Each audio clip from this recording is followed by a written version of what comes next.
Li Qingfeng wasn't a hero. He wasn't rich, powerful, or famous. He was just a dad. A dad who took his 2 kids and moved deep into the countryside to start over. But after gaining a strange surge of supernatural strength, his quiet rural life became something straight out of a legend. Every morning, the family roamed the mountains, catching pheasants, picking herbs, fishing in rivers, and digging bamboo shoots. But soon, things started getting weird. The pheasants began to run at the sight of him, the clouded leopard became their nanny, and even the foxes started working on his farm, all just to earn a few dried fish. The monkeys helped babysit his kids, a giant bird circled overhead like a guardian, and even a tiger stood watch by the gate, protecting their little wooden home like loyal soldiers. But Li Qingfeng didn't want chaos. He wanted peace for his children, for the mountains, and for every creature that called it home. So he made one simple decision: to protect everyone were closing the mountain. From that day on, Li Qingfeng and his kids lived the dream life, raising animals, growing crops, and sharing meals under golden sunsets, while legends spread about the mysterious man who ruled the wilds without fear.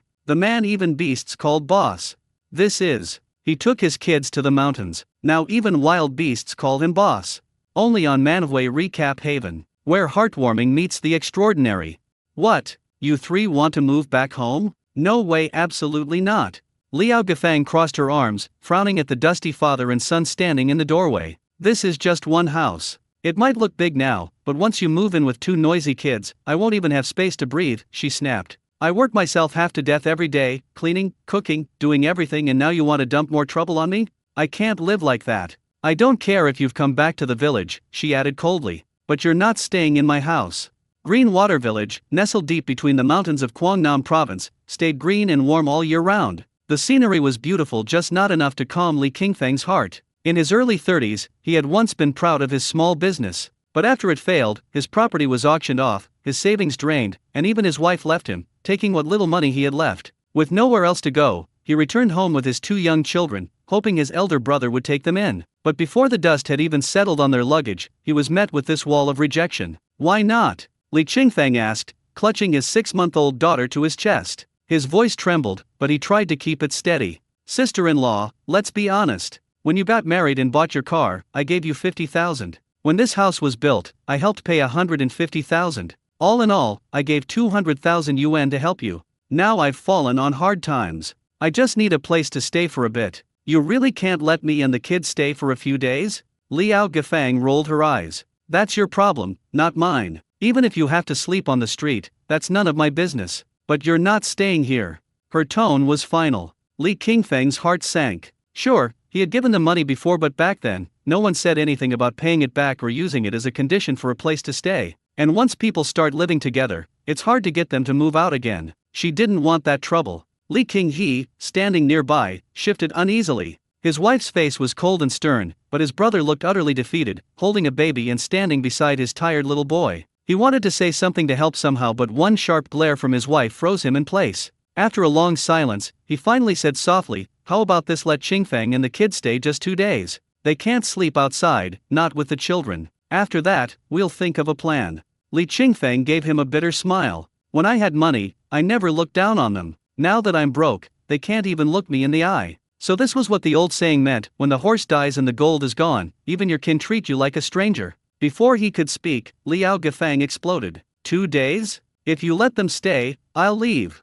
I swear I'll divorce you. The word divorce hit like a thunderclap. Li Qinghe's face went pale. He opened his mouth, then closed it again, helpless. Seeing his brother's fear, Li Qingfeng sighed and said quietly, "Fine, we'll stay 2 nights. Tomorrow, I'll clean up the old house at the end of the village. Once it's ready, I'll move there with the kids."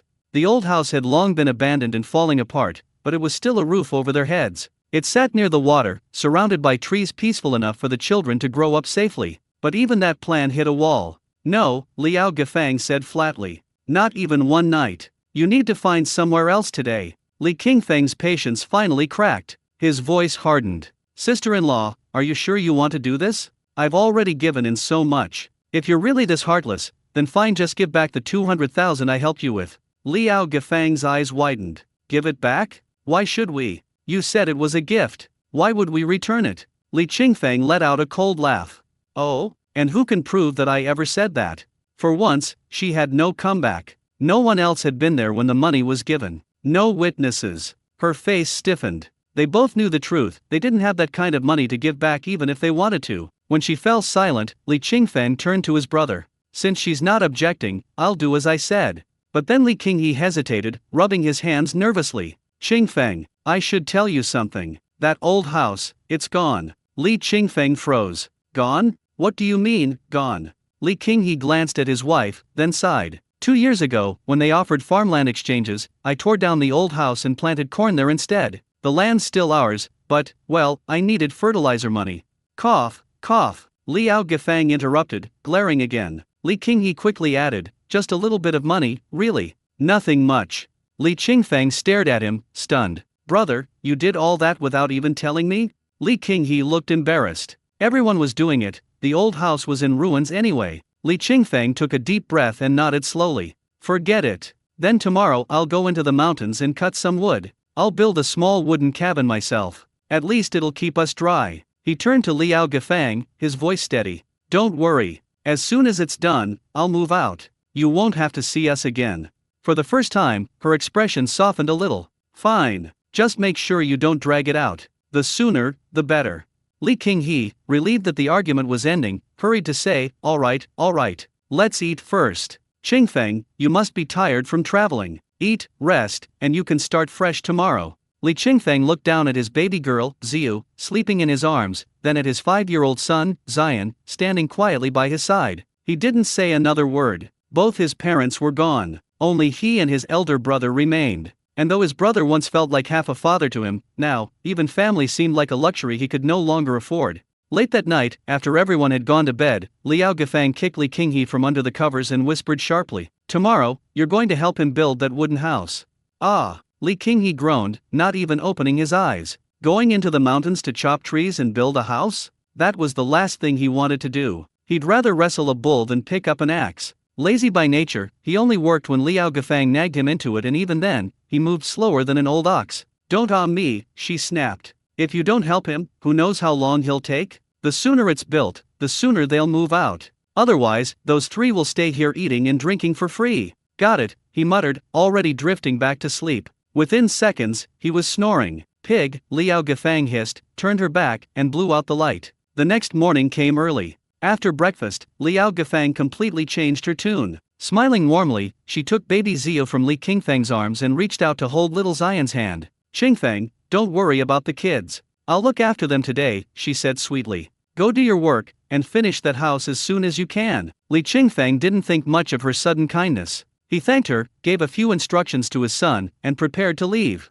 Zion, not even 5 yet, stood there biting his lip. His world had turned upside down, his home gone, his mother gone, and now his father leaving him too, even for a short while. His big eyes filled with tears, but he tried to be brave. Yeah, Dad, I'll watch over little sister, he said in a trembling voice. Just, come back soon. Li Qingfeng crouched down, wiping the tears from his son's cheeks. He smiled, though his own eyes were red. Silly boy. Dad will be back before you know it. Don't cry. Be good. Qingfeng, stop dawdling and move. Li Qinghe's voice came from the gate, already impatient. Li Qingfeng gave his son one last look, then reluctantly handed baby Ziyu to his sister-in-law and followed his brother down the road. The old house sat at the very end of the village. The entrance to Green Water Village was now full of modern concrete homes, but the farther one went, the more time seemed to rewind. Here, old earthen houses still stood, cracked and faded. Others had long been torn down and replaced with farmland. Li Qingfeng's ancestral home had been one of the unlucky ones.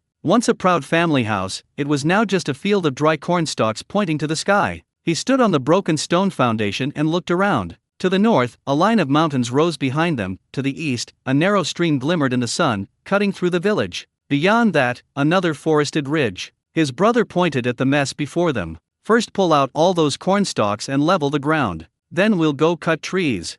Li Qingfeng nodded and went to work. He hadn't done heavy labor in years, and within half an hour his back ached, sweat dripped into his eyes, and he had to stop to catch his breath. Sitting on a rock, he rubbed his sore hands. Qingfeng, Li Qinghe barked from behind. What are you doing? You barely started. At this rate, we'll be building that house until winter. I know, Li Qingfeng sighed, pushing himself up again. But just as he stood, something caught his eye, a flash of gold moving along his boot. He looked down. A strange golden insect was crawling up his ankle. Startled, he reached down to brush it away, but before he could, the creature darted under his pant leg with incredible speed. Then came the pain, sharp and burning. Ah! He cried out, collapsing onto the ground. Ching Feng? Li Qinghe's head snapped around. He dropped his hoe and rushed over. What happened? Hey! When he reached him, Li Qingfeng was already stirring, eyes half open, a dazed look on his face. He blinked, confused. Everything seemed different. The world looked sharper, clearer. He could see the texture of bird feathers fluttering high above, the glint of sunlight on a pheasant's beak hiding in the bushes, even the tiny ripples in the stream.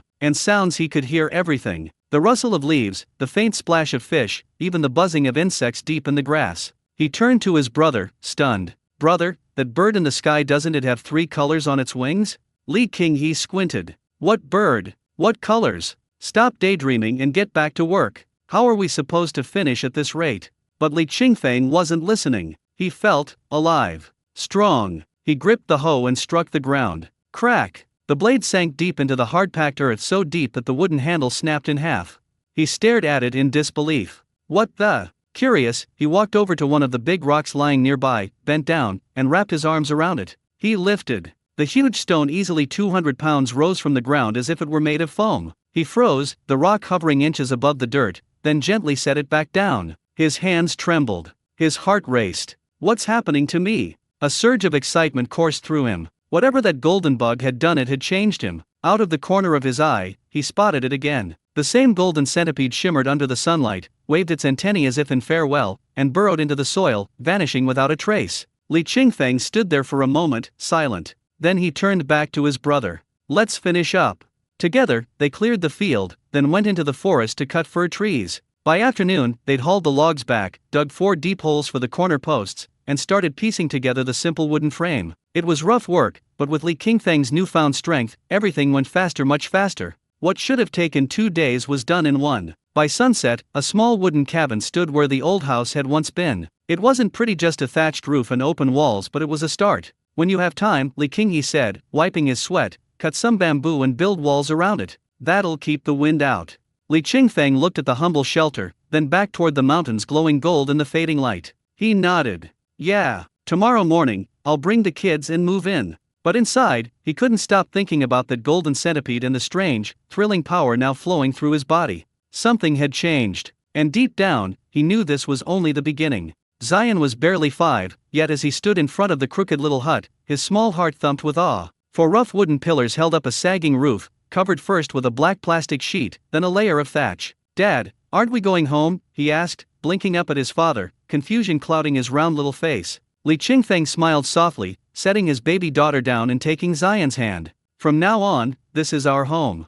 Home. Zion frowned. Shouldn't home be big and clean? With walls and windows? A TV, a sofa? Not this. This was just an open hut, with mud on the floor and no furniture at all. He looked around, smelled the damp soil, the grass, the faint sweetness of the nearby stream. And beneath it all, there was the warm scent of his father's sweat. Somehow, that smell made him feel safe. If Dad said this was home, then this was home. As long as Dad was here, anywhere could be home. Dad, there's so much mud. Can I play in it? Zion suddenly shouted, his earlier confusion replaced by excitement. Li Qingfeng chuckled. Go ahead. He put down the bags he carried. One was just a worn-out blanket. He spread it on the ground, then placed his half-year-old daughter on it, giving her a small plastic rattle to play with. She was a chubby baby, nearly 20 pounds at 6 months old. Too heavy for her age, she hadn't even learned to roll over yet. From another snakeskin bag, Li Qingfeng pulled out their kitchenware, a dented iron pot, a warped aluminum pan, a dull kitchen knife, and a cracked axe. All of it had come from his sister-in-law, things she had fished out from a pile of old junk. She had given him 10 kilos of rice and a lighter too. He didn't dare complain. As he picked up the pot, something rattled inside. Curious, he lifted the lid and froze. Money. A handful of crumpled bills, mostly 1 and 5 yuan notes, mixed with a few coins. He counted quickly, nearly 200 yuan. His throat tightened. This aluminum pot was from his older brother. He remembered how his brother's hands had trembled when he passed it to him, how he'd avoided his wife's eyes. Now he understood why. His brother had hidden the money for him. Li Qingfeng took a deep breath and slipped the notes into his pocket, a heavy silence settling in his chest. Then he set to work. He used 2 large square stones as a makeshift stove, leaving a small gap between them for the fire. Another flat stone became their table. No bowls, no chopsticks, but there was plenty of bamboo growing by the stream. He crossed over, cut down a stalk, and fashioned a few crude bamboo bowls and chopsticks. They were rough and splintered, but functional. Lunch was simple, just rice porridge. He poured it into bamboo tubes and handed one to Zion. As the pot of water boiled, he mixed milk powder for his daughter. "Dad, aren't you going to eat?" Zion asked after a few spoonfuls, watching his father feed the baby. He hesitated, then carefully scooped some porridge into another bamboo bowl. His little hands turned red from the heat, but he didn't let go. "Dad, you eat," he said, holding it out, voice trembling slightly. Li Qingfeng's chest ached. He took the bowl and gently held his son's hand. "Does it hurt?" Zion pouted. "A little. Let Daddy blow on it." He blew softly across the back of the small, reddened hand, his expression tender and serious as if he were tending to a priceless treasure. Because that's exactly what his son was. His son and daughter, they were his whole world. After feeding the baby and coaxing her to sleep, Li Qingfeng began arranging stones inside the hut, building a simple stone bed. He layered it with dry grass for cushioning. Tomorrow he'd try to make a straw mat. By evening, he was covered in sweat again. The light was fading, and he still needed to boil water for the children's bath. He dug a small hole near the hut, lined it with plastic sheeting, and poured the warm water in. His daughter went first, then his son. When Zion was done, the water had turned murky yellow. Li Qingfeng couldn't help but laugh to himself. "Looks like we're living like folks in Africa now." Dinner was more porridge. "Dad, I want to eat meat." Zion's big, glimmering eyes blinked up at him, full of hope. Li Qingfeng sighed, pacing with the baby in his arms. She was fussing again, probably frightened by the dark. His nerves were fraying, and when Zion wouldn't stop begging, he finally snapped. "I said there's no meat. Eat if you want or don't." The sharp tone made Zion flinch. His little face crumpled, and he blinked fast, trying not to cry. But the tears came anyway, plopping into his bowl. "Woo, Daddy, don't be mad, you scared me." Li Qingfeng froze. His heart twisted. What was he doing, yelling at a 4-year-old who just wanted a bite of meat? He sat down beside his son, voice low and hoarse. "I'm sorry, Zion. Daddy shouldn't have shouted." He pulled the boy close, holding him tightly under the dim moonlight that spilled through the gaps in the roof. And in that fragile, patchwork hut, surrounded by mud and crickets and the soft sound of the stream, the three of them, father, son, and daughter, had finally made a home. Li Qingfeng held his daughter in one arm and gently touched his son's head. His voice trembled with guilt. "My little one, Daddy's sorry. I shouldn't have yelled. That was wrong. Daddy's a bad man. Don't cry anymore, okay?" Zion sniffled, his eyes wet but his voice soft. "No, good Daddy." Li Qingfeng froze for a second, then laughed quietly, a laugh full of heartache. He pulled both children into his arms, holding them tightly. He looked toward the faint light in the southeast sky, the last flicker from the nearby town. His voice was steady, full of promise. "Zion, trust Daddy. Daddy will make sure you eat meat soon, okay?" Zion nodded against his chest. "Okay." Night fell quickly after dinner. The darkness in the mountains was so thick it almost felt alive. Li Qingfeng's phone still had half a charge, but he dared not waste it. No light, no entertainment, no comfort. He turned on the dim screen just long enough to guide Zion to bed. The bed was a flat layer of stones, covered with a few of their clothes and a thin blanket. The children's side was padded with more fabric, just enough to soften it. "Dad, it's so dark," Zion whispered, huddling under the blanket. "I'm scared." "Don't be afraid," Li Qingfeng said softly. He placed the baby near the inner side of the bed and used a rolled-up shirt to keep her from rolling off. "Tomorrow, when Daddy brings back more wood, we'll light a fire at night. It won't be dark anymore. But it's late now, let's sleep, okay?" He lay down, his daughter tucked under his arm, his right hand resting where his son could hold it. Zion hugged that hand tightly, like it was a lifeline. "Dad," he mumbled sleepily, "can we eat meat tomorrow?" Li Qingfeng smiled in the dark. "Yeah,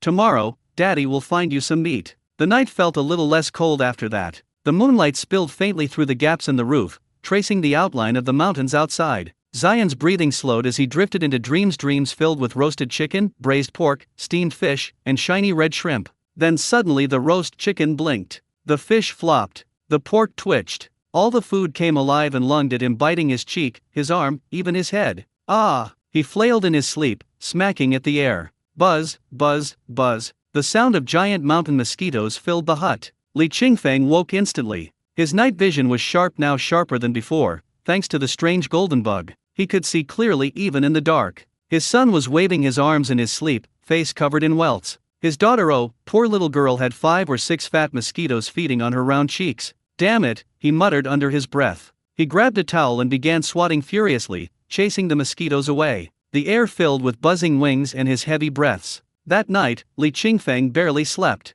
He spent most of it sitting up, fanning away bugs, watching over his children. And yet, even after only 2 or 3 hours of rest, he didn't feel tired in the morning. Not even a little. Could it be the golden bug improved more than just his strength and senses? Maybe it made his body stronger too. If that was true, maybe this was the start of something better. Maybe soon, he could give his children the life they deserved. At dawn, while the air was still cool, Li Qingfeng boiled rice porridge for breakfast. After feeding the kids, he set out to cut mugwort. It grew everywhere at the foot of the mountain. He planned to dry it and use it to repel mosquitoes, but he couldn't wander far. His baby daughter was still small, and every time she cried, he dropped his sickle and ran back to calm her. By noon, he had managed to gather only 2 bundles. He spread them out in the yard to dry under the sun. Meanwhile, Zion was playing by the hut, covered head to toe in black mud. His face was streaked and sticky, his hair clumped into wild tufts. Li Qingfeng just smiled helplessly. "It's fine. A wash will fix it." He rinsed his own hands in the stream, then washed his son's.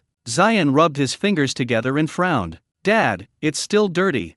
"That means you played hard," Li Qingfeng chuckled. "Dad," Zion squatted by the stream, watching the sunlight shimmer across the water. "I'm hungry. When can we eat meat?" Li Qingfeng looked out toward the stream, his eyes full of determination. "Zion, we'll have porridge for lunch. But tonight," he smiled faintly, "Daddy will catch a fish for you." The little boy's eyes lit up instantly. "Really? Really?" After lunch, Li Qingfeng kept his word. He went to the stream, rolled up his sleeves, and tried to catch fish with his bare hands. He could see them clearly darting silver shadows under the surface, but every time he lunged, the fish slipped away with a splash. Even with enhanced strength and sharper senses, his technique was clumsy. By the time he gave up, he was soaked to the knees and empty-handed. Then his daughter's cries reached him from the hut, sharp and panicked. He sighed, climbed up the bank, and hurried home. There was still work to do. He needed firewood, warmth and light for the night. He spent the afternoon chopping dry branches, carrying them home one bundle at a time. When night came, he lit a small fire in front of the hut.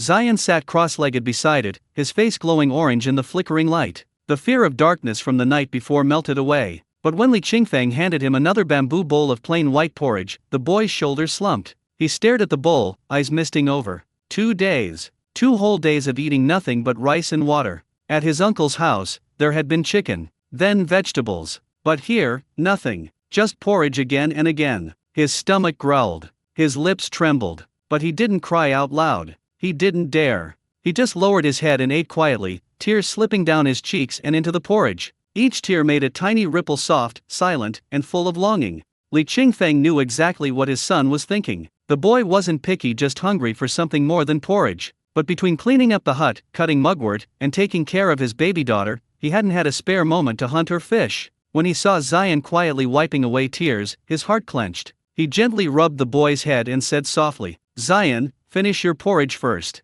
Dad still needs to make milk for your sister, okay?"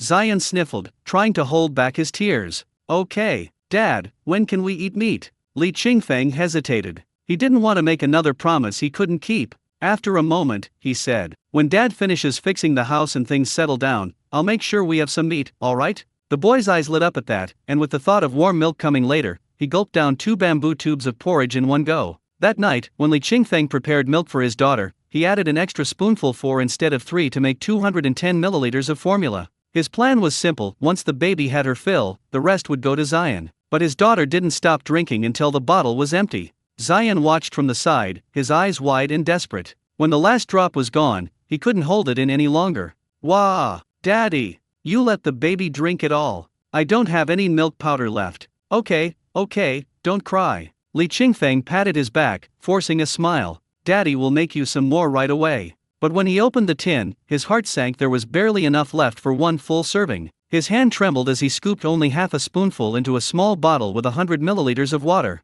The liquid looked thin, but at least it was white. Zion took it without complaint. Even though it tasted more like water than milk, he drank it with satisfaction. That night, with the fire crackling outside and bundles of mugwort hanging by the door, the mosquitoes stayed away. The stone bed, layered with straw and old clothes, was warm and soft enough for the 3 of them to finally sleep peacefully. When dawn came, Li Qingfeng stretched and stepped outside and froze. Something was wrong. The patch of ground in front of the hut was scorched black. Wisps of smoke curled in the air, leading toward the neighboring mud brick house. His heart dropped. No, it can't be. He ran toward it, just in time to see the old earthen house groan, then collapse in a loud crash. Oh no, Uncle Kinglin's house. Before he could rush closer, a voice came from the other side of the rubble. An older man, dark-skinned and broad-shouldered despite his age, stumbled out coughing. Li Qingfeng's stomach twisted. Uncle Kinglin. It was Lu Kinglin, a man in his 50s notorious in the village for being completely under his wife's thumb. Uncle, I am so sorry.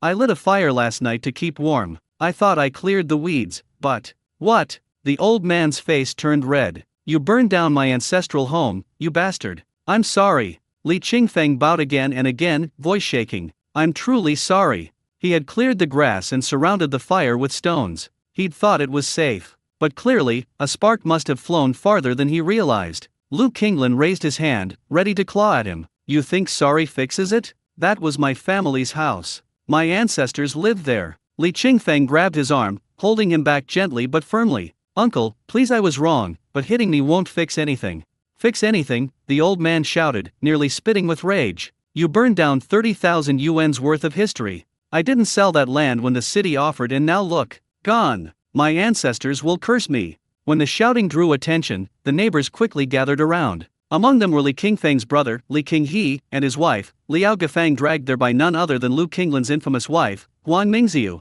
She arrived with her hands on her hips and her belly puffed out like a drum. Her voice boomed through the morning air. You bastards! You burned down my ancestral home, what are you going to do about it?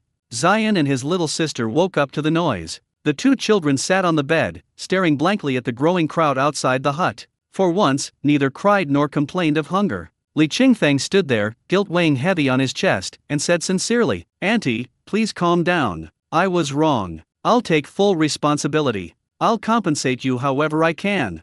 Compensate? Huang Mingziu barked a laugh. With what? You can barely feed your kids. That shack you live in isn't even fit for pigs. What are you going to use to pay me back your children? She turned to glare at Li Qinghe. And you, don't just stand there like an idiot. Your brother burned down my house. If he can't pay, you will. Otherwise, don't blame me if I come eat at your place every day. Her real motive was obvious now. Li Qingfeng had nothing, but Li Qinghe's family had money, a nice house, even a blue car parked out front. Tell you what, she sneered, folding her arms. If you don't want to pay, just give me that little blue car of yours. Then we'll call it even. What? Liao Gafang screamed. You want compensation from my family? You want my car as compensation? What are you dreaming about? Seeing that Liao Gafang dared to speak to him like that, Huang Mingziu became a little excited. He just poured out all the dirty words that he had accumulated for a long time, scolding Liao Gafang until she had no power to fight back. Although Liao Gafang is not a pushover, she is obviously too young to face Huang Mingziu. So, he simply took out the anger he had with Huang Mingziu on Li Qingfeng, and cursed Li Qingfeng inside and out. You heartless bastard! You came back in such a miserable state, and we provided you with food and shelter, yet you stirred up such a huge mess. Did a dog eat your conscience? And you still want us to compensate you? Why don't you just die? What's the point of living? Can't you just kill yourself? Why do you come back to harm us? Even a clay figure would have some anger. Seeing Liao Gafang's scolding getting more and more unpleasant, Li Qingfeng shouted, That's enough. Have you scolded me enough? The roar that was as powerful as a mountain and a river scared everyone. No one expected that Li Qingfeng, who had been quiet all this time, would shock people as soon as he opened his mouth. Huang Mingziu stopped cursing. Liao Gafang also shut up. Lu Kinglin, who had been sitting on the ground pretending to cry heartbreakingly and saying sorry to his ancestors, stopped crying. Li Qingfeng glanced at everyone, then pulled up Lu Kinglin, who was sitting on the ground, and said in a deep voice, Everyone takes responsibility for their own actions. I, Li Qingfeng, will compensate for the mistakes I made myself and will not implicate others.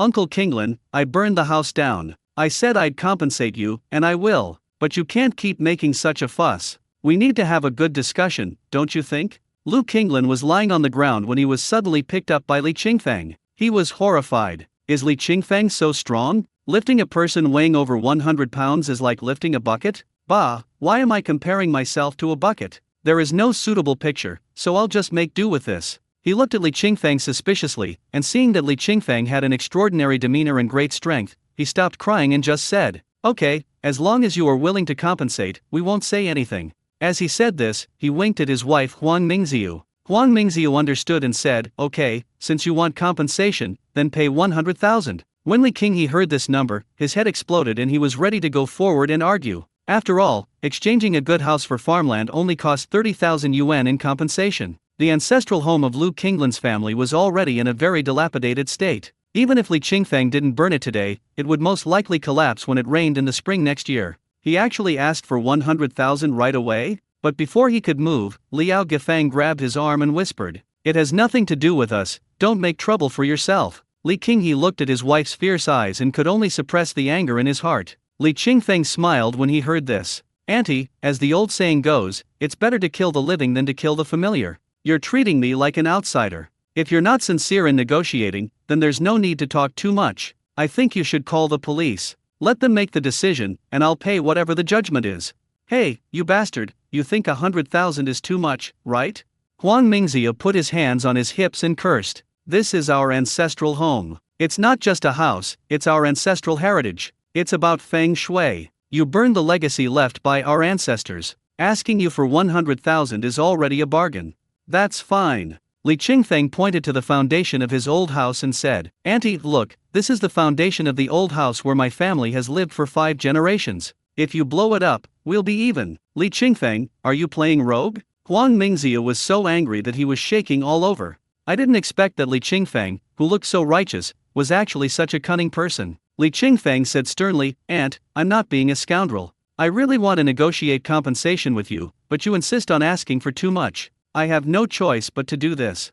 Seeing that the two could not reach an agreement, Lu Qinglan quickly stepped forward to play the good cop. "Qingfeng, I see it's not easy for you to take care of 2 children. Since you are unwilling to pay 100,000, then tell me, how much are you willing to pay?" Li Qingfeng thought for a moment, then stretched out his hand and said, 50,000, the maximum I'll give you is 50,000. Generally speaking, such a dilapidated house can only be sold for about 30,000 yuan at most. Li Qingfeng was willing to pay 50,000 yuan in compensation because he was in the wrong and had made the mistake first. The 50,000 yuan not only covers the house, but also includes a portion of compensation for mental damage. After all, the ancestral home is not an ordinary house. As Huang Mingzia said, it is still about thoughts, feng shui, and ancestral property. If you sold it on your own initiative, then there's nothing wrong with it. But if it is burned by someone else, it is somewhat unlucky. 50,000 yuan may seem like a lot, but when you think about it carefully, it's just right. Lu Qinglan rolled his eyes, somewhat unwillingly saying, 80,000. Just 50,000. Li Qingfeng said, "Uncle Qinglan, you know how shabby your house is. Let alone putting things in there to live in, even if you raise a chicken, it could be crushed to death at any time. I'm giving you $50,000 purely out of consideration for our fellow villagers, and I don't want to say too much. I'm sincere, so please don't treat me as a fool, okay?" Upon hearing this, Huang Mingzia tugged at Lu Qinglan's clothes and nodded. "If I can exchange a shabby house for 50,000, I'm already making a profit." Seeing this, Lu Qinglan felt distressed, but he still nodded and said, "Okay, 50,000 is 50,000, give it to me." He held out a hand, ready to take the money. Li Qingfeng grabbed Lu Qinglan's hand and smiled, "Uncle Qinglan, I'll pay you back when I have money." "What?" Lu Qinglan shook off Li Qingfeng's hand, a surge of anger rising up. "You are teasing me, kid. Why are you yelling when you have no money?" Seeing that Lu Qinglan was about to lose control, Li Qingfeng quickly comforted him. "Uncle Qinglan, give me 3 months. I will pay you back the 50,000 yuan within 3 months. 3 months? Lu Qinglan hesitated. "Can you definitely pay it off in 3 months?" "Yes." Li Qingfeng was still very confident. In fact, based on his current abilities, it is not impossible for him to pay it off in a month. The main reason is that I don't want to say too much, so that people won't believe me. "Okay, that's what you said." Lu Qinglan snorted coldly, "If you can't pay it back by then, don't blame me for being ruthless." This time it was Huang Mingzia's turn to play the bad guy. She changed her previous image of a shrew and said in a tone of deep understanding, "Qingfeng, I know it's not easy for you to take care of 2 children, but since you promised to pay us back 50,000 within 3 months, you have to keep your word and don't come up with a bunch of nonsense later. We're all from the same village. It wouldn't be good for anyone if things got too ugly, wouldn't you say?"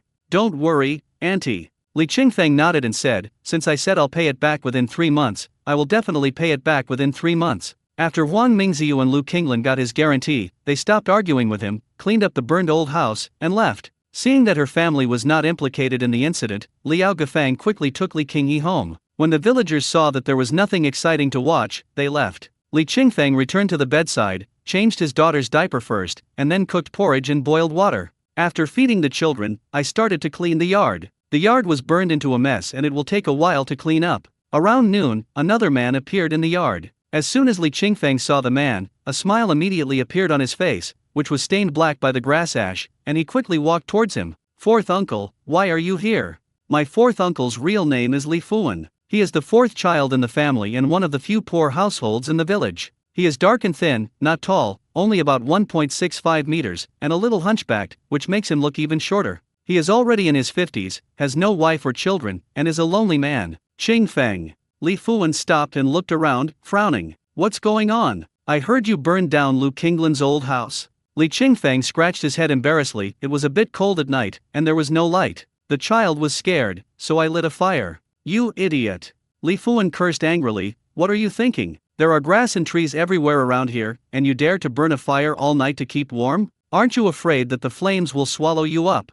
Having said that, he continued walking forward angrily. When he arrived in front of the thatched cottage, his expression immediately changed. This is Zion, come here, let fourth grandpa see him. Zion was originally playing in the mud. When he saw a stranger coming, he stood up with some fear and looked at the stranger stiffly. Zion, hurry up and call fourth grandpa. Li Qingfeng walked over quickly, pulled Zion in front of his fourth uncle and said, Fourth uncle, this child is a little shy. Li Fuan raised his hand and touched Zion's little head, smiling and said, Zion, don't be afraid. Look what fourth grandpa brought you. As he spoke, he raised the snakeskin bag in his hand and waved it. He looked around and couldn't help cursing. You don't even have a place to sit. I don't know how you live. Li Qingfeng quickly brought a square stone and placed it next to his uncle. He chuckled and said, Uncle, please sit down. I've only been back a few days, and there are still many things I haven't sorted out. By the time you figure things out, the kid's starving. Li Fuan sat down, opened the snakeskin bag, looked up at Li Qingfeng, and said with disdain, The child is awake. Why are you still standing here like an idiot? Go and get the child. Oh. Li Qingfeng was confused by his fourth uncle's occasional complaints and quickly went to pick up his daughter. Li Fuan sat on a rock, took out a bag of eggs from a snakeskin bag, spread them on the ground, and looked at Zion happily. Zion, look, fourth grandpa brought you some eggs. Do you like them? When Zion saw the eggs, his eyes widened. He jumped up on the spot with his hands raised. Eggs. Go, don't step on it. Fourth uncle pushed him away and took out another bag of rice from the snakeskin bag. I still have some rice here, not much, just over 10 pounds, enough for you to eat for a few days. When the government sends me rice next month, I'll get you some more. Fourth uncle, keep it for yourself. How could Li Qingfeng accept his fourth uncle's things? He quickly hugged his daughter and refused. I'm such a grown man with arms and legs, are you still afraid that I'll starve to death? Don't eat it. Fourth uncle stuffed a small piece of smoked bacon into Zion's hand. These things are for Zion, don't eat them. If you want to eat, you can earn them yourself. It is already autumn now, and it is not easy to keep last year's bacon until now. He usually couldn't bear to eat it, but occasionally, when he was really hungry, he would cut off 2 or 3 tails of it, cut it into thin slices, and steam it with rice. The piece of bacon he sent to his nephews and grandchildren today was not big, only about half a pound, but it was his last piece of bacon. Local bacon. He patted Zion's hand and said, Zion, this bacon is delicious. In the evening, ask your father to cut it into thin slices. When the rice is almost cooked, put the meat slices in the rice and simmer it. It's very fragrant. Zion didn't understand any of this. He was just saying this to Li Qingfeng. Li Qingfeng smiled and said, Fourth uncle, I understand. Li Fuan was too lazy to look at him. He stood up, teased his niece for a while, and left. Fourth uncle. Li Qingfeng followed him for a few steps. Looking at his bent back, he felt very uncomfortable and his voice choked with sobs. I'm sorry for worrying you. Li Fuan was shocked and turned back to look at Li Qingfeng and cursed. You useless thing, are you going to do anything if the sky falls? Even if it does, there's still someone higher up to hold it up. You're only 30 years old, and you still have a long way to go. If you have the time to talk nonsense here, why don't you think about doing something useful? Seeing Li Qingfeng in such a miserable state, he hated it. I hate God for being blind and I hate myself for being incompetent. If either of them can accomplish something, they can take care of this family of 3. But God doesn't care and he has no ability. Knowing that his nephews and grandchildren had fallen into such a state, the only thing he could do was to scrape out a little rice and meat from his teeth to help them. Otherwise, nothing can be done. Li Fuan felt very uncomfortable. As I walked back, my back unconsciously bent a lot more. Dad, I want to eat eggs. Zion couldn't take his eyes off the eggs and counted the eggs in the bag over and over again. 1, 2, 3, 4, 5, 6, 7, 8, 9, 9, 9. 9 eggs. Li Qingfeng looked at the dozen or so eggs in the bag and agreed. Okay, Dad will boil an egg for you at noon today, but I can't boil it for you in the evening, okay? You can only eat 1 egg a day. Zion nodded, not daring to ask for too much, otherwise it would be troublesome if there was not even an egg left. Heat up the porridge cooked in the morning and beat an egg into it. When Li Qingfeng scooped the porridge, he scooped all the eggs into his son's portion and drank some of the fishy-smelling white porridge himself. After lunch, Li Qingfeng went to move the earthen bricks from Lu Qinglin's old house and piled them around the thatched hut to form an earthen brick wall about half a meter high. Although these earthen brick walls cannot block the wind, after all, they are only half a meter high, but they can serve as a shield so that the entire view of the hut will not be seen by passers-by. Also, it can block some small animals and the like, especially snakes. Although it is autumn now, there are still snakes in this warm mountain area like spring. In addition to snakes, there are various animals in the mountains, such as pheasants, bamboo rats, and civets, which are common. Sometimes, if you are unlucky, you may encounter wild boars, clouded leopards, or other large animals with strong aggressiveness. It took an entire afternoon to build 4 half-meter-high walls for the hut, leaving a 2-meter-wide doorway on the south-facing wall. Zion was very happy to see his home becoming more and more like a house. He hid outside the wall, sometimes showing his head and sometimes hiding it, playing hide-and-seek with his sister who was lying on the bed. Li Qingfeng was cooking at the stove outside. The stove has now been widened by him, and he moved a large stone next to the original stove, making 2 stoves together. One stove is for boiling water and the other is for cooking. This is the first meal I've had rice instead of porridge since moving here. A thin layer of bacon is placed on top of the rice, which is full of fragrance. Zion smelled the fragrance and ran over immediately. "Dad, can we eat now? I'm hungry." Li Qingfeng rubbed his head and smiled. "Wait a minute, the meat is not cooked yet. Wash your hands first, and you can eat it later."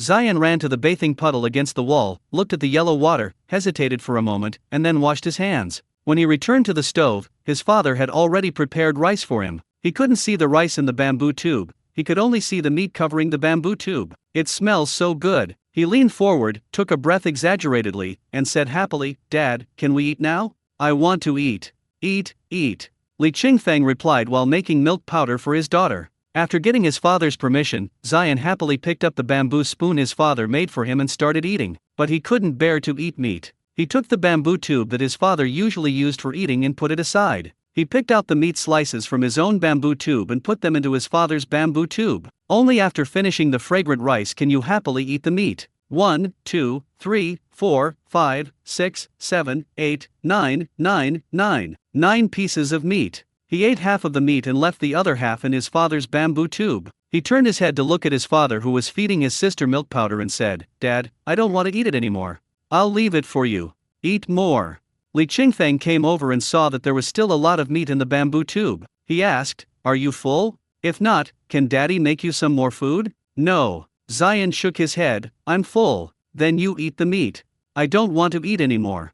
Zion got down from the high stone stool and walked to the side. "I'm full. I'll leave some for you. You don't want to eat meat anymore?"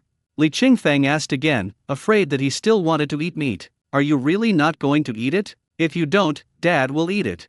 "Well, I won't eat the food I left for you," Zion answered again with certainty. His expression was indifferent, without any trace of nostalgia. He didn't even look back at the pieces of meat. He walked to the bed without looking back, climbed onto the bed, and started playing with his sister's toys. My sister was also lying on the bed. Seeing that he was really determined not to eat, Li Qingfeng started eating his own dinner. However, he didn't eat the meat. Instead, he put the meat slices back on the rice. He is different from Zion. His body now has superpowers, so it won't matter if he doesn't eat this little bit of meat. But my son is different. My son is in the growing stage and needs a lot of nutrition, so I'll save the meat for my son to eat tomorrow. However, what Li Qingfeng didn't expect was that when he woke up the next morning, he found that the slices of meat left over from last night had disappeared. Not only that, the rice originally placed in the aluminum pot was also knocked over to the ground. Looking at the mess next to the stove, Li Qingfeng was heartbroken. Damn it, it really is like adding insult to injury. Such good food was wasted like this.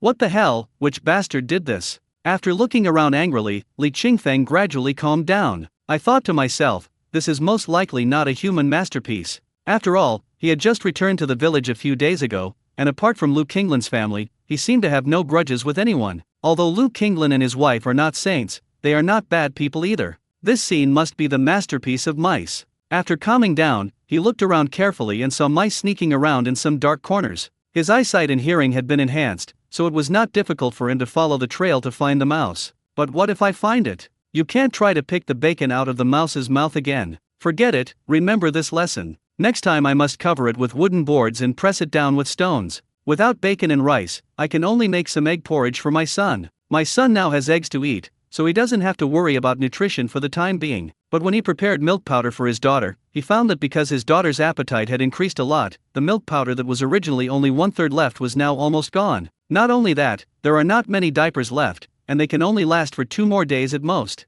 It seems that I have to start making money. Li Qingfeng looked at his daughter who was sucking the bottle in his arms and thought to himself, for the sake of the child, he must get money quickly and cannot delay any longer, otherwise he will have no money for his daughter's milk powder and diaper pads. After breakfast, I washed the clothes and took my 2 children back to my eldest brother's house. Li Qinghe was startled when he saw Li Qingfeng coming back with the 2 children. He quickly shouted, "Qingshan, why are you here?" Upon hearing this, Liao Gafang hurried out of the room and shouted loudly as she walked, "King He, are you ready? Hurry and drive, the sooner you go, the sooner you can come back." As he spoke, he came to the yard and saw Li Qingfeng, then he pretended to be surprised. "Hey, Qingfeng is here." Li Qingfeng smiled, called sister-in-law, and prepared to say something else. But Liao Gafang didn't give him a chance to speak, and turned around and cursed into the house. "Li Hoki, what are you hesitating about? Are you going shopping or not? Can you hurry up?" All right.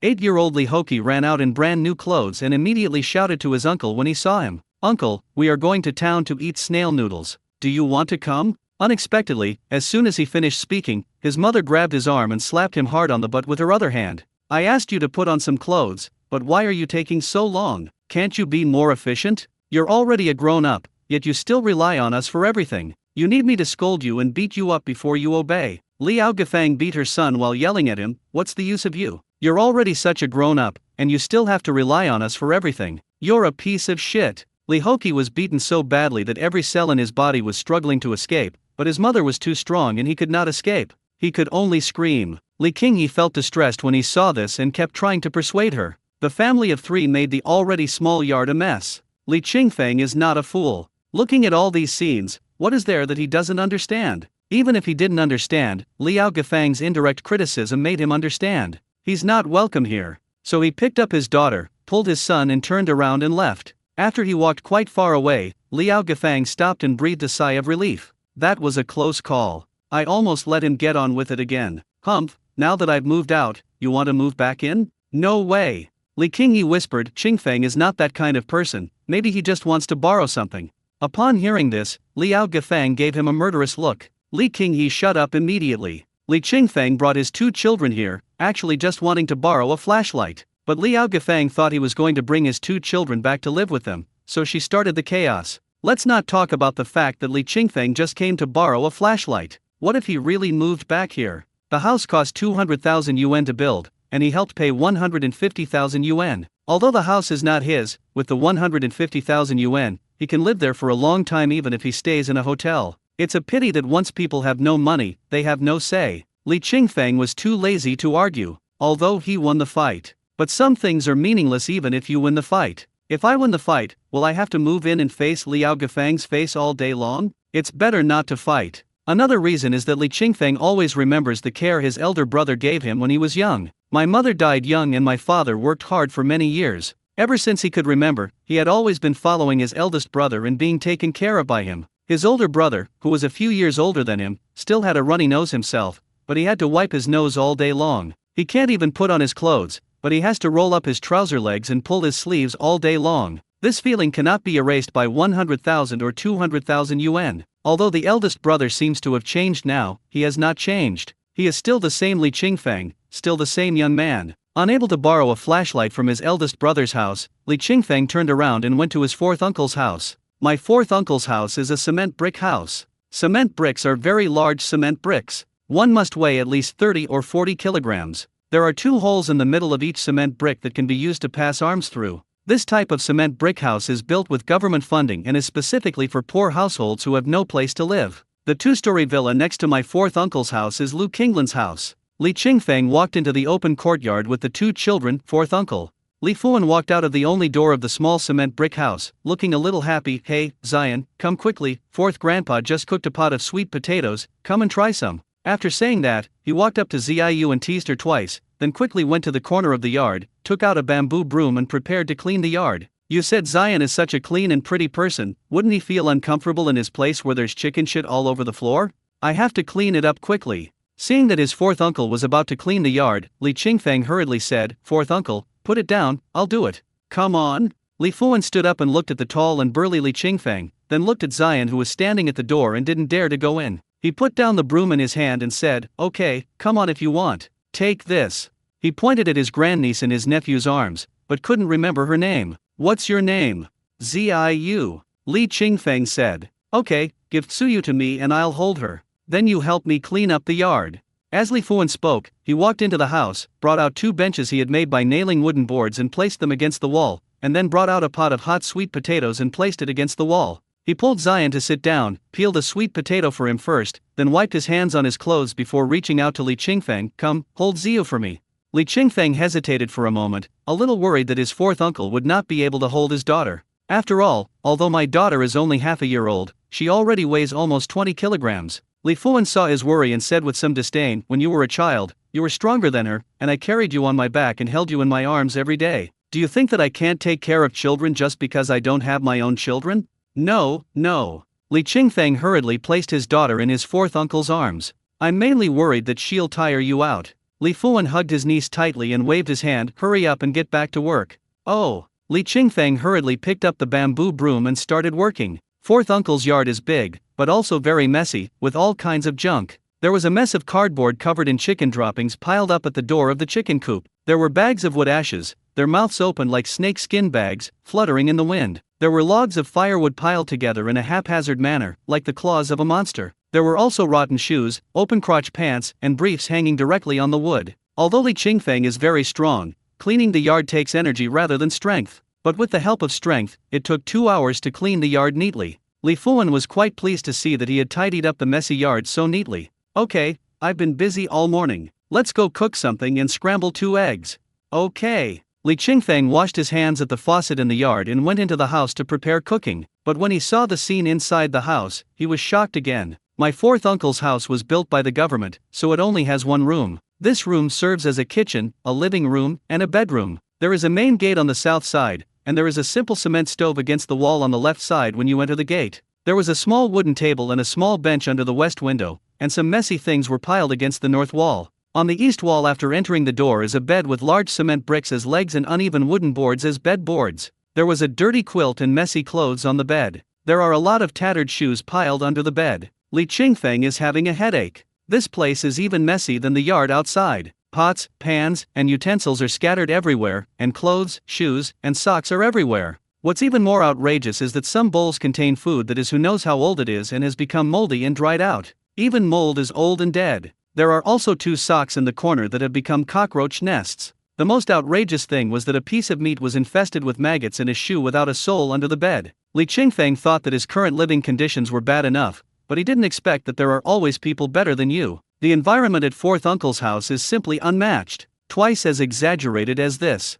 Alas, it seems that I have to clean up the cooking guy first. Following 4th uncle's instructions, I cooked white rice, washed and chopped the cabbage in the corner, and stir-fried it with the eggs. Zion's mouth was watering as he looked at the eggs, and he ate 2 large bowls of rice. After finishing the second bowl of rice, he wanted to have a third bowl, but Li Qingfeng didn't give it to him because he was afraid that he would upset his stomach. After lunch, Li Qingfeng couldn't bear to leave, so he helped his 4th uncle clean up the house again. It took another 3 hours to clean up. It was already 4 o'clock in the afternoon when the house was cleaned. During this time, Li Qingfeng went back home twice to feed his daughter milk powder and change the diaper. Seeing that everything inside and outside the house was cleaned up, Li Fuan ordered again, "Catch and kill the biggest hen. We will eat it tonight." "Uncle, this isn't good." Li Qingfeng looked at the hen, which was still full of energy, and felt a little reluctant. "If we don't kill it, it can lay a few more eggs. It's not a festival or New Year's Day today, so there's no need to kill the chicken.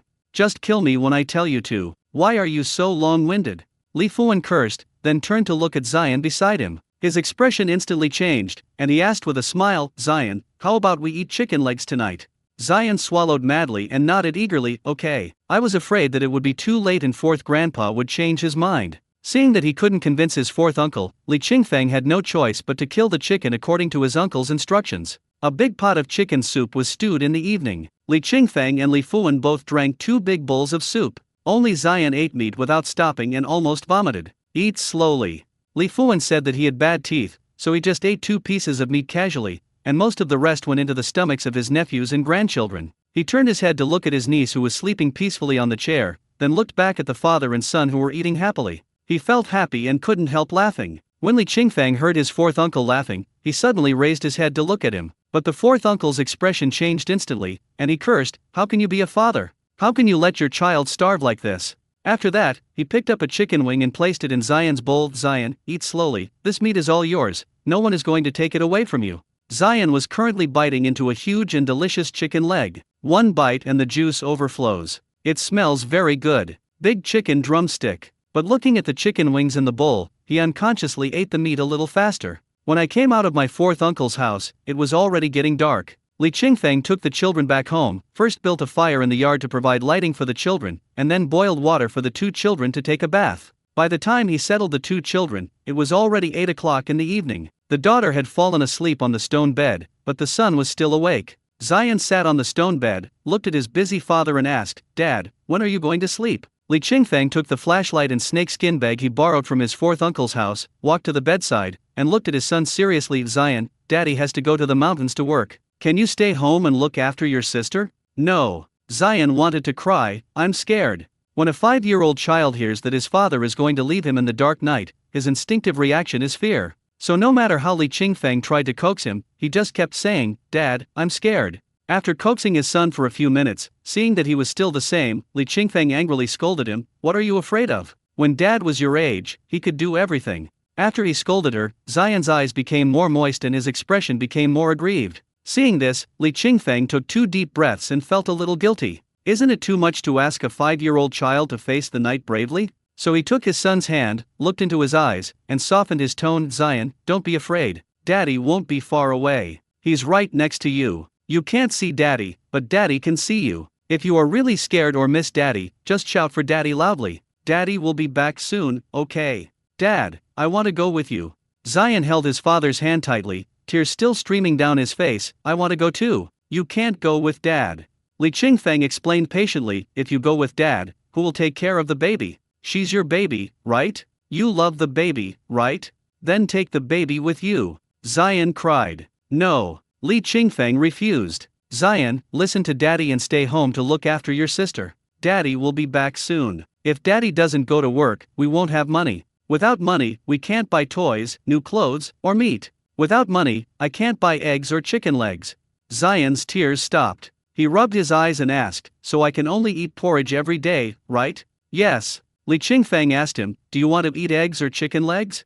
Zion nodded vigorously, "I do." "Then let Dad go to work and you stay at home to look after your sister, okay?" "Okay." Zion nodded again. Li Qingfang then let go of his hand, rubbed his head, turned around and left. Seeing his father's back disappearing into the darkness, Zion could no longer hold back his tears, streaming down his face, but he still kept his mouth tightly closed and did not cry out loud. Stars twinkle in the dark night sky, and the mountain breeze blows on your face, mixed with the coolness of autumn water and the fishy smell of mud and rocks. Li Qingfang strode into the mountains with his head held high, without needing to turn on the flashlight. Because his eyesight has been enhanced, he can move freely even in the pitch-black night. If he had just turned around and looked intently in the direction of the thatched hut, he would have seen his son and daughter, but he didn't do that. He was afraid that he would be soft-hearted and give up going into the mountains because of seeing the tears on the child's face. But tonight he must go into the mountains. It's not just about making money to repay Lu Qinglin's 50,000 yuan, but also about letting the children live a better and better life. When he reached a puddle in the mountain stream, he looked intently at the puddle and saw a stone frog foraging on a rock beside the puddle.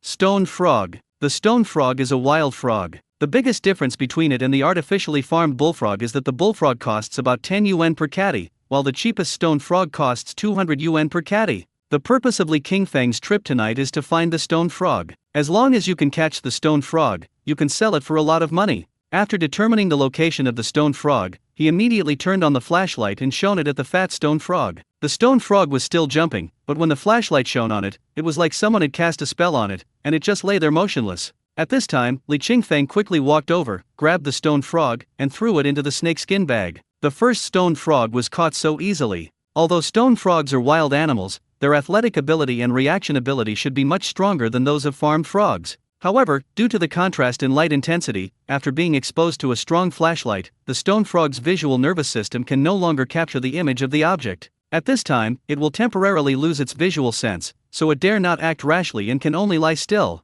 The natural result of lying there is that you will be caught by humans, put into snakeskin bags and become a commodity to be exchanged for money. Li Qingfeng followed this method and walked into the mountains along the mountain stream. He concentrated his attention on the surroundings of the mountain stream, and when he saw a stone frog, he shone his flashlight on it and then caught it. After about 2 hours in the mountains, Li Qingfeng had captured more than 10 stone frogs. He looked at the stone frog in the bag, hesitated for a moment, but still couldn't help but look intently in the direction of the thatched hut. When his sight passed through numerous obstacles and stopped at the thatched hut, he saw a scene that made him heartbroken.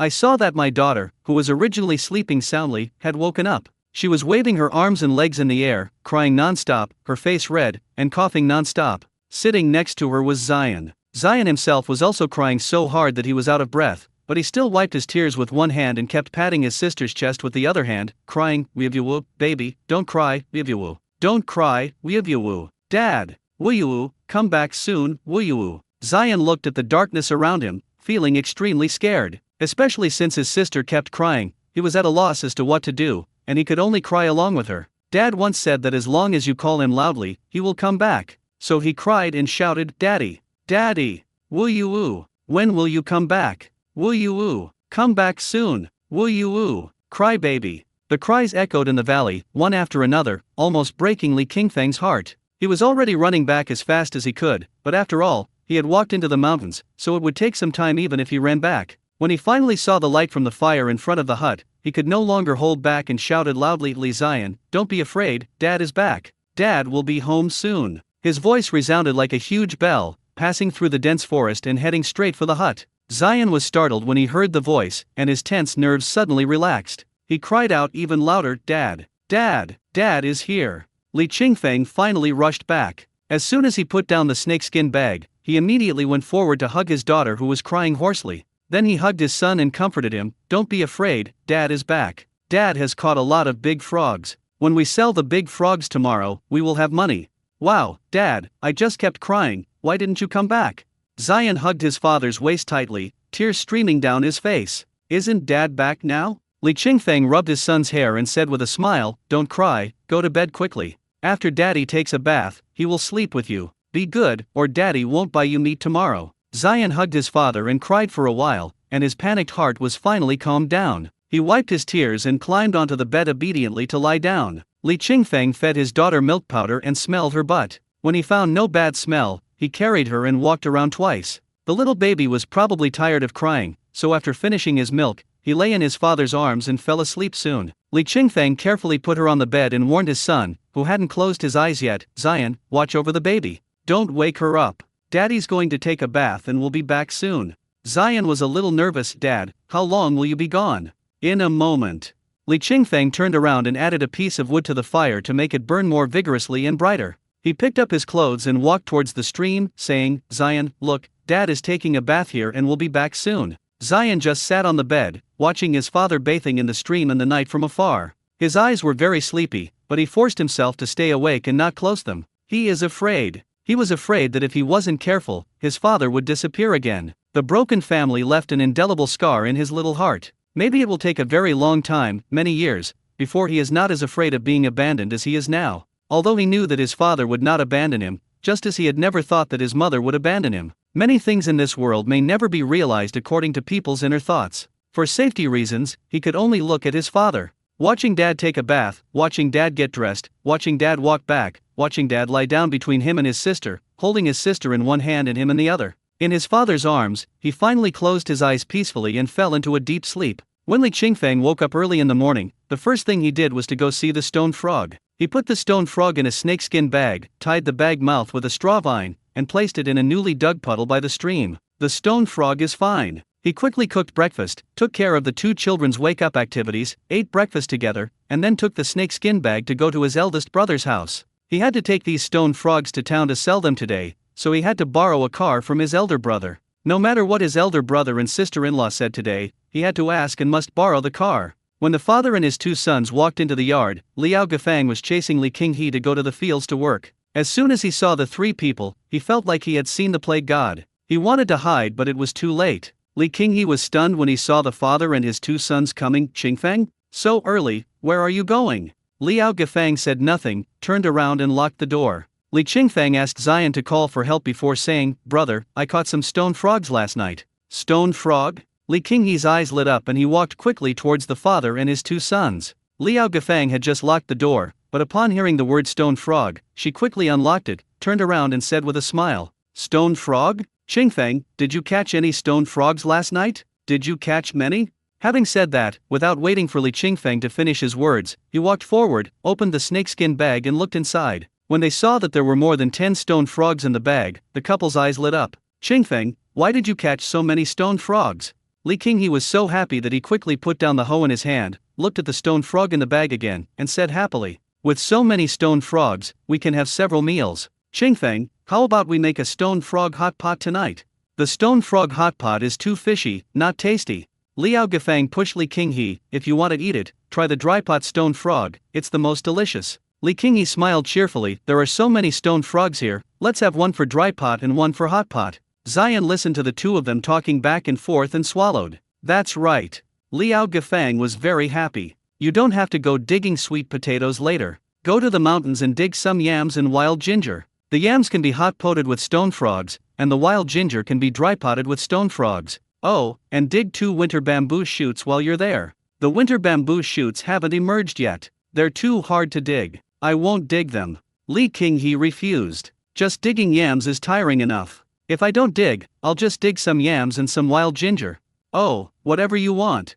Liao Gafang was too lazy to waste words with him and hurriedly pulled Zion into the house. "Zion, let's eat an apple first. When Brother Hoki comes back from school, he will take you out to play." When Zion heard that there were apples to eat, he couldn't help swallowing. Li Qingfeng stood there holding his daughter without making any other movements. "It wasn't until I saw my eldest brother picking up his hoe and preparing to go into the mountains to dig yams, and my eldest sister-in-law pulling Zion into the house, that I found the opportunity to speak. Brother, sister-in-law, this stone frog is not for eating. I plan to take it to town to sell it." "What?" The couple stopped at the same time and turned around to look at Li Qingfeng standing in the middle of the yard. Liao Gafang even shook off Li Zion's hand, cast an incredulous look at Li Qingfeng, and asked sharply, "You said these stone frogs aren't for eating? Are you going to sell them in town?" "Qingfeng, I'm not saying anything bad about you, but how much can these stone frogs be exchanged for? You might as well eat them yourself." After being glared at by Liao Gafang, Li Qinghe walked back and laughed dryly, saying, "Haha, other people will eat it anyway, so why not we eat it ourselves?" "Yes," Liao Gafang agreed hastily. "Other people are willing to spend money to buy them, so we should be even more willing to eat the ones we catch ourselves. If we sell them, the money will be spent anyway, so we might as well cook them and eat them. At least we can satisfy our craving. Isn't it a good way to satisfy your craving? This stone frog can be sold for 200 yuan per catty, and if you buy it, it will be even more expensive." She couldn't bear to buy it, but she wanted to eat it. But Li Qinghe is a coward. He usually has to be scolded before he can do his work. It is impossible for him to go into the mountains to catch stone frogs in the middle of the night. So when she heard in the village that someone in someone's family went into the mountains to catch stone frogs and gave the whole family a big meal, she felt a little disappointed. The men in other people's families are men, and the men in her family are also men, but why is the gap so big? Li Qingfeng couldn't help laughing when he heard Liao Gafang's words. "Sister-in-law is really considerate of me. She knows I drink porridge and eat wild vegetables every day, so she wants me to eat some stone frog meat to improve my mood, right? Sister-in-law, I appreciate your kindness. But now I have 2 children and can't even afford to eat. I really don't have the face to eat such a luxurious thing. If sister-in-law wants to eat it, it's easy. Let my brother go into the mountains tonight, and he will definitely be able to catch stone frogs." Liao Gafang snorted and laughed, but said nothing. Seeing his wife was silent, Li Qinghe urged her, "Then hurry up and sell it. Don't waste time, or the frog will die and the price will be half off." Li Qingfeng nodded. "I want to go there quickly, but I don't have a car. I have 2 children with me, so it's not easy to walk. So I want to borrow a car from you, big brother." "Okay." Li Qinghe just agreed when he heard Liao Gafang suddenly coughing. He looked up and saw Liao Gafang staring at him. "What's the deal? I heard you can't just lend your car out. If something goes wrong, who's responsible?" Li Qinghe timidly glanced at Liao Gafang and said with embarrassment, "That's right, Qingfeng, it's not that I don't want to lend it to you, but what if you run into someone else? Or you should take the 2 children to the intersection outside and catch a ride." "That's how it should be," Liao Gafang continued. "It's not far anyway, only 3 or 4 kilometers. It'll take about an hour to walk there, and then you can take a bus to town for 3 yuan. 3 or 4 kilometers is not far?" Li Qingfeng wanted to laugh.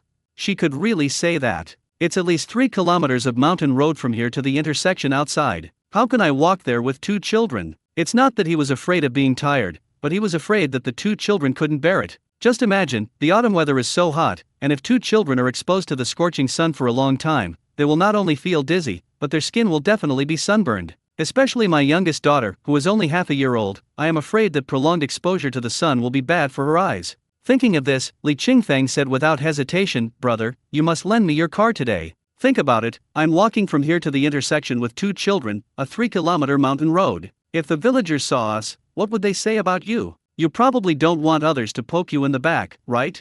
This sentence seemed to be spoken to Li Qinghe, but it was actually spoken to Liao Gafang. Upon hearing this, Liao Gafang's expression eased a little and she stopped talking. People need face and trees need bark, she understands this truth. Li Qinghe saw this and said hurriedly, "Hey, Qingfeng, what are you talking about? I didn't say I wouldn't lend it to you. I just wanted you to be careful." Liao Gafang rolled her eyes and said, "I can borrow your car, but my car is out of gas, so I can only borrow a motorcycle." Li Qinghe was stunned, and said to Li Qingfeng helplessly, "Qingfeng, look, the weather is so hot, it's actually more comfortable to ride a motorcycle. It's cool and healthy to enjoy the natural breeze." Having said that, he immediately went into the house to get the motorcycle key. Li Qingfeng didn't act aggressively. He took the motorcycle keys with a sincere look on his face and said, "Thank you, big brother." "Hey, what are you thanking me for? Brothers don't say thank you." Li Qinghe waved his hand and said, "I'm going to work." Liao Gafang turned around and locked the door again. Li Qingfeng turned the front of the motorcycle parked in the yard, let Zion stand on the pedal, and carried his daughter on a sling. He twisted the accelerator, roared out of the yard, and drove towards the town. The village is nearly 15 kilometers away from the town, and it takes about 20 minutes to ride a bike. The main reason is that there are children on the bike, so it is not easy to ride too fast and we can only move slowly. When we arrived in the town, we went straight to the only house in the town that bought game. This man is a man in his 50s named Pan Zhenman, who has been engaged in purchasing wild game for more than 30 years. His home is right next to the township vegetable market, and for safety reasons, he did not hang up a sign saying wild game purchase. But even if there is no sign hanging out, people from nearby villages and towns who catch wild game will bring it here to sell, because his family is the only wild game purchasing point in town. Li Qingfeng stopped his motorcycle at the door and walked into the courtyard with Zion by his hand. "Boss, are you still buying stone frogs?" When Li Qingfeng was a teenager, he followed his father here to sell stone frogs.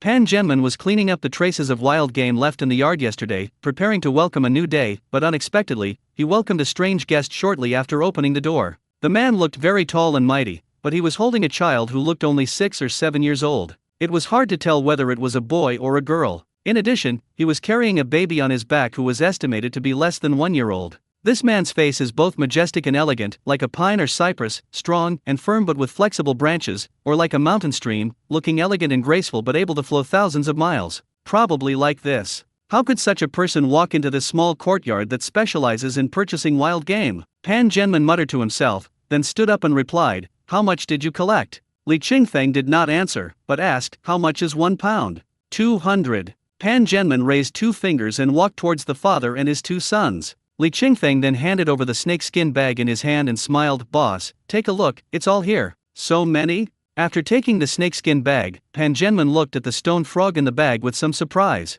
It was the first time that he received so many large stone frogs from one person at one time. Looking at a dozen lively stone frogs, Pan Zhenman even wondered for a moment if he had seen a ghost. First of all, the image of the visitor was very different from that of the other mountain people who came to sell stone frogs. Another thing is that this stone frog is really weird. Not only are there a lot of them, but each one is also very large. Other mountain people came to sell stone frogs. Even though someone could occasionally catch a dozen stone frogs, the sizes were uneven, and most of them were small. He had heard a story about a hunter before. It was said that the hunter had hunted all his life, killed countless lives, and finally died at the hands of a tiger spirit that had transformed into a human form. Could it be that I collected too many stone frogs, and these stone frogs became spirits and came to seek revenge on me? He looked at the father and his 2 sons in the yard suspiciously. "Boss Pan." At this moment, another man carrying a snakeskin bag walked into the courtyard. Seeing that the visitor was an old acquaintance, Pan Zhenman relaxed his expression and hurriedly greeted him. "Chun Gui, you're here. Did you go into the mountains to catch stone frogs again last night?" "Yes, we caught a few." The man named Chungi walked in, but his eyes were always on Li Qingfeng. When he came to Li Qingfeng's side and saw his profile clearly, he said in surprise, "Qingfeng, it's really you. I thought I was seeing things just now." Li Qingfeng then turned around to look at the man. Seeing that it was a man in his 50s from the village, he nodded and replied, "Uncle Chungi, what a coincidence. When Pan Genman saw that Oyu Chungi knew the man from before, he couldn't help but breathe a sigh of relief. He thought to himself, I was really overthinking it just now. It was probably because I tried too hard to find a girl in the county town last night, which made me a little confused. There's no monster or demon in broad daylight. You're just scaring yourself. Seeing Li Qingfang also carrying a snakeskin bag, Oyu Chungi was curious. Qingfang, are you here to sell stone frogs too? Yes. Li Qingfang nodded without saying anything more. Oyu Chungi is a typical villain. When the villagers raised funds to build the village, he did not contribute a penny and even slandered the village chief behind the scenes, accusing him of embezzling the funds. Later, seeing that the village chief had withstood the pressure and made the village better and better, he started to do some small things. Today he pulled out the redbud saplings in the village, and tomorrow he stepped on the newly sprouted sunflowers. 7 or 8 out of 10 villagers hate him to the core, and the remaining 2 or 3 are either the same cancer as him or are his relatives. Li Qingfang didn't want to have too much interaction with such a person, so he just replied politely and didn't say anything else. So you two know each other. Are you from the same village? Pan Genman looked at the two of them happily, thinking that the difference in their appearance was really huge. Yes, we are from the same village. Oyu Chungi walked up to Li Qingfang and opened his snakeskin bag, looking inside. He was surprised to see more than 10 stone frogs in the bag. Qingfang, how did you catch so many stone frogs? Where did you catch them? It's in the mountains. Li Qingfang replied briefly. Pan Genman saw that Li Qingfang didn't want to talk too much, and thought he was afraid that others would take away his wealth, so he hurriedly said, Come, let me see how many pounds your stone frog weighs. As he said this, he took out an electronic scale, weighed Li Qingfang's stone frog and the snakeskin bag together, and then subtracted the weight of the snakeskin bag. 5 pounds and 3 ounces. Pan Genman deducted the weight and reported a figure. 200 per pound, that's 1,060 yuan. Upon hearing this number, Oyu Chungi, who was chatting away on the side, had his pupils visibly dilated, his mouth slightly opened, and he was filled with surprise. Damn, Li Qingfang is so lucky? He actually caught so many stone frogs at once. Or did he catch so many by combining several attempts? Oyu Chungi was full of doubts. After Li Qingfang took the money and left, he started discussing with Pan Genman. Boss Pan, do you think these stone frogs have only been gathered together for a few days to get so many? Otherwise, how could he catch so many stone frogs in one night? Pan Genman carefully examined the stone frogs already in the cage and shook his head. Looking at how energetic these stone frogs are, they must have been caught last night. Stone frogs caught a few days ago don't look this energetic. That's crazy, Oyu Chungi said, a little jealous. I often go to the mountains, but I've never tried to catch so many stone frogs at once. He's only been in the mountains for one night, and his luck is incredible. In his opinion, Li Qingfang was able to catch these stone frogs by luck. After all, he relied on luck to catch stone frogs in the mountains. When you are lucky, you can catch 2 more, but when you are unlucky, you can't catch any. God is so unfair. Why doesn't he share some of this good luck with him? It would be great if he could catch so many stone frogs in one night. 1,000 a day, that's more than 300,000 a year. Haha, it's beautiful just thinking about it. Li Qingfang excitedly left Pan Genman's yard with about 1,000 yuan in his hand. He stood on the street holding his son's hand, watching people coming and going. It took him a while to come back to his senses. This was the first time he made money with his superpowers. The excitement is beyond words, just like a beggar seeing a treasure pot, or like a fish returning to the sea. Although he didn't know what the future would be like, he knew that with this skill, he could definitely give his children a better life and turn his life around.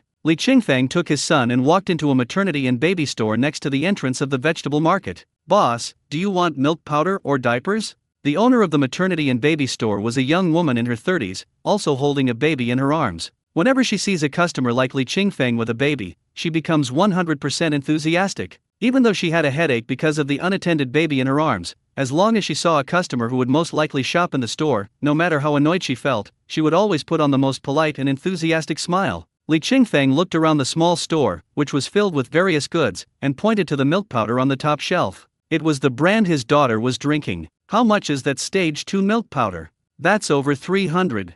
The female boss looked up at the milk powder on the shelf and replied hesitantly, 320. If you want it, just give me 300. That thing is a big brand, very expensive, and has never been easy to sell, so it has been put on the shelf. Li Qingfang nodded, walked to the other side of the store, pointed at the diapers on the top shelf and asked, Boss, how much are these diapers? This one. The female boss glanced at the diapers in the green box again and laughed. That one's 250, large size, 184 diapers. After saying that, he looked Li Qingfang up and down and saw that his clothes were covered in dirt. Although the child next to him was pretty, her clothes were not necessarily white and new. He couldn't help but think that he was most likely wrong this time. This guy didn't look like he was very rich. So, he may not be willing to buy milk powder and diapers that cost more than 300 yuan or 200 yuan. Thinking of this, the female boss quickly pulled out a can of milk powder from the bottom shelf and introduced it. Boss, what do you think of this? It's only about 100 yuan. And the diapers are also 100 yuan a box. Li Qingfeng looked at the milk powder in the female boss's hand, and then saw diapers in the direction she pointed. There was some hesitation in my heart. According to the current economic conditions, can I buy some cheaper milk powder and diapers for my daughter? After all, I still have to buy a solar lamp and some other things later. But what if I buy milk powder and diapers that are too cheap and my daughter can't get used to them? He looked at his son, then back at his daughter on his back, and said firmly, no, just help me get the expensive ones. I want both milk powder and diapers. As soon as these words were spoken, the female boss suddenly felt that she was really overwhelmed by her children. How could she doubt that such a super dad would not be willing to buy expensive things for his children? A grown man carrying a baby on his back and holding another baby in his hand, isn't he a super dad? She quickly and enthusiastically took the milk powder and diapers, and also gave the baby a silicone bowl and silicone spoon for eating solid food. While the female boss was packing things, Li Qingfeng saw his son next to him staring at the bun shop next to the maternity and baby store with his big, rolling eyes. He followed his son's gaze towards the bun shop, and saw white buns steaming in the steamer at the door of the bun shop, blatantly tempting passers-by. Steamed stuffed bun. Zion looked at the tempting bun, swallowed hard, and then looked up at his father. He wanted to ask for some buns, but when he thought about how he had to take care of his sister at home alone last night, he didn't dare to speak. It costs money to buy buns, and Dad's money can only be earned at night. If Dad spends all his money after eating the buns, will he have to leave me and my sister every night to go into the mountains to work?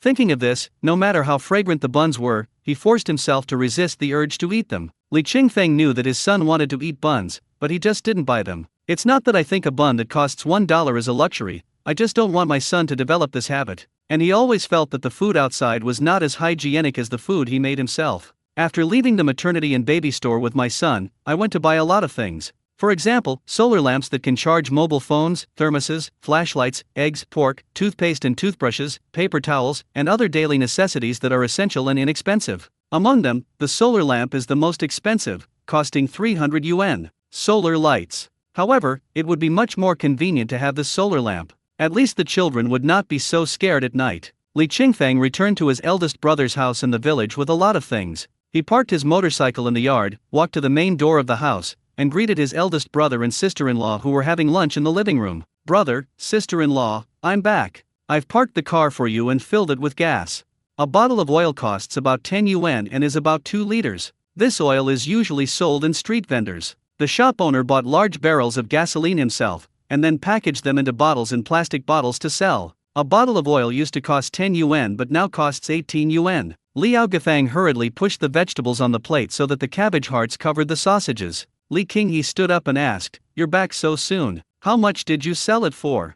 "Just $1,000. Li Qingfeng did not hide it. After all, Oyu Chunyi was there, and the town was so small that even if someone wanted to hide it, they couldn't. Furthermore, he also wanted to prove one thing to his elder brother. That is, even if I, Li Qingfeng, really have nothing, I will never drag anyone down. I can support 2 kids by myself. Li Qinghe was actually happy when he heard this, but he didn't dare show it. Moreover, Liao Gafang in the room coughed twice, and he immediately swallowed back the words that were on the tip of his tongue. "Have you had lunch? If not, let's have something together."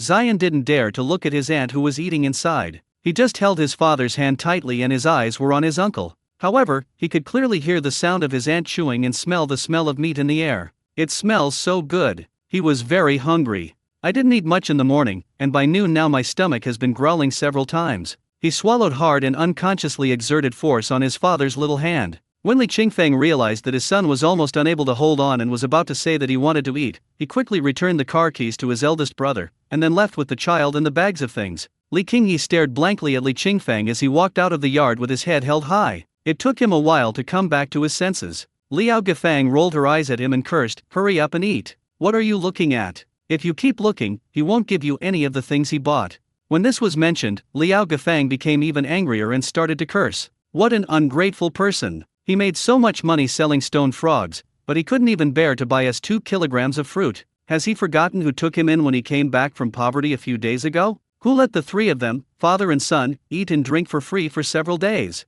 I've never seen such a heartless person. Li Qinghe, I'm telling you, if he comes to borrow a car again tomorrow, don't lend it to him. If you dare lend it to him, I will never let you go. Li Qinghe returned to his seat dejectedly and sat down. After hesitating for a while, he said, when I bought the car, he gave me 50,000 yuan. If I hadn't lent it to him, what happened to $50,000? Liao Gafang was furious. She slammed her chopsticks on the table and cursed while spitting out her rice. Is 50,000 yuan a lot? What can you do with 50,000 yuan? I tell you, if you feel sorry for him, just go back to the old house with him and live together. I will definitely not stop you. Li Qinghe didn't dare to say anything else, so he quickly shut up and started eating. Li Qingfeng returned home and put his daughter down to relax. The little girl has been staying on her father's back from the time she left home in the morning until now. She was strangled by the tight straps and could hardly move. She felt very uncomfortable. As soon as her father put her down, she immediately twisted her body happily, waving her limbs to the sky, and a sweet smile appeared on her face.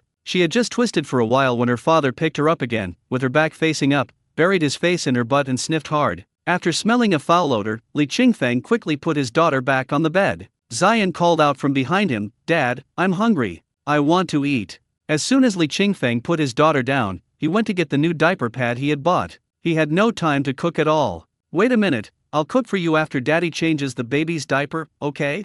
"No," Zion got angry. "I'm hungry. I want to eat. Be obedient."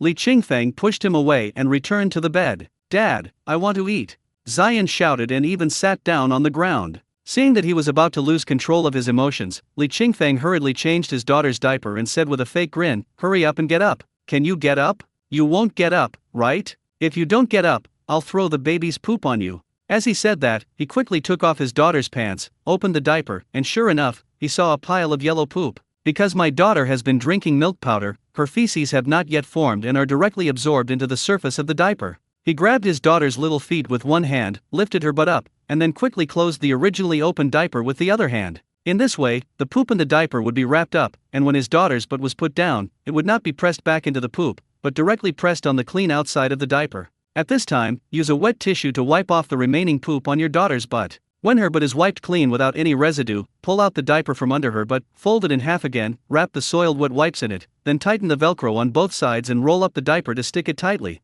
These things sound complicated, but for a super dad, they can be done in the blink of an eye. He deliberately showed a fierce expression, pointed the rolled up diaper in his hand at his son, and threatened, "Will you get up? Will you get up? If you don't, I'm going to throw the baby's shit on you." When Zion saw his father's gesture, he jumped up instantly and laughed, come on, throw it." Li Qingfeng immediately raised his hand and made a fake gesture. Zion saw his father was about to throw it at him, so he nimbly dodged to the side, haha, missed.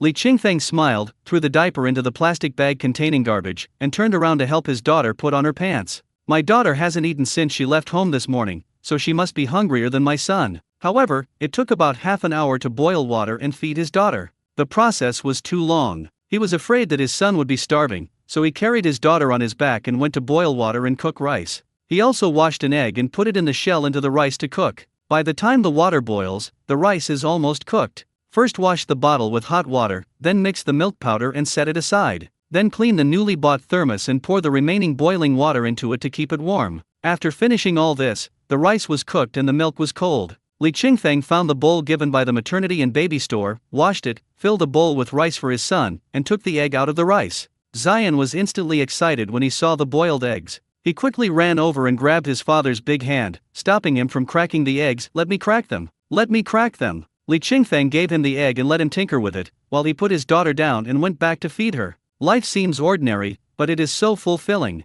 Zion took the egg and knocked it hard against the stone table. The round egg cracked and dented in an instant, revealing the pure white egg white inside, and a unique egg fragrance burst out. "It smells so good." It was just a small egg, but Zion couldn't bear to eat it all in one bite. After peeling off the broken eggshell bit by bit, he carefully scraped off a little soybean-sized egg white from the egg with his two front teeth, then used his father's newly bought silicone spoon to scoop a large spoonful of rice into his mouth, chewing and swallowing it with the tiny bit of egg white. He managed to eat 2 bowls of rice with just this one boiled egg, and at the end there was still half an egg white and an intact yolk left. He put down the spoon, and with his dirty little hands holding the egg, he walked over to his father who was still feeding his sister. He took out the yolk and stuffed it into his father's mouth without saying anything. "Dad, this is for you." Li Qingfeng opened his mouth and immediately smelled the fragrance of the eggs. Wrong. He frowned and asked, "You didn't wash your hands, did you?" "Unwashed hands can carry viruses and bacteria." "It's washed," Zion shouted, quickly ran back to put down the eggs, and then trotted to the stream to wash his hands.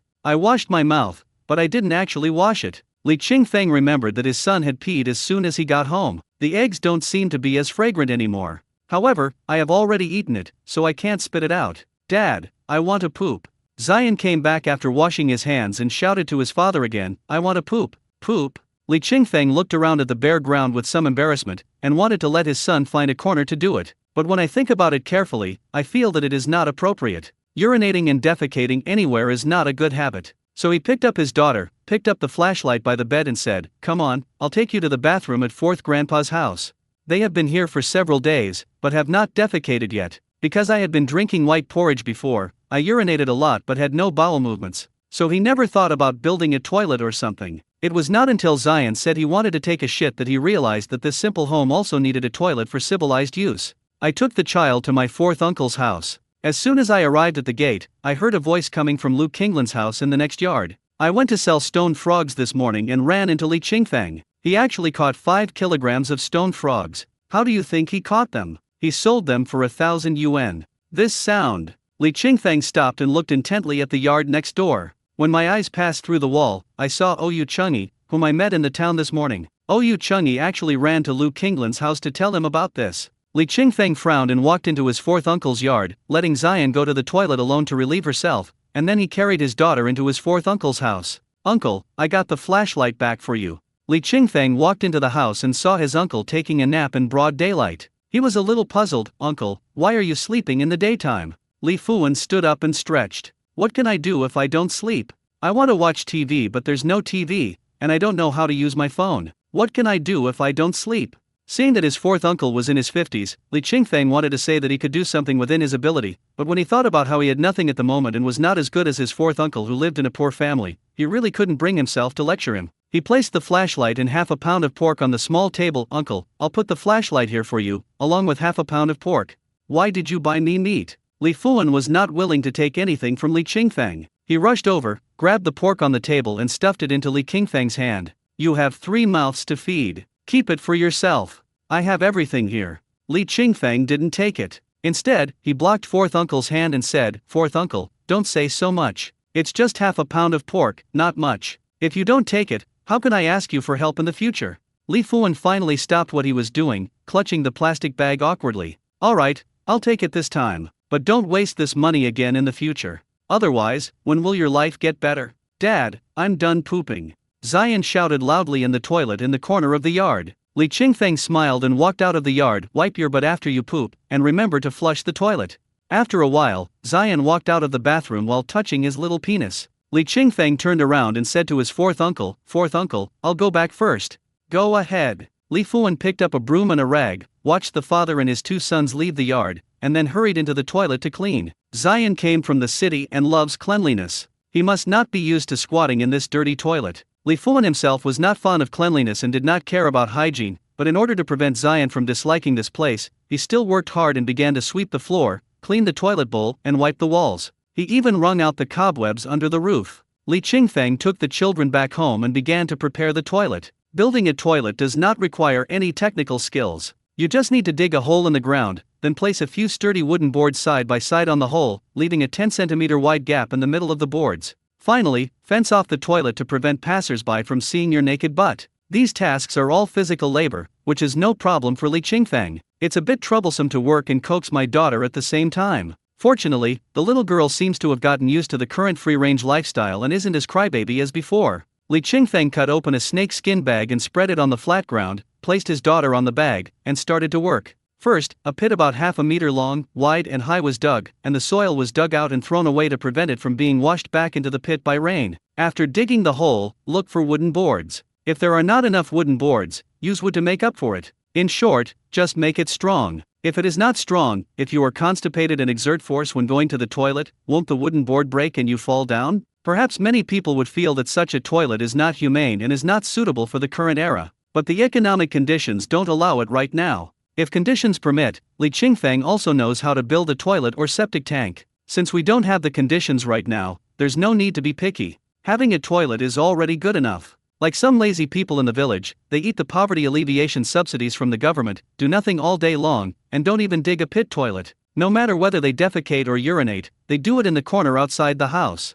After digging the pit toilet, Li Qingfeng cut 2 bamboos from the bamboo grove at the foot of the mountain opposite the stream. Use bamboo as pillars around the pit, then cut some thatch and fix it on the pillars with bamboo strips. A decent toilet was ready. After finishing the finishing work, Li Qingfeng immediately asked Zion to squat on the wooden board and try it out. The size of the gap between the wooden boards is just right, not too wide for Zion to stand steadily, nor too narrow for his poop to fall on the boards. Just as Li Qingfeng was admiring the perfect handmade work with great pride, an uninvited guest arrived in the yard. Lu Qinglan stood in the courtyard with a stern face and asked, "Qingfeng, I heard you went to town to sell stone frogs today? And you sold them for over 1,000 yuan?" Li Qingfeng knew why Lu Qinglan came, and hurriedly picked up his crying daughter and went forward to tease her. "Uncle Qinglan, do you have clairvoyance or super hearing? How did you get the news so quickly? Who told you?" He wanted to liven up the atmosphere and ease Lu Qinglan's mood. Unexpectedly, Lu Qinglan's expression became more serious, and his voice became much louder.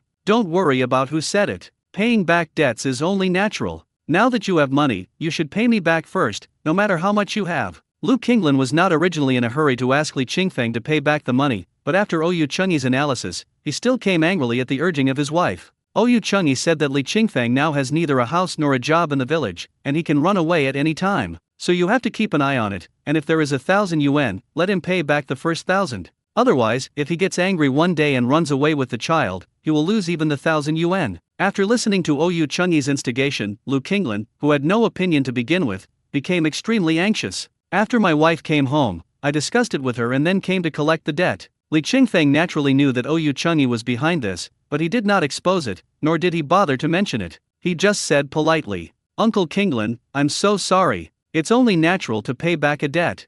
I understand that. I will definitely pay you back the 50,000 yuan within the agreed time. But today I really can't help it. Because I only made 1,000 yuan from selling stone frogs today, and I used it all to buy things." "You bought something?" Lu Qinglan screamed. "You actually used my money to buy something? That's my money." Li Qingfeng said apologetically, "Uncle Qinglan, I'm so sorry. I thought we made it clear at the beginning that as long as I paid back the money within 3 months, it would be fine. I didn't expect you to be so anxious. Look, I'm taking care of 2 children by myself. The younger one is only 6 months old. Milk powder and diapers are necessities. I sold the stone frog today, and bought a can of milk powder and a box of diapers for my daughter. These 2 alone cost me 500 or 600 yuan, and I also bought some other things. I've already spent all the money I earned from selling the stone frogs. But don't worry, I'll pay you back as soon as I have enough money." Lu Qinglan looked at the little boy standing beside him looking at him timidly, then looked at the baby girl in Li Qingfeng's arms, and felt pity. He wanted to let it go, but at this moment Oyu Chengyi sent him another message. It's still the same words. "Tell him not to be soft-hearted, otherwise it will be troublesome if Li Qingfeng runs away." After reading the message, he remembered the solemn promises he had made to his wife and Oyu Chengyi. He said that he would definitely be able to get the money back from Li Qingfeng today. "I have already made such a boast. If I back down now, I will probably be laughed at by my wife and Oyu Chengyi when I get home." He gritted his teeth and said, "I don't care. Anyway, you must pay me back 1,000 yuan today." As he spoke, he looked around and saw milk powder and diapers piled under the hut. He immediately rushed over, picked them up, and threatened, "It's okay if you don't pay me back today. I'll move these things back to pay off the debt first, and I'll pay you back when you have money." As he said that, he picked up his things and was about to leave. Li Qingfeng saw Lu Qinglan picking up his daughter's milk powder and diapers, and his expression immediately changed. "Put it down." The loud shout frightened Lu Qinglan so much that his heart trembled. He looked at Li Qingfeng sideways and said, "I won't let go. Either pay me back, or I'll take these things away to pay off the debt. These are my daughter's things, I ask you to put them down." "I won't let go, what can you do?" Although Lu Qinglan was a little scared, he still gritted his teeth and put on a fearless look. "You want to slow down?" Li Qingfeng's voice had a hint of coldness. Lu Qinglan was scared. Remembering that Li Qingfeng had picked him up with one hand, he swallowed and slowly put the thing down. But he couldn't just go back empty-handed. "If I go back like this, won't I become a laughingstock?" After thinking for a moment, he immediately sat down on the ground, pounding his hands on the ground and howling, "Oh, God, I owe you a debt and don't pay it back. Is there any justice in the world? How am I going to live? If I go back like this, my wife will definitely scold me to death. Good heavens!" Li Qingfeng took a deep breath and felt a headache when he looked at Lu Qinglan sitting on the ground. How come there are such difficult people? If you talk softly to him, he will use force. If you deal with him harshly, he will throw a tantrum. This Lu Qinglan is simply a dog-skin plaster. Li Qingfeng was so upset by Lu Qinglan's howling that he couldn't help but shout, "Alright, shut up." Lu Qinglan paused, glanced at Li Qingfeng, and continued to howl in a pretentious manner. Li Qingfeng asked him impatiently, "What do you want in exchange for leaving?" Upon hearing this, Lu Qinglan immediately stopped talking and replied, "When I came here just now, I told my wife that I must bring some money home from you today. If you don't have any money, you have to give me something valuable to take back, otherwise I won't be able to explain myself." Li Qingfeng was speechless. He looked at the hut and pointed at the solar lamp hanging under it and said, "Take the solar lamp away and get out of here. Don't cry in front of me." Hearing this, Lu Qinglan looked at the solar lamp with some disdain. "That thing is only worth 200 or 300 yuan. How can it be worth more than a milk powder diaper? I don't want it." "Hey, are you still picky?" Li Qingfeng laughed angrily. "Uncle Qinglan, I'm not negotiating with you. Today you can either go home empty-handed or take the solar lantern away. You choose one." Having said that, without waiting for Lu Qinglan to reply, he carried his daughter to the side. Lu Qinglan chuckled twice and picked up the milk powder diaper on the ground. "I don't want that broken thing, I want the milk powder diaper." But just as he finished speaking, he saw Li Qingfeng grabbing a corner of the big rock with one hand, lifting it up gently, and walking towards him. "Oh shit!" Lu Qinglan was startled and jumped back suddenly. The thing in his hand fell down instantly. Li Qingfeng held the big stone in one hand and walked past Lu Qinglan. "Uncle Qinglan, let me help you hold the lamp." Lu Qinglan looked up at the big rock, swallowed his saliva, and nodded woodenly, "Okay." Although the big rock doesn't look very big, it is not small either. At least 100 pounds. Li Qingfeng actually lifted a stone weighing over 100 kilograms with one hand. "I only weigh a little over 100 pounds. Lu Qinglan shook his legs and felt a little weak. Fortunately, he didn't lie on the ground, otherwise Li Qingfeng would have picked him up like a chicken and thrown him out, breaking all the bones in his body. "It's all that bastard Oyu Chengyi's fault. He insisted on instigating me to come and collect the debt."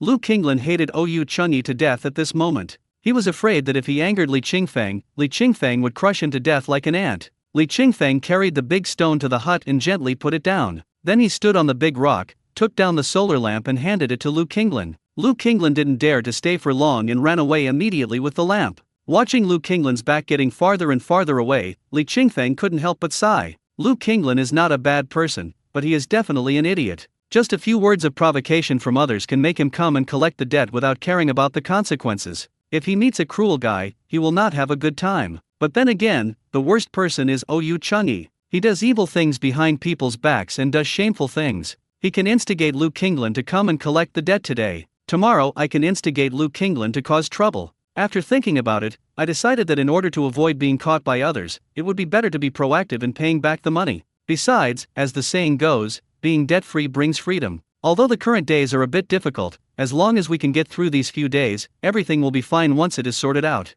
At this moment, Zion came forward, tugged at his palm, raised his little head and asked him, "Dad, don't we have any lights anymore?" Dad was very happy when he bought the lamp because he didn't have to be afraid of the dark at night. Now seeing that the light was gone, he was very sad because he might have to grope in the dark again at night. Li Qingfeng smiled at him and said, "It's okay. Even without lights, we still have fire. When it gets dark, Dad can light 2 fires. They will definitely be brighter than lights." "Okay?" Zion finally smiled and nodded, "Okay." At night, Li Qingfeng actually lit 2 fires. The enchanting dancing flames emitted a brilliant light in the dark night, which was actually brighter than a lamp. Zion looked at his father who was cooking by the fire and asked in a baby voice, "Dad, I'm hungry. Can I eat?" "Wait a minute, the eggs aren't cooked yet. Tonight's dinner includes pork and eggs. Cut the pork into thin slices and cook it in boiling water. When the pork slices are almost cooked, beat an egg into them." Li Qingfeng helped his son scoop rice while instructing him. "After dinner, you stay home and look after your sister. Daddy still has to go to the mountains to work." "Okay?"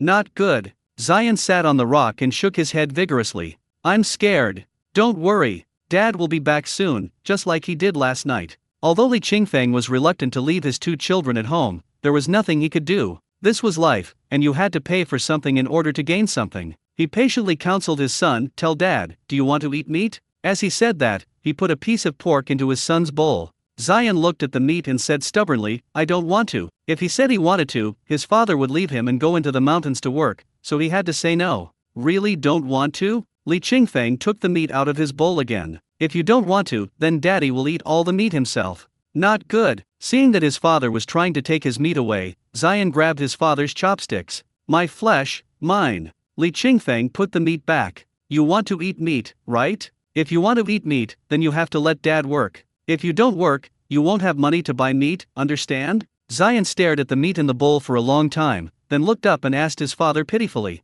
"Then if I call you, you will come back, right?" "That's right. As long as you call dad, he will be back soon. But you can't call dad right after he leaves, okay? Go get some sleep first. When you wake up, dad might already be back." Li Qingfeng thought it would be better to let his son fall asleep first. But the problem is, this kid doesn't sleep when you want him to, and he talks a lot. Just like now, when he is eating, he is talking while eating, and his little mouth never stops. "Dad, is pork poisonous? Can I eat pork? What about eggs? Are eggs poisonous? Can I eat eggs?" Just because Li Qingfeng had told him before that spicy strips were poisonous and could not be eaten, he loved asking similar questions afterwards. After confirming that pork and eggs were not poisonous and could be eaten, he still did not give up and asked, "Dad, is rice poisonous? Can I eat rice?" Li Qingfeng nodded. "You can eat, of course you can eat quickly, or dad won't wait for you." "No." Seeing that most of the rice in his father's bowl was gone, Zion became anxious. He quickly scooped a large spoonful of rice into his mouth and whimpered, "Dad, wait for me, wait for me." Zion's bad habit is that he doesn't allow others to eat faster than him. However, he is also talkative and says more than 10 sentences for every mouthful of food. Normally a bowl of rice would take him 5 minutes to finish, but he could actually spend half an hour eating it. After dinner, I took the 2 children for a walk in the yard to help them digest the food, and then put them to bed. Li Qingfeng rocked his daughter while playing rock paper scissors with his son. After his daughter fell asleep, he gently put her back to bed and then told his son, "Just lie down and don't cry, okay? Otherwise, if you wake the baby, dad won't be able to make money. And if you don't make money, you can't buy meat, okay? If you don't make enough money, you can't buy toys or cars, right?"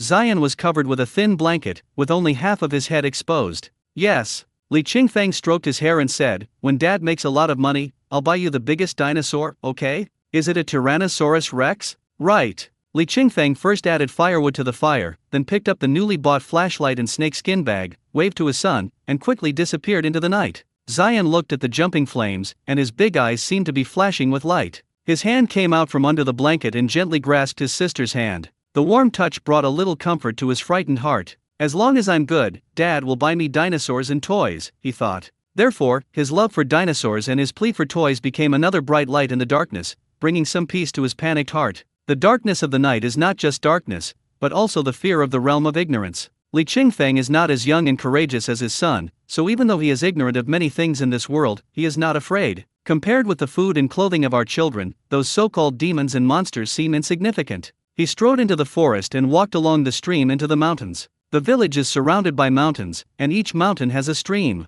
Most of these mountain streams seep out from a location higher than the mountainside or near the top of the mountain, then flow all the way down to merge with other mountain streams. Moreover, these mountains are different from those that rise straight from the ground like bamboo shoots. The mountains here are connected to each other, winding and undulating with soft lines. More importantly, each of these mountains is extremely large. Even for someone with supernatural powers like Li Qingfeng, it would take about half an hour to walk from the foot of the mountain to the top, not to mention walking around the foot of the mountain, which would take even longer. Because the shortest straight line distance from the foot of the mountain on this side to the foot of the mountain on the other side is 1 kilometer. Straight line distance. The mountains in the village are not only big, but also numerous. Even the old men who have lived in this village for 70 or 80 years and still have the strength to move around have only been to a small part of the mountains behind the village. The higher and larger mountains you go deeper into can be said to be uninhabited areas with no human habitation. Naturally, Li Qingfeng only caught stone frogs in the Baishan and Dongshan mountains near his home. The stone frog reserves in these mountains alone are enough for him to survive for a few days.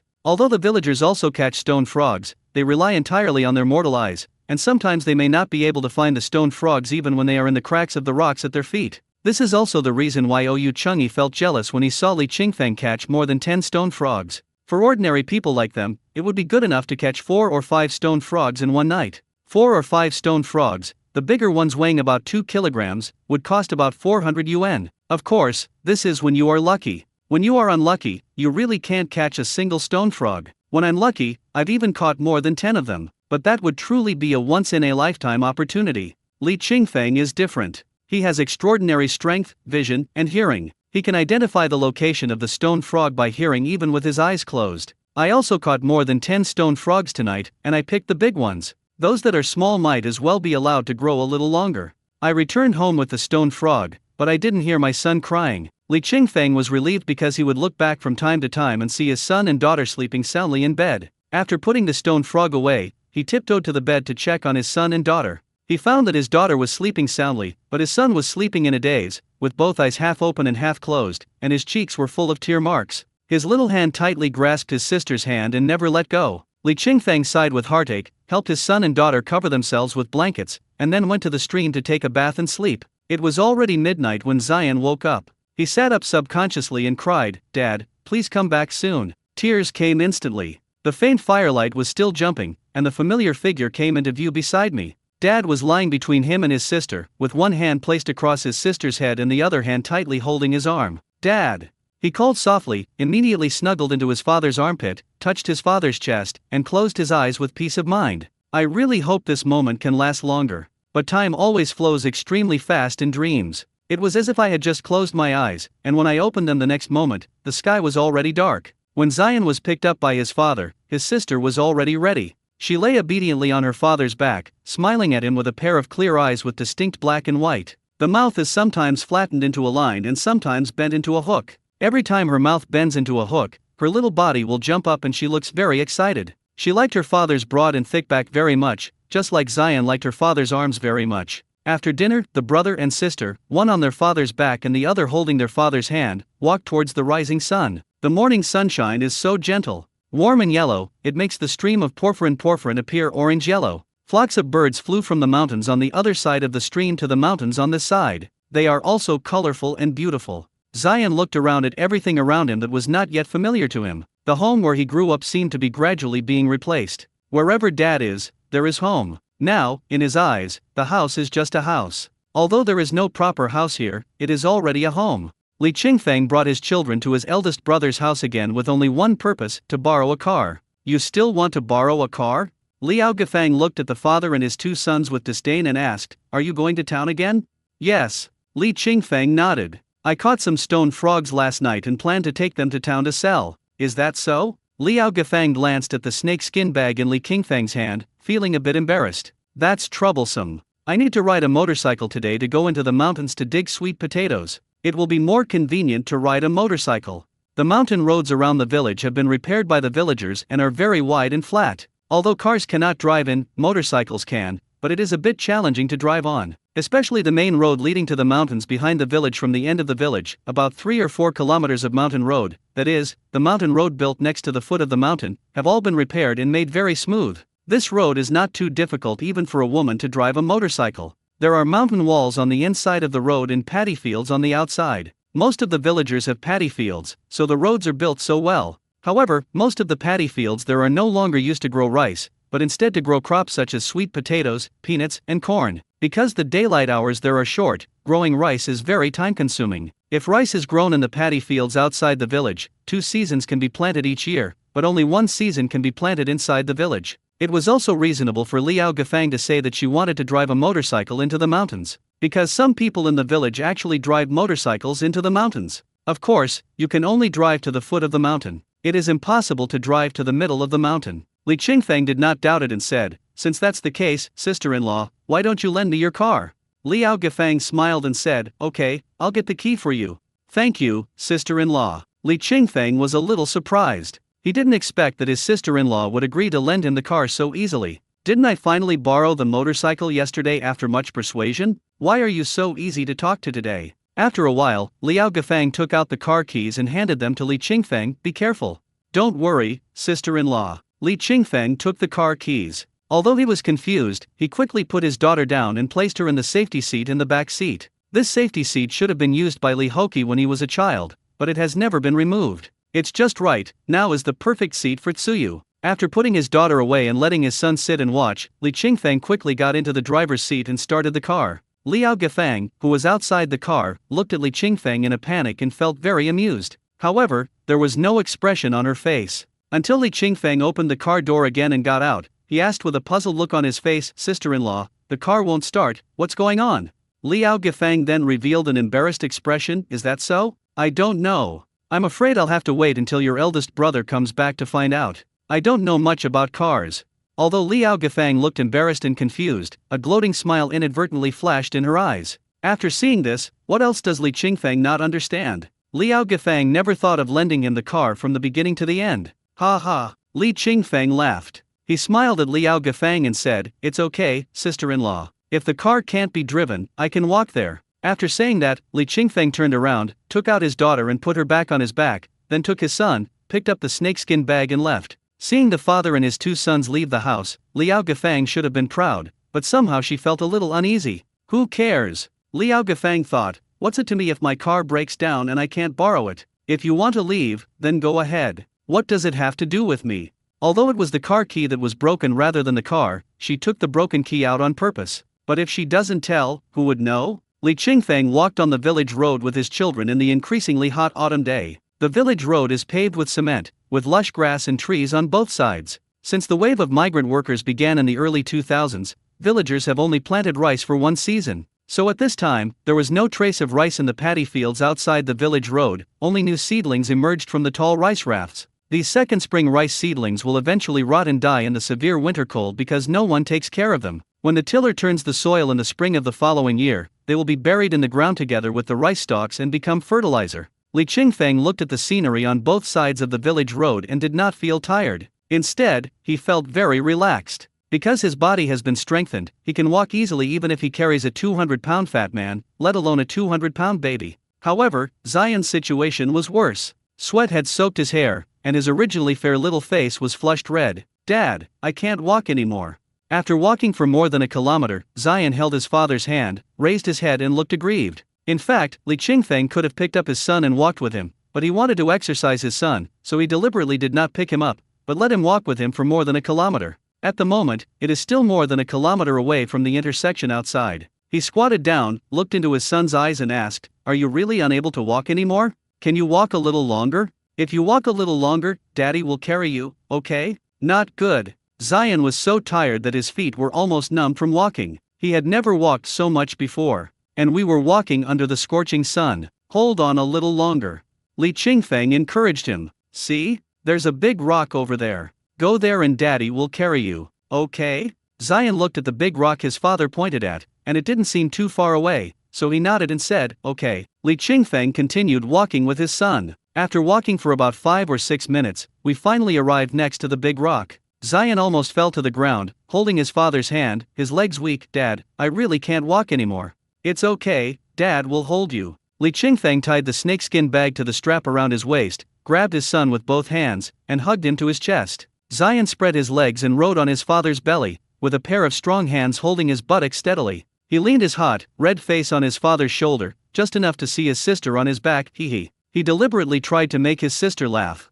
Sure enough, my sister jumped up and laughed along with him. My sister's little face is also rosy, making her look even cuter and prettier. "Sister!" He forgot his tiredness and shouted deliberately. The younger sister, who had just stopped laughing, was startled by the sound and laughed a low hee-hee sound again. "Sister! Sister!" Seeing his sister laughing because of him, Zion became more excited and called his sister again and again. My sister also cooperated with him, letting out louder and more excited laughter. The two children clung to their father, one in front and one behind, and burst into laughter. Those who whizzed past Li Qingfeng on motorcycles would subconsciously turn their heads to look at him, or look in the rearview mirror. Maybe life is really hard, but this is from an outsider's perspective. Li Qingfeng never felt that such a life was bitter. In his opinion, as long as his two children are healthy and happy, even if he has to live in a thatched hut and live such a life for the rest of his life, it will be sweet. However, just because he thinks it's sweet, the child may not find it sweet when he grows up, so he still has to work hard. Brother Fang. Just as Li Qingfeng was striding out with the two children hanging on his back, a car suddenly stopped beside him.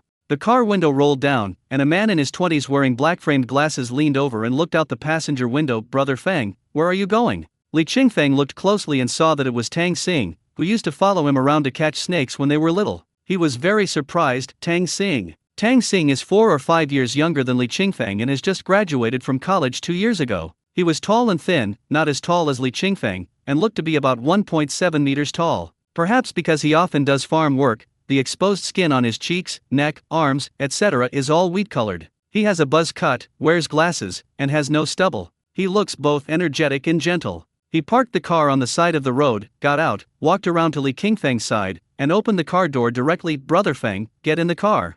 Li Qingfeng looked at his car and praised him. "You are a good kid. You bought a car at such a young age." "Hee, my parents bought it for me." Tang Xing scratched his head embarrassedly. Li Qingfeng first put his son in the back seat, then with the help of Tang Xing, he untied his daughter from his back, folded the baby carrier, and sat in the back seat holding his daughter. "Brother Feng, where are you going?" Tang Xing restarted the car, glanced at the father and his two sons in the back seat through the rearview mirror, and asked, "I'm going to town." "That's a coincidence. I'm going to town too. Are you going shopping?" Li Qingfeng has been back for many days, but he has not been asking around for news about the village, so he doesn't know much about the current situation in the village. "I work at the township government." Tang Xing didn't mean to brag at all. He just informed me and said, "I'll be off work at noon. If you can wait, just wait for me. I can even take you back." Although Tang Xing hadn't seen Li Qingfeng for many years, he always remembered the kindness that Brother Feng showed him when he was a child. "That's too much trouble." Li Qingfeng didn't want to bother him. "I can just walk back. You go about your business and don't bother me." "Brother Feng, what are you talking about?"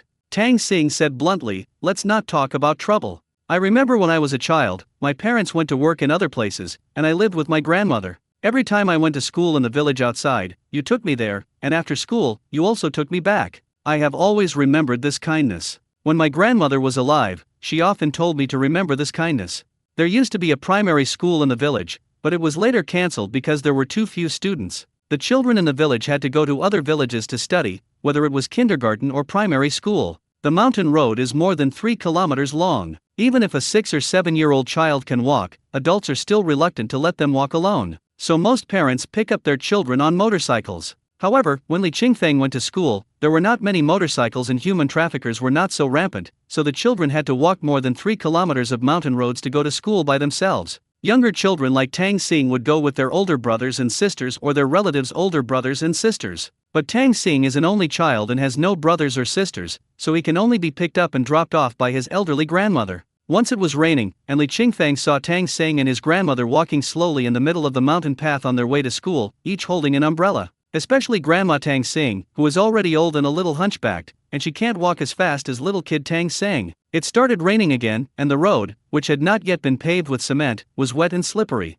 Li Qingfeng, who was originally walking behind, quickly caught up and told Tang Xing's grandmother to hand Tang Xing over to him. He would take Tang Xing to school and take Tang Xing home after school. From then on, Tang Xing followed Li Qingfeng until Li Qingfeng graduated from elementary school. Grandma Tang Xing loved to talk about this matter when she was alive, and her face was moved every time she talked about Li Qingfeng. It is said that Li Qingfeng is a rare good person. Recalling the past, both of them couldn't help but sigh that time flies. In the blink of an eye, the little kid has grown up and can even drive a car. Tang Xing lamented that God was truly blind, allowing Brother Feng to suffer such a disaster. The news about Li Qingfeng's current poverty and his wife's escape had already spread like wildfire in the village. However, Tang Xing was busy with work and only heard about these things in the past 2 days. "I had planned to visit Brother Feng on the weekend, but I didn't expect to meet him today. Brother Feng, do you still remember that when we were little, you took me to catch snakes and scared me so much that I almost wet my pants?" Tang Xing said happily. At that time, Li Qingfeng would sell the snakes he caught to people in other villages, and each snake could be sold for a few dollars. A few dollars at that time was very valuable and could buy a lot of delicious food. Brother Feng took him to the grocery store to splurge, buying a pack of spicy chips for 1 cent each. They hid in the woods next to the village temple and ate them secretly before going home. It was so spicy that not a single lip of my mouth was not swollen. The most uncomfortable thing was that my butt was swollen when I went to the toilet the next day. Li Qingfeng laughed along. "Haha, of course I remember. I used to catch snakes and sell them for snacks, but now I catch these wild game and sell them for a living. Isn't that ironic?" "Brother Feng, don't say that." Tang Xing not only didn't find it ironic, but also said with envy, "Look at you, you caught more than a dozen stone frogs in one night, which can be sold for thousands of yuan. You are much better than me. If I could be as lucky as you, I would not go to work and endure that, and go home to farm. How wonderful it would be." Both of them felt that their current situation was quite miserable and they envied each other's lives. Little do we know that everything is cause and effect. When Tang Xing was young, his parents left him and his elderly mother to go out to work. They didn't return home for many years. He was tired of being exploited and looked down upon after working hard outside. He knew that the only way for poor people to move up the social ladder was to study hard. Among them, the iron rice bowl provided by the government is the most secure, so Tang Sing has been urged to take the civil service exam. Li Qingfeng's father raised 2 sons on his own, living in poverty. He let his sons run wild, just letting them live. He left almost no savings for his 2 sons and did not encourage them to study hard. So once Li Qingfeng returned to his hometown in poverty, he really had nothing and had to start everything from scratch. Although it had a different fate, who could guarantee that the golden bug would not be affected by cause and effect? The two kept talking about interesting things from their childhood and soon arrived in town. Tang Sing let Li Qingfeng, his father, and his son get off the car at the government gate. They added each other on WeChat and told Li Qingfeng to wait for him to get off work. After Li Qingfeng agreed, he carried his daughter on his back and took his son to the market where wild game was purchased. Today, someone is selling stone frogs in Pan Zhenman's yard. As soon as Li Qingfeng walked in, he saw Oyu Chengyi. After hearing the noise, Oyu Chengyi turned around and saw Li Qingfeng. Qingfeng, what a coincidence, I meet you again. Uncle Chengyi, what a coincidence. Li Qingfeng smiled, walked in, and handed the snakeskin bag to Pan Zhenman. Boss, please weigh it and see how many kilograms it is. Pan Zhenman took the bag and opened it. His face was instantly filled with surprise. Handsome boy, this is great. I got a dozen stone frogs yesterday, and today I got another dozen. You're really lucky. Upon hearing this, Oyu Chengyi leaned over to take a look. When he saw that there were more than a dozen fat and big stone frogs in the snakeskin bag, the fire of jealousy in his heart was suddenly ignited. Damn, how could Li Qingfeng, this green-haired turtle, have such good luck? He caught more than a dozen stone frogs the night before last, and another dozen last night? What kind of deity is this? Oyu Chengyi muttered inwardly, his heart trembling with jealousy, but he still smiled and said, Qingfeng, you are so lucky, can you take me into the mountains with you tonight? Let me also experience what it feels like to catch more than 10 stone frogs in a day. Li Qingfeng smiled and politely declined. Uncle Chengyi, you are such a joker. I just got lucky. It was just a coincidence. In terms of experience, I don't even have 1/10 of yours. Oyu Chengyi's expression remained calm upon hearing this. Don't flatter me. If I were really as good as you say, I wouldn't have caught 2 stone frogs last night for just over 100 yuan. He stretched out his hand, shook the banknotes in his hand, and pretended to be helpless. More than 100 is not a small number. More than 100 a day, that's tens of thousands a year.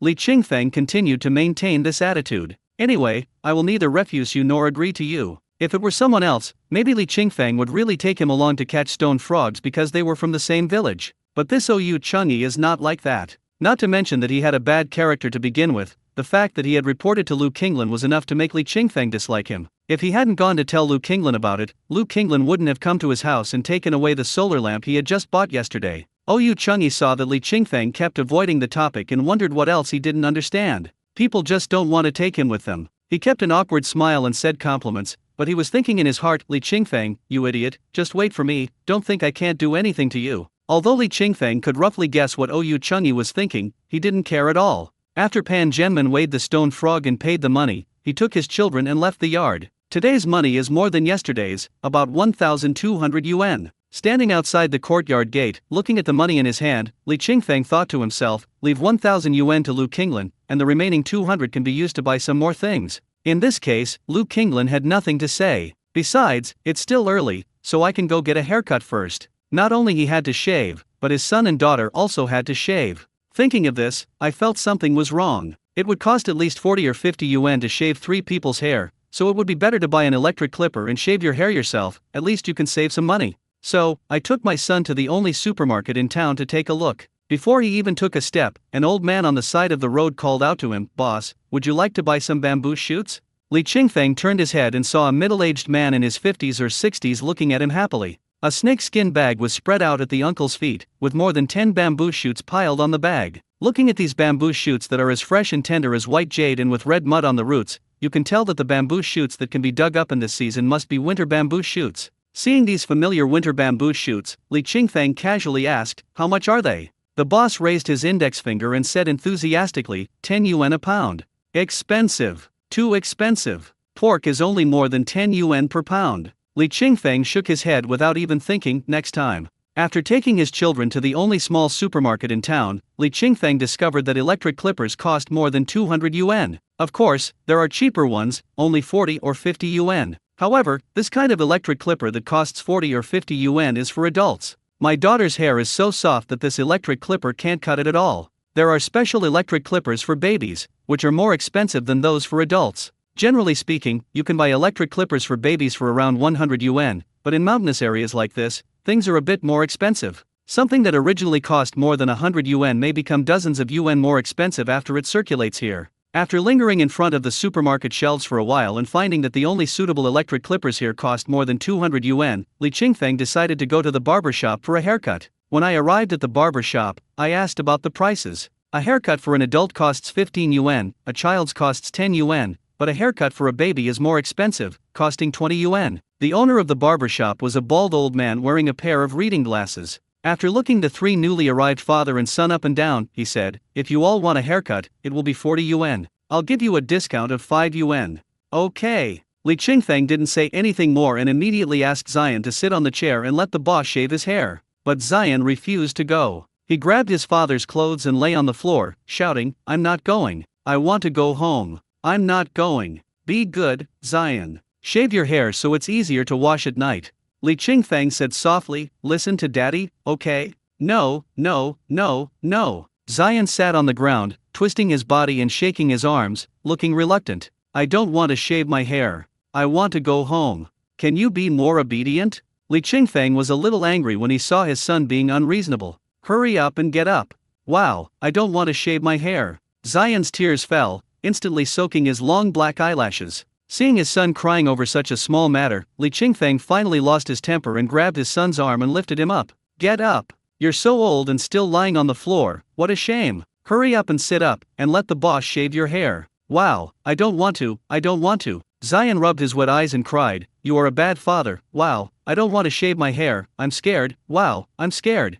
"What are you afraid of?" Li Qingfeng asked. "I'm afraid of bleeding, Weevu." Zion rushed over and hugged his father's thighs and cried, "I'm afraid of bleeding, Weevu. It will bleed soon, Weevu." "Bleeding?" Li Qingfeng's heart softened, and he remembered that his son had suffered a serious head injury when he was a child. That happened when Zion was a little over 1 year old. He was playing with his mother at home, but his mother was busy playing with her mobile phone and didn't notice that young Zion crawled from the floor to the sofa, then from the sofa to the coffee table next to it, and finally fell off the coffee table. Originally, it should be fine if he fell from the coffee table, which was more than half a meter high, but as luck would have it, Zion's mother's makeup box was on the ground. Zion's head hit the corner of the solid wooden makeup box, breaking it immediately and causing a lot of bleeding. Although Zion was only 1 year old when this happened and should not have formed any memory of it, he would cry loudly every time he had his hair cut at home and was unwilling to wash his hair. This behavior continues to this day. Thinking of this, Li Qingfeng felt guilty again. He squatted down, pulled his son over, and whispered to him, "Zion, listen to daddy and trust daddy. It won't bleed, and it will be done soon. Once your hair is shaved, you don't have to wash it anymore, okay?" "Wow, I'm scared." Zion sobbed, "I'm scared.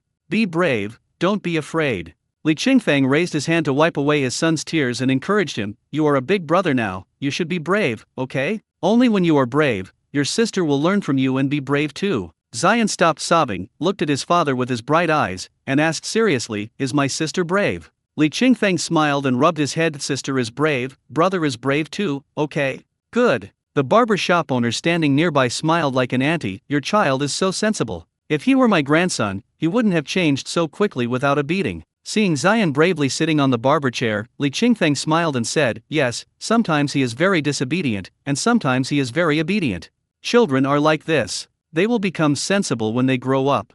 After Zion finished cutting his hair, it was Suyu's turn, and finally it was Li Qingfeng's turn. When Li Qingfeng was getting his hair cut, the person who helped hold the child was the owner of the barber shop, a woman in her 50s who looked kind and gentle. She hugged Suyu and tried to make her laugh, but Suyu stared at her blankly, his expression gradually falling, his originally straight lips turned into an arch shape, and his eyes became wet. Wow! In the end, all the boss lady's efforts were in vain with Tsuyu's crying. The boss scolded him, "Oh, what's wrong with you? You can't even hold a child properly."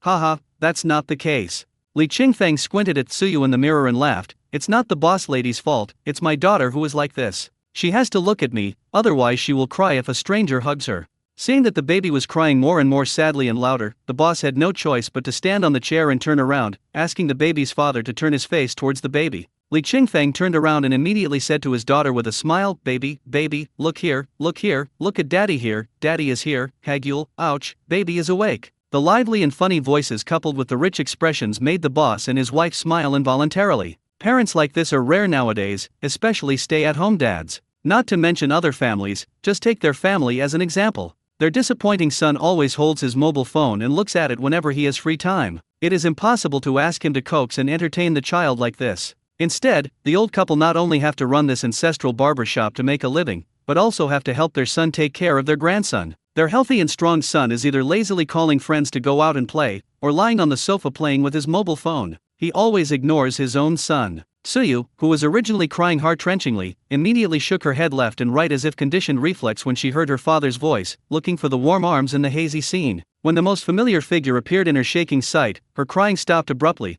and her originally extremely aggrieved little face was covered with a sweet smile again, and she grinned and laughed. However, when she realized that the figure was still very far away from her and she tried to laugh several times but he still didn't come to hug her, her mouth flattened again and her eyes became wet again. Then there was another WA sound, and a louder cry was heard. Li Zion, can you please stop looking at your phone?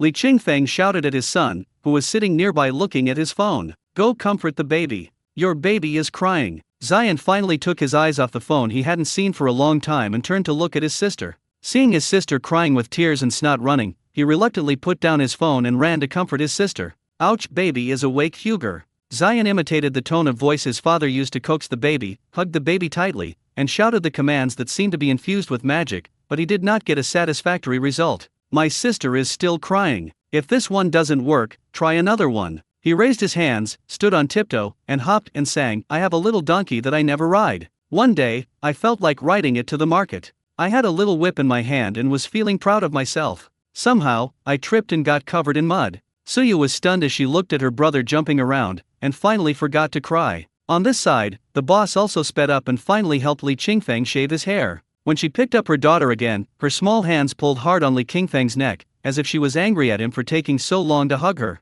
Don't be fooled by the fact that this little kid looks young and ignorant, he does have a temper. When I came out of the barber shop, it was almost 12 o'clock. After buying some things, Li Qingfeng was hesitating whether to call Tang Xing, but Tang Xing was one step ahead of him and called him. Hey, brother Feng, I'm at the government gate. Where are you? I'll pick you up. No. Li Qingfeng, carrying his daughter on his back and holding his son's hand, looked around and saw that there were no cars coming, so he quickly crossed the street. I'll be there soon. Okay. Arriving at the government gate, Li Qingfeng saw Tang Xing waiting by the car and hurried over to Tang Xing. Come on, I'll treat you to some noodles. What noodles are you eating? Tang Xing opened the car door, carried Zion into the car, and then stood directly behind Li Qingfeng to help Li Qingfeng put his daughter down. Hurry up and get in the car. We'll eat when we get home. Li Qingfeng felt a little embarrassed. I'm so sorry to bother you. I said I'd treat you to a meal, but you didn't go. Brother Feng, you are looking down on me, Tang Xing, by saying this. After getting in the car, Tang Xing looked at the three of them in the rearview mirror and said, there's no point in getting into this kind of empty talk about our relationship. In a nutshell, you're my brother, and I'll always be Tang Xing, following you around. No one can change that. As the sound of the car's accelerator rang out, Li Qingfeng's hearty laughter also rang out. Who would have thought that his little help back then would bring him so much goodwill now that he is down and out? Tang Xing's kindness is even more profound than that of his brother Li Qinghe. Sometimes, relationships between people need to be consolidated and maintained by blood ties, but sometimes, even people who are not related by blood can still have good relationships. After returning to the village, Tang Xing wanted to drive directly to Li Qingfeng's house, but Li Qingfeng refused, saying that he had something else to do, and got off the car at the entrance of the village. Tang Xing is also busy. He will go home for lunch later and then go to other villages to visit poor households. After the two parted, Li Qingfeng brought the child directly to his fourth uncle's house. He went into the house and greeted his fourth uncle, then walked towards Lu Qinglin's house next door. Lu Qinglin's house is a two-story concrete building. The yard is not big, only about 2 meters wide and more than 20 meters long. When Li Qingfeng stood at the gate of the yard with his child, he looked inside and saw the yard full of flowers. Now in mid-October, the orange-climbing trumpet creepers clinging to the wall at the gate of the courtyard are blooming beautifully. The flower ball made up of 5 or 6 walnut-sized flowers swayed in the wind at the end of the thin vines. Under the trumpet creeper, there is a small pool covering an area of about 2 square meters. It is divided into 2 levels. The higher level is round and filled with water. A faucet is flowing water into the round pool. The low pool is fan-shaped, and a low wall made of pebbles connects the circular pool to the wall that fixes the courtyard gate, forming a small fan-shaped pool. There are many stones of different shapes in the small pond, and several colorful goldfish swimming around in it. A huge hydrangea is planted at the tip of the fan-shaped pool, but now the hydrangeas are showing signs of withering, and even their leaves are almost turning yellow. Looking further in, you can also see red roses, blue snowflakes, pink orchids, orange-red woody trumpet creepers. Li Qingfeng was quite surprised by the flowers all over the yard. Lu Qinglin and his wife Huang Mingziu don't seem to be such interesting people. Especially Huang Mingziu, he doesn't look like someone who is obsessed with flowers and plants. After entering the yard with a full heart of doubt, Li Qingfeng called out, "Uncle Qinglin, are you home?" "Who is it?" Lu Qinglin walked out of the living room and frowned when he saw Li Qingfeng. "Why is this guy here?" "Uncle Qinglin, this is for you." Li Qingfeng didn't even go into the house. He took out 1,000 yuan and handed it to Lu Qinglin. "I went to the town to sell stone frogs today. I'll pay you back 1,000 yuan first." When Lu Qinglin saw the red banknotes, his eyes lit up immediately and he took it immediately. "Oh, you are really good, you made another 1,000, awesome." Li Qingfeng smiled and said, "If I return you 1,000 now, there will be 49,000 left." "Okay." Lu Qinglin counted the money one by one without even raising his head. At this time, a girl walked out of the house. "Brother Qingfeng, come in and sit for a while." Li Qingfeng looked at the girl in surprise. After a while, he said in amazement, "Xiaoyu, you've grown so big already?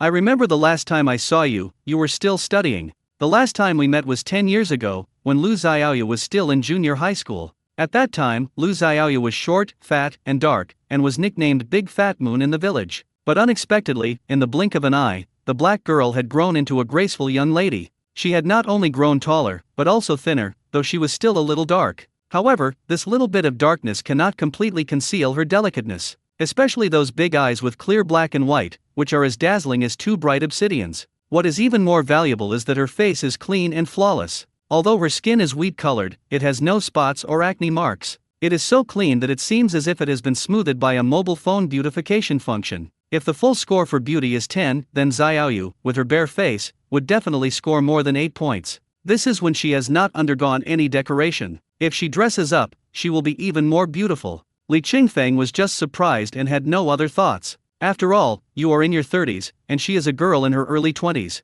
How can you have the nerve to have other thoughts? "I stopped studying after graduating from junior high school." Lu Xiaoyu said a little embarrassedly, her eyes a little evasive. Nowadays, there are college students everywhere. All the friends who went to school with her have gone to college, but she has not. She still feels a little inferior inside. "It's okay if you don't go." Li Qingfeng noticed her embarrassment and deliberately smiled. "Look at me, I didn't go either. But don't try to imitate me, haha. 1,000 yuan. Lu Qinglin waved the bills and said with satisfaction, "I still owe 49,000 yuan. Hurry and pay it back." "Okay." Li Qingfeng nodded and looked at Xiaoyu again. "Xiaoyu, don't think too much. It's really nothing if you didn't go to college. Look at your yard, it's so beautiful. It must be you who did it. Let me tell you, your skills are almost as good as those gardeners who graduated from college." "Tisk, her." Lu Qinglin looked at the yard with disdain. "She made such a mess, it's so ugly." The smile that Lu Xiaoyu had just revealed froze. "Dad, I want to go home." Zion shook his father's hand, his big eyes full of fatigue. "I'm so hungry and sleepy. Uncle Qinglin, I'll go back first." "Xiaoyu." Li Qingfeng looked at the dejected Xiaoyu and said with a smile, "She's really beautiful. Don't listen to your dad."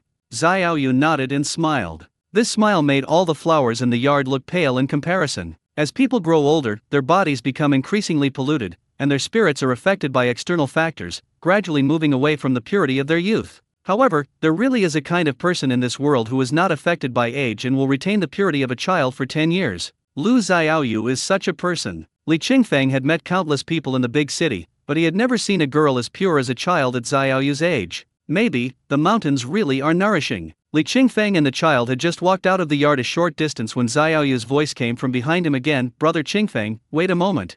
Turning around, he saw Xiaoyu running towards him, holding the solar lamp that Lu Qinglin had taken away. "I'll give this back to you." Lu Xiaoyu caught up with him, panting, and handed him the solar lamp with both hands. She said a little embarrassedly, "Brother Qingfeng, my dad is actually a good person. He just doesn't have a strong opinion and is easily manipulated by others. Don't bother with him."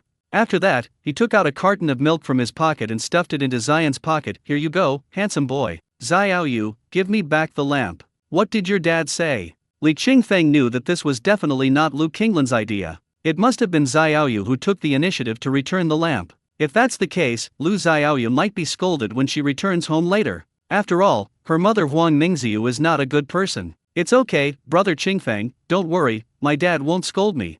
Lu Xiaoyu smiled sweetly and rubbed Zian's head. Let's go. Thank you, Xiaoyu. Li Qingfeng shouted at her back as she walked back quickly. Lu Xiaoyu waved her hand, turned into the yard and disappeared. When Lu Qinglan saw his daughter give the solar lamp hanging in the yard to Li Qingfeng without saying a word, his face looked very ugly. What are you doing? Why did you send the lamp back to Li Qingfeng? Lu Qinglan said dissatisfiedly when he saw his daughter coming back. You didn't bring it back, so what's it got to do with you? Lu Xiaoyu paused a bit uneasily. Dad, since brother Qingfeng has sent the money, it is reasonable to return the lamp to him. After saying that, he looked timidly towards the door of the main house. At this moment, Huang Mingxiu's fat and fair figure appeared at the door, scaring Xiaoyu. Huang Mingxiu walked out with a gloomy face. You traitor! Your dad brought the lamp back, and you gave it away. Is there something stuck in your head? You just gave away something worth hundreds of dollars. That originally belonged to someone else. Lu Xiaoyu whispered softly. Who would have thought that such a frank statement would directly ignite Huang Mingxiu's anger?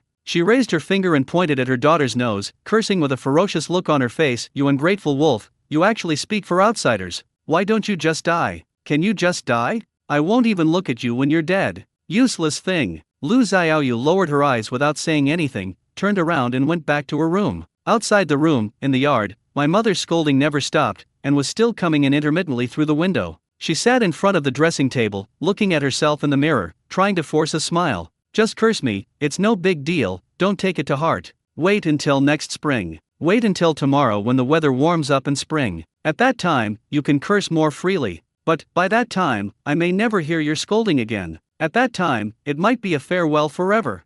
After returning home, Li Qingfeng hung up the solar lamp that he had lost and found again. Zion grabbed the milk and looked up and asked him, Dad, can I have some milk? Drink it, Li Qingfeng said, putting his daughter down and making the milk powder. But don't drink it all. Save some for tonight, okay? I know. Zion agreed readily. But after a while, the sound of the milk carton being emptied was heard from inside. Li Qingfeng frowned when he heard this. Zion, didn't I tell you to save some for tonight? How come you drank it all in one go? Zion grabbed the empty milk carton, grinned contentedly, and said nothing. He felt like he hadn't had milk in a long time. As soon as the milk is sucked into the mouth, it is like a rainy day in the desert. You just regret that there is not enough milk. How can you control the hunger in your heart and leave some milk? Li Qingfeng didn't blame him, but he was worried that he would drink too much milk at once and would have no stomach for food later. Therefore, during lunch, he specifically reminded him, Dad made you a bowl of rice and an egg. If you can't finish it, don't eat it. Dad will help you eat it later, okay? I know. Zion stared at the eggs and moved his butt onto the stone. Hand washing. At the command, he jumped off the stone and ran to the stream to wash his hands. After washing his hands, he immediately ran back and sat on the stone. Li Qingfeng looked at his agile movements and smiled with some satisfaction. The advantage of living in the countryside is probably that you can exercise your body. Originally, my son's motor nerves were not well developed because he could walk without crawling when he was a child. Therefore, his balance and other motor skills were slightly inferior to those of his peers. I remember that during the spring kindergarten physical examination, his motor skills were assessed as only average, and the evaluation recommended that he should increase his exercise. At that time, he was a little anxious, afraid that his son would fall behind others, but he was too busy with work to take care of his son. Now seeing his son jumping up and down like a little monkey, the stone in his heart finally fell. Not only has Zion's athletic ability improved, but his eating ability has also improved a lot. I just drank a big bottle of milk, and now I have eaten a full bowl of rice and a poached egg. He raised his bowl and shouted to his father, Dad, I'm done. Li Qingfeng took a look and smiled. Great, put the bowl down, Dad will help you wash it later. No, I want to wash it myself. The teacher said that you should do your own things. Maybe because he drank milk today, the little guy was in a particularly good mood. He even said he wanted to wash the dishes by himself and said he should do his own things. Li Qingfeng did not interfere with him and let him go to the stream to wash the dishes by himself. At the same time, he thought of another problem. His son should have been attending kindergarten, but because of a sudden change in his family, he had to stop going to kindergarten temporarily and instead return to his hometown. Although there is a kindergarten in my hometown, I don't have the spare money and no way to send him there right now. After all, sometimes I have to rely on him to help look after my daughter. Otherwise, I have to work and take care of my daughter by myself, and I really can't do it all. But these are only temporary. Li Qingfeng thought that after the Chinese New Year, when he had enough money, he would let Zion go to kindergarten. Although one may not learn much in a rural kindergarten, since everyone else goes there but Zion doesn't, I'm afraid that when he goes to elementary school, Zion will become a loner. As the saying goes, no matter how hard life is, we must not let our children suffer, and no matter how poor we are, we must not let our education suffer. We should also work hard to create for our children what other children have. Zion is very well behaved when he is well behaved. Not only can he wash dishes by himself, but he can also take off his wet shoes and socks by himself. Seeing that his shoes and socks were wet, Li Qingfeng scolded him and then quickly went to the other side of the stream to cut a few bamboo branches and made them into a broom to clean the yard. Because Zion only has one pair of shoes, he has to go barefoot when they get wet. It doesn't matter if he goes barefoot, but I'm afraid that the sand and rubble in the yard will hurt his little feet. And after cleaning the yard, not only can Zion play barefoot in it, but Zio can also spread a snakeskin bag on a clean place and put it down to play by herself. Li Qingfeng, who had his hands free, took the opportunity to cut the lard he had bought today into pieces and put it into the newly bought iron pot to boil the lard. The new iron pot I bought today is used for cooking, and the cracked iron pot is used for cooking rice. If I go to sell stone frogs again tomorrow, I will also have to buy an aluminum pot and a basin and bucket for bathing the children. In addition to these, there are many other things to buy, such as quilts, clothes, shoes, socks, bowls and chopsticks for eating, etc.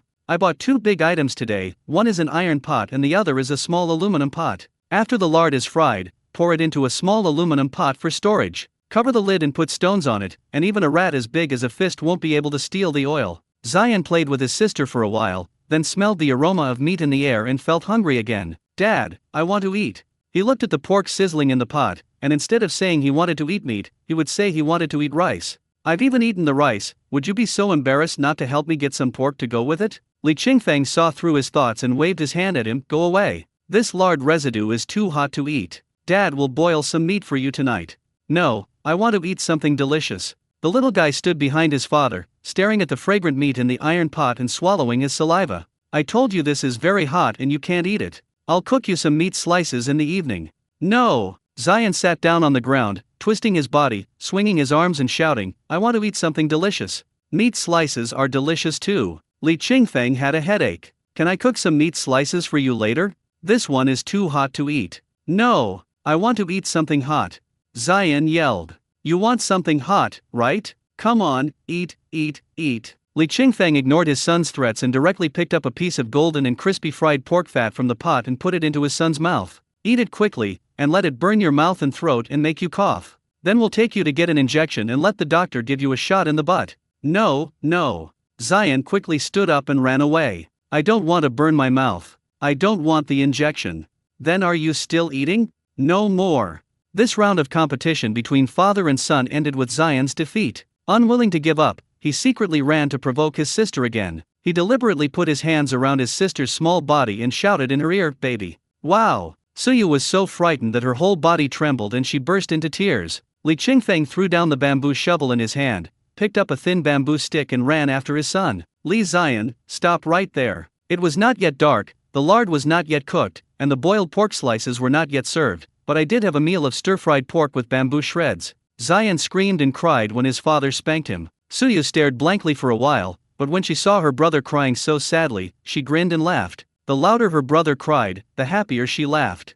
After beating up Zion, Li Qingfeng continued to fry lard. While he was frying lard, people in the village WeChat group were quietly discussing about him. Although the village is not big, with only 500 or 600 people, there are quite a few WeChat groups. There are several surnames in the village, and each surname has its own group. Of course, the village first has a general group, which is created by the village chief. It has more than 400 members, and almost every villager who can use WeChat on their mobile phone has joined this group. In addition to this general group, each surname in the village also created a group. Among them, the number of people with the surname Tang is the largest, and the WeChat group named Tang's Family also has the largest number of people, with more than 100 people. The remaining 4 representative groups, namely the Li family, the Lu family, the OU family group, and the Wang family group, have a population ranging from dozens to hundreds. Almost everyone in these scattered small groups was talking about what happened this morning when Li Qingfeng carried his daughter on his back and pulled his son to walk to the town. This matter had been fermenting in face-to-face conversations among villagers since this morning,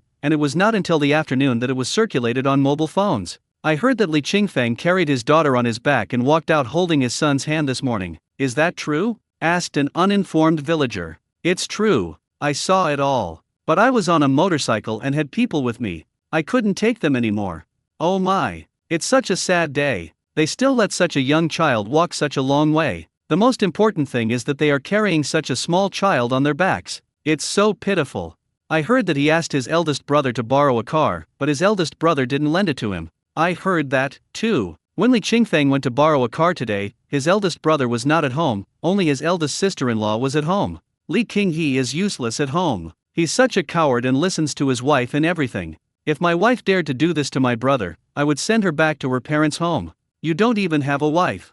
It's the same whether you have a wife or not. When Li Qinghe built his house, Li Qingfeng gave him 150,000 yuan. Everyone knows this. He also gave him 50,000 yuan when he bought a car. Now he won't let him live in the house, and he won't even lend him a car. This kind of person is so heartless. You really have no conscience. If you had a conscience, you wouldn't even ignore your own fourth uncle. What happened to his fourth uncle? Last time, his fourth uncle fell down, and he asked Li Qinghe to take him to the hospital. But Li Qinghe listened to his wife and said that this wasn't just his fourth uncle, and he wouldn't go unless he called other people to take him together. Oh my god, there are all kinds of people. I remember when they were little, they often went to his fourth uncle's house for dinner. Whenever his fourth uncle killed a chicken, he would call them to come and eat together. Yes, his fourth uncle is useless, but he really has nothing to say about the two brothers. Similar conversations exist in every group. The content may be different, but the general meaning is the same. Everyone said that Li Qinghe was ungrateful and a loser. He was so completely controlled by Liao Gafang that he ignored his blood-related brothers. Li Fuan heard the villagers discussing this matter under the big banyan tree in the village when he went out for a walk in the afternoon. Although he is thin and a little hunchbacked, he still looks quite domineering when he glares with his eyes wide open and his eyebrows raised. He kicked open the gate of Li Qinghe's house, and the stainless steel door slammed into the walls on both sides, making a sharp clanging sound. Li Hoki, who had just returned from school, trotted out of the living room and looked towards the gate with some fear. Seeing that it was fourth grandpa, a smile immediately broke out on the little face. Fourth grandpa, you are here. Li Fuan was stunned.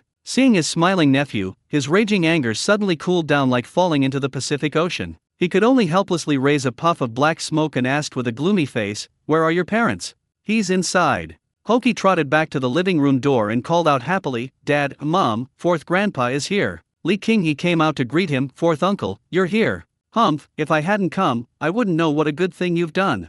Li Fuan's plan was to kick open the gate, then raise his hand and slap Li Qinghe away, but he didn't expect to forget Hoki. Hoki is at home, so of course he can't hit anyone. Besides, although Li Qinghe is a bastard, Hoki is a good boy. Li Qinghe was a little confused. "Fourth uncle, what's wrong with you? Who offended you?" Liao Gafang sat on the sofa in the living room, listening carefully to the noise outside. As long as there was nothing big going on, she would not bother to go out and see Li Fuan. She felt disgusted when she saw Li Fuan's dirty appearance. "What's wrong?" Li Fuan suppressed his anger, glanced at Hoki, took 2 deep breaths, and then said in a forced calm tone, "Qinghe, let me ask you, what did your father say most often when he was alive?" Li Qinghe scratched his head, looking a little sad. "Dad always told me that I should never get angry with Qingfeng. He said Qingfeng was smarter than me, and as long as I didn't get angry with him, Qingfeng would always look after me. Since you remember, why are you like this now?" Li Fuan questioned, and then said earnestly, "Qinghe, your mother passed away early, and your father is gone too. Now, besides Hoki, you only have Qingfeng as your blood brother in this world. Qinghe, even animals know to look after each other. Qingfeng is your biological brother. How could you be so cruel as to watch him suffer and remain indifferent?" "Fourth uncle." Li Qinghe's face was a little hot. "I wasn't home this morning, so I don't know. I'm not just talking about this morning." Li Fuan looked up at the tall and luxurious house in the garden and shook his head. Qinghe, if you still have a conscience, you shouldn't do such a ruthless thing."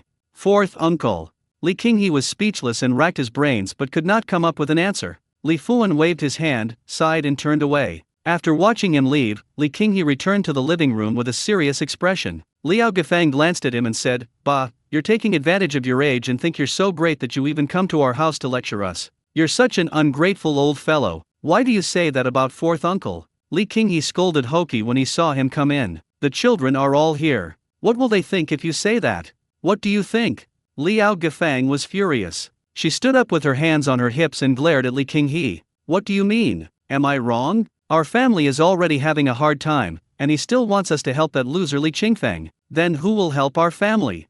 I'm telling you, Li Qinghe, if you dare to secretly give anything from our house to your brother, I will divorce you." How could I do that?"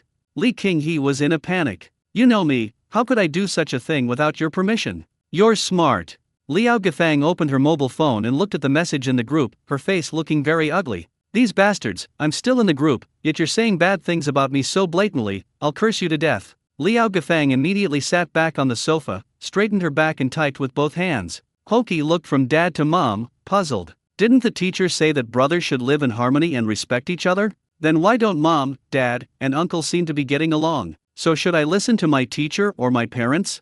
Hoki didn't understand this profound question, but Zion understood it very well. His love for his sister is like a surging river that never stops. Especially when the bright solar lights cast their light in the yard, the warm bonfire danced under the starry night sky, the mountain breeze was cool, and insects fluttered around. My sister looked up at the bright stars. He sat aside, waving a branch gently to drive away the insects that wanted to pounce on his sister. Dad! Zion turned around and looked at his father, who was preparing milk powder. Does that bug bite people? Yes, don't touch them.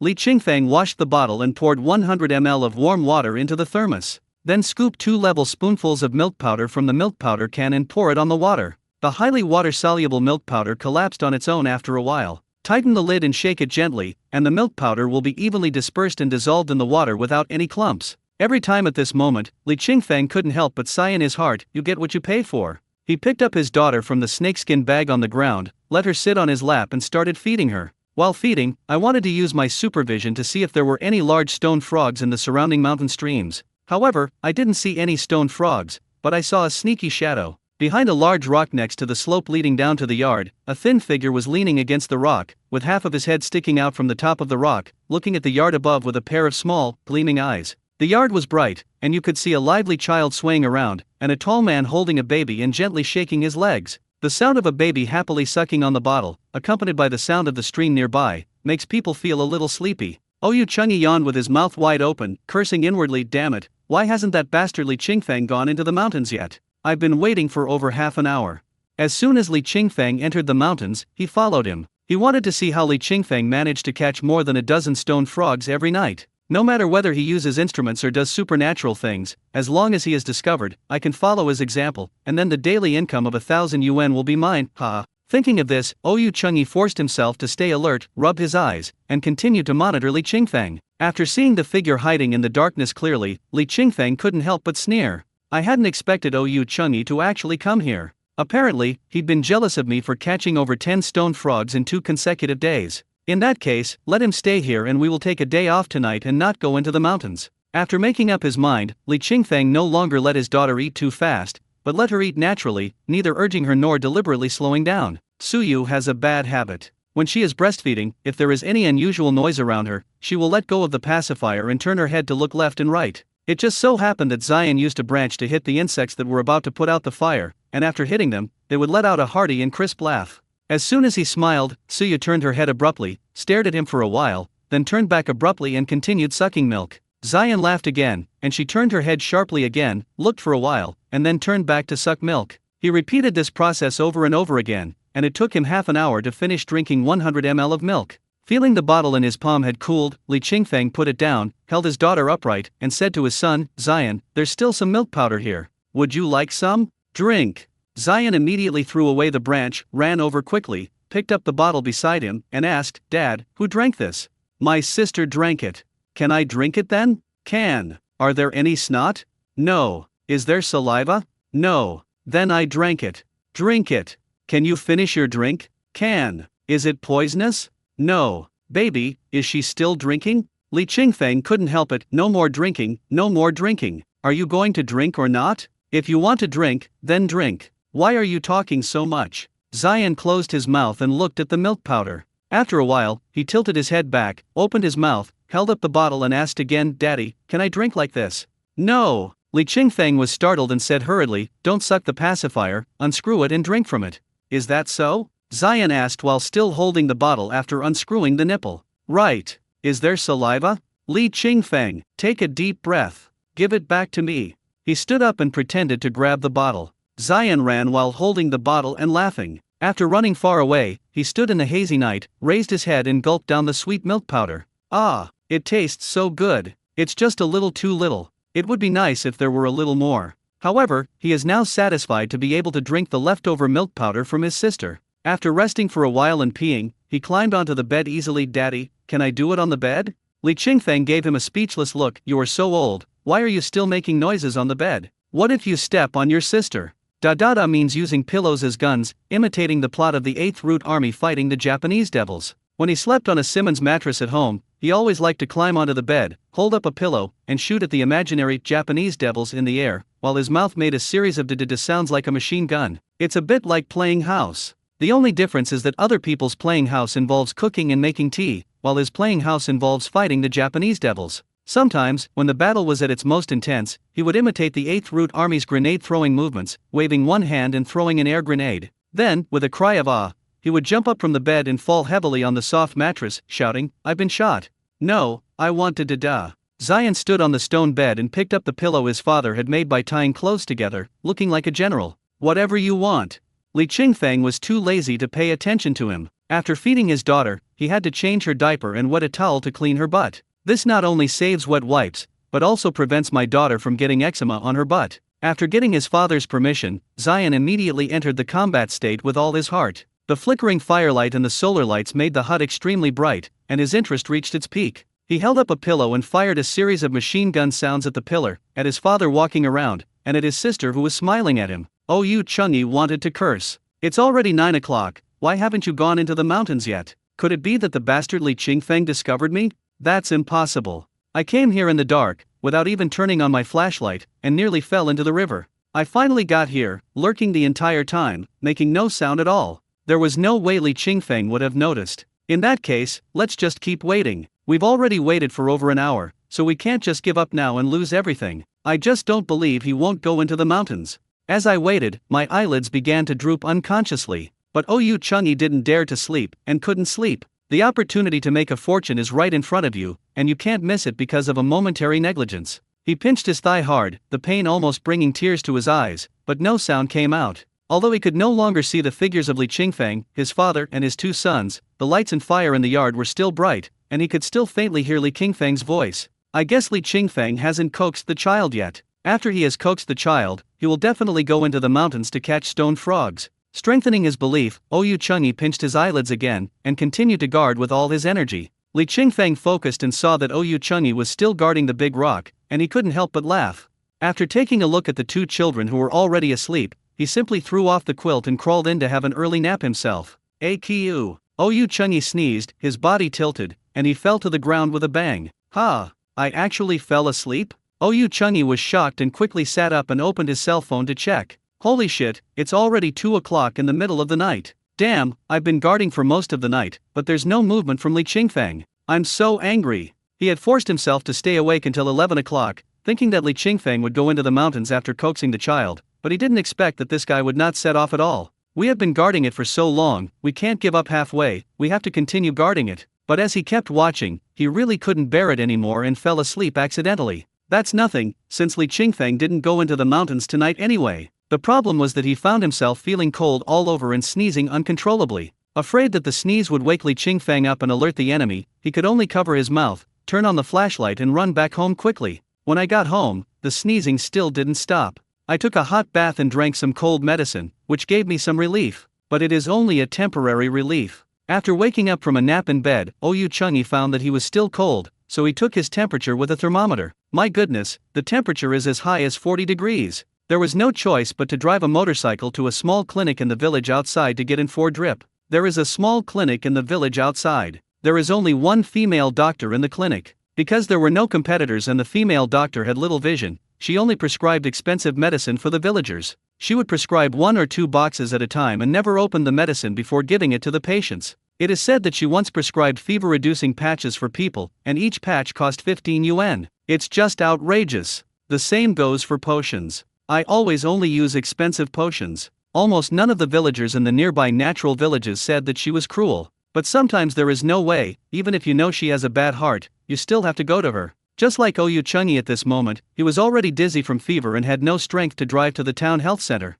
In this case, you can only come to this small clinic. Of course, Yu Chunyi also has his own little calculations. He and the female doctor both have the surname Yu, and they are relatives going back several generations. He thought that with this relationship, Yu Lejuan would definitely not treat him as a fat sheep to be slaughtered. But in fact, he was really overthinking it. Oh boy, someone finally showed up. When Yu Lejuan saw Yu Chunyi walk in with an unusual expression, she was overjoyed and her eyes were immediately filled with light. No one had come to her small clinic for half a month, and finally someone came this time. She warmly received Yu Chunyi, poured him water and chatted with him, which made Oyu Chungi more confident that he would not be ripped off. It was not until Oyu Lijuan gave him bottle after bottle of medicine that he felt a little panicky. Oyu Lijuan was so happy changing the medicine and packing the herbs, and she looked like she wanted to empty the clinic's budget, which really scared him. Hesitantly, he asked, "Lijuan, how much is it?"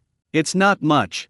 Oyu Lijuan, who was in her 40s, smiled brightly at him. "It's just over 300 yuan. We're all family, so just give me 300. Poof. Oyu Chungi almost vomited blood. "Damn, you charge me so much money for a cold or fever. If it's more serious, won't I lose everything?" "But the medicine has been injected, and the boxes of medicine have been packed and ordered. You can't just refuse to pay." There was no choice but to pay the money with tears in my eyes. Oyu Chungi is a person who bullies the weak and fears the strong. If someone who is poorer and has a lower social status than him were to rip him off like this, he would definitely be furious. But Oyu Lijuan's family was wealthy, and she was a doctor, serving as the resident physician in several nearby villages. He could not and dared not offend her. Therefore, this feeling of cowardice could only be transferred to Li Qingfang. "It's all the fault of that bastard Li Qingfang. If I had gone into the mountains with him last night, I wouldn't have caught a cold and had a fever, and I wouldn't have wasted money. Damn it, I ended up losing the rice while trying to steal the chicken. That bastard Li Qingfang didn't actually go into the mountain.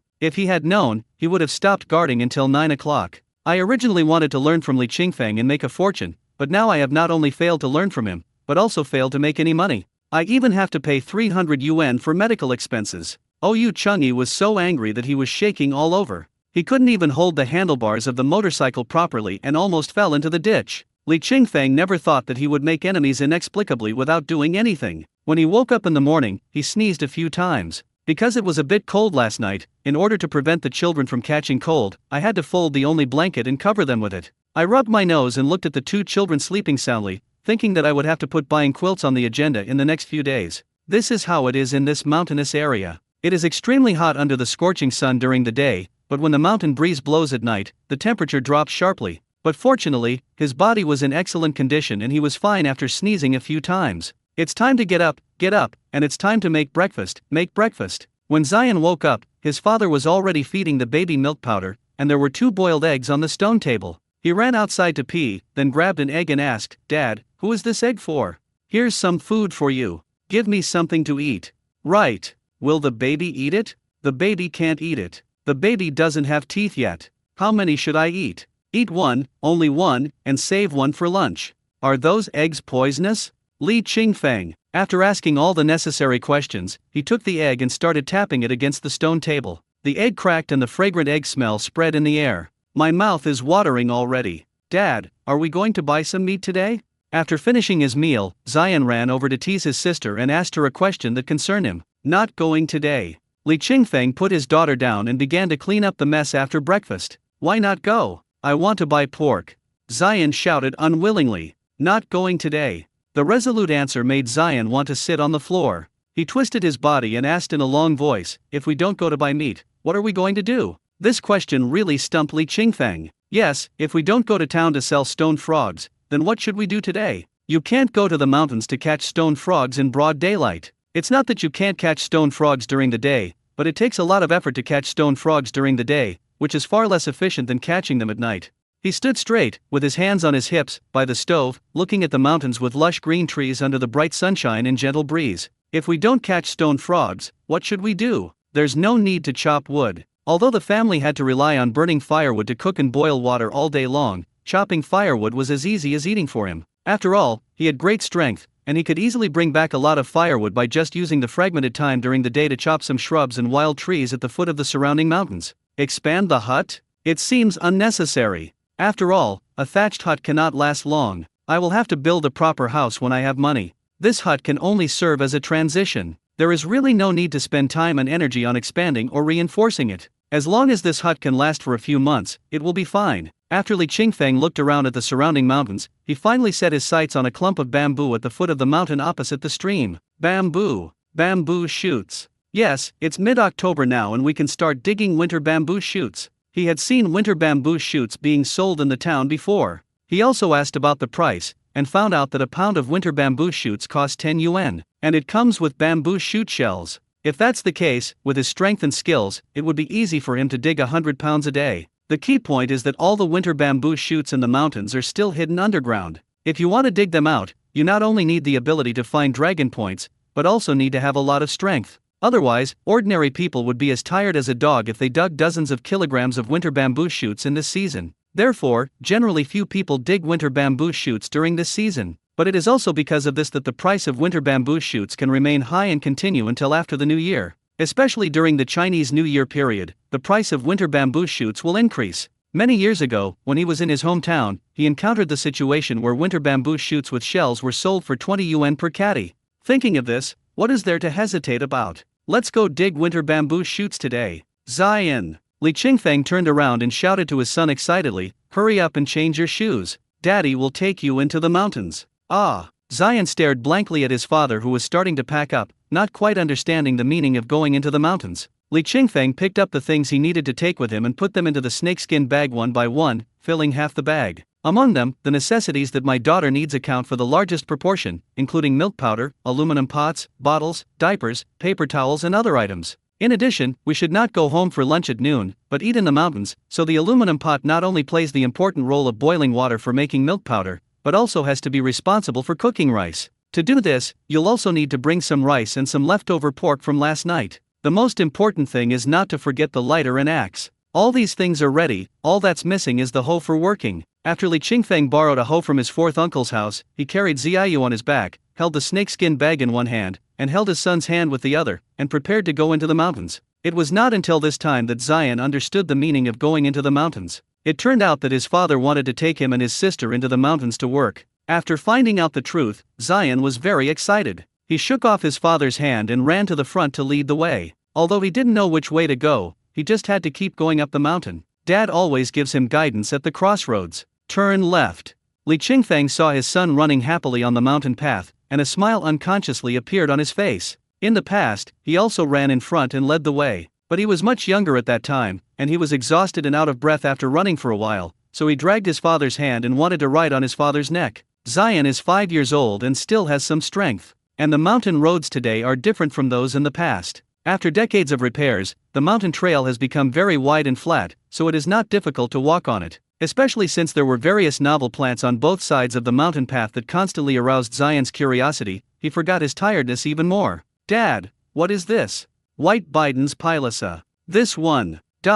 What about this? Maple.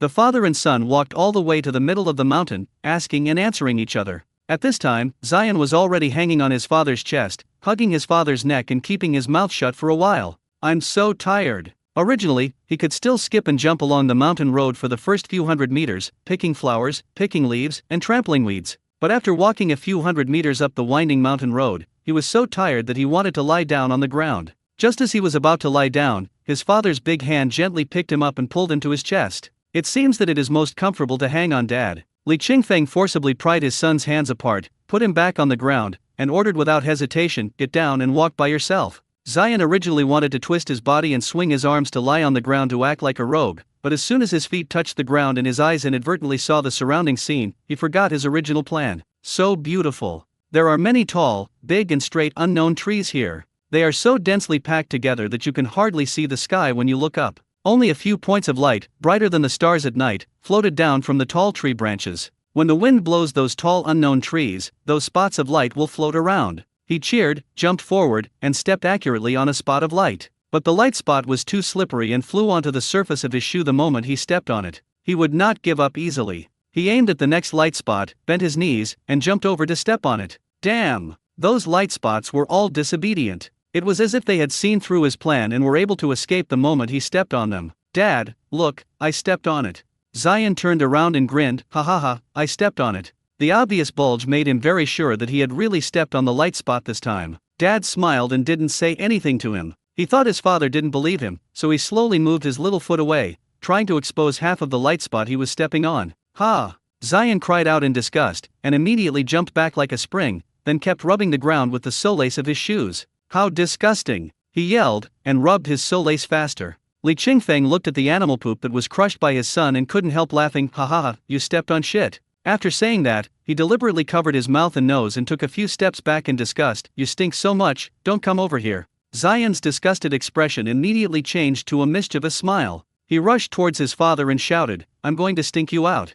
Go away, go away. Li Qingfeng pushed his forehead to prevent him from getting closer. He insisted on getting closer and closer, and even lifted up the sole of his shoes, intending to make Dad faint from the stink. Suyu on the back watched all these scenes and listened to the laughter of her father and brother. She immediately used all her strength to tense up, twisted her whole body, and let out a series of sweet laughter like copper bells. The forest was so quiet under the autumn sun, and the laughter of the father and his two sons was like a spring breeze, waking up the originally silent wilderness. The birds on the branches screamed and took off, and the small animals in the bushes ran around in panic. It seemed as if even the clouds floating above the forest couldn't help but wag their tails. After laughing and joking, Li Qingfeng continued walking forward with the child. This is a very flat mountain road. The path from one end of the forest to the other is almost level. Coupled with the tall and lush fir trees on both sides, this trail is very cool. Zion stopped complaining about being tired and started running again. Walk from the circular mountain path halfway up the mountain to the other side, cross a stream, and come to another mountain.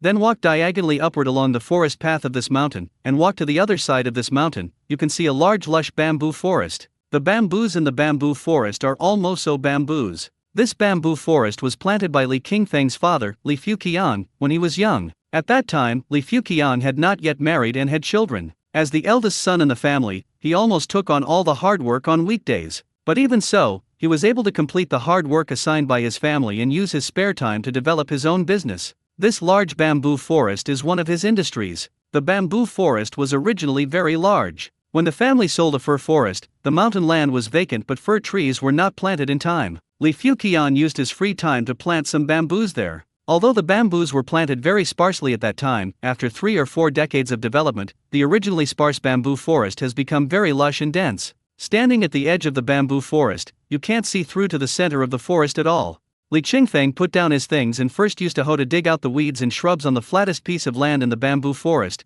clearing out an open space of about 10 square meters. Then he took out a cut snakeskin bag from the bag and spread it on the ground, then put his daughter down. After being tied up for more than half an hour, Suyu was finally able to relax. As soon as he lay down in the snakeskin bag, he began to dance happily. It would take an ordinary person more than an hour to walk from the thatched hut to here, but it only took Li Qingfeng half an hour. If his son hung on his neck the whole time and he walked as fast as he could, he was confident that it would only take a dozen minutes. However, it was Zion's first time in the mountains, and Li Qingfeng didn't want to destroy his close contact with nature, so Zion walked on some of the flat sections by himself. Zion finally caught up and sat down on the reclaimed ground, panting and saying, "Ouch, I'm so tired."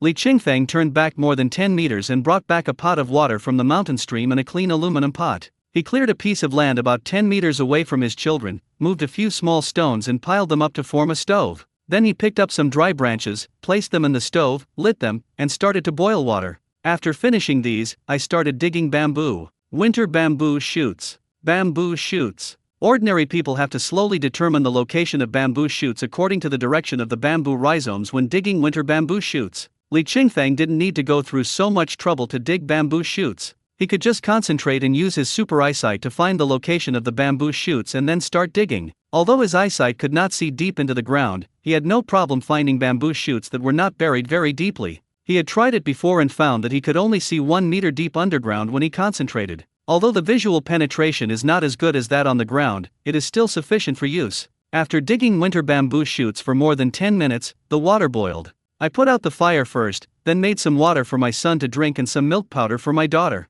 After taking care of the 2 children, she continued to dig winter bamboo shoots. After recalling the memory of going into the mountains with his father and older brother to dig winter bamboo shoots when he was a child, and with more strength, digging winter bamboo shoots was really not a piece of cake for him. They dug up dozens of kilograms in just one morning. Seeing the winter bamboo shoots piled up in the bamboo forest, Li Qingfeng put down his hoe and walked towards the 2 children. Zion squatted in the mottled light and shadow and drew on the ground with a small wooden stick. I drew a big shark and a dinosaur. Suyu lay on the snakeskin bag, raised her right hand, and counted her fingers seriously. Her mouth was slightly open but she didn't say anything. She looked dazed, as if she was stunned by the 5 monsters in front of her. Li Qingfeng didn't go over to disturb them. He picked up the aluminum pot, took the rice and pork, and went to the river to prepare lunch. After washing the rice, add enough water, then wash the sliced pork and carefully spread it on the rice. He returned to the makeshift stone stove, lit the fire again, put the aluminum pot on it and covered it with a lid. After doing all this, I put the bamboo shoots dug out in the morning into a snakeskin bag while the rice is still not cooked.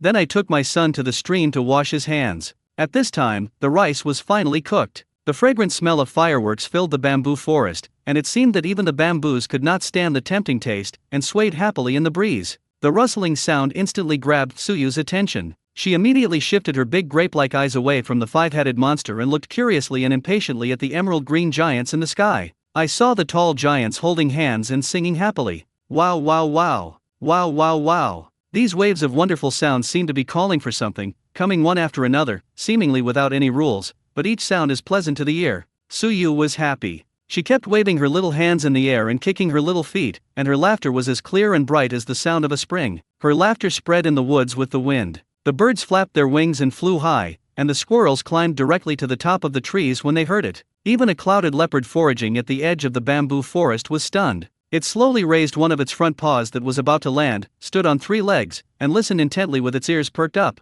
Have a meal. As soon as Li Qingfeng called out, Zion couldn't wait to pick up the bowl and stuff his mouth with rice in big mouthfuls. White rice is mixed with thinly sliced meat, and almost every grain of rice is coated with the delicious gravy. It smells so good, so delicious. For the first time in his life, he discovered that white rice could be so delicious. He also discovered for the first time in his life that thin slices of pork without any seasoning could actually taste better than braised pork. Is it because this place is in the mountains and there are gods and ghosts here, so the food cooked here is so delicious? In his little mind, he couldn't help but think of the gods on TV who could fly by stepping on a sword. It turns out that there really are gods in this world. Before I knew it, I had eaten 2 bowls of rice, but my stomach still felt empty. Dad, give me another bowl.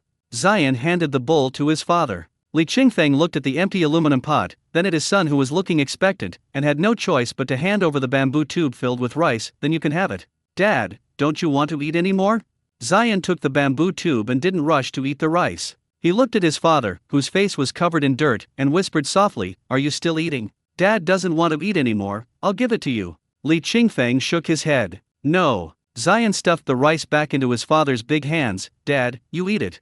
Good boy. Li Qingfeng rubbed his son's head. Daddy can't eat that much. How about we each have half? Good. Today's lunch was really delicious, but if you ask which bowl of rice was the best, it would undoubtedly be the last half bowl. After lunch, I took a short rest, fed my daughter, changed her diaper, and then coaxed the little girl. After she fell into a deep sleep, I started digging bamboo shoots again. Although Zion really wanted to run around in the bamboo forest while his sister was sleeping, he couldn't because his father asked him to look after his sister. He really sat obediently on the edge of the snakeskin bag and continued to draw on the ground with a small wooden stick. He would look at his sister after drawing for a while, and then look at his sister again after drawing for a while. My sister's delicate and flawless little face looked particularly peaceful in the jumping spots of light. The long, dense, dark eyelashes are curved and curled like 2 bananas. Rura's nose is still so small, just a little bigger than a peanut. Her mouth is also small, but it is red, just like a cherry. The black beard looks like a big insect with many legs. Zion frowned, suddenly got up from the ground, and shouted, "Dad, Dad, bugs,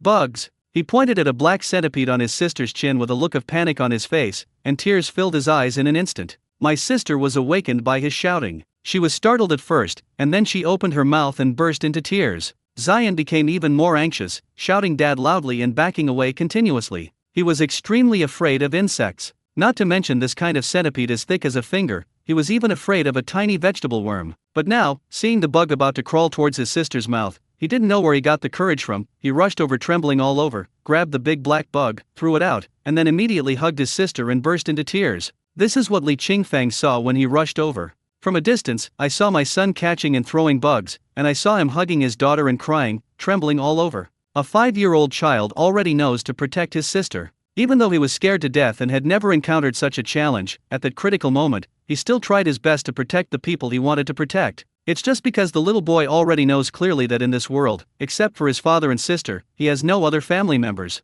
So even though he couldn't predict the consequences of catching insects, he still went ahead and caught them without hesitation. Even though he felt a tearing pain in his palms, he still had to hug his sister at the first moment. Even though he was too little to have the strength to lift his sister, it was his duty as a brother to give her a warm and familiar hug. Woo woo woo. Li Qingfeng's heart broke when he heard his children crying. He picked up the 2 children and comforted them. Don't be afraid, don't be afraid. Daddy is here. Wow, Daddy, it hurts. Zion stretched out his hand and cried with tears in his eyes, my hand hurts so much. When I opened my palm, I saw a raised lump of flesh that was red and swollen. Li Qingfeng was really heartbroken, but he couldn't free up a hand to grab that little hand and rub it. Zion, stand here first and let daddy rub you, okay? He tried to put Zion on the ground, but Zion was already frightened, and he hooked one hand tightly around his neck and refused to get down. Suddenly, Li Qingfeng saw that the red envelope on his son's palm was fading at a speed visible to the naked eye. He widened his eyes in surprise and bit the tip of his tongue hard. The pain from the tongue made the vision clearer. Not only was the meat bump slowly disappearing, but the red and purple color was also fading away at a speed visible to the naked eye. In just a few seconds, the red and swollen lump on Zion's palm had completely disappeared. Not only did it return to its original state, but even the bean-sized bite wound was gone. Zion stopped crying. Because, the palm of my hand doesn't seem to hurt anymore? He blinked hard to squeeze out the tears in his eyes, stared at his palms, and then looked at his father. Dad smiled at him gently. Does it hurt anymore? Yeah. He nodded vigorously, shaking off the tears on his face. That's good. Li Qingfeng hugged him tightly and kissed his cheek. Good boy, Daddy thanks you for being so brave to protect your sister.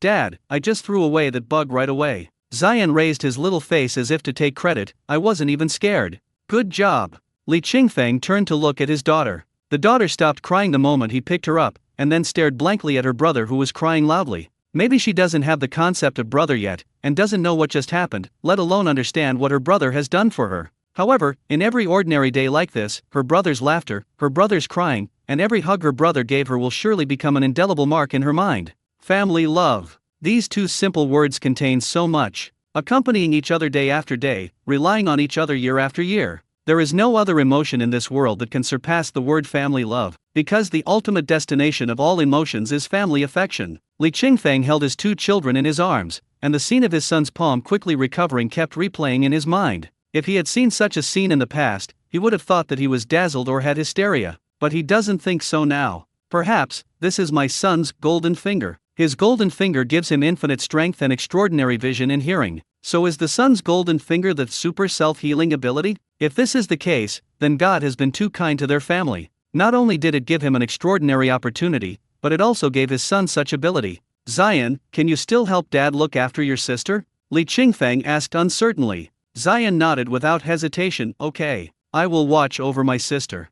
He doesn't know how to use the word protection yet. Although he had taken action, the word protection was still a little vague to him. Li Qingfeng rubbed his head and felt extremely relieved. He cleaned the ground again and expanded the scope so as to prevent similar incidents from happening again. After putting his daughter down, he gave his son some instructions and continued to dig winter bamboo shoots. The digging lasted until 4 o'clock in the afternoon. Perhaps because she was tired from crying just now, my daughter fell into a deep sleep soon after lying down, and slept very soundly. Therefore, the bamboo shoots were dug very smoothly in the afternoon. At the end of the day, I easily dug more than 100 kilograms of winter bamboo shoots. Put all the winter bamboo shoots into snakeskin bags, filling up 2 large bags. Li Qingfeng first carried his daughter on his back, then picked up 2 large bags of bamboo shoots on his shoulders, and then took his son's hand and walked home. Zion couldn't walk anymore after walking a short distance, so he threw his son onto his neck and let Zion ride on his shoulders, holding his head. He then easily picked up a bag of winter bamboo shoots in each hand and hurried back home. When his strength is unlimited, let alone carrying 2 children on his back and 2 bags of winter bamboo shoots weighing dozens of pounds each, even if he is given 2 huge gold bricks, as long as they are easy to carry, he can carry them back easily. Strength is not the problem is that there are too many things to carry. When he got home, he threw away the 2 large bags of bamboo shoots on his shoulders and put down the 2 children hanging on his body. He couldn't help but breathe a sigh of relief. I haven't worked like this for a long time, and my nerves are a little tense. Especially with a load on my shoulders and 2 children hanging on my body, I really can't be distracted for a moment. I was worried that the carrying pole would crush my daughter's little hand, and I was also worried that my son would not be able to hold it firmly and fall backwards. This kind of mental suppression is far more tiring than physical suppression. Fortunately, he was very strong, so he was able to return home safely. After putting the children down, I cooked and gave them a bath. Although the children didn't have to work, they still felt a little uncomfortable after spending a whole day in the mountains. After giving the children a bath, I also went to the stream to take a bath. Then the family of 3 comfortably took the bamboo shoots they had dug and gave 2 kilograms to the 4th uncle and 2 kilograms to Li Qinghe. When bamboo shoots were delivered to Li Fuan, he refused to take them and insisted on giving them back to Li Qingfeng, asking him to sell them. Li Qingfeng didn't answer it. He turned around and left with the child in his arms. When delivering winter bamboo shoots to Li Qinghe, the style of painting was completely different. Looking at the fresh winter bamboo shoots with mud on them, Li Qinghe was naturally very happy. He originally thought that Li Qingfeng would no longer pay attention to him, but he didn't expect that Qingfeng would dig up bamboo shoots and send him 2 kilograms. Qingfeng, let's eat first and then go back. Li Qinghe pulled Zion over and lifted him up high, saying with a smile, oh, it feels like Zion has become a lot heavier. No. Li Qingfeng glanced at Liao Gafang, who was pretending to be happy, and smiled as well. We have to go back quickly before it gets dark. Zion, come down, let's go home. Li Qinghe put Zion down. Zion immediately ran to his father, took his father's hand and walked back, without any reluctance at all. Children may seem to understand nothing, but they also know who likes them and who doesn't. Why should you linger on people and places that don't like you? I will like the person who likes me. I won't like someone who doesn't like me. Children are so simple and straightforward, without so many twists and turns. After Li Qingfeng brought the children back to his simple home, he asked his son to look after his daughter while he began to prepare dinner. The rice is already cooked, so you can cook the vegetables directly. Let's eat winter bamboo shoots tonight. Although this stuff can be sold for 10 yuan per pound, there is really no need to worry about it when you dig the winter bamboo shoots yourself. After all, it's not a stone frog that costs 200 yuan per pound. It's just winter bamboo shoots. If others can eat it, we can eat it too. Peel the winter bamboo shoots and blanch them in water. Because Zion is still young and his stomach is not as strong as an adult's, vegetables with high oxalic acid content such as bamboo shoots must be blanched before being cooked for him. Blanch the bamboo shoots, cut into thin slices and soak in cold water. It is best to soak for a few hours. But now I am in a hurry to cook, so I soak it for a while, cut the pork, and then put it in the pot to cook. First, stir-fry the bamboo shoots in a dry pan. After the moisture of the bamboo shoots is dried up, remove them and set aside. Then fry the pork in the pan. In order to save fuel, Li Qingfeng mostly bought pork belly. After frying the pork belly to produce a lot of lard, pour in the fried bamboo shoots and stir-fry continuously. Then sprinkle an appropriate amount of salt, stir-fry for a while and then remove from the heat. Zion smelled the fragrance in the air, sat on the bed, looked at his sister, and asked loudly, Dad, can we eat now? Wait a moment, look at your sister for a while longer. Li Qingfeng put out the fire, found a silicone bowl and filled it with rice before calling his son to eat. What a nice smell! Zion put his nose to the iron pot, took a deep breath, and made an exaggerated expression, it smells so good. Want to eat? I want to. As he said that, the little guy started jumping up and down. Eat. Li Qingfeng stuffed the bowl into his son's hand and turned to coax his daughter. Dad, aren't you going to eat yet? Zion sat on the stone and turned to look at his father. You eat first, and Dad will eat when you are full. No, no. Zion refused and shouted, I want to eat with you. You eat first. No, Dad, I want to eat with you. Zion shouted with all his might. His original intention was to share the delicious food with his father. It's also because I know that my father has worked hard, and I want him to eat quickly and not go hungry. But because they are too young and cannot express themselves, they can only express themselves by shouting. Li Qingfeng couldn't help but frown when he heard this and said, Li Zion, what's wrong with you? How can you yell like that? It's impolite to speak like that, do you understand? Zion pouted, rubbing his eyes and said aggrievedly, Dad, I want to eat with you. Dad wants to eat too, but he can't eat right now. Li Qingfeng looked at his son seriously and said, Remember, you have to speak nicely to people, and not yell like you did just now. Especially when talking to elders, you have to be nice, otherwise you'll end up looking like a bad person. Wow, I want to be a good person. Zion felt a little uncomfortable, and his voice was choked. If you want to be a good person, you must first learn to be a polite person, said Li Qingfeng. Wow, I get it. Seeing that his father looked so familiar, Zion couldn't help but burst into tears. Seeing this, Li Qingfeng had no choice but to come over and sit down together, comforting him. Okay, don't cry. It's not brave of a man to cry easily. Dad is not mean to you, Dad just wants you to know right from wrong. If you don't even know the most basic right and wrong, then you're really going to become a bad person.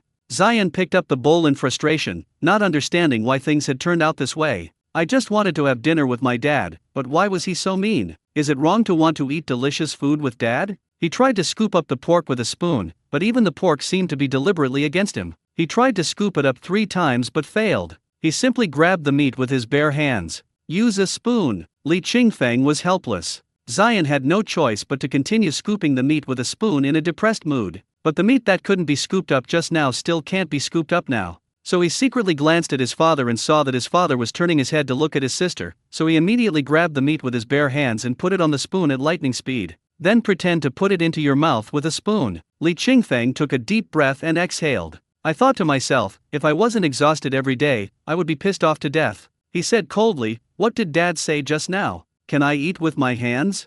Zion felt guilty, so he put the meat that was about to reach his mouth back on the plate and scooped it up with the spoon again. After trying many times, the pork finally cooperated with him and lay down obediently in the spoon. Seeing that he was in a low mood, Li Qingfeng used chopsticks to pick up a piece of fresh winter bamboo shoots and put it in his bowl, and said softly, "Zion, try this bamboo shoot, it's really delicious." "No." Zion refused without thinking. "Why not? I want to eat meat. This bamboo shoot is delicious. Trust me, Dad. Take one bite and you'll love it." As he said this, he picked up another piece of bamboo shoots and put it into his son's mouth. Zion turned his head away stubbornly. "I don't want it. I don't want it." Okay, then don't want it." Li Qingfeng gave in and stuffed the bamboo shoots into his mouth. Fresh and tender bamboo shoots taste crisp and delicious, much more delicious than many common vegetables. Even a local like Li Qingfeng, who had eaten countless bamboo shoots since childhood, was inevitably impressed by the deliciousness of bamboo shoots when he tasted them again in such a poor environment.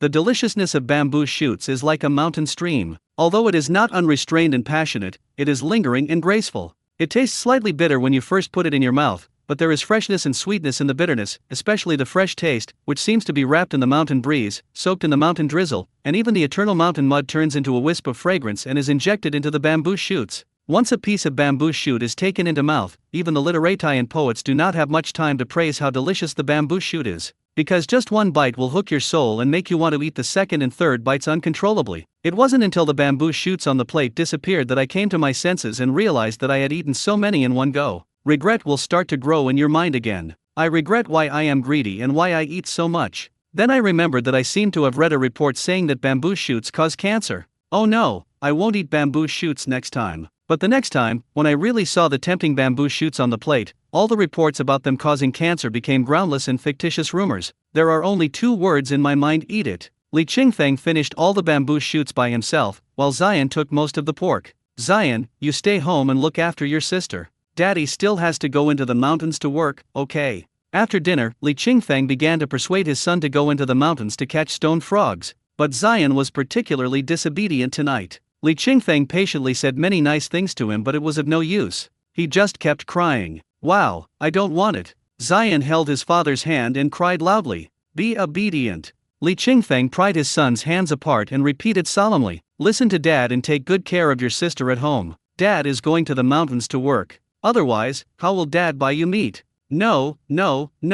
This was Zion's attitude. No means no. I don't want any pork or money. The grievances he felt during dinner finally found an outlet at this moment. He opened his mouth and roared loudly, "I don't want it, I don't want it, I don't want it."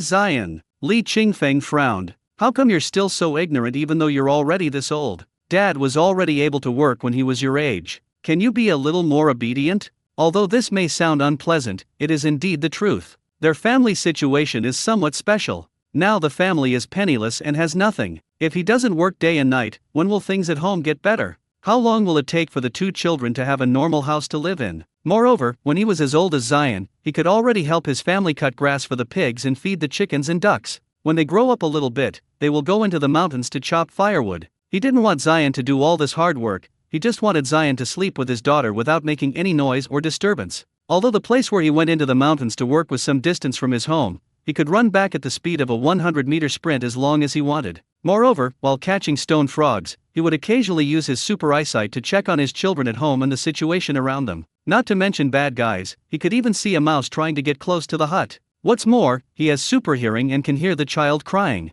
"I'm telling you again." Li Qingfeng pushed his son away, grabbing his shoulders to keep him away from him. "Dad has to go into the mountains to work. You stay home and look after your sister, okay?" I don't want to. Zion cried loudly, shaking his arms and shouting, "Dad, don't go into the mountains." Li Qingfeng raised his hand and threatened, "You want to be beaten, don't you?" "No, I don't want to fight." Zion took a few steps back, a look of fear on his face. "Don't cry." "Wow, I won't cry anymore." "Then Dad, can we go into the mountains to work?" Woo, that's enough." "Then can you look after your sister?" "Wow, okay." Zion rubbed his eyes, tears still falling. In fact, Li Qingfeng regretted at the moment he saw his son retreat. He regretted scolding his son so loudly. "I regretted using violence to threaten my son, but once the arrow is shot, there is no turning back. He must go into the mountains to catch stone frogs tonight." Because I have to take winter bamboo shoots to town to sell tomorrow. If I can catch some stone frogs tonight, I can earn a lot of money by going to the street tomorrow. We are extremely short of money right now. Even in the 1990s, when our family was in financial difficulty, we were never as embarrassed as we are now. At that time, his father took him and his elder brother with him. Although they were not rich, they had a clean family background and no debts. Now, not only is his living place in a very poor state, but he also owes 50,000 yuan in debt. Therefore, in order to let children live a good life as soon as possible, it is inevitable and necessary to suffer a little. He can endure hardship. At the same time, he also hopes that his children can be hardworking and not overly dependent on himself. After taking a look at his son and covering his sleeping daughter with a blanket, he walked into the mountains without looking back. Zion looked at the direction where his father's back disappeared and sobbed softly. But when he turned around and saw his sister humming and kicking the quilt with her little feet, he immediately stopped making noises, climbed onto the bed, lay down and hugged his sister. In the familiar embrace, Suyu, who was about to cry, calmed down instantly and fell asleep peacefully. Li Qingfeng gained a lot during this trip into the mountains. He caught a lot of big stone frogs, which seemed to weigh more than 6 kilograms. While catching stone frogs, he would use his super eyesight to check on the children from time to time. He felt very relieved when he saw that his son, who had been crying, had now laid down quietly and slept with his daughter since he entered the mountain. Although my son is sometimes unreasonable, when he is well behaved and sensible, he is so well behaved that it makes me feel distressed. He dropped his trouser legs and strode back home. It would take an ordinary person half an hour to walk down the mountain and go home, but he only walked for less than 10 minutes. After putting the stone frog away and giving it a bath, he carefully climbed onto the bed.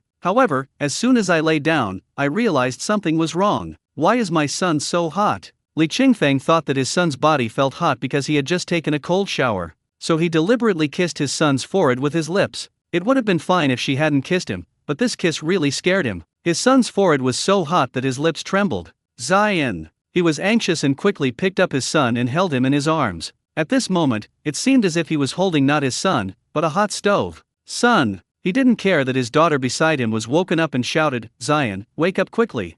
Zion didn't wake up. He opened his eyes halfway and saw that the originally pure white of his eyes had turned red, blending with the inky pupils and almost swallowing up the round and big pupils. After a short while, he closed his eyelids heavily again and collapsed weakly in his father's arms. Li Qingfeng called his name and rubbed his head. But as soon as his palm touched his son's head, he felt a burning sensation from the heat and abruptly withdrew his hand. When I looked at my son's head again, I saw a jaw-dropping scene. Heat waves continued to surge in Zion's head, and the old wounds healed at a speed visible to the naked eye. The wound was a scar left by his mother's poor supervision when he was young. Originally, the scar was hidden in the hair and difficult to detect, but at this time Li Qingfeng saw that the scar was also burned red, and it was so bright red that he could almost see the blood vessels and flesh under the scar growing vigorously like a plant that had just sprouted. In a short while, the scar, which was originally as thick as a finger and 2 fingers long, became smaller, and in the blink of an eye it became as thin as a hair. In the blink of an eye, the scar the size of a hair disappeared from Zion's head out of thin air.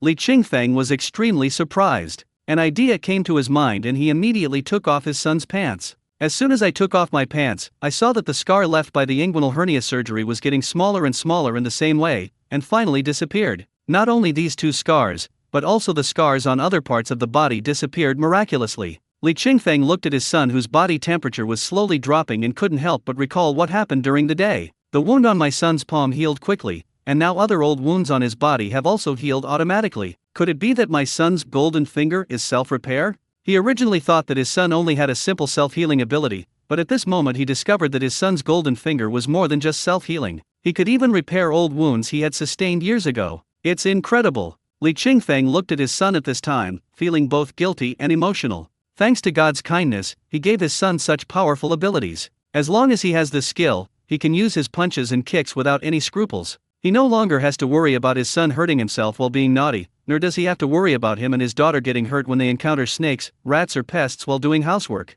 His super strong self-healing ability allows him to ignore all injuries. Li Qingfeng even boldly speculated that if his son accidentally cut off a finger, it might grow back. Of course, he wouldn't be so cruel as to do such an experiment. Dad! Zion slowly opened his eyes and saw that his father had returned. A smile immediately appeared on his pink face. I didn't cry just now, and the baby didn't cry either. Good boy. Li Qingfeng kissed his forehead and said distressfully, Dad is sorry. I shouldn't have spoken to you so loudly while we were eating just now. Dad, I want you to eat meat with me. Zion felt a little aggrieved when he recalled the dinner. He yelled at his father, but he really just wanted his father to eat meat with him. Li Qingfeng's heart trembled, and self-blame surged up again like a tide. He held his son tightly in his arms and promised, "Daddy will never speak to you so loudly again, okay? Okay." Zion rubbed his little head against his father's chest. Then, she saw her crying sister from her father's armpit and hurriedly pushed her father away. "Dad, the baby is crying. Hurry and hold her." "Okay." Li Qingfeng picked up his daughter and coaxed her. But the little girl was probably really angry. She was angry that her father didn't pick her up for such a long time, so she kept crying in her father's arms. The more Li Qingfeng coaxed her, the louder she cried. When he cried so hard, he waved his two little hands vigorously to express his dissatisfaction. "I've kept you from hugging me for so long. I'll cry for you to see." Li Qingfeng held her and walked around in front of the hut, kissing her forehead, kissing her little hands, telling her that her father was wrong, and then holding her up high. After a busy day, the little girl's anger finally subsided. She opened her big eyes, no longer sleepy, and looked at her father with tears in her eyes. Her little mouth was flattened into a small arch, and there was no smile on her face at all. "This time I'm really angry." Helplessly, Li Qingfeng could only let his son lie down and sleep first, while he held his daughter and tiptoed back and forth in front of the hut. This little girl knows how to torture people. If she doesn't sleep, she will definitely not let her father sleep. Whenever Li Qingfeng wanted to sit down and rest, she would immediately burst into tears. Alas, even so, Li Qingfeng was willing. "Who made this little girl our sweetheart?" He held his daughter in his arms, wrapped her tightly in a small blanket, and paced back and forth in the dim night. While Li Qingfeng was concentrating on coaxing his daughter, on the hillside of the east mountain opposite the thatched cottage, a pair of dark green eyes were quietly staring in the direction of the cottage. First of all, it can be confirmed that these eyes are not Oyu Chengyi's eyes. Because Oyu Chengyi's fever has not subsided yet, there is no way he can keep an eye on Li Qingfeng tonight. The reason why Li Qingfeng went into the mountains to catch stone frogs tonight was because he didn't see Oyu Chengyi. "Now I dig more than 100 kilograms of winter bamboo shoots during the day and catch 5 or 6 kilograms of stone frogs at night. If I can sell all these things tomorrow, I can get at least 2,000 yuan. When the time comes, I will pay Lu Qinglan back 1,000 first, and then keep the remaining 1,000 to buy supplies. But there are winter bamboo shoots and stone frogs, and it is not easy to walk to the intersection outside to catch a bus with 2 children. It's not that I don't have the strength, but I'm afraid of scaring passers-by." Looking around the entire village now, there is no one else except Li Qingfeng who has such supernatural power. Not only can he easily lift objects weighing more than 100 kilograms, but he can also hang 2 children on his back. If the villagers saw this scene, they would probably spread the rumor that he was a monster. This is the bad thing about the countryside, there are a lot of gossipy people. In order to avoid unnecessary trouble, Li Qingfeng sent a message to Tang Xing at dawn. "Tang Xing, what time do you go to work this morning? Let me know when you leave, and I'll give you a ride." I thought Tang Xing wouldn't reply until 8 o'clock, but I didn't expect him to reply in seconds. "Brother Feng, I'm already halfway out. I'll turn around and pick you up right away. Please wait a moment." "Oh shit." Li Qingfeng's face was full of surprise. "It's too early for this guy. What time is it now?" Without thinking too much, I quickly prepared breakfast, lifted my son who didn't want to get up out of bed, and scolded him until he finished his breakfast. Although Li Qingfeng said last night that he would not speak loudly to Zion again. However, this is how parenting works. One second you may solemnly promise that you will never beat or scold your child again, but the next second you will completely forget your promise because of a certain action of your child. Simply because parenting is truly the most difficult job in the world. Especially a child with a changeable personality like Zion can irritate Li Qingfeng at any time. The son had just finished his meal and the daughter had just changed her diaper when a car drove up the slope in front of the yard. Tang Xing stopped the car and pulled the handbrake hard before parking the car safely on the slope. After getting off the car, he walked into the yard with an incredible look on his face, looking around and exclaiming, "Brother Feng, you're amazing. You can actually live in a place like this." "I'm not being nice, brother. I'm telling you the truth. My dog's kennel is made of red bricks and cement. I even built a small roof for it with reinforced concrete, which is just enough space for an air conditioner." Li Qingfeng threw half a bag of winter bamboo shoots into Tang Xing's arms. "Go to hell, don't compare me with your dog." Ouch. Tang Xing caught the small snakeskin bag and cried out, "What's this heavy thing?" When he opened the bag and saw that it was winter bamboo shoots, he was even more surprised. "Winter bamboo shoots? Brother Feng, how come you have winter bamboo shoots?" "I dug it up yesterday and planned to take it to town to sell it today." After Li Qingfeng moved out the 2 bags of winter bamboo shoots from the corner of the hut, Tang Xing's eyes almost fell to the ground. "Oh my god, so many. Brother Feng, are you looking after the kids and digging winter bamboo shoots at the same time? What else?" Li Qingfeng placed bags of winter bamboo shoots and stone frogs into the trunk of Tang Xing's car. After closing the lid tightly, he clapped his hands and said, take those 10 or so pounds of winter bamboo shoots home. No! Tang Xing refused to take it and stuffed the small snakeskin bag back into Li Qingfeng's arms. You can sell it. This thing can be sold for 10 yuan per pound. It can be sold for at least 100 here. Just take it if I give it to you. Why bother about these things? Li Qingfeng picked up his daughter and pulled his son into the car, completely ignoring Tang Xing's conflicted expression. It was just 10 pounds of winter bamboo shoots, nothing to him who was full of strength. Besides, it is still a question whether these more than 100 kilograms of winter bamboo shoots can be sold. Seeing this, Tang Xing said nothing more. Brother Feng is so good to him, he just needs to be twice as good to Brother Feng. It just so happened that he saw that Brother Feng didn't have an electric rice cooker, so he simply brought over the extra electric rice cooker at home. After thinking about it, Tang Xing got into the car with peace of mind and drove the father and his 2 sons to the town. In the car, Tang Xing talked about the WeChat group in the village. Brother Feng, you don't have to borrow a car from your brother in the future. You can drive my car whenever you want. I have a motorcycle at home anyway. If you want to drive, just tell me in advance and I'll leave the car to you and drive to work on my own. Because sometimes my schedule may not match yours. I often have to visit villages to help with poverty alleviation, so sometimes I may not be on my way. Okay. Li Qingfeng agreed and asked about what Tang Xing had just said. You said that several WeChat groups in the village were talking about my brother not lending me his car? Yeah. Tang Xing glanced at Brother Feng in the rearview mirror and smiled. You must have expected this to happen, right? Li Qingfeng laughed. I just hope my brother can be a little tougher. As a grown man, being led around by a woman isn't a good thing. The point is, Liao Gafang isn't a good woman either. If she were just a decent person, I wouldn't even bother to criticize her for letting my brother fall under her control. But right now, it seems to me that she's a bit of a jerk. I'm afraid she'll alienate my brother from everyone in the future. Tang Xing nodded. Brother Feng, I have something unpleasant to say to you. Liao Gafang is really terrible. When your 4th uncle fainted, she didn't allow your brother to take him to the hospital. She also doesn't allow your brother to give your 4th uncle any help. I've already told you this, but please don't tell anyone that I said it. Tang Xing actually didn't want to gossip, but he was afraid that Li Qingfeng had been away for many years and didn't understand the situation at home, so he said these words. Li Qingfeng sighed, his voice a little heavy. I used to think she was quite honest. I remember when my son was born, she followed my brother to my house.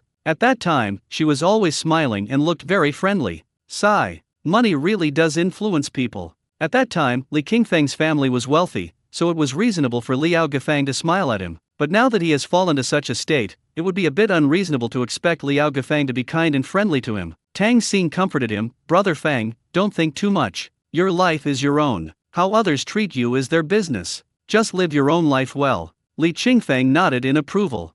Arriving in town, Tang Xing parked the car in front of the vegetable market and turned to ask, Brother Feng, where are you planning to sell your goods? Let's go inside the vegetable market.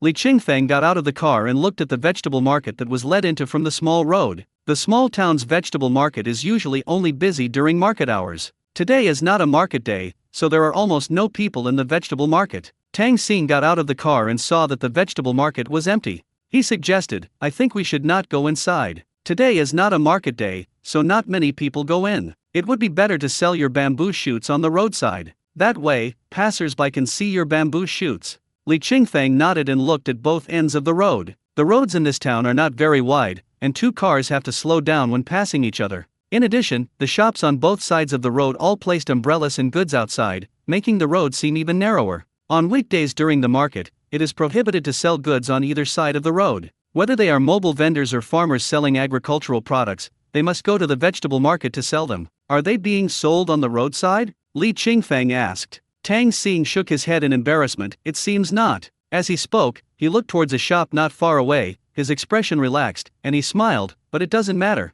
The owner of the motorcycle shop is my junior high school classmate. I'll go talk to him and tell him to set up the stall in front of his house. As long as you don't set it up on the road, no one will mind. Isn't that too much trouble for others? It's not a problem. Today is not a market day. Tang Xing said and walked towards the shop more than 10 meters ahead. After a while, Tang Xing came back from the shop. Brother Feng, my classmate said it's okay, we can just move the bamboo shoots over. I'll move it. Li Qingfeng hurriedly stuffed his daughter into Tang Xing's arms. Just help me hold the child. Tang Xing took his niece in with self-awareness, then took Zion's hand and walked towards his classmate's shop with a smile. Li Qingfeng originally wanted to keep a low profile and carry the bamboo shoots over in 2 batches, but seeing his son and daughter getting farther and farther away from him, he didn't hesitate any longer and simply picked up a bag of bamboo shoots in each hand and chased after Tang Sing. When I arrived at the door of the store, I found that this motorcycle shop was composed of 3 storefronts and was very spacious. There are all kinds of brand new motorcycles in the house. The shop owner was a young man who looked about the same age as Tang Sing, both in their 20s. There was also an ordinary-looking woman who looked like the boss's wife. As soon as Li Qingfeng put down the bamboo shoots, he immediately grabbed 2 handfuls of bamboo shoots from the bag and handed them to the boss. "Boss, I'm so sorry to bother you." "Hey, brother Feng, what are you doing?" Tang Sing said unhappily. "I told you, this is my classmate, no need to use such tactics, just keep the bamboo shoots and sell them." "Yes." The shop owner is called Mao Xiaowang. He is a bit short, only about 1.6 meters tall, and skinny. With a slightly awkward smile on his thin cheeks, he pushed the bamboo shoots back and said, "There's really no need to do this. If you want to put it in front of the door, just do it. I'm doing this for Tang Sing's sake." Tang Sing had just explained Li Qingfeng's situation to Mao Xiaowang, saying that he had nothing, lived in a thatched hut, was a single man raising 2 children, and was extremely poor. In that case, Mao Xiaowang didn't feel comfortable taking his things. After some refusal, Li Qingfeng took back the bamboo shoots and thanked Mao Xiaowang several times. During this time, the woman in the house sat behind the cash register without saying a word. As Tang Sing left, he shouted to the woman, "Lingling, let's go. Come to my house for dinner with Xiaowan when you have time." "Okay." Shui Lingling responded with a forced smile. Li Qingfeng took his daughter and pulled his son to sit on the small bench at the door. The father and his 2 sons placed more than 10 pounds of winter bamboo shoots as their meal money, and 2 bulging snakeskin bags were piled in the corner next to them. Winter bamboo shoots are a rare commodity. If you pour out too much at once, it will look cheap. So he just took out a dozen pounds from the bag and put them on display. As the father and his 2 sons sat in the corner of the doorway, as if like stones, selling winter bamboo shoots, Shui Lingling, who was in the backyard kitchen, grumbled softly, "What's wrong with Tang Sing? He knew we were going to put our motorcycles out by the door, but he still brought people to sell things in front of us. What was he thinking?" Mao Xiaowan whispered, "Hey, don't worry about it. It's not a market day today, so there won't be many people around. What's the harm in having a few fewer cars out? Is this just a matter of parking fewer cars? This is a matter of principle. Today we've set this precedent. Next time, if your relatives, my relatives, your classmates, my classmates all come to us for a favor, will you agree or not? I'm too lazy to talk to you about this." Mao Xiaowang felt that his wife was being unreasonable. It's just about sympathizing with the disadvantaged groups and providing insignificant help. How can it be taken so far? Besides, when people live in this world, who can guarantee that everything will go smoothly for them and they won't need others to do them a favor? He said something, turned around and went back to the shop in front to wipe the dust off the motorcycle. Shui Lingling was very angry at his attitude. "My goodness, we've been married for less than 2 years and you're already giving me the cold shoulder? Are you going to heaven?" I was so angry that I slammed the lid on the pot, making a loud noise. After hearing the conversation in the kitchen, Li Qingfeng felt a little embarrassed. I didn't expect that I would cause such trouble to the couple. He looked at both ends of the road and saw that there were few pedestrians, so he greeted the boss, then took his children and went to sell the stone frog he caught last night. Pan Zhenman was a little surprised when he saw the stone frog in the bag. He stared blankly at the stone frog in the bag, then looked at the man with 2 children in front of him with an incredible expression. I learned from Oyu Chunyi that the man's name was Li Qingfeng, and he originally lived a very happy life in a big city. But a few days ago, his family suffered a sudden change. Not only did he lose everything, but even his wife ran away. Now he has returned to the village with his 2 children and lives in a newly built, dilapidated hut. Although this story is quite tortuous, it is relatively plain compared to the twists and turns of life in movies and TV dramas. What Pan Zhenman found incredible was that such a man who had nothing and had 2 children could actually catch a lot of stone frogs every time. More each time. Why? Why is this happening? He has been in the game purchasing business for decades, and has never seen anyone so lucky. This Li Qingfeng is the first one. The only one. Outrageous, too outrageous. How could anyone catch so many stone frogs every day? If the stone frog breeding technology had not been cracked yet, he would almost suspect that Li Qingfeng was selling the farmed stone frogs. This is not an easy matter.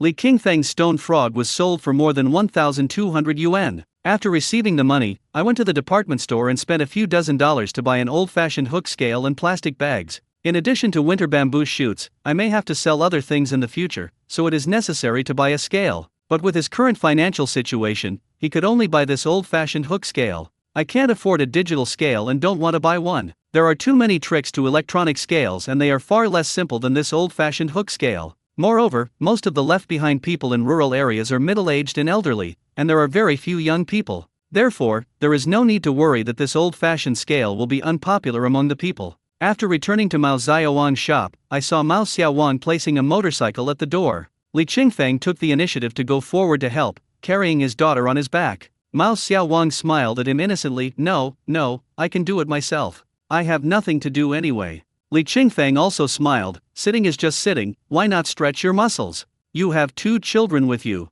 Mao Xiaowang felt a little embarrassed. It's okay. Li Qingfeng turned around and called to Zion, who was sitting behind the bamboo shoots. Zion, just sit still and don't run around, okay? I know.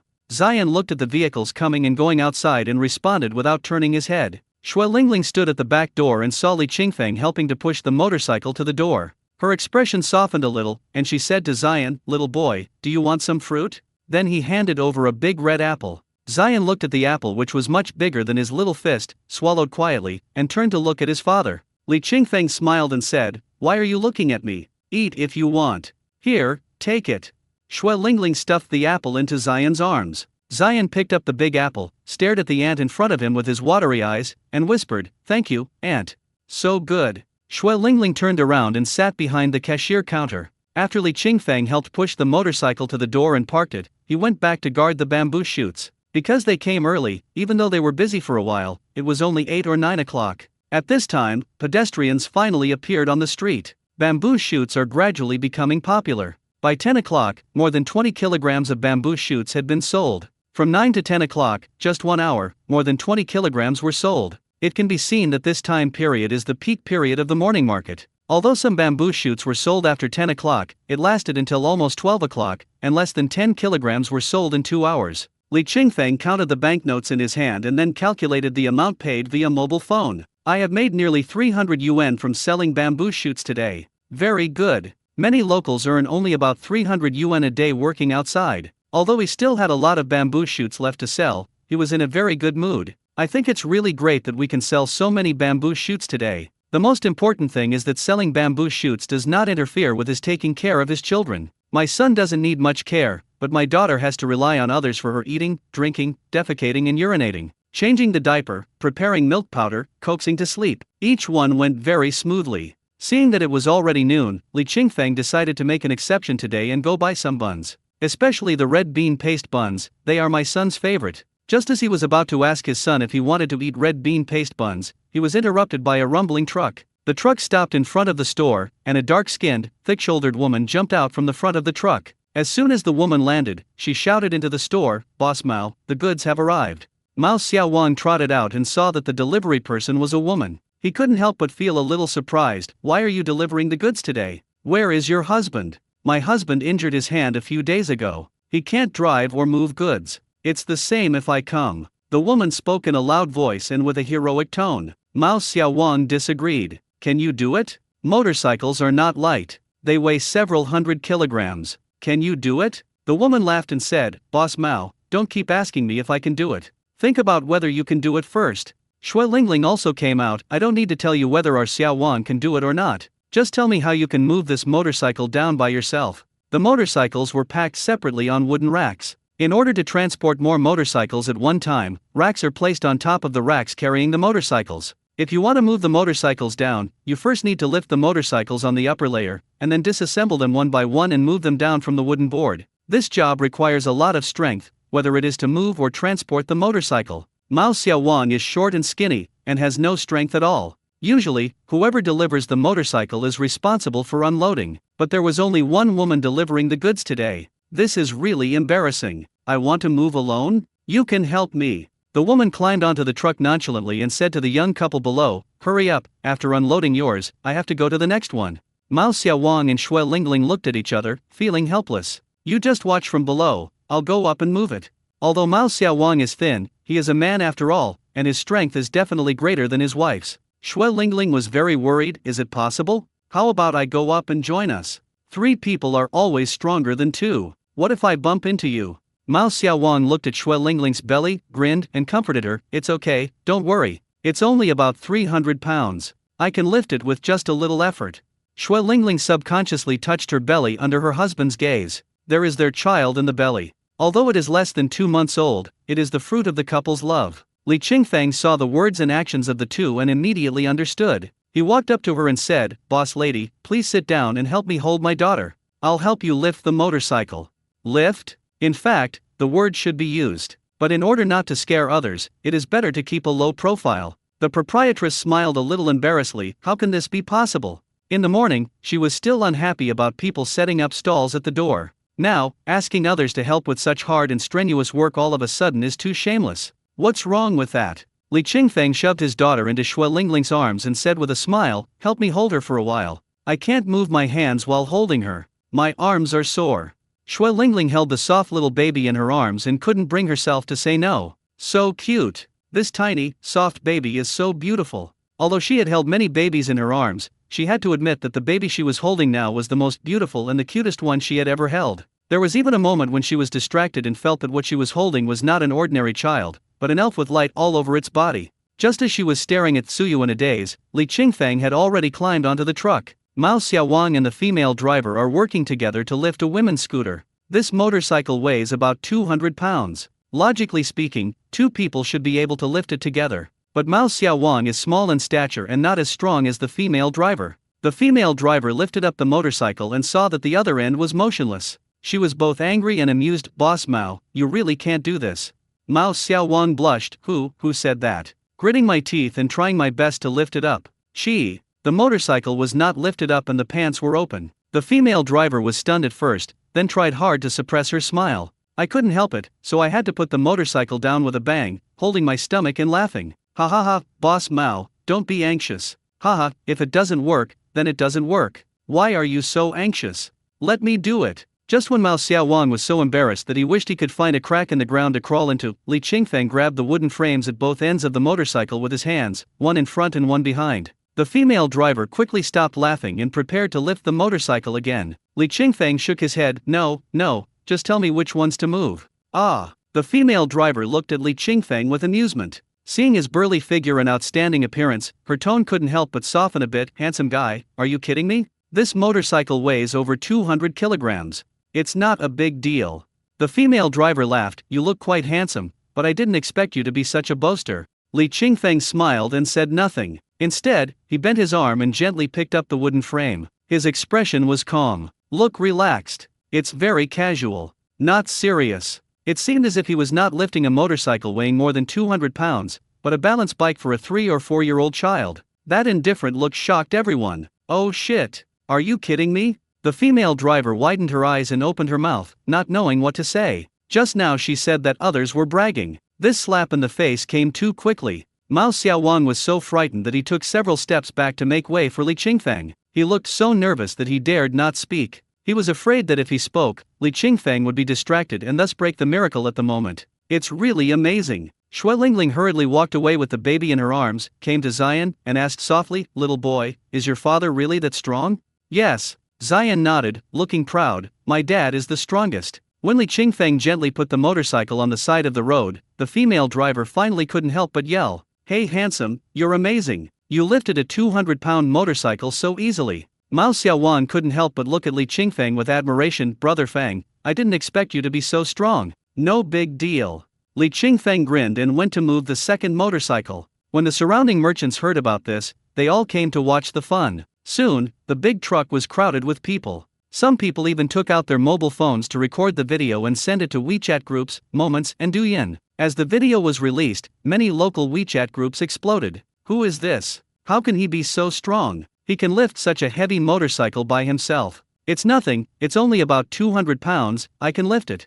"Don't brag. It's not that they can lift it. They moved almost 10 motorcycles in a row. It's not the same as you lifting your bike 5 centimeters off the ground. That is it difficult to admit that others are excellent? This handsome guy is so amazing, why doesn't he become an athlete? You can go weightlifting. Maybe you can even win a gold medal, haha. I'm so handsome, even more handsome than Daniel Wu, but why doesn't anyone ask me to act in a movie?" After Li Qingfeng easily moved the last motorcycle, the onlookers had gone from being shocked at the beginning to being numb. "This is too much." At first everyone thought he was just pretending to be calm, but he was actually exhausted and could only carry 2 or 3 motorcycles before he collapsed on the ground due to exhaustion. But who would have known that this man was as tireless as an emotionless robot, moving motorcycles one after another without resting or breathing, and he was even too lazy to stretch his muscles. How many people feel sore fingers after holding their phones for a long time? He really didn't react at all. Too much. Envious. Worship. Everyone has different thoughts. A beautiful young woman looked at the tall and handsome Li Qingfeng with sparkling eyes and couldn't help but sigh. He's so strong, anyone who marries him will be so happy. After hearing this, the men nearby subconsciously straightened their chests and tensed their backs, trying to show the masculinity that men should have. But the big belly fell down from the waistband. Handsome guy, you are so strong. The beautiful young woman came over and said with admiration, "Can I add you on WeChat? Next time my store delivers something, can you help me deliver it? It's 100 yuan per trip."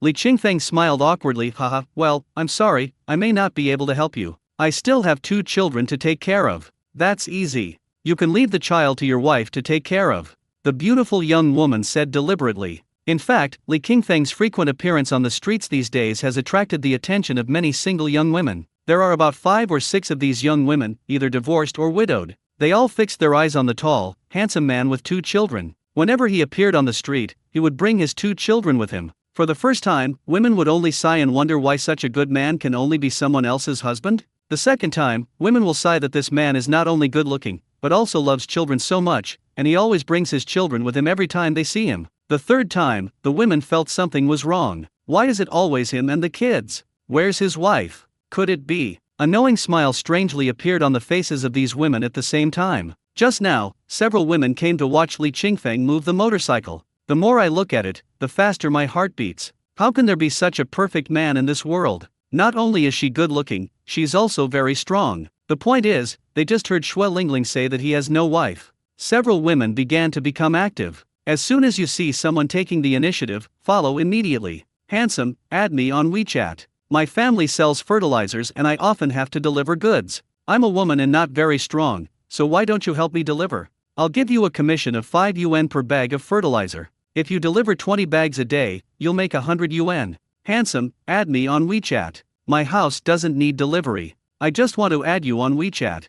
Several women came over and surrounded Li Qingfeng, and the scene became somewhat uncontrollably noisy. Add mine. I'll add one too. It's hard to refuse such a kind invitation. Li Qingfeng had no choice but to take out his mobile phone, open the WeChat QR code and let everyone add him at will. In addition to these women, other people also joined in the fun and added Li Qingfeng as a friend. After all, this is no ordinary person. This is a strong man. Next time you go out you can brag to others like this, my friend can lift a 200 or 300 kilogram motorcycle like it's a piece of cake. More friends, more paths. What's more, he is a friend with such great strength. If I don't need it today, what if I need it someday? After adding friends, everyone dispersed. Mao Xiaowang then found the opportunity to come forward and express his gratitude. Li Qingfeng waved his hand, looking relaxed. Hey, it's just a small favor, let's just consider it as helping each other. Mao Xiaowang smiled happily and said, okay, then I won't say too much thanks. Let's have a couple of drinks at noon today. Then I'll go buy some food.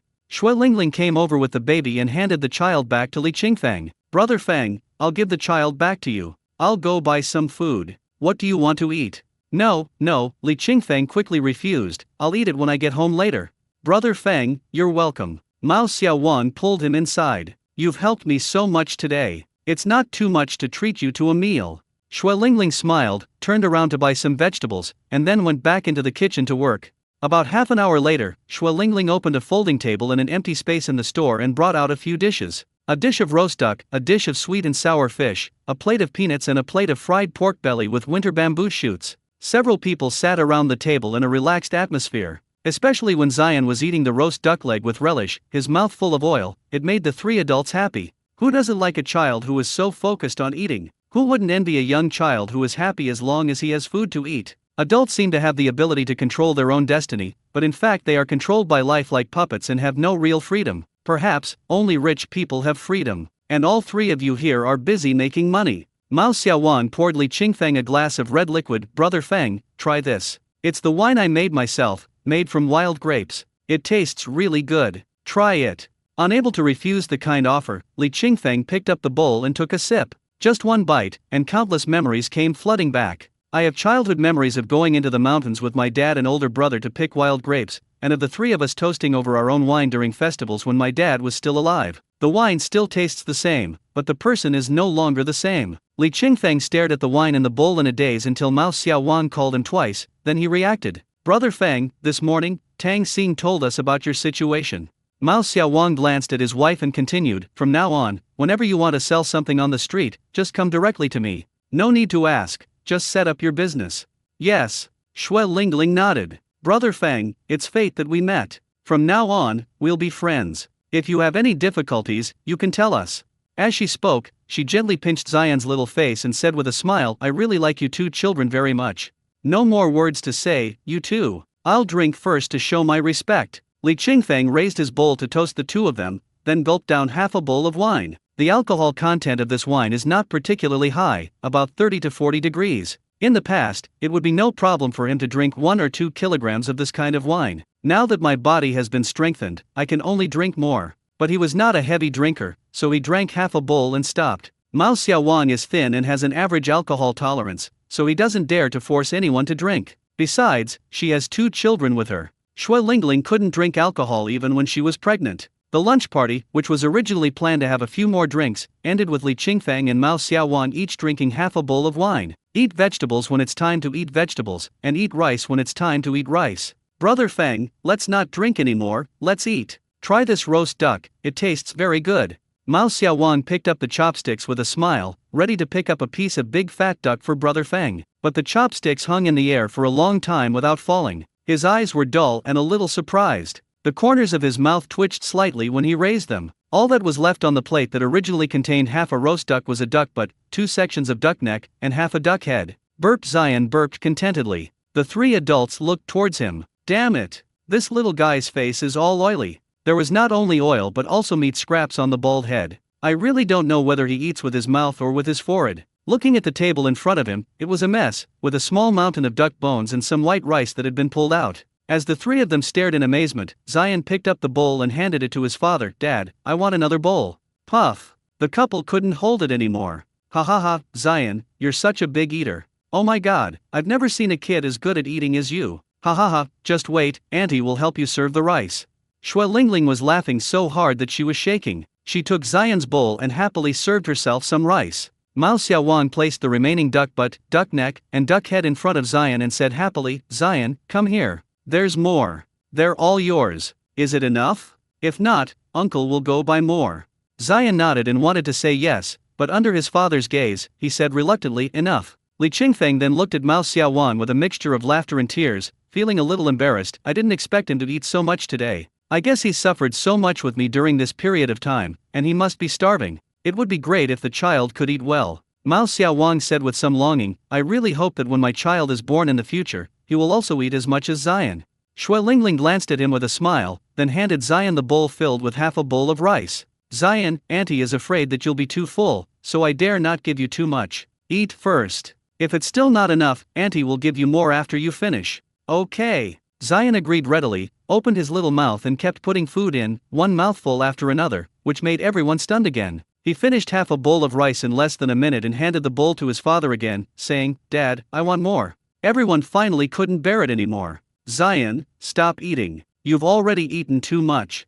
Mao Xiaowang said with a worried look on his face. If you eat any more, you'll vomit. Yeah, Xian, don't eat yet. Shui Lingling also looked at Xian with heartache, thinking, why is this child so hungry? In the morning, Tang Xing didn't say that their family was so poor that they couldn't even have enough rice to eat. Xian, what's wrong with you? Li Qingfeng frowned, looking at his son in confusion, and asked softly, are you still hungry? Xian nodded, yeah. Li Qingfeng began to understand a little. My son is no ordinary child now. He is a child with super self-healing ability. He repaired all his old injuries last night, which must have consumed a lot of energy, so he felt very hungry and needed to replenish a lot of energy. But, this is someone else's home after all, and eating too much is really scary. People are not afraid that he will eat too much, but that he will damage his health. Therefore, I still have to restrain myself and wait until I get home in the evening to replenish my son's energy. After thinking this through, Li Qingfeng said, okay, Dad gets it. But you've already eaten 2 bowls of rice.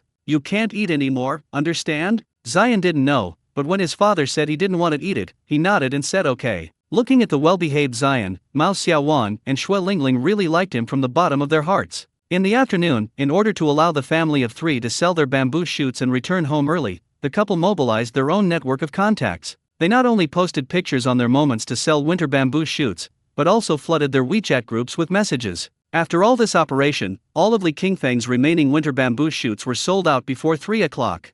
Unlike Li Qingfeng's smooth sailing, Tang Xing was in a bad mood today. After arranging Li Qingfeng to set up a stall in front of his old classmate's store in the morning, he returned to work. When the car entered the government compound and he opened the trunk to take out the briefcase, he happened to meet his immediate superior, Director Liang. Director Liang is a middle-aged man in his 40s, greasy and bald. He also wore glasses, but his glasses were gold-rimmed, while Tang Xing's were just the cheapest black-framed glasses. "Xiao Tang, you're here so early." Director Liang originally just wanted to say hello casually to show his friendliness, but unexpectedly, when he casually glanced at Tang Xing while saying hello, he saw a lot of winter bamboo shoots piled in the trunk of his car. The winter bamboo shoots looked extremely fresh and tender. Although they were not big in size, they were covered with yellow mud, which showed that they were freshly unearthed. "This is good stuff. This thing is now selling for 10 yuan per pound." Director Liang's eyes flashed with brilliance, which passed through his gold-rimmed glasses and fell directly on the winter bamboo shoots. "Oh, Xiao Tang, why are there so many winter bamboo shoots in your car?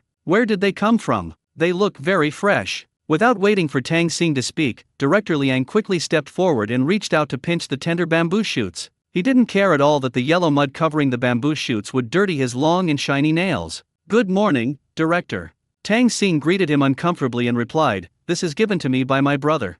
"So good. So tender. These winter bamboo shoots must be delicious." Director Liang couldn't let go of the winter bamboo shoots and couldn't take his eyes off them. Tang Xing laughed awkwardly twice and said nothing. He just stood aside and watched Director Liang touch Sunzi all over. It looked like the Japanese devil saw a beautiful girl. "Fuck you," Tang Xing cursed in his heart. "This old guy wants to take advantage again. You are a director after all, can you please not eat so ugly? Last time you asked me to buy roast duck, you still haven't given me the money. Also, I didn't pay for the tea I bought from the village last time, and the time before that." This time, Tang Xing didn't want to say stupidly, "Director, if you like it, take some back and eat it." However, when Director Liang repeatedly praised the bamboo shoots, he finally couldn't help but say with his thin skin that was almost transparent, "Director, why don't you take some back to eat?" "How can I do that?" Director Liang straightened up immediately and refused righteously. "This is given to you by your brother. If I take it home to eat, wouldn't that be taking advantage of you?" "Haha, it doesn't matter. There are so many anyway." Tang Xing thought to himself, and quickly gave him 2 kilograms and let him leave. Otherwise, if he stayed any longer, when other people came over and saw these winter bamboo shoots, they would grab them 1 pound at a time, and he wouldn't be able to get a single one left. "No, no." Director Liang waved his hand with dignity. "This is yours. How can I take it home?" He. Tang Xing didn't say anything. Director Liang paused and said, "Well, how about this? You take these bamboo shoots to the cafeteria and have the cafeteria ant fry them for everyone to eat at noon. Otherwise, I wouldn't be able to finish all the bamboo shoots I take home. Why not just share them with everyone? Don't you agree?" "Okay." Tang Xing didn't know what else to say except this word. He wanted to refuse, but he didn't dare refuse. He is different from the others who have some background connections. He was able to work in this big compound thanks to his good grades and his parents' frequent gifts and connections. If he can't keep this job, the first people to suffer will not be him, but his parents. His parents went out to work in their early years and suffered countless cold stares and hardships. The greatest lesson for him is, you must keep your iron rice bowl. Only by having this respectable iron rice bowl can he change the fate of his ancestors who had been farmers for generations and achieve class advancement. If you don't want to work hard every day, and don't want to follow in their footsteps and wander like a lonely ghost in a bustling city, you must keep this iron rice bowl. The words were still fresh in his mind. He dared not and could not do anything that would be detrimental to his iron rice bowl. "It's just a bag of bamboo shoots, nothing special." He comforted himself as he carried the bamboo shoots to the cafeteria. "Anyway, it was Brother Feng who gave me the bamboo shoots, and it didn't take much effort. I just feel a little sorry for Brother Feng's kindness. Originally, Brother Feng told him to take it home to try with his parents, but now he can only send it to the cafeteria to become a supplement for everyone's lunch." At noon, Director Liang called out in the cafeteria, "Everyone, come quickly. I asked Auntie to stir-fry winter bamboo shoots today. Everyone, come and have a try." Director Liang has really put the tactic of borrowing flowers to offer to Buddha to good use. Tang Xing sat on the chair, listening to Director Liang shouting and looking at the few sparse bamboo shoots on the plate, feeling very unhappy. "If you hadn't said a word and just assumed that the winter bamboo shoots were made by your aunt on her own initiative, I wouldn't have been so upset. But when you shout like that, it sounds like you bought these winter bamboo shoots with your own money for everyone to eat. I feel very unhappy. If you are unhappy, you can only hold it in. When everyone heard that they were going to eat winter bamboo shoots today, they were very enthusiastic and kept thanking Director Liang, especially those coolies at the bottom who, like Tang Sing, had no background or connections. They kept flattering Director Liang and wanted to call him Dad. Director Liang was also shameless. He did not mention Tang Sing at all, and accepted all the praise and flattery from others without hesitation. It was not until he had eaten the double portion of winter bamboo shoots on the plate with gusto, finished it in a few bites and was still feeling unsatisfied, that he looked up to look for Tang Sing. As soon as Tang Sing stood up and left, Director Liang followed him out. Xiao Tang. Director. Tang Sing paused and looked at the director who was following him with a smile on his face. Suddenly, he had a bad premonition in his heart. The winter bamboo shoots today are really good. Director Liang patted him on the shoulder. It's just a little small. Can you ask your brother for more tomorrow, maybe 30 or 40 kilograms, so that everyone can have enough? 30 or 40 kilograms? You really can say that. Ah, Tang Sing was a little embarrassed. Why, you can't do it.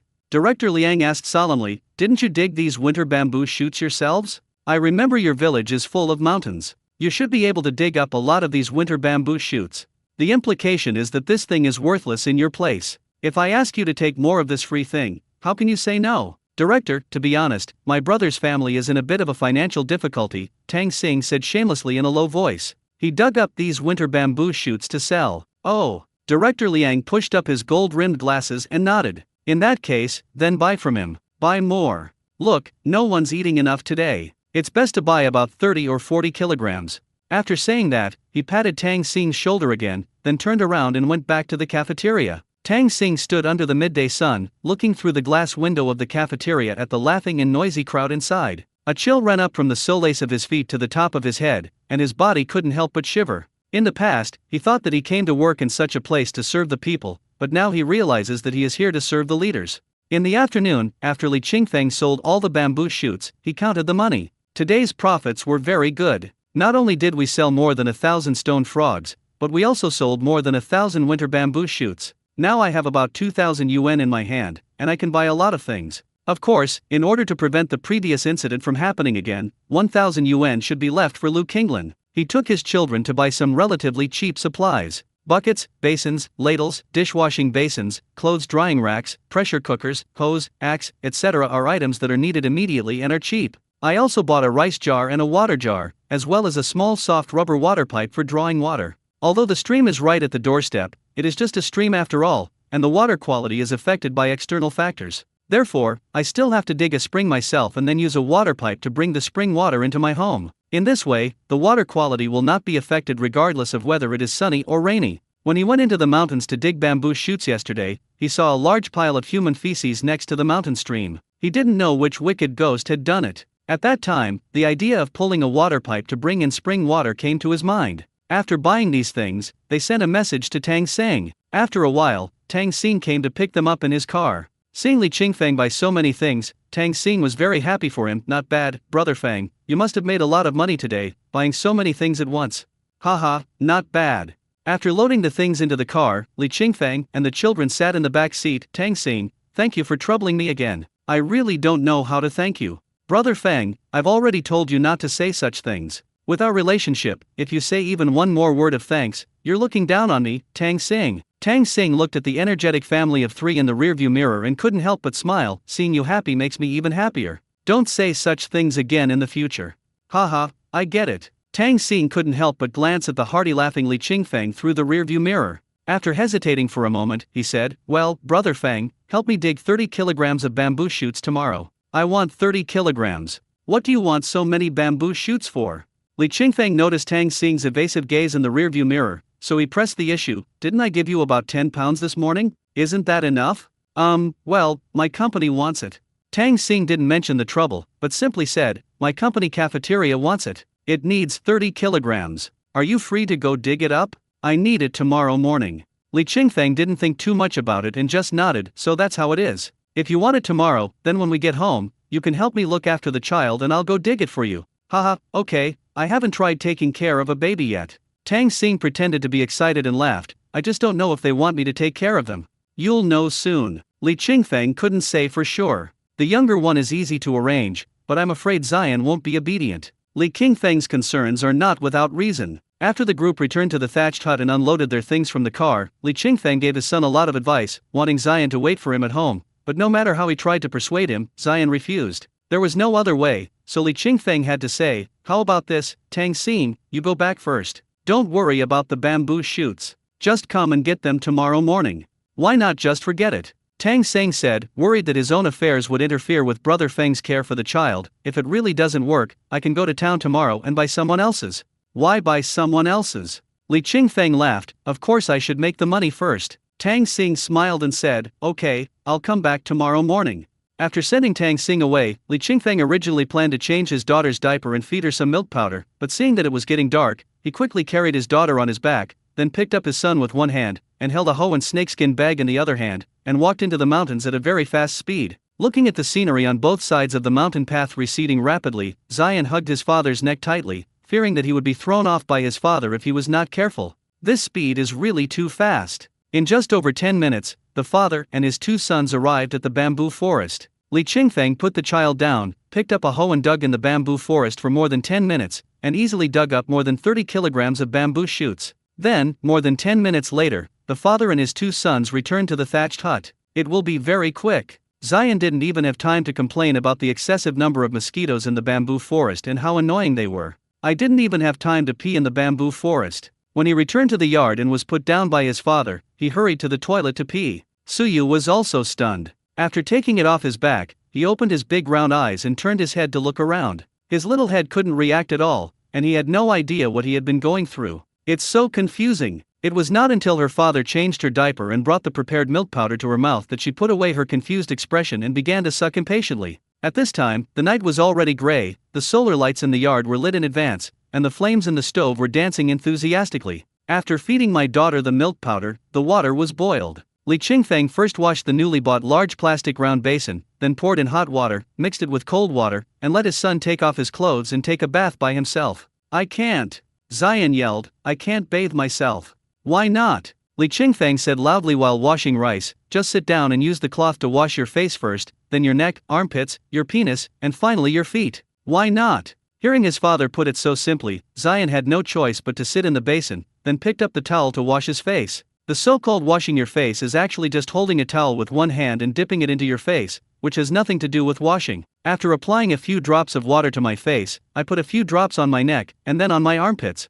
After getting a little water on the parts that Dad just mentioned, put the towel back into the water. Then Huahua stood up and said, "Dad, I'm done washing." Li Qingfeng had just put the pot on the stove and looked at him suspiciously. "So fast? How did you wash it? Wash it again and show me."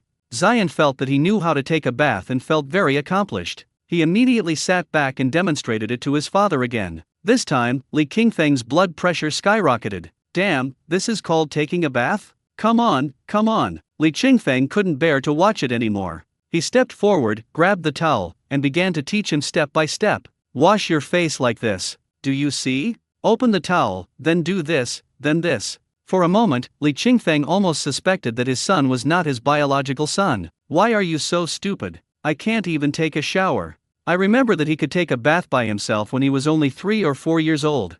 I gave my son a bath, then boiled a pot of water and gave my daughter a bath as well. Then when the rice is cooked, prepare some winter bamboo shoots and stir-fry them for dinner. But before he could do anything, Tang Xing came into the yard again. Tang Xing was quite surprised to see the winter bamboo shoots piled up in the yard. "Brother Feng, you dug up the bamboo shoots so quickly?" "Ah, yes." Li Qingfeng didn't know how to explain, nor did he bother to, so he asked, "Why are you here?" "I saw that you had nothing at home this morning, so I thought of bringing you something." Tang Xing put down a snakeskin bag and took out an electric rice cooker, a 2-pound piece of bacon, more than 10 pounds of rice, and about 20 eggs. Li Qingfeng looked at the rice cooker and didn't know whether to laugh or cry. "I don't even have electricity here, it's useless for you to give me a rice cooker." "Ha!" Tang Xing scratched his head and smiled innocently. "That's right. It's okay, put it aside for now."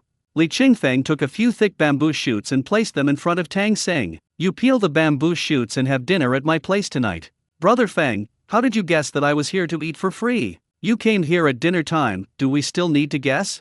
"Ha ha ha." Tang Xing is responsible for processing the winter bamboo shoots, and Li Qingfeng is responsible for the bacon. This bacon should be last year's bacon, covered with thick fat. The unique rural firewood smoke roasted the originally red and white pork belly, completely changing its color. White meat turns yellow and red meat turns purple. But the more this kind of bacon is, the more delicious it tastes. First blanch the aged bacon in water to remove excess salt and grease. Then wash it with clean water before cutting it into thin slices. After processing, cut the winter bamboo shoots into thin slices. First put the thin slices of bacon into the pan and stir-fry until the oil comes out, then add the bamboo shoots and stir-fry for a while, and the aroma will immediately fill the air. Tang Sing sat on the stone, looking at the 3 side dishes on the stone table. One was stir-fried bamboo shoots with bacon, one was scrambled eggs with diced bamboo shoots, and the other was steamed egg with fresh mincemeat, his eyes full of envy. Such a life may seem poor and miserable to many people, but to him it is freedom. There is no intrigue in the workplace, and no fawning among people.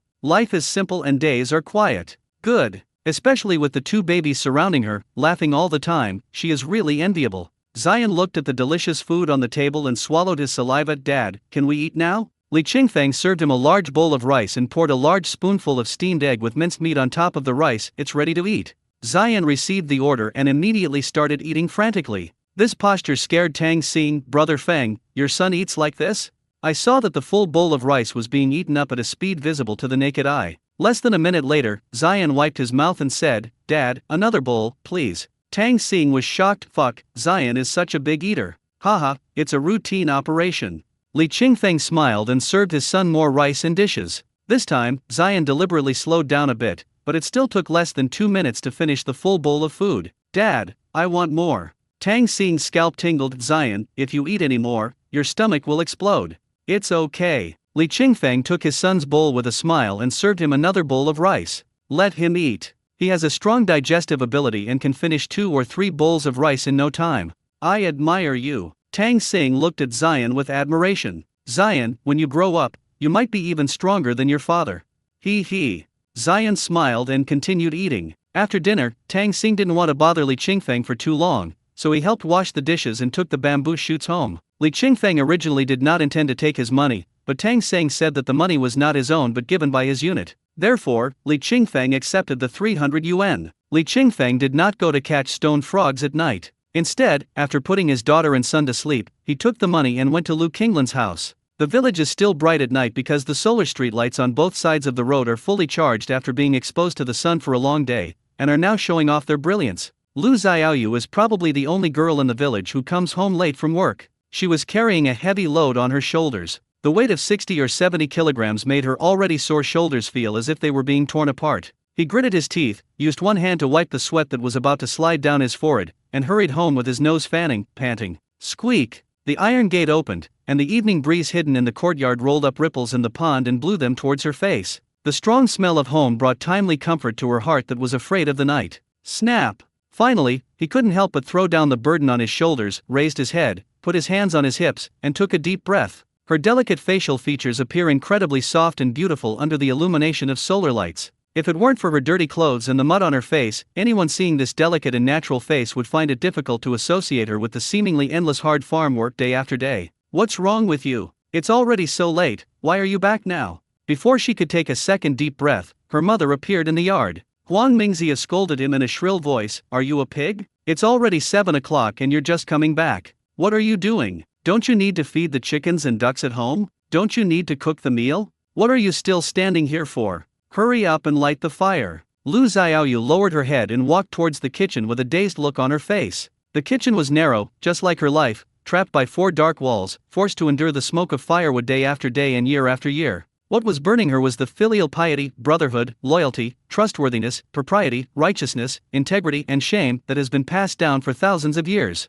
The word filial piety comes first. Whether it is the ancients or people today, they always talk about filial piety. It is said that there are no better parents in the world, and children should be filial to their parents. But few people say that if a mother is not kind, her son can be unfilial. Although she is only in her 20s, she has been trapped in the shackles of morality for many years. She sat on a short stool, chopped a piece of pine veneer with an axe, lit it with a lighter, and put it into the stove. The faint firelight kept jumping, and tears kept flashing in her eyes. Perhaps, only weak people will shed tears easily. She is weak. She was so weak that she didn't dare to say a word back despite her mother's constant scolding. Before Li Qingfeng entered the yard, he heard Huang Mingxiu's incessant shouting and cursing. He stood outside the courtyard gate and listened carefully, only to find out that the person Huang Mingxia was scolding was actually her daughter. Scolding your own daughter so harshly? Li Qingfeng couldn't help but walked in. Auntie, have you eaten?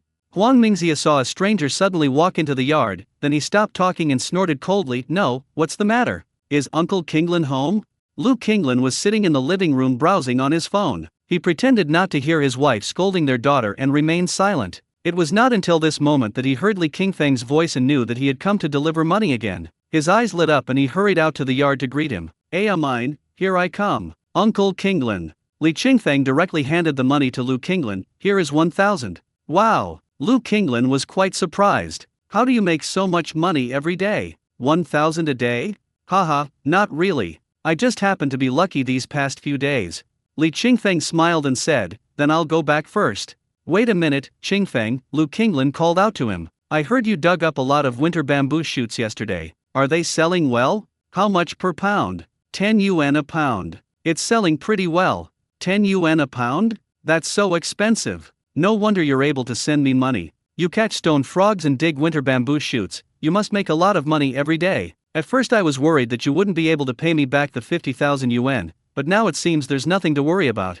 Ha ha. Li Qingfeng smiled and said nothing. There are 2 children waiting at home, so I can't delay too long. After leaving the yard and passing by the kitchen window of Lu Qinglin's house, he subconsciously looked inside. Looking through the glass, I saw a figure with a high ponytail busy in the dim and narrow kitchen under the dim light. Li Qingfeng just took a casual glance and left quickly. After returning home, Li Qingfeng did not go into the mountains to catch stone frogs tonight. Because I have to dig winter bamboo shoots tomorrow and can't go to town. If I catch a stone frog tonight, I will have to keep it in a snakeskin bag for 2 nights. It would be better to dig winter bamboo shoots tomorrow day and then catch stone frogs tomorrow night. This way you can take them to sell the next morning. When I woke up, the gray sky illuminated the mountain village. Li Qingfeng looked at the 2 children curled up in the thin blanket and couldn't help but frown. The nights in the mountains are getting colder day by day. Next time I go to town, I have to buy a quilt first. The clothes for the 2 children also need to be increased, especially the eldest child. He likes to kick off the quilt when he sleeps at night, and he will easily catch a cold if he is not dressed in thick clothes when sleeping. Although my son has the ability to heal himself, that is only for wounds. I don't know if it will work for viral colds and the like. After getting up and making breakfast, he called the 2 children. Zion doesn't need much care. He can go to the bathroom by himself and find water to drink by himself. But his daughter is still young, and he has to do everything himself to take care of her. Changing the diaper pad, preparing milk powder. Just as he was feeding his daughter milk powder, Li Qinghe came. As soon as Li Qinghe stepped into the boundless courtyard, he couldn't help but look around. Originally, this place was very barren, with broken tiles and rotten bricks everywhere. He even found it troublesome to plant some corn here. It was only after Liao Gafang scolded him that he had no choice but to come here to plant corn. But now looking here again, I see that everything around is tidied up very neatly. Not only were the broken tiles and bricks gone, but even the stubborn weeds and shrubs were cleared away completely. In a trance, he seemed to see the intact old house standing in front of him again. At the same time, many scenes from my childhood came to mind. His nose felt a little sour.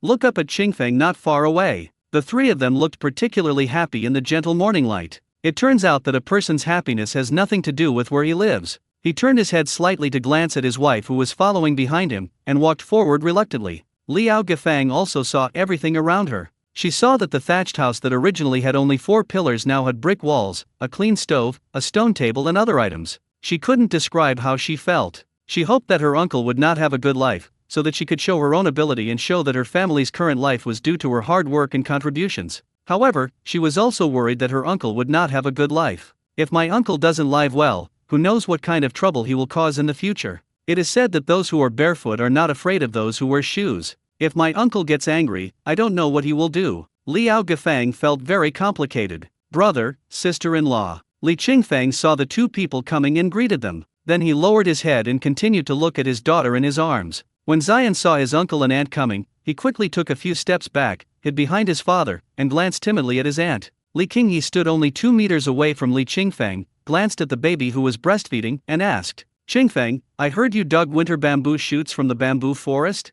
Li Qingfeng frowned. He thought that his sister-in-law's visit must be for no good reason, but he didn't expect that it was for winter bamboo shoots. Yes, Li Qingfeng admitted without even looking up, I dug winter bamboo shoots from our bamboo forest. Seeing that he admitted it so readily, Li Qinghe didn't know what to say next. After all, the bamboo forest was planted by my father, so Qingfeng should also have a share. Moreover, he was very lazy and was too lazy to dig bamboo shoots. Qingfeng is our family. It is better for our family to dig it out than for outsiders to secretly dig it away. Although he thought so in his heart, he couldn't help but break out in a cold sweat when he met his wife's vicious gaze. After hesitating for a while, he stammered, Qingfeng, since you dug up the winter bamboo shoots from our bamboo forest, then the money from selling the bamboo shoots will be split equally between us two brothers.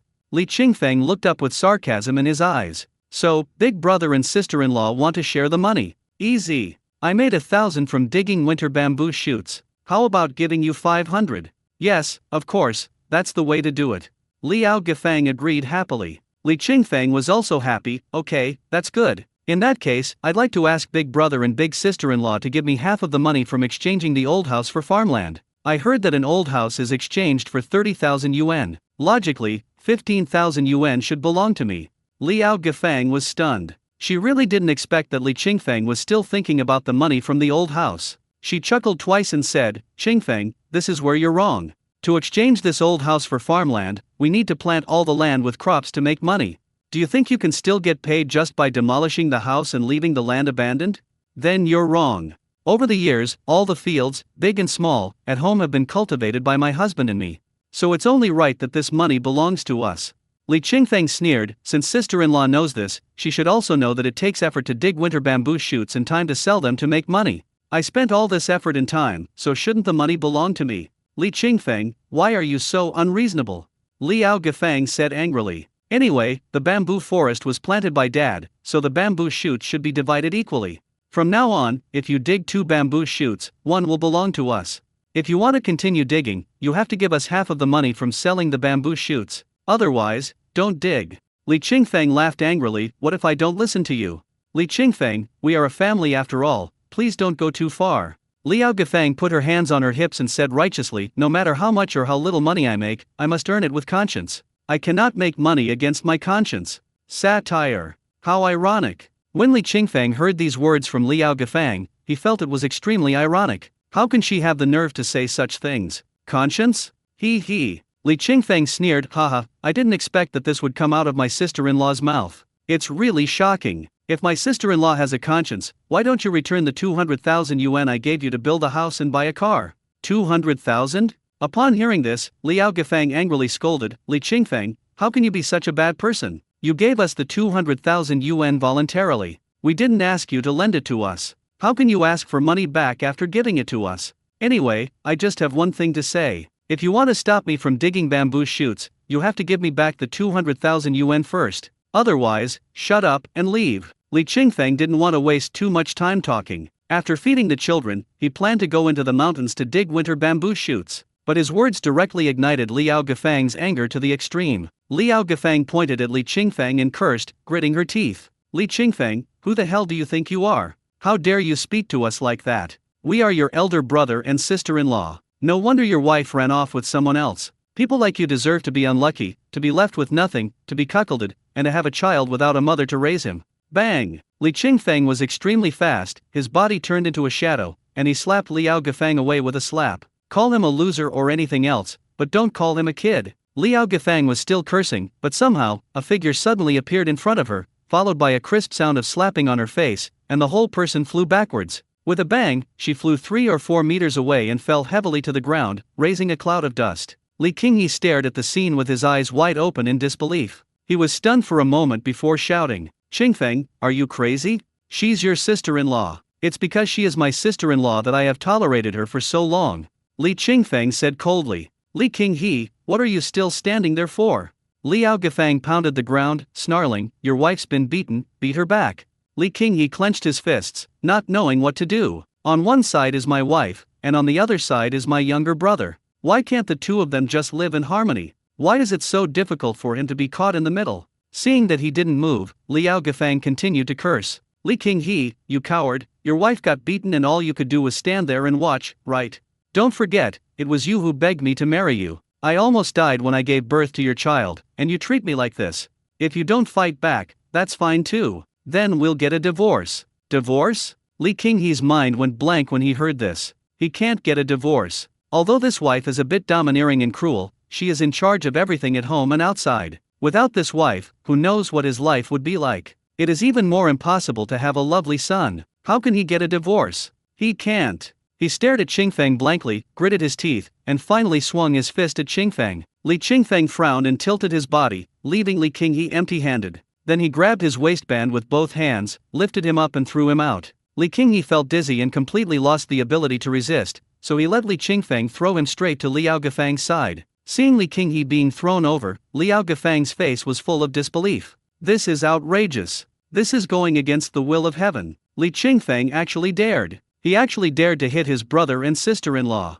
She immediately started yelling and cursing like crazy, struggled to get up from the ground, and pounced on Li Qingfeng with her claws waving. Li Qingfeng used the same trick again and slapped Liao Gafang directly away. There are no skills or tricks, just great strength. Liao Gafang flew backwards again, her bones almost broken. Only then did he look at Li Qingfeng with fear, as if he was looking at a monster. They originally thought that Li Qingfeng would not be a match for the couple. After all, they had been working in the mountains all year round. But unexpectedly, they couldn't even touch Li Qingfeng's hair. Li Qingfeng is not only extremely fast, but also very strong. Li Qingfeng took a few steps forward, holding his daughter, and said in a cold voice, "I didn't want to do this, but you forced me to do it. You've already beaten me, and you still say you don't want to be like this. Is this human language?" Liao Gafang was so angry that her lungs ached. She angrily shouted, "Li Qingfeng, you actually dared to hit your elder brother and his wife. Sooner or later, you will be struck by lightning. Roll!" Li Qingfeng was too lazy to say another word. He raised one hand and acted as if he was about to slap someone at any time.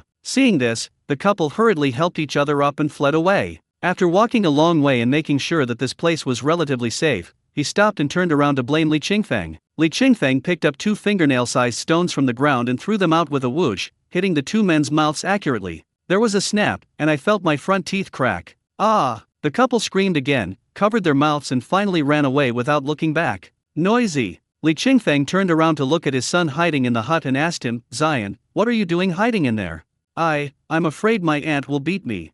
Zion ran out, holding his father's hand, and tilting his head back. "Dad, you are so awesome." "Zion, remember, we don't bully others proactively, but if someone bullies us, we must fight back, understand?" Zion nodded, not quite understanding. "Got it." Rubbing his son's head, Li Qingfeng no longer had the heart to dig bamboo shoots. He was a little worried that Liao Gafang and Li Qinghe would make a comeback, and if they didn't see him in person at the thatched cottage, they might take their anger out on the things here. "Let's stay at home today. The water pipes I bought yesterday haven't been installed yet, so I might as well take this opportunity to bury them first." He left his child at home and walked up the stream with a water pipe. After walking about 200 or 300 meters, he found several water outlets. Originally, these water outlets were used by people to install water pipes, but later, after the villagers built their houses at the entrance of the village, the distance to draw water from here was too far, so these water outlets became useless. He took a look and found that the water volume of these springs was very large, so he chose a spring that was slightly higher. Then, based on the original foundation, the sand, soil, and weeds around the spring were cleared away,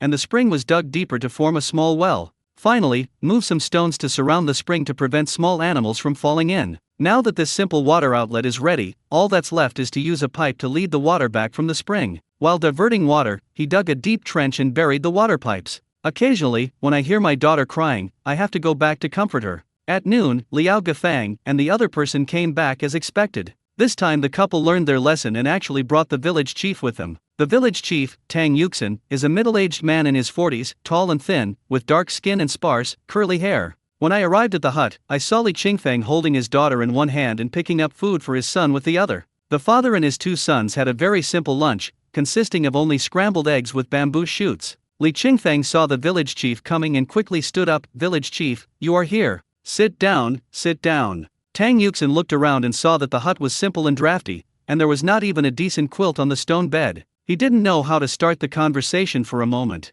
Anyone with a discerning eye could see that Li Qingfeng hit someone because he was forced into a corner by Li Qinghe and his wife. But when the couple went to him to complain, they did not mention a word about how they bullied Li Qingfeng. They only said that Li Qingfeng used his great strength to almost knock out their front teeth. This matter is a bit difficult to mediate. However, as the head of a village, you still have to deal with the things that need to be dealt with. Tang Yuxin found a rock to sit on, an awkward yet polite smile on his face. "Qingfeng, the village committee's factory outside has handicrafts you can take home. It's inconvenient for you to do other things with your child, so you can do some handicrafts and earn a few dozen yuan a day." "Village chief, Why are you saying this? Before Li Qingfeng could speak, Liao Gafang complained with a look of dissatisfaction, we are looking for you to uphold justice, not to help the poor.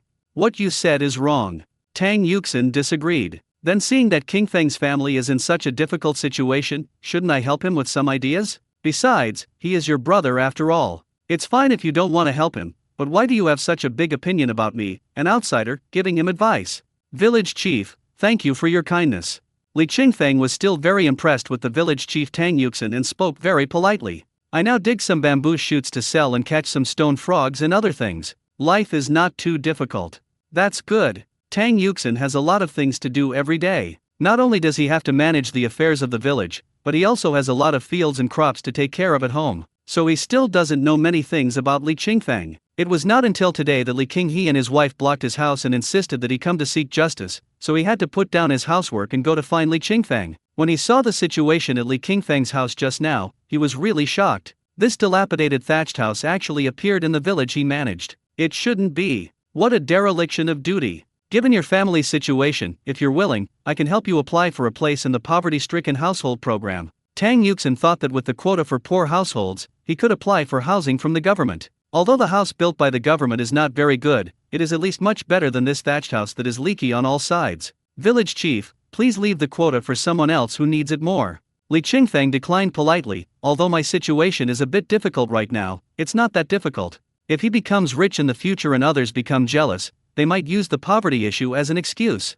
Therefore, it is better not to touch the quota of this poor household. Seeing that he refused, Tang Yuxin didn't say anything more and just talked about the beating incident today. Although I don't know what exactly happened, hitting people is wrong after all. Tang Yuxin said in a very official tone, however, since the matter has passed, no one should mention it again. Brothers don't hold grudges overnight, don't you agree? Wow, the village chief is so awesome. On the surface, he was accusing Li Qingfeng of something wrong, but in reality, it was nothing. Liao Gafang was initially quite pleased with herself, but upon hearing the second half, she immediately quit. Village chief, he beat us, how can we just let it go like this? What else do you want? Tang Yuxin looked at her sideways. Pay me money. Liao Gafang said confidently, if you hit someone, you should pay me money. Yes, pay the money. Li Qinghe echoed, it's only natural to pay money if you hit someone. Okay. When Tang Yuxin was thinking of a countermeasure, Li Qingfeng agreed directly. Money is not a problem. Li Qingfeng said with a relaxed expression, I just don't know how much you want me to pay. Liao Gafang's mind raced, and she held up a finger, 1,000 yuan. Compensate us 1,000 yuan, and this matter will be over. Originally she wanted 10,000, but when she thought that Li Qingfeng couldn't possibly come up with that much money, she changed her mind and asked for 1,000. 1,000 is not bad. After all, they were the ones who started the fight first, so they felt a little uneasy inside. That's reasonable. Li Qingfeng nodded. 1,000 is 1,000. Qingfeng. Tang Yuxin said anxiously, let me say a few words first. Don't be so hasty to agree. It's okay. Li Qingfeng smiled, they still owe me 200,000. I'll slowly deduct this 1,000 yuan from that 200,000. Tang Yuxin's eyes lit up. Yes, how could I forget about this? Liao Gafang and his wife widened their eyes, their faces filled with anger. Li Qingfeng, what nonsense are you talking about? What 200,000? Who owes you 200,000? Liao Gafang was planning to cheat. Li Qinghe also refused to admit it. Qingfeng, you must have a conscience. You can't talk nonsense. Whether I'm talking nonsense or not, everyone knows it. If it really doesn't work, I still have the transfer record in my mobile banking. Do you want to show it to the village chief? Although Li Qingfeng knew very well that the 200,000 yuan would not be recovered, however, it would be nice to use it to scare Li Qinghe and his wife. When the couple heard that the transfer records could be checked on Li Qingfeng's mobile phone, their faces turned green, but Liao Gafang still wanted to confuse the public. She did not mention the matter of the 200,000 yuan, but wanted to focus on the incident of Li Qingfeng beating someone today. After she had finished her babble, Li Qingfeng raised his hand and said, 1,000 yuan for a slap, so I can slap you 200 times, right? When she saw Li Qingfeng slap, Liao Gafang instinctively shrank her neck, cursed a few words, and quickly pulled Li Qinghe away in shame. Bah! You think you're so great just because you're strong? Just wait, you'll get your comeuppance sooner or later. After Liao Gafang left cursing, Tang Yuxin shook his head helplessly. There are at least a few hundred people in the village, but there are not many people like Liao Gafang. He looked around the thatched hut again and saw that although Li Qingfeng's house was simple, it didn't seem too bad, so he didn't say anything more. He still had things to do, so he told Li Qingfeng to come to him if he had any difficulties, and then went back. After Li Qingfeng saw the village chief off, he continued to eat. Zion held the bowl, a little frightened. Dad, will my aunt come? Are you afraid of her?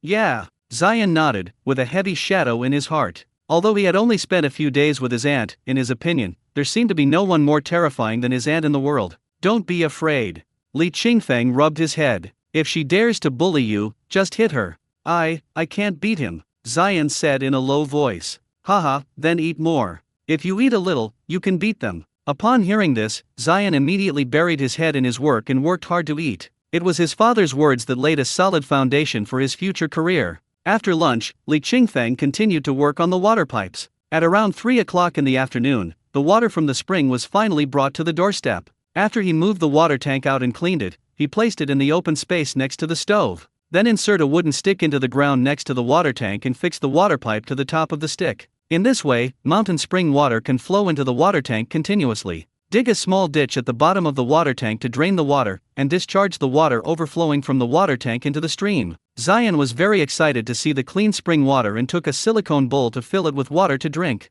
Zion, you can't drink this water directly. You have to boil it before you can drink it. Li Qingfeng stopped him. Zion disagreed, because the water from the water purifier at home was drinkable directly. This isn't a water purifier, Li Qingfeng explained. If you drink this water directly, you'll get worms in your stomach. Are you afraid? Zion thought about it and felt a little scared, so he poured out the water and put the bowl away. Then Dad, will my aunt come? Zion asked again in confusion. Li Qingfeng replied seriously, she won't come, don't be afraid of her. What if she comes? Zion was a little worried. Will she take our house? Will she take our things? No. Li Qingfeng emphasized again, don't worry, if she dares to make trouble, Dad will beat her. Oh. Zion nodded softly, but there was not much sense of security on his face. When it was time for dinner, Zion asked the same question again, Dad, will Auntie chase us away? He has been kicked out twice. One time was at my home in the city, and another time was when I was kicked out of my uncle's house just a few days after I returned. Now that he has finally settled down, he is somewhat afraid of repeating the same mistakes and being driven out again from this home, which is simple and dilapidated but very warm. A huge sense of insecurity shrouded his little heart, making him feel uneasy and anxious about gains and losses. Li Qingfeng naturally knew that his son must be very hurt in his heart after experiencing such things one after another at such a young age, but he had no better solution at the moment. After taking a shower, he made an exception and lay down on the bed early. Regardless of his daughter, who was already sleeping soundly, he hugged his son and whispered, Zion, Daddy promises you that no one can drive us away from now on, okay? Even the great aunt can't do it? Yes. Li Qingfeng nodded affirmatively. Even my aunt and the police can't do that. This is our home. No one can drive us away. At this point, Li Qingfeng had a strong idea of separating the family in his mind for the first time. In the past, he could have cared less about this little piece of land, but not anymore. Zion feels extremely insecure, and he must find a way to eliminate all hidden dangers and repair the cracks in his son's heart. He must separate from Li Qinghe. Not only should residential land be divided, but paddy fields, dry land, and forest should also be divided. As for how to divide it, we will have to listen to the uncles and aunts in the village. Generally speaking, when two brothers want to divide the family property, they have to call all the uncles and aunts in the village and then do what they say. The general practice is to draw lots. It is to divide paddy fields, dry land, and forests into 3 categories, and draw lots for each category. For example, there are several paddy fields, each with its own name. The names of the fields are written on paper and divided by drawing lots. Whoever catches the piece gets it. Let's not talk about these for now. When the family really splits up, someone will naturally talk about it in detail. Li Qingfeng held the children in his arms, his mind full of thoughts about dividing the family property. The next morning, we originally planned to go digging winter bamboo shoots. But in order to divide the family, Li Qingfeng did not go, but took his children to his uncle's house to discuss the division of the family. Li Qinghe and his wife may not be willing to divide the family property. After all, they want to monopolize all the land. So if Li Qingfeng wants to divide the family, he has to start with his uncles and aunts and let them put pressure on him. His father Li Fuqiang is the eldest, and he has a second aunt, a third uncle, and a fourth uncle. My second aunt originally married a son-in-law who lived with her family, so he still lived in the village. My third uncle has been married for many years and has 2 daughters who are now in their 20s. Only my fourth uncle remained a bachelor all his life. If you want to divide the family property, you have to go to your second aunt and your third and fourth uncles. As long as the 3 of them agree to help, the division of the family will be settled. Li Qingfeng took his 2 children to his second aunt's house first. My second aunt's family was of average means. They built a 2-story concrete building and had a son and a daughter.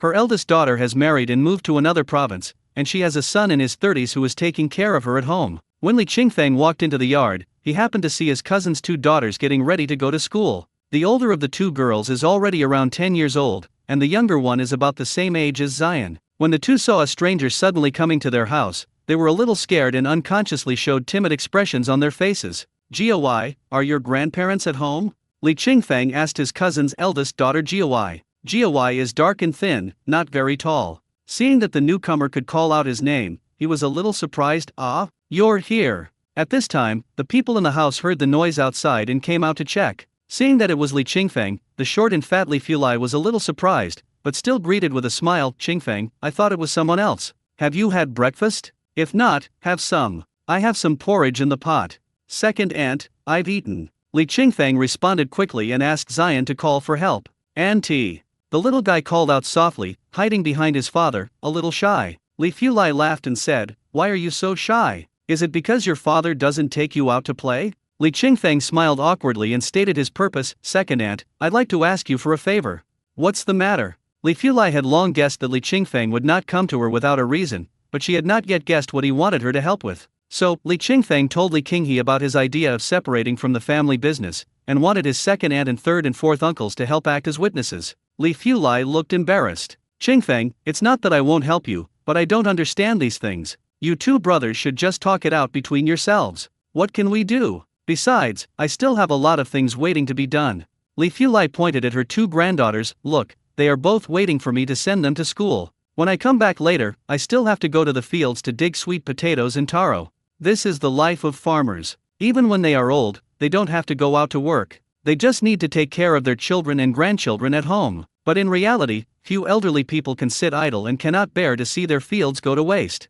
Whether they are planting corn, peanuts, or other crops such as sweet potatoes and taro, they always have to find a way to cultivate the land to prevent it from being occupied by weeds and shrubs. However, generally speaking, when relatives come to visit, even if you have something important to do, you have to put it aside. Especially when the matter brought by relatives involves such important matters as division of the family, it should be treated as a family matter. Only in this way, next time when you have something to ask others for help, they will take you seriously. It is rare to see someone refuse outright like Li Fulai did. Li Qingfeng couldn't figure out whether his second aunt didn't want to get involved in the mess or for some other reason. He just knew that he was not an ignorant person. Once others refused him, there was really no need to be servile and ask others to do this or that. He nodded in understanding. I understand, second aunt, then you go ahead and do your work. Li Qingfeng took the child out of the yard. Li Fulai looked at the backs of the father and his two sons as they left, feeling a little reluctant, but there was nothing she could do. My own family affairs are a mess, so how can I have the time to care about other people's affairs? Her son got divorced, and his wife ran away, leaving behind two children. Few people knew about this. The current situation in her family is that she and her husband take care of the children at home, while her son goes out to work to support the whole family. Although life is not so unbearable, it is still a mess and I feel irritable. After leaving his second aunt's house, Li Qingfeng went to his third uncle's house.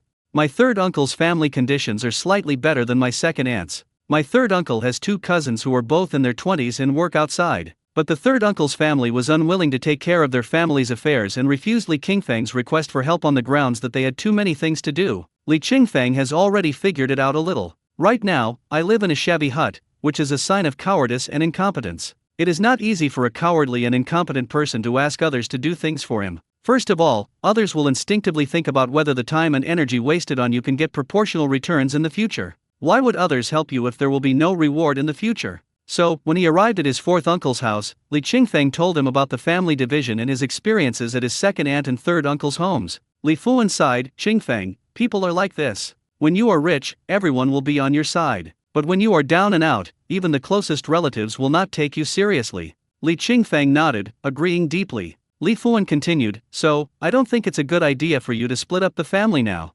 Think about it, even if they are really willing to help, will they stand on your side? Will they side with Li Qinghe more because he has better conditions? By then, the land you get may not be good. In this case, it's better to strengthen yourself first and let others look at you with admiration. When you are strong enough, you can talk about splitting up the family. Who will still side with Li Qinghe then? These words instantly awakened Li Qingfeng. Yes, I have nothing now, and I won't gain any advantage by separating from Li Qinghe at this time. Not to mention that my second aunt and third uncle didn't come to help. Even if they did, I'm afraid they would side with Li Qinghe, just like my fourth uncle said. then you will be the one who suffers. Only when your family background is as solid as Li Qinghe's can you talk about dividing the family property in a fair and just way. Otherwise, who would choose to stand in the shoes of someone who has nothing? After thinking this through, Li Qingfeng decided to put the matter of dividing the family property aside for the time being. After returning home and tidying up, he took his 2 children into the mountains to dig bamboo shoots. With previous experience, digging bamboo shoots this time went more smoothly. Both Zion and Zio had a great time playing in the bamboo forest. Especially Tsuyu, she seems to have some kind of halo around her, and there are always many colorful birds stopping around her. This makes Tsuyu particularly easy to take care of, because as long as the little birds come, they can distract her and she won't always think about asking her father to hug her. You only need Li Qingfeng when you are hungry or have a bowel movement. In this way, although we entered the mountains a little late, the amount of winter bamboo shoots we dug was no less than last time. When I returned home in the evening, I brought home more than 100 kilograms of winter bamboo shoots according to the same method as last time. Li Qingfeng looked at the winter bamboo shoots piled in the yard and thought to himself, I'll go catch some stone frogs in the evening. That way, I can probably make a lot of money by going to the street tomorrow. After making up my mind, I quickly boiled water and cooked. After giving the children a bath and feeding them dinner, I washed their clothes. Zion's clothes have been torn by the branches in the mountains, and his shoes are also broken. I have to go to the street to buy him some new clothes and shoes tomorrow. As the saying goes, no matter how hard life is, you must not let your children suffer.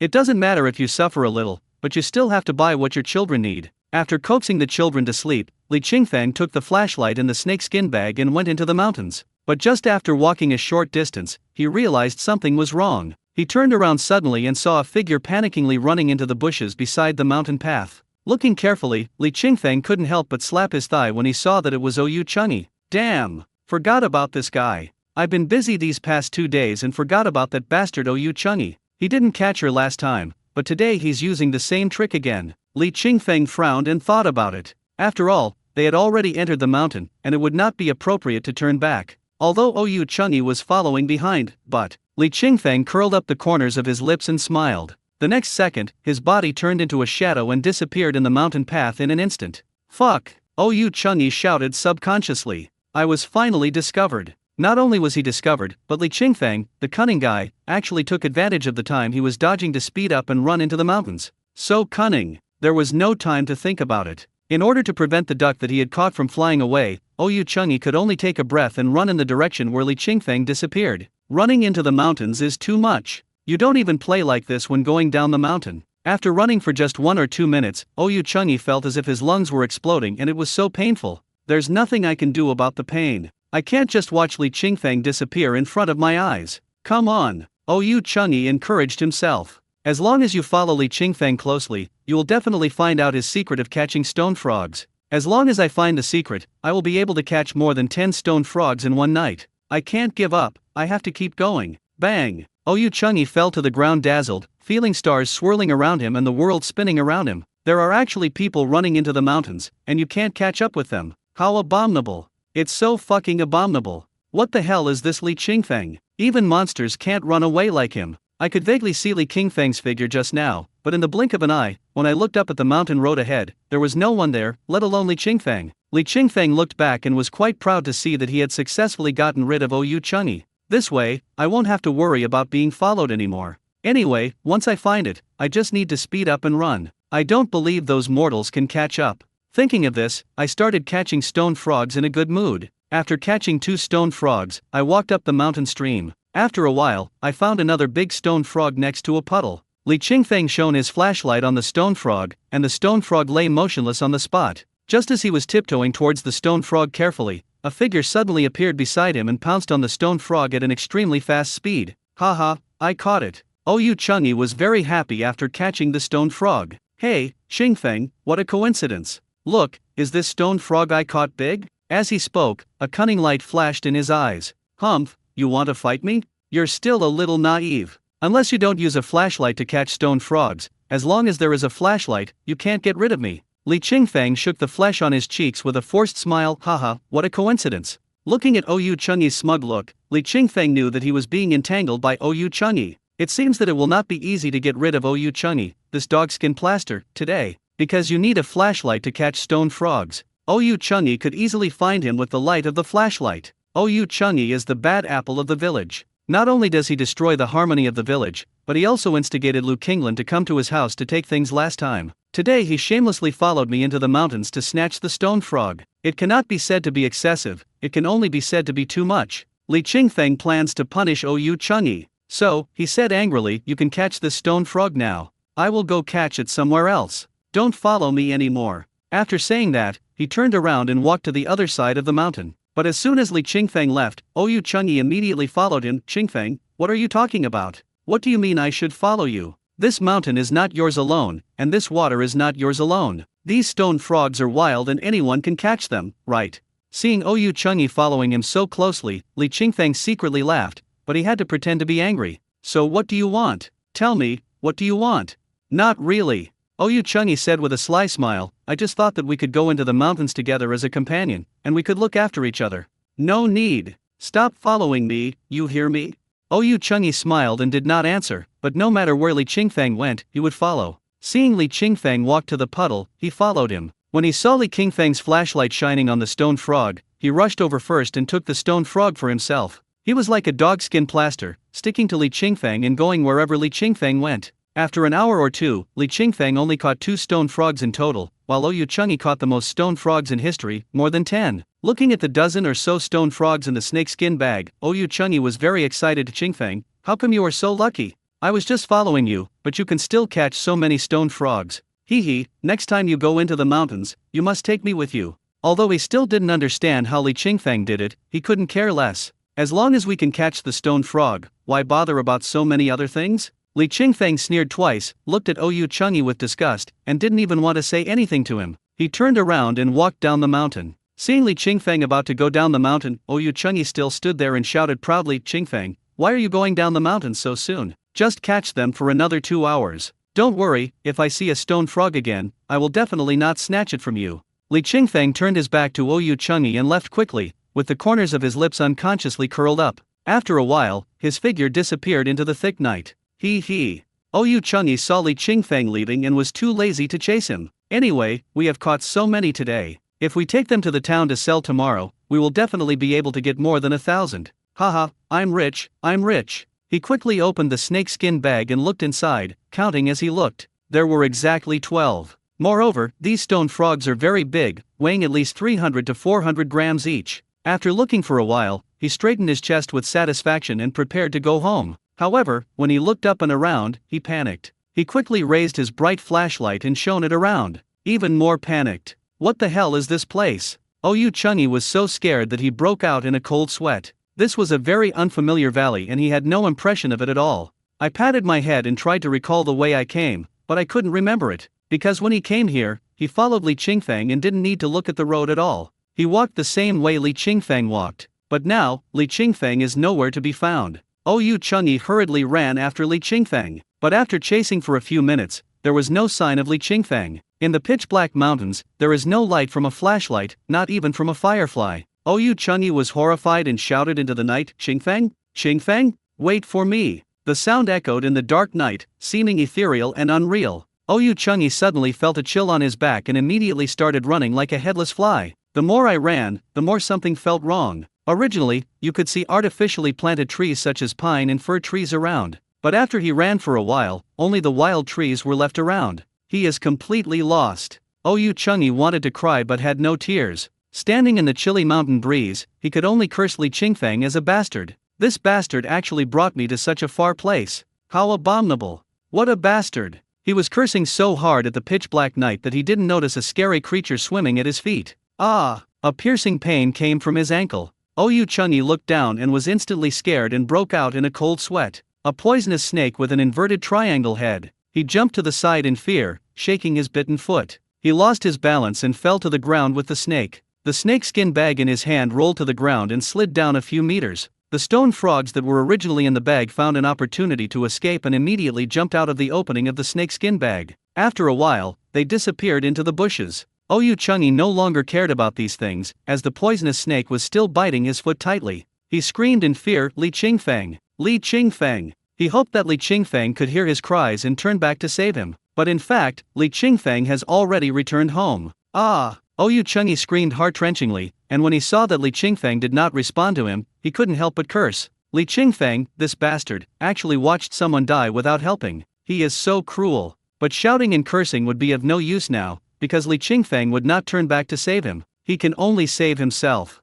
Before the poisonous snake could let go, he grabbed it and threw it into the mountain stream with all his might. He should have killed the snake. But he thought, since he was bitten by a poisonous snake, he couldn't let the snake die easily. At least let the poisonous snake bite Li Qingfeng as well. It would be best if Li Qingfeng could encounter this poisonous snake and be bitten by it next time he goes into the mountains. Seeing that his ankle was getting more and more swollen, he could no longer walk. It was obviously impossible for him to walk home by himself, not to mention that he was lost now. So I took out my cell phone and called my family. After a series of beeps, the call was finally connected. Oyu Chungi burst into tears. Hurry up and find 2 people to carry me, I was bitten by a snake. Li Qingfeng returned home and looked at his sleeping child, and quickly forgot the unpleasant incident. Although we only caught 2 stone frogs today, it doesn't matter. After all, it can be considered as a punishment for that bastard Oyu Chungi. After washing up, I lay down on the bed and fell asleep. The next morning, I called Tang Seng and arranged a ride with him. After a while, Tang Seng drove the car into the yard. Brother Feng, did Oyu Chungi go into the mountains with you to catch stone frogs last night? Tang Seng couldn't quite understand why a good person like Brother Feng would get involved with a cancer like Oyu Chungi. No, he was the one who shamelessly followed me. I could have caught more than a dozen stone frogs last night, but because of his interference, I only caught 2. Speaking of this, Li Qingfeng was also a little angry. He could have earned more than 2,000 today, but because of that bastard Oyu Chungi's trouble, he ended up earning half as much today. Tang Seng suddenly realized, so that's how it is. I said you couldn't and shouldn't get involved with someone like Oyu Chungi, so that's what's going on. But, Brother Feng, you might be in trouble this time. Ha! Li Qingfeng was confused by Tang Seng's mysterious tone. What do you mean I'm in trouble? It's obviously him who's causing trouble for me. Don't you know yet? Tang Seng was surprised. Oyu Chungi was bitten by a snake in the mountains last night. It was a poisonous snake. He was sent to the hospital in the middle of the night. Don't you know? Li Qingfeng was stunned. I don't know. Haha, this retribution came too quickly. When he stole my stone frog last night, I was still thinking that it would be great if this bastard was bitten by a poisonous snake. I didn't expect it to come true so soon. Ha ha ha. Brother Feng. Seeing that Li Qingfeng was laughing happily and obviously had not yet realized the seriousness of the matter, Tang Seng hurriedly said, that Oyu Chungi seems to be blaming you for his own snake bite. Although he didn't say it was because of you, he's been telling everyone you're heartless and that you didn't help. Especially his wife, she's been yelling in the group chat for hours, since midnight last night and this morning. By now, I guess half the village knows you didn't help. Is Oyu Chungi dead? Li Qingfeng asked suddenly. Tang Seng shook his head. Since he's not dead, how can I stand by and watch him die? Li Qingfeng found it funny. At the same time, I also feel sad. Some people in the village are like this, they like to complain first when they are evil. Liao Gafang is such a person, and so is Oyu Chungi. Well, people's hearts are no longer the same as they used to be. I was clearly the victim, but in the end, the bad guy got hurt because he failed to get what he wanted, so I became the bad guy. This world is so fucked up. Don't worry about her.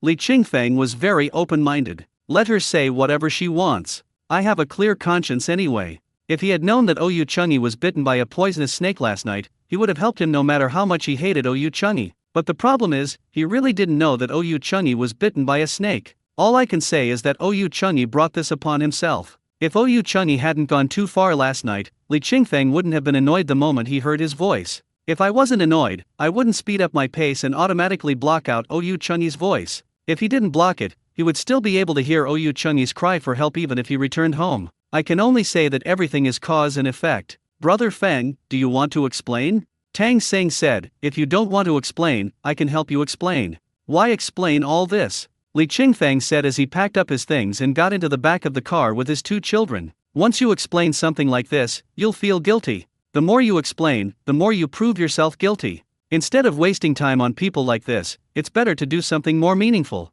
We earn our living based on our own abilities, and don't need to care about what others think. Okay. Seeing that Brother Feng was stubborn, Tang Seng stopped talking about it and quickly got in the car and drove to town. In fact, he has a lot of troubles of his own. The last time he asked for 30 kilograms of bamboo shoots and brought them home, his parents asked him where the bamboo shoots came from and what he wanted so many for. Then he talked about his experience serving his boss, saying that he was not happy at all in this job and wanted to resign. When his parents heard this, they immediately comforted him, saying how hard it was for them to send him to college. They said they had to beg everyone for help to get him a government job, and it was really not easy. The harder his parents' lives became, the more frustrated he felt. My parents worked so hard to raise me because they wanted me to become something useful, not to work like a slave for the boss. But that's the rule in the workplace: if you have no background and no connections, you deserve to be treated like a slave. You do all the dirty work, while those with connections and backgrounds get all the benefits. His parents advised him earnestly, hoping that he would persevere. He had to hold on. When he arrived in the town, Tang Xing drove the car directly to the door of his old classmate Mao Xiaowang's shop.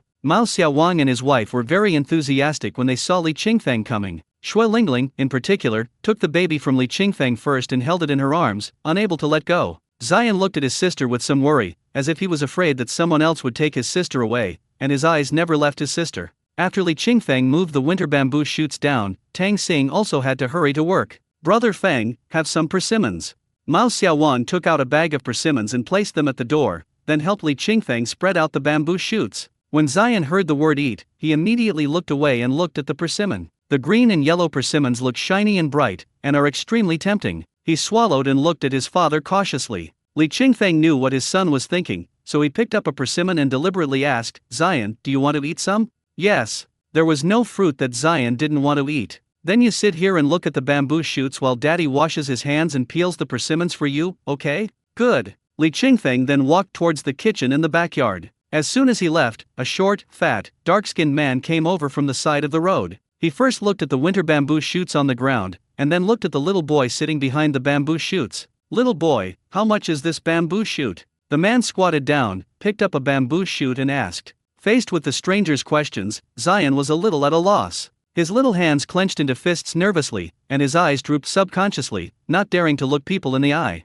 But in a flash, I still had the courage to raise my finger, imitating my father's example, 10 yuan a pound. He had no concept of a pound, nor did he have any concept of 10 yuan, but I just know that these bamboo shoots are sold for 10 yuan per caddy. The man smiled and said, "It's so expensive, can you make it cheaper?" This question stumped Zion, and his body tensed up involuntarily. He didn't know how to answer for a moment. What does cheap mean? What does expensive mean? He was nervous and anxious. Her big watery eyes looked back, trying to find her father. Not seeing my dad, I shouted at the top of my lungs, "Dad! Dad! Wait a minute!" Li Qingfeng shouted from inside, "It's not peeled yet." Zion had no choice but to turn around and glance at the man. Seeing the man still squatting in front of her, she became nervous again. Will he take me away? Is he a bad guy? He really wanted to get up and run away to find his father, but he was afraid that this man would steal the bamboo shoots, so he could only force himself to sit there motionless. If the bad guy wants to catch him, he will bite his ear hard. "Haha, can you make it cheaper?" The man deliberately teased the little boy in front of him and said, "If you can make it cheaper, I'll buy them all for you, okay?" Zion didn't understand. He didn't want to talk. What does it mean to be cheap? What does it mean to take it all? "My dad will be out soon." He replied timidly, then turned around and shouted, "Dad, come quickly." Li Qingfeng finally peeled the persimmon and saw a man squatting in front of the bamboo shoots. He was shocked at first, and then he was scared. I was careless. He actually left Zion alone outside for such a long time. If he had really encountered human traffickers, Zion would probably have been dragged to the highway by now. "Boss, would you like some bamboo shoots?" He came running out, eagerly asking, "These are very fresh, unexcavated shoots. They're super tender. Would you like some?" "How much?" 10 yuan a pound.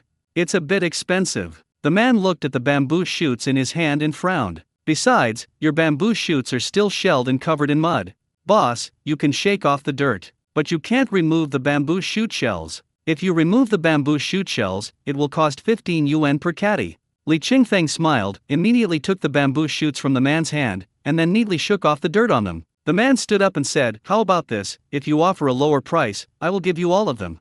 Ah, Li Qingfeng hadn't reacted yet. "You want them all?" Haha, that's fine. Li Qingfeng was very happy. "Boss, if you want all these winter bamboo shoots, you can just give me 8 yuan per pound. What do you think? $8? The man nodded, very satisfied with the price. Generally speaking, for something like this that only costs 10 yuan per pound, it is already a big deal if it can be saved by 1 yuan per pound. More often than not, sellers will only offer a 50-cent discount. Even though 50 cents or 1 yuan may not seem like much, you can save tens or even hundreds of yuan on this 100 pounds of stuff. The boss selling bamboo shoots in front of me suddenly reduced the price by 2 yuan. It can be seen that he seldom sells goods and does not understand the principle behind it, so he gives the price very quickly. But it is this refreshing feeling that makes people feel very comfortable. He often went to the countryside to look for all kinds of good things and met many farmers selling mountain products. It is difficult to tell from the appearance of these people who are middlemen and who are real mountain people who make a living by their physical strength, but it can be seen from the price given. Most of the mountain people who rely on their own strength to go into the mountains to dig up mountain products to sell offer very generous prices. Instead, it was the middlemen who were hesitant. The reason is probably that real mountain people don't have too many things to worry about. They just want to sell their things quickly so that they can go home early to do other farm work. It is very difficult to bargain with the middlemen who make a living by reselling goods because they have to guard their goods all day long. If they sell their goods early and go home, they don't have much farm work to do. They make a living by selling things, so they understand the value of these mountain products and will not let them fall in price easily. The man looked at the man selling winter bamboo shoots and his son with satisfaction and smiled. "Okay, weigh them quickly and help me put them on the pickup truck." He pointed to the pickup truck next to him. "Okay." Li Qingfeng immediately weighed all the winter bamboo shoots. "Boss, the total is 152 kilograms. I'll charge you 150 kilograms. Is that okay with you?" "No problem." Seeing that the other party was straightforward, the man was also straightforward. 150 kilograms, 8 yuan per kilogram, that's 1,200 yuan. Without saying anything, he scanned 1,200 yuan to Li Qingfeng's WeChat. Li Qingfeng was still a little dazed when he saw the 1,200 yuan payment on his mobile phone. This is too smooth. Last time I was also selling winter bamboo shoots, and it took me half a day to sell them all. It was sold out not long after it was put on display today. I have to say, my luck today is really good. After receiving the money, Li Qingfeng quickly moved the bamboo shoots to the man's pickup truck. After the man drove away, Li Qingfeng realized, "Oh, I should have asked WeChat." But by then the man's pickup truck had disappeared. Mao Xiaowang had been wiping the motorcycle, and Xue Lingling was holding Tsuyu in the wasteland in the backyard to bask in the sun. Li Qingfeng sold all the winter bamboo shoots smoothly without the couple noticing. It wasn't until Li Qingfeng went to pick up his daughter that they realized, the bamboo shoots are sold out so quickly? Yeah. Li Qingfeng scratched his head and smiled innocently. "I'm lucky today. A big boss just came and bought all my winter bamboo shoots in one go." "Of course. You've earned over 1,000 in just a short while," Mao Xiaowang said with envy. "I opened the shop all day yesterday and didn't make a penny. Now I'm almost tempted to go digging winter bamboo shoots with you." "Haha, that's no problem. As long as you have the ability to dig, whatever you dig is yours. I won't charge you any money." "Real?" Mao Xiaowang became interested. "If you say so, then I really want to go digging bamboo shoots with you." "No problem." Li Qingfeng was not afraid of him coming to dig, but he was afraid that he could not dig. Xue Lingling came over and said with a smile, "With your physique, you're still digging winter bamboo shoots. Good thing you don't delay Brother Feng's work. Just sell your car honestly and don't try to make a fool of yourself." "Oh, I'll just try it for a day." Mao Xiaowang really wanted to go. "I haven't done much farm work since I became an adult. Especially that kind of high mountains, he hasn't been there for many years. Business has been slow these days, so it would be nice to go into the mountains and dig some bamboo shoots to relax." "It's okay." Li Qingfeng also encouraged, "You can exercise occasionally. You don't have to go every day. It won't interfere with your business." "That's right, since Brother Feng said so, I must go tomorrow." Mao Xiaowang made up his mind to follow Li Qingfeng to try digging bamboo shoots. In fact, motorcycles have become very popular in rural areas, and this business has become increasingly difficult. Especially with e-commerce companies competing with them for business, these motorcycles are becoming harder to sell every year. And now, his wife is pregnant, and the future will definitely cost a lot of money. Not to mention something as far away as the children getting married and starting their own families. Just the fact that my wife has to go for prenatal checkups every month and take nutritional supplements is an extra large expense. By the time the baby is born, it is said to cost several thousand yuan. After the child is born, every day is a waste of money. Diaper pads, milk powder, clothes, etc. A child's monthly expenses may be more than that of an adult. When the child is a little older, kindergarten, interest classes. Just thinking about it makes me feel overwhelmed. So, now he has to take advantage of this opportunity to see if he can develop a side business. He is not afraid of hardship. As long as he can make money, what does it matter if he works a little hard? If he doesn't endure this hardship, his wife and children will suffer in the future. A real man should provide his wife and children with a stable life. After Li Qingfeng agreed on a time with Mao Xiaowang, he left the store with his child. "I only earned 1,200 yuan today. I have to keep 1,000 to return to Lu Qinglan, and the remaining 200 can be used to buy a pair of shoes and socks for my son, and a quilt. Dad, I want to eat red bean paste buns." Zion looked at the steaming buns on the street and couldn't help shaking his father's hand. Li Qingfeng looked at the balance on his phone and felt a little embarrassed. "Zion, can we not eat it?" Eating too much of these things is not good. No, Zion said stubbornly with a pout, I want to eat red bean paste buns. No, Dad doesn't have enough money today. Li Qingfeng was not reluctant to buy it for his son, but the money today was indeed a little too little. He caught 2 stone frogs last night but didn't sell them. Instead, he kept them and planned to stir-fry them for his son tonight. Therefore, if I earn 12,000 today and leave 1,000 to Lu Qinglan, I will only have 200 yuan left. After buying shoes and socks for my son, I estimated that I would only have a little over 100 yuan left. I don't even know if I can afford a quilt. But once Zion gets angry, he can be very stubborn. If he says he wants to eat red bean paste buns, then he must eat them. Seeing that his father disagreed, he simply sat on the floor and acted like a rogue. Woo woo woo, I want to eat, I want to eat. Be obedient.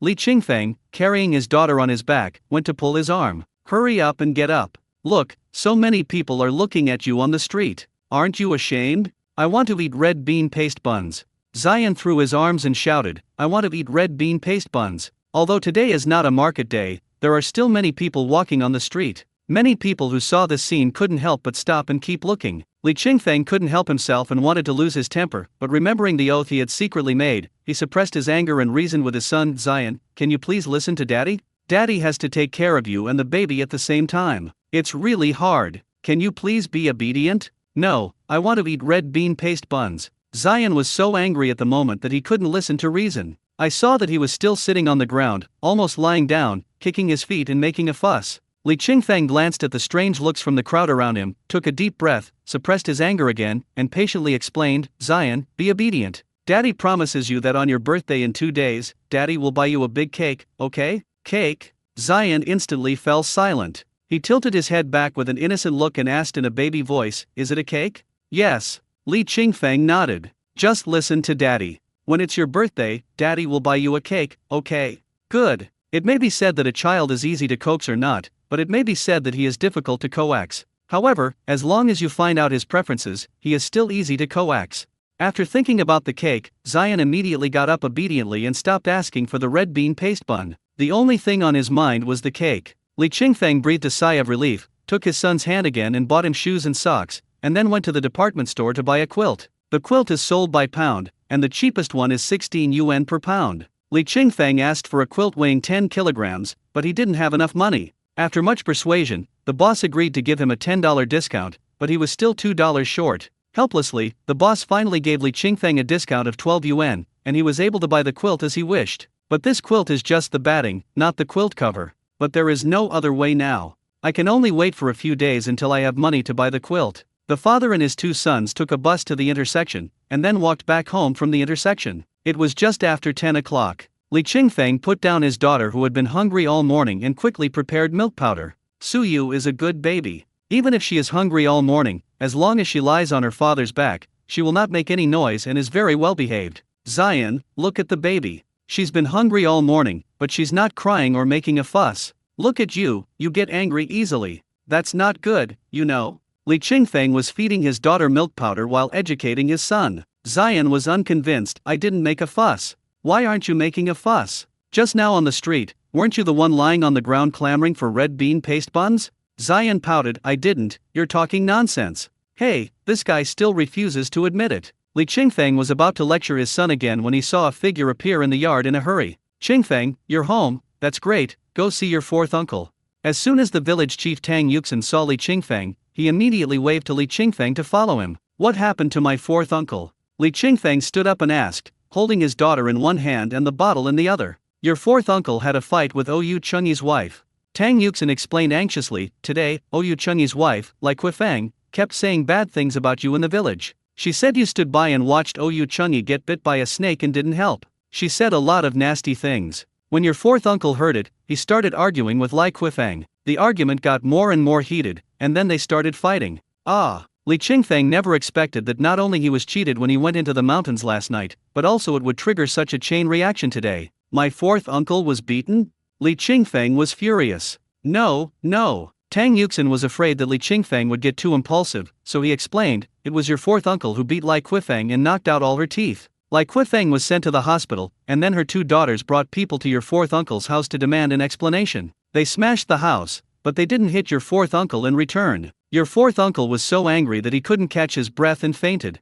Fine. Li Qingfeng thought, it's a good thing that fourth uncle was not beaten. Where is my fourth uncle now? Li Qingfeng hurried out. Tang Yuxin quickly caught up, your fourth uncle is still at home. I originally went to find your brother and wanted him to take your fourth uncle to the hospital, but he refused, saying that this uncle is not just his, so I came to find you. Give me your phone number so that I don't have to come all the way next time I come to see you. Okay. Li Qingfeng gave his phone number. When I arrived at my fourth uncle's house, I saw the mess in the yard at a glance. Li Qingfeng frowned, not caring too much, and hurried into the house. Fourth uncle. Li Fuan lay on the bed without saying a word. Tang Yuxin said, Qingfeng, hurry up and send him to the hospital first.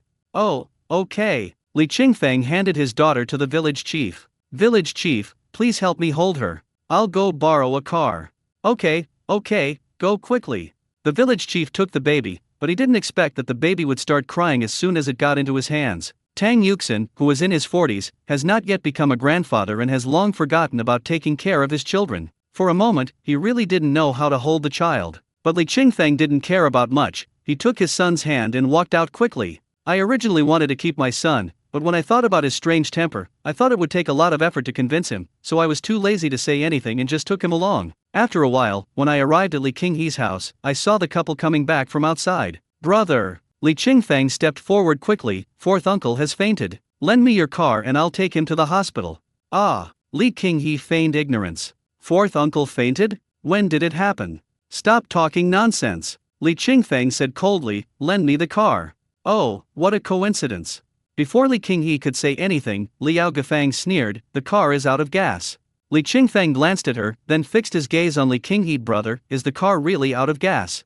Ah! Li Qinghe was a little unsure what to do. He glanced at his wife and said hesitantly, well, it seems like there's no oil. What do you mean by seem? Liao Gafang cursed, somewhat unconvinced. It's clearly out of gas. Right. Li Qinghe nodded. No oil, Qingfeng, you should find another way. Otherwise, let's see if fourth uncle wakes up later. If he wakes up, there's no need to send him to the hospital, don't you think? Is that even human language? Li Qingfeng raged. Have you forgotten who carried you over 10 kilometers to the town hospital when you were bitten by a snake? Many years ago, Li Qingfeng was still very young. Dad asked his eldest brother to take care of him at home while he went to work in the mountains. But the eldest brother insisted on running out to catch the snake, and ended up being bitten by it. Li Qingfeng was very young at that time and ran to find his fourth uncle crying. After hearing the news, fourth uncle carried Li Qinghe on his back and ran to the town hospital without saying a word. At that time, my fourth uncle was still young and didn't know how to drive a motorcycle. The original plan was to carry me to the intersection and then take a bus to town,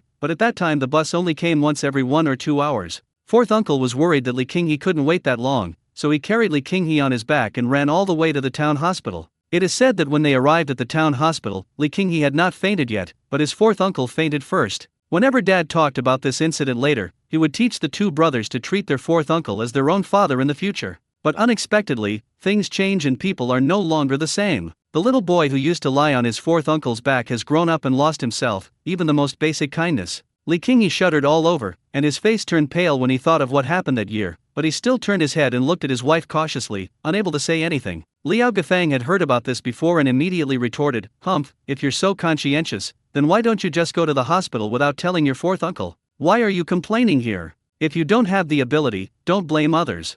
Li Qinghe tugged at his wife's clothes and said, stop talking. Let me go. Liao Gafang slapped Li Qinghe on the head. You coward. People have come to bully us, and you still want me to be quiet. Have you forgotten how he beat us before? Get out of here. Li Qinghe shut up awkwardly. Li Qingfeng spoke again with a grim expression, I'll say it again, lend me the car. No. Liao Gafang refused. Zion hid behind his father and watched the adults quarrel cautiously. He tugged at his father's clothes, Dad, I want to go home. Li Qingfeng turned around and touched his head, wait a moment. After saying that, he turned and walked towards the motorcycle next to him. When Liao Gafang and the other person were full of confusion, they saw Li Qingfeng grabbing the handlebars of the motorcycle with one hand and the tail rack with the other hand, and lifted the motorcycle up easily. Ah! The two men screamed in fear and stepped back. Is he crazy? Did he want to hit someone with his motorcycle? What do you want to do? Liao Gafang was scared. It is said that those who are barefoot are not afraid of those who wear shoes. Li Qingfeng has nothing now, and who knows what crazy things he might do. Li Qinghe also panicked and advised Qingfeng, don't be impulsive, put the car down quickly, otherwise it will be troublesome if it hits someone. All I have to say is, lend me the bike. Li Qingfeng held up the motorcycle and spoke without a breath, which showed that his strength was far more than just lifting a motorcycle. Borrow it. Li Qinghe hurriedly took out the car keys and handed them forward. Here, the keys to the car. Li Qingfeng glanced at Liao Gafang, pulled back one hand, held up the motorcycle with one hand, and took the car keys. This scene shocked the two of them again. Damn, is this a human being? I originally thought that it was abnormal for Li Qingfeng to lift the motorcycle with both hands, but I didn't expect that he could also lift the motorcycle with one hand. If the motorcycle was not theirs, the couple would have suspected that it was made of foam. Under the two men's horrified gazes, Li Qingfeng put down the motorcycle, pulled his son into the car, and drove the car to his fourth uncle's house. It was not until the car left the yard and disappeared around the corner that Li Qinghe and Liao Gafang came to their senses and immediately ran forward to check the motorcycle. A real motorcycle, and it's their own motorcycle. Be good. Touching the handlebars of the motorcycle, Li Qinghe broke out in a cold sweat. It's terrifying. Someone can actually lift a motorcycle with one hand. Liao Gafang was also a little scared. When she thought about how she had treated Li Qingfeng before, even her voice trembled. What happened to him? How could he become like this? I don't know. Li Qinghe shook his head. Don't mess with him anymore. Liao Gafang neither shook her head nor nodded, but was just wondering in her heart whether such a Li Qingfeng was valuable. Will he ever become rich? If so, then you need to change your attitude. Li Qingfeng drove his car back to his fourth uncle's yard quickly. The daughter had been crying for a long time in the village chief's arms, and her loud crying finally stopped when he got out of the car and took the little one. Tang Yuxin wiped the sweat from his forehead and said, "Your child is so hard to comfort. No matter how I comfort her, she just cries." Li Qingfeng smiled helplessly and said, "She's just like that, lacking a sense of security. Village chief, could you please help me get my fourth uncle up in the car?" "That's no problem." Tang Yuxin immediately went into the room to drag Li Fuan off the bed. Li Fuan was very thin, and he was easily dragged to the passenger seat by the man with all his strength, and his seatbelt was fastened. Li Qingfeng urged his son to sit in the back seat, put his daughter in the safety seat and secured her, then he hurried to drive. As the village chief, Tang Yuxin naturally had to go with them. Firstly, he wanted to lend a hand, and secondly, since both parties fighting today were in the hospital, he could go and mediate. After a while, the car arrived at the town hospital. Tang Yuxin asked a nurse for help and transported Li Fuan to the ward. After the doctor ran a series of tests on him and confirmed that there was nothing serious, Tang Yuxin said to Li Qingfeng, "Qingfeng, you take care of your fourth uncle first. I'll go next door to check on Oyu Chengyi and the others." Okay. On the way here, Li Qingfeng already knew that Oyu Chengyi and his wife were in the town hospital. Because fourth uncle started the fight first, Li Qingfeng couldn't say anything. He just said, "If they're difficult to deal with, village chief, just tell me and I'll go and meet them." No. Tang Yuxin still had some confidence. "Just look after your fourth uncle, and don't worry about anything else." What a joke. I am the village chief after all. Don't they give me any face at all? Tang Yuxin left the ward without any psychological pressure and walked towards another ward. As soon as I arrived at the door of the ward, I saw Oyu Chengyi lying on the bed with a dark face. It seems that this venomous snake is really poisonous. Not only did it bite Oyu Chengyi's feet, but the venom also spread all the way, leaving blood bruises on his face. It is said that when Lai Quifeng led people to the mountains to carry Oyu Chengyi, the snake venom had already spread. If it had been treated half an hour or an hour earlier, the snake venom could probably have been contained near the wound. In other words, if Li Qingfeng had lent a hand at that time, Oyu Chengyi would not be in this situation now. Lying on the hospital bed next to Oyu Chengyi was Oyu Chengyi's wife. Originally, Tang Yuxin thought that Li Fuan was so thin that he would not have any strength, but when he saw Lai Quifeng, he realized that he was overthinking. Lai Quifeng's entire face was bulging, and even her eyeballs seemed to be bulging out. This is not the point. The point is that when she saw the village chief coming to visit her, she hurriedly sat up to greet him, but her mouth was surprisingly empty, with several teeth missing. Tisk tisk. Tang Yuxin sighed inwardly. This Li Fuan is really awesome. He did something that many people in the village wanted to do but didn't dare to do. Be a man. Although Lai Quifeng is not a thief like Oyu Chengyi, her foul mouth makes her anathema to people in the surrounding area. Loved to spread rumors and gossip. Most of the people in the village disliked her to the core. This couple is really the type that looks like they are from the same family. They are both equally annoying. Looking at the couple, one of them was poisoned by a snake and lying motionless on the bed, while the other had his teeth hit and looked aggrieved. Tang Yuxin felt inexplicably excited. I am the village chief, I can't let any personal grudges get involved. He secretly told himself to calm down and not laugh out loud in front of others. When he walked into the middle of the ward, he had regained his composure and asked with concern, "How are you? Are you feeling better?"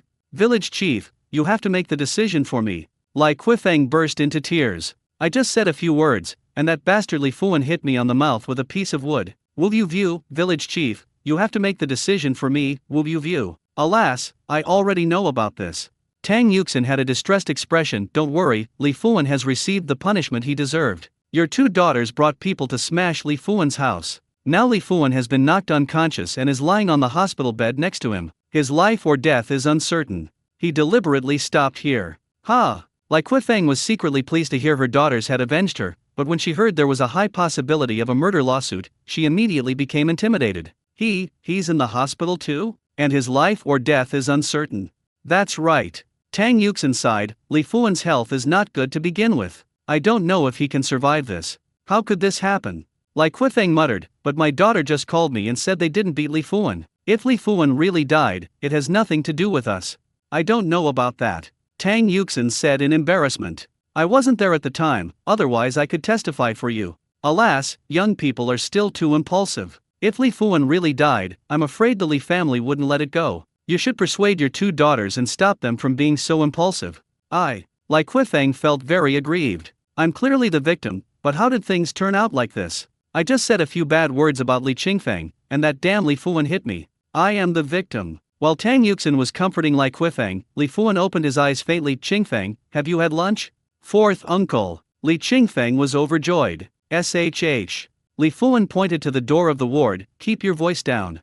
4th uncle, you're finally awake. Li Qingfeng took a few steps forward, holding his daughter, and said in a low voice, you scared me to death. I thought you. He. Li Fuan laughed lowly. Your 4th uncle is not that easy to die. I tell you, I have never fainted, I was just pretending. Ah. Li Qingfeng was stunned when he heard this, not knowing whether to laugh or cry. 4th uncle, why are you doing this?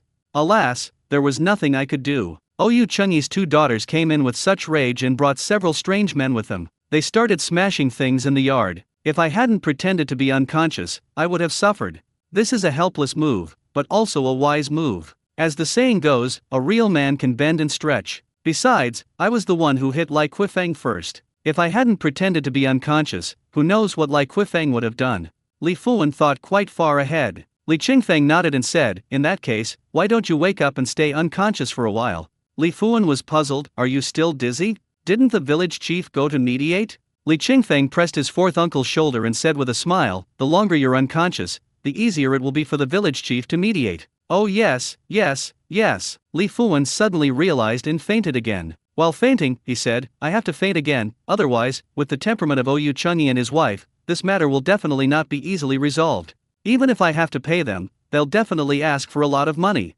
I'm dizzy, I'm really dizzy, don't bother me. After saying that, Li Fuan quickly closed his eyes with an indifferent expression, as if he had never woken up. After a while, Tang Yuxin walked into Qingfeng. Your 4th uncle hasn't woken up yet. Yes. Li Qingfeng glanced at his 4th uncle, whose eyes were closed, nodded solemnly, and said in a sad voice, he hasn't woken up yet. Oh, it's so serious. Tang Yuxin said in embarrassment. That's what happens when you get old. It may seem like nothing's wrong, but in reality, nothing can be predicted. Just now, Lai Kuifeng said she wanted your 4th uncle to pay her 10,000 yuan in compensation before she would give up. But now that I see your 4th uncle like this, I should go back and tell her to give up this idea as soon as possible. I think your 4th uncle is probably not going to make it. As he said this, he shook his head, sighed, and left the ward again. 10,000 yuan really scared Li Qingfeng. 4th uncle is really an expert. He actually got it right. Lai Kuifeng actually asked for an exorbitant price. Originally, Lai Kuifeng was at fault first, so it was reasonable for 4th uncle to beat her in a fit of rage. Besides, her 2 daughters had already made a scene at their 4th uncle's house, and now they actually want 10,000 yuan in compensation. I'm afraid they are just dreaming. Tang Yuxin came to Lai Kuifeng and said in embarrassment, sister-in-law, I don't think you should ask for 10,000. Li Fuan hasn't woken up yet. I just took a look and I think there might be some trouble. Oyu Chengyi, who was standing by, had remained silent the entire time. Seeing Tang Yuxin coming back and suspected of helping Li Fuan bargain, he ignored the pain in his body and said fiercely, Village chief, are you speaking up for that bastard Li Fuan? I'm telling you, he beat up my wife, and this matter won't be over unless he gets 10,000 yuan. What do you mean? Tang Yuxin looked displeased. What do you mean I'm speaking for Li Fuan? Li Fuan and I are not relatives, why should I speak for him? Can the money I saved for him go into my pocket? I'm here to mediate for you as the village chief. If you don't want me to mediate, go find Li Fuan yourself. Anyway, it's true that Li Fuan beat your wife, but I also heard that it was your wife who couldn't control her mouth and started talking nonsense outside, and then your two daughters ran to Li Fuan's house and made a scene. Originally, the matter was evened up here. I came here to help you get some compensation because your wife's teeth were knocked out and you were bitten by a snake, but you actually think I'm speaking for Li Fuan. In that case, I won't care about this matter anymore. You can do whatever you want. Li Fuan is lying next to me right now, and he hasn't woken up yet. If you're really that tough, don't ask for compensation, just go over and chop him up. After saying these words, Tang Yuxin turned around and was about to leave. Village head, wait a moment, Lai Quifeng said anxiously. My husband doesn't mean that. Please don't misunderstand me. This 10,000 yuan in compensation is indeed a bit much. I guess even if we sell Li Fuan, we can't come up with that much money. How about this? Let's make a concession and only ask for 5,000 yuan. 5,000 is better than nothing. Lai Quifeng thought that Li Fuan was a penniless person and his daily food expenses were all provided by government relief. Wanting to get 10,000 from him is simply wishful thinking, but if I don't have 10,000, 5,000 will be fine too. 5,000? Tang Yuxin frowned. Alright, then I'll go talk to them again and see if they're willing to give it to you. If they're not willing, then there's nothing I can do. Tang Yuxin returned to Li Fuan's ward and told him about Lai Quifeng's request for 5,000 yuan. Li Qingfeng, however, didn't want to give a cent. 5,000? She can dream on about it. My fourth uncle won't give her a cent. If she refuses to accept, feel free to come find me. Besides, my fourth uncle hasn't woken up yet. If anything happens to him, I will definitely not let her and her two daughters go easily. Okay. Tang Yuxin felt that he no longer looked like the village chief, but more like a mouthpiece. But there is nothing we can do about it. Such a big thing has happened in the village, and we have to mediate it properly. But this time he was too lazy to waste words and just repeated Li Qingfeng's words. Oyu Chengyi was so angry that he trembled all over, and the wound on his leg was affected, and he felt an extremely sharp pain in his entire leg. Wang, you bastard. Hiss, how dare he say that? Is he bullying me because I don't have a son? You bastard, when my leg heals, I'll definitely give him a lesson. Amidst her husband's fierce scolding, Lai Quifeng unconsciously straightened her back. Village chief, our Chengyi is right. This is clearly bullying. He beats someone up and doesn't even want to pay a penny. How can this be justified? Tang Yuxin raised his eyebrows, took out his mobile phone, opened a short video, and motioned the couple to look over. In the short video, a burly man is carrying a motorcycle with ease. One after another, the subtitles indicated that the man moved more than 10 motorcycles in one go. The area was crowded with people watching the fun, all holding up their phones to take pictures. When the couple saw the man's face clearly, they couldn't help but gasp. That person turned out to be Li Qingfeng? Tang Yuxin was very satisfied with the two's reactions. He took back his phone, feeling a little proud. You've seen the video, Li Qingfeng is not someone you should mess with. And as the old saying goes, those who are barefoot are not afraid of those who wear shoes. He has nothing, unlike you. Your family's conditions are among the top 10 in the village. Your two daughters are also capable. There are still bright futures waiting for you in the future. I don't think you need to go head to head with a rock like Li Qingfeng. He has a miserable life, but you all have precious lives. So, think carefully about whether this is worth doing. This is a very well said statement. By elevating the couple's status, he satisfied their vain self-esteem, flattered them, and belittled Li Qingfeng. The couple's vanity instantly swelled, and they really felt that they were destined to be rich and noble, and could not be compared with Li Qingfeng's miserable life. If they get involved with a bad guy like Li Qingfeng, they will only suffer losses and will not gain any benefits. So, Lai Quifeng gave the final bottom price. It's unacceptable that they don't pay a penny. They have to pay for my hospital stay and dentures. Even if this matter goes to court, we will be in the right. Tang Yuxin nodded. I agree with what you said. Let me talk to Li Qingfeng later and ask him to compensate you for 1,000 yuan for medical expenses. Is that okay with you? 1,000? Lai Quifeng yelled, opened her mouth wide, showing her bloody gums, and pointed at her gums with her backhand. Village chief, look, I've lost 5 teeth. It would cost at least 200 yuan to replace each tooth, plus there's the hospital bill. You have to give me at least 2,000. 2,000 is 2,000. Tang Yuxin said in embarrassment, I'll try my best to help you get it. After saying that, he suppressed his smile and quickly left the ward. Lai Quifeng's bloody gums are so funny that it makes you laugh every time you look at them. This old man Li Fuan is really a man. He just does what he wants to do but can't do. If Oyu Chengyi is the cancer of the village, then Lai Quifeng can also be called the rat shit of the village. Although Tang Yuxin is the village chief, he also has personal emotions. Previously, when Lai Quifeng spread rumors in private that he was having an affair with a woman in the village, he wanted to knock out Lai Quifeng's teeth. However, he was the village chief and could not use force, so he could only give a few verbal warnings. Now seeing Lai Kuifeng's miserable condition, I feel really relieved. After leaving Lai Kuifeng's ward, Tang Yuxin walked into Li Fuwen's ward with a smile on his face. Qingfeng, I have tried my best to mediate between you. Tang Yuxin sat directly on the edge of the bed where Li Fuwen was lying and pushed Li Fuwen, stop pretending, open your eyes and say something. Puffed. Li Fuwen couldn't help but laughed out loud with his eyes closed. You kid, you can even see through this. I saw through your little trick the first time I saw it. Tang Yuxin smiled and got back to the topic. Let's get down to business. Lai Kuifeng originally asked for 10,000, but after much persuasion, she agreed to only pay for the medical expenses and the cost of the dentures, a total of 2,000. I think it's fine, so I told you guys. What do you think? 2,000? Li Fuwen was overwhelmed. So much money? What kind of inlays are they for? They're so expensive. You knocked out 5 of my teeth. Tang Yuxin held up 5 fingers, not knowing whether to laugh or cry. If it were you, would you be happy? I knocked out 5 of your good teeth and gave you 20,000 yuan to get new ones, and you might not be happy. Humph, I don't care. She was the one who started talking nonsense. She deserves to have her teeth knocked out. Li Fuwen said nonchalantly, you want to make money from me? No way. In short, I have only one thing to say, I have no money, but I have my life. Don't be like that, fourth uncle. Li Qingfeng gently pushed him. The village chief has done his best running around. If we don't contribute any blood, it will be difficult for the village chief. We can't make it difficult for the village chief. 2,000 is 2,000. After that, he looked at Tang Yuxin and said very sincerely, village chief, I will help my fourth uncle pay for this.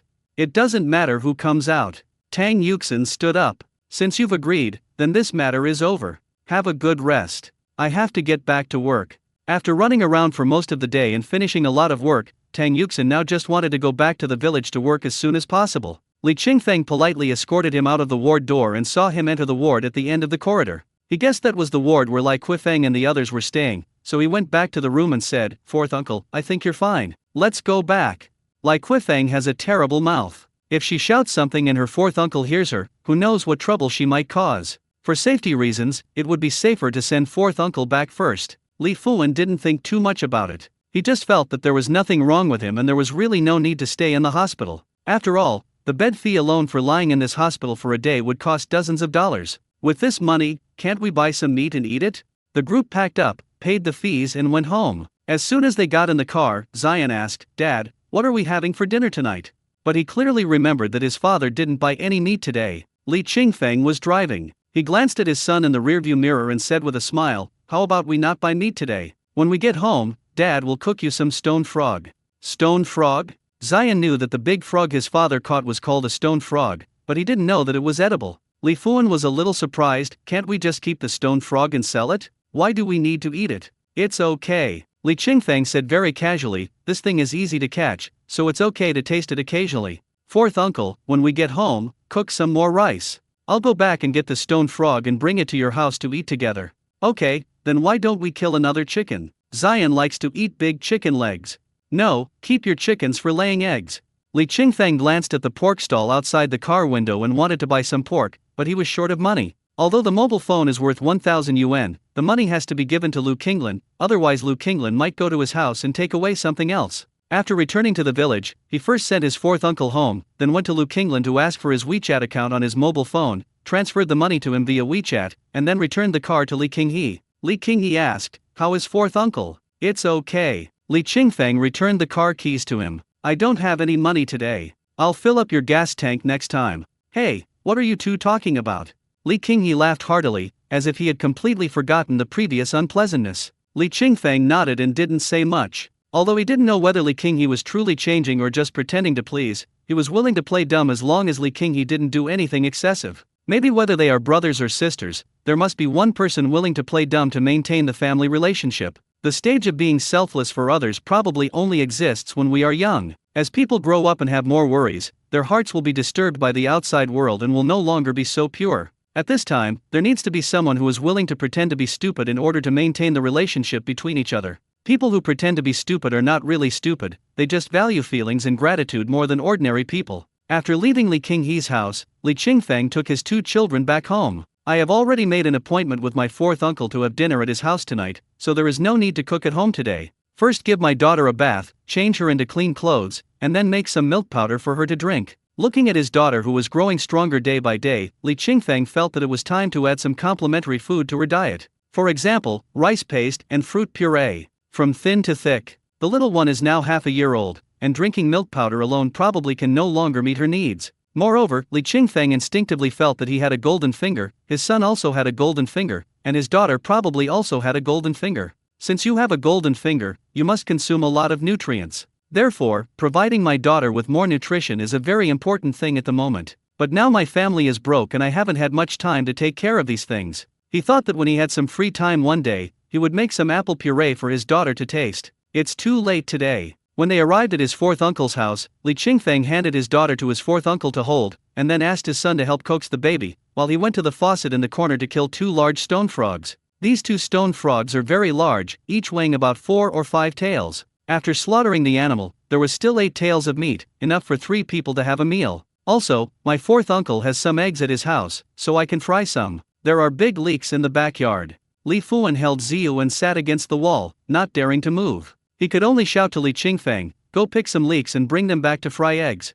Okay. Li Qingfeng washed his hands, picked up the axe and went to the backyard. The backyard is behind the wall. There is a small vegetable garden in the backyard. It is not very big, but not small either. It is overgrown with weeds, and the cabbages planted there are short and thin, as if they are neglected. Li Qingfeng set his eyes on the green chives beside the ditch at the corner of the wall. After a careful look, he found that there were only 3 clumps in total. Each bunch of chives occupies an area only slightly larger than a bench. After cutting the leeks and returning, Li Qingfeng couldn't help but mutter to his fourth uncle, "Uncle Si, I see your vegetable patch in the backyard is not small, so why are you only growing some cabbages? And those chives? The ditch in the corner is so long, why don't you plant them around the corner?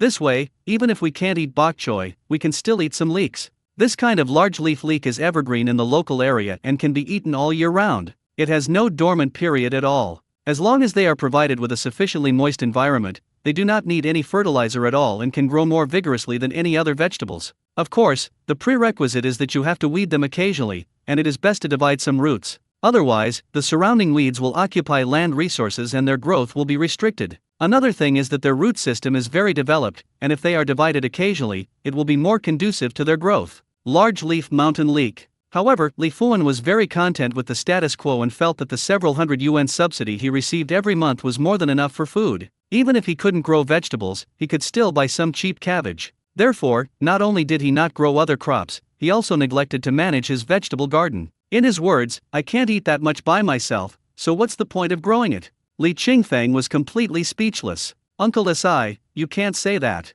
People still need to have aspirations. If people don't have aspirations, then life will be hopeless. Pursue." Li Fuan was both angry and amused. "You're talking about pursuit with me, a poor person? What are you pursuing? Pursuing the widow from the next village? That's right. While you're still young, why not give it a try? Who knows, you might succeed by accident and turn your life around." Ha ha. Li Fuan found it funny. "I just didn't manage the vegetables in the backyard well. How can you take it so far? At least I have a few vegetables, and you don't have any. Wait until your life is going well and you have your own vegetable garden, then you can come and lecture me." This time, Li Qingfeng was really speechless. He raised his eyebrows and said nothing more. "Wash and chop the chives, beat in eggs, salt and ginger paste and mix well. Heat oil in a pan, pour in the chive and egg mixture and spread it evenly. After it is shaped, use a spatula to break it into small pieces and turn it over." After a while, the fragrant smell of leeks and eggs instantly filled the entire yard. After the eggs are cooked, wash the pot and make a dry pot stone frog, which is simply too delicious. Use thin and large slices of ginger as the base, leeks as the side dish, stone frog as the main dish, sprinkle with salt and soy sauce, and soon the tempting aroma will spread into the air. Lu Xiaoyu inhaled the fragrance in the air deeply, and her already rumbling stomach became even hungrier. "I told you to feed the chickens, why haven't you done so yet?" Huang Mingxia saw her daughter standing in the yard in a daze, and she immediately flew into a rage. "It's already so late. If you don't feed the chickens now, how will they eat when it gets dark? I haven't had lunch yet." Lu Xiaoyu swallowed these words, suppressed her hunger,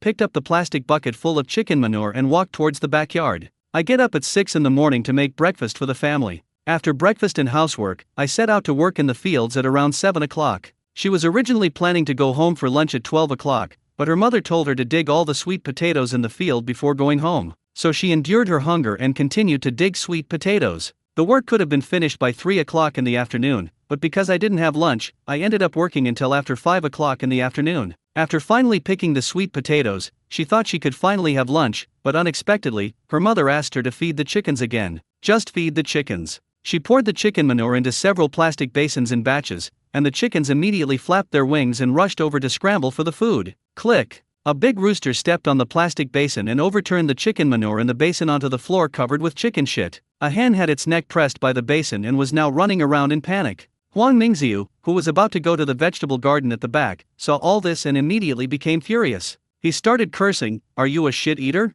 You can't even feed a chicken. What's the point of having you? You're already in your 20s, and you're still such a loser. What's the point of living? Stop wasting food, okay? Look at other people's daughters, they make so much money, and then look at you. What's the point of you? If I had known this earlier, I might as well have given birth to a pig. Pigs can be sold for money, but what's the point of you?" Huang Mingxia cursed so loudly that everyone around could hear it clearly. Li Qingfeng also heard it and couldn't help but frown. "Fourth uncle, what's wrong with Huang Mingxiu? Why is she scolding her daughter like that? Alas, Xiaoyu has a miserable life." Li Fuan shook his head helplessly. "I don't know if she did something bad in her previous life to have a mother like Huang Mingxiu. Does Huang Mingxia curse like this every day?" "That's right." Li Fuan nodded. "If she stops cursing people one day, it will definitely be the sun rising from the west. That's too miserable for Xiaoyu. I can't help it. Xiaoyu is such a kind-hearted girl. Look at those leeks in the garden behind me. They were planted by Xiaoyu. She said leeks can be planted without care, so she planted 3 for me. Later, when she saw I was planning to plant some vegetables, she even helped me hoe the ground." Sigh. At this point, Li Fuan couldn't help but sigh. The kinder a person is, the more he gets bullied. "I don't know what's wrong with this world." Li Qingfeng turned his gaze towards the house next door with some sympathy. After concentrating, his gaze passed through the wall and fell on Lu Xiaoyu. "I saw that Lu Xiaoyu was dirty and covered with mud, as if she had just come back from working in the fields. Her face was pale and her body was shaking, as if she was about to faint at any moment." Huang Mingxia was still yelling and cursing, cleaning the chicken droppings in the chicken coop with a bamboo broom and angrily scolding Lu Xiaoyu for her incompetence. Lu Qinglan sat in the living room, browsing his phone, oblivious to what was happening outside. It seemed like he was already used to this kind of thing and had no reaction. Lu Xiaoyu forced herself to stay awake, holding onto the wall and returning to the yard. Amidst the noisy shouting and cursing, she walked all the way to the kitchen, turned on the rice cooker, and filled a bowl of cold rice. Then tears rolled down his eyes and he swallowed the cold rice along with the hot tears. The food is cold, but the tears are hot, and it would be foolish to shed hot tears in a dark and narrow kitchen. She wiped the tears from her face, staring out the window at the dim twilight with a determined look, cursing herself inwardly. "Why are you crying? Who would care about you? Why are you crying? You're crying over such a small thing, so you'll have to cry again in the future. Lu Xiaoyu, don't cry." The tears suddenly stopped. Maybe she really has become accustomed to this kind of life. It may also be that her will has been strengthened through countless trials and tribulations. The night will not delay its arrival because of sympathy for anyone. Similarly, dawn will not be delayed just because someone sheds tears. As long as you get through the night, no matter how many tears you shed, dawn will eventually come as promised. She raised her head, like a small tree that was battered by wind and rain but refused to give in easily. She shook her broken leaves, straightened her scarred trunk, and proudly let the mist in her eyes spread to every corner of her eyeballs, using the warmth of her eyeballs to evaporate all the sadness. "The dry pot stone frog tastes delicious. Zion said he liked eating it very much. Dad, can we eat stone frogs every day from now on?" Li Qingfeng was shocked. "Ah, you want to eat stone frogs every day? Then do you know what stone frogs are used for?" Zion shook his head. "This stone frog is for sale. You can't eat it every day, okay?" Li Qingfeng explained, "We don't have anything at home right now, so we can only eat this stone frog occasionally. The rest of it needs to be sold. Only with the money can Dad buy other things for you and your sister, understand? You can only buy me toys and cakes if you sell the stone frog, right?" "Yes." Li Qingfeng nodded, feeling both amused and helpless. "I didn't expect that this little guy was still thinking about toys and cakes." Li Fuan put down his bowl and chopsticks, went to the bed and fumbled around for a while, then returned to the table and sat down. "Qingfeng, here are 2,000 yuan, give it to Lai Quifeng." As he spoke, he took out a handful of money from a black plastic bag. There are green, yellow, blue and purple, but no red. The scattered banknotes are stacked into a thick stack, which looks colorful and both beautiful and ugly. "Fourth uncle, keep this money." Li Qingfeng pushed the money back. "My fourth uncle has no income, and all his financial resources come from the government subsidy of several hundred yuan every month. These few $100s cover all expenses for food, clothing, housing and transportation, so life is very tight. Under such difficult circumstances, it was not easy for my uncle to save 2,000 yuan. Li Qingfeng said, "Fourth uncle, don't worry about the money. I just need to go into the mountains to catch stone frogs and I can quickly save up 2,000 yuan. Now I can catch several kilograms of stone frogs in a few hours when I go into the mountains. It's not a problem to make 1,000 yuan a night." Is this true? Li Fuan had heard about Li Qingfeng's stone frog catching a long time ago. People in the village said that he was very lucky and could sell stone frogs for thousands of yuan almost every time. But the villagers said it was the villagers' business, and he still had some doubts about the matter. It was only when Li Qingfeng told him this in person that he asked in astonishment, "Can you really make so much money in just one night in the mountains?" "Yes." Li Qingfeng nodded. "That's the situation where I'm working quickly. I have 2 children waiting for me at home, so I don't dare stay too long every time I go into the mountains to catch stone frogs. If I can stop worrying about my 2 children and focus on catching stone frogs in the mountains, I guarantee that making 2,000 yuan a night will not be a problem." Hiss. Li Fuan took a deep breath and said, "If what you said is true, then it's easy. I'll help you look after the child at night, and you can go catch stone frogs without worry." Li Qingfeng's eyes lit up. "Uncle, are you willing to help take care of the child?" "Nonsense, didn't I take care of you enough when you were little?" Li Fuan looked at Zion. "I'm just worried that the 2 children won't want me to take care of them. After all, I'm old, and I might not be able to take good care of them." He hadn't offered to help before because he was really new to childcare. Zion and Zio are King Feng's treasures, and he is afraid that he can't take good care of them. At the same time, he also hoped that Qingfeng could understand the difficulties of being a parent through this experience, and understand how tenacious his eldest brother was in not even thinking of giving one of them away when things were so difficult. Only by understanding the truth and the hardships involved, can the word family affection have a pivotal position in Li Qingfeng's heart. In this way, perhaps Qingfeng would not care about Li Qinghe's uselessness and unkindness. A person who is full of tenderness must be a warm person. A warm person will always remember the good things about others. But now he had no choice but to lend a helping hand. After all, Qingfeng's debts are increasing. I owed Lu Qinglan 50,000 yuan before, and now he wants me to pay back another 2,000 yuan. Seeing that the burden on Qingfeng's shoulders is getting heavier and heavier, Li Fuan is willing to sacrifice his own comfort and try the hardships of raising a child. He thought that Zion, such a sensible and well-behaved child, must be easy to take care of. Li Qingfeng asked Zion, "Zion, can you stay at 4th Grandpa's house tonight while Dad goes into the mountains to work?" "No." Zion refused decisively, "I don't want it. Be good, stay at 4th Grandpa's house with your sister, I'll go to work." Li Qingfeng patiently persuaded him, "You want toys and cakes, but Daddy has to work to earn money. Without money, how can Daddy buy you toys and cakes?" "Toys and cakes." Li Fuan was puzzled. "Why do you need so many toys? When you were little, there were no toys. There were no cakes either." "Tomorrow is Zion's birthday," Li Qingfeng explained. "I promised him before that I would buy him a cake on his birthday." "Oh, so that's how it is. So tomorrow is Zion's birthday." Li Fuan rubbed Zion's head kindly and said with a smile, "What's so delicious about that cake? Tomorrow, 4th Grandpa will kill a chicken for you. All the big chicken legs are yours, okay?" "Okay." Zion swallowed. Just when Li Qingfeng and Li Fuan were feeling a little relieved by Zion's understanding, Zion continued, "I want to eat chicken legs and cake." Li Fuan. Li Qingfeng, ahem, "Zion, if you want to eat cake, you have to let Dad go to work. So you will stay at 4th Grandpa's house with your sister tonight, understand?" Zion looked up at the dark house and shook his head fearfully. "Dad, I'm scared. I want to go home." Li Fuan also knew that his house was indeed a bit dirty and messy, especially after being smashed and destroyed by Ou Chengyi's 2 daughters. It was not even as good as Li Qingfeng's thatched house. He smiled a little embarrassedly. "It's okay, Zion, don't be afraid. Later, 4th Grandpa will come to your house to play with you, and let your father go to work, okay?" "Okay." Zion actually agreed. Li Qingfeng was a little surprised, but also a little happy. He rubbed his son's head and said, "My dear, you are awesome, son. Where is my sister?" Zion asked, looking at his sister in his father's arms. "Haha, my sister is so good and so great."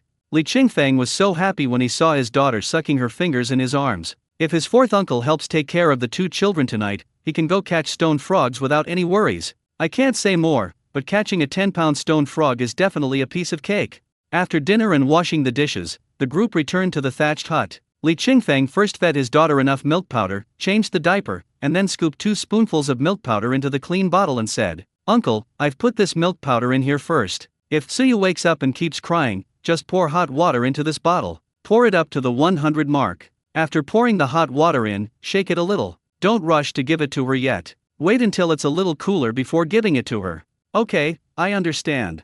Li Fuan nodded in agreement. Li Qingfeng pointed at the thermos and said, "Fourth uncle, the water in here is boiling and very hot. Be careful not to burn yourself when making the milk powder. If Zion asks for a drink of water, please pour it for him. Don't let him do it himself. Otherwise, he won't be able to lift the kettle and might burn himself." Understood. After giving some instructions, Li Qingfeng kissed his son on the forehead. "Zion, wait for daddy to come back at home. Fourth grandpa will always be here to watch over you, understand?" "I know." With a familiar adult guarding here, Zion was not so scared anymore. Before, when there was no adult to look after him, he had to stay at home and look after his younger sister. Now that he has a fourth grandfather around, he feels much more at ease. "Dad, hurry up." Seeing his father still hesitating, Zion urged him, "Go earlier and come back earlier."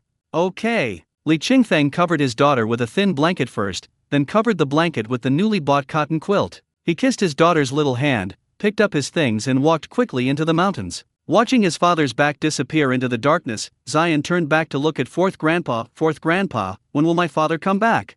Li Fuan was a little amused and said, "Your father just left, and you're already missing him? Didn't you just say you weren't afraid?" Zion pouted and said nothing. "I'm not afraid, but I miss you." Every night when his father goes into the mountains, he misses him terribly. This is not the same as being afraid. Afraid he would cry. I won't cry when I miss him. I just kept looking at the mountains and forests, longing for my father to come back soon. Li Qingfeng's steps were very brisk tonight, and he deliberately chose a mountain far away from the thatched hut. Before, he had been catching stone frogs in the east and north mountains of the thatched cottage. Tonight, he went directly to the west mountains behind the village. There are so many mountains, one after another, that most villagers have only been to the first few mountains. The deep mountains further west have never been visited by anyone. Li Qingfeng was only active in the mountains ahead tonight, because there were countless stone frogs to catch in these mountains alone, so there was no need to go deeper into the mountains. I entered the mountains at 8 o'clock and focused on catching stone frogs. By midnight, there were dozens of stone frogs in the snakeskin bag. I waited and found it was about 10 pounds, so I turned back.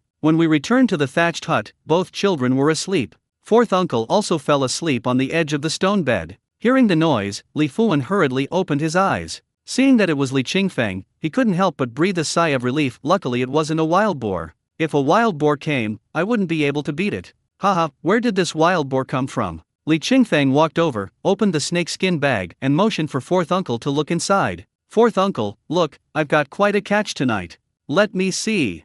Li Fuan had already stood up and looked into the snakeskin bag. His eyes widened. "Oh, so many stone frogs. How did you catch them?" "Just catch them like this."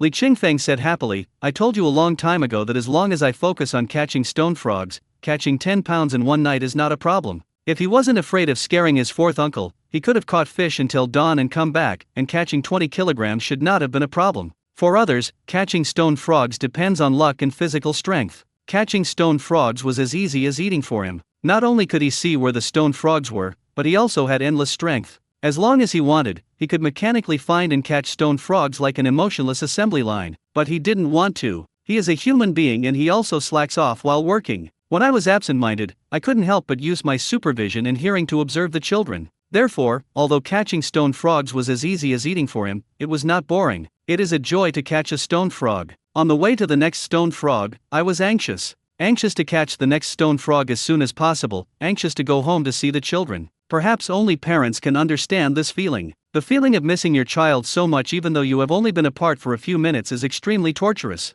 "That's great," Li Fuan said excitedly, "with your ability, good days are not far away." He. Li Qingfeng smiled. "Fourth uncle, please come early tomorrow morning and continue to help me look after the children. I'm going to the mountains to dig some winter bamboo shoots to bring back to town. Otherwise, it would be a waste of time to just take these stone frogs."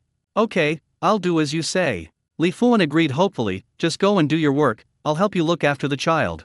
The next morning, Li Qingfeng got up at dawn. The mountains seemed exceptionally quiet in the morning light. The birds seemed to have not yet taken flight, and the night insects had long since ceased their chirping. Apart from the roar of the river rushing at the door day after day, there seemed to be no other sound around. As the breeze blows, the coolness of autumn has fermented deeply, and the fragrance of wild fruits mixed with the mist from the mountain stream has brewed a sweetness unique to this season. He stretched in front of the hut and turned to look at the two children. The dim light penetrated the darkness and shone on the children's peaceful little faces, appearing particularly soft. They are like pairs of delicate hands, gently pushing the cradle, humming songs, and injecting light into the children's dreams. When the fire was lit, the hut became even warmer. Li Qingfeng quickly made breakfast, and after his son was full, he woke him up, coaxed him out of the bed, let him go pee, and then washed his hands and ate breakfast. My daughter is easier to take care of than my son. She wakes up as soon as the quilt is lifted. Feeding, changing diaper pads. After the two children had eaten and drunk their fill, fourth uncle came back to the yard with a slightly hunched back.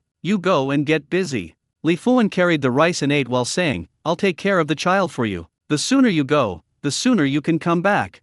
Okay. Li Qingfeng repeated what he said last night, then took the snakeskin bag and hoe and walked into the mountains. My daughter has been fed and can last for 3 or 4 hours without any problem. She will probably need to sleep for another 2 hours later. Li Qingfeng had just told his fourth uncle that Zia was a very good sleeper and would fall asleep as long as he held her and walked slowly in the yard. However, after she falls asleep, I have to hold her all the time to make her sleep longer, otherwise she will wake up after a while. Zion is easy to take care of. When preparing breakfast just now, Li Qingfeng cooked a few more boiled eggs and boiled the water and let it cool down. If Zion wants to eat something, he can have boiled eggs and rice, and he can also drink boiled water. Without any worries, Li Qingfeng enjoyed digging bamboo shoots very much. We went into the mountains at 7 o'clock and came back at 11 o'clock. In 4 hours, we dug more than 100 kilograms of winter bamboo shoots. Qingfeng, you. Li Fuan held Ziyu and sat on the rock, not daring to move, for fear that Ziyu would wake up. The lack of compulsory education made him unable to find the right words to describe Li Qingfeng.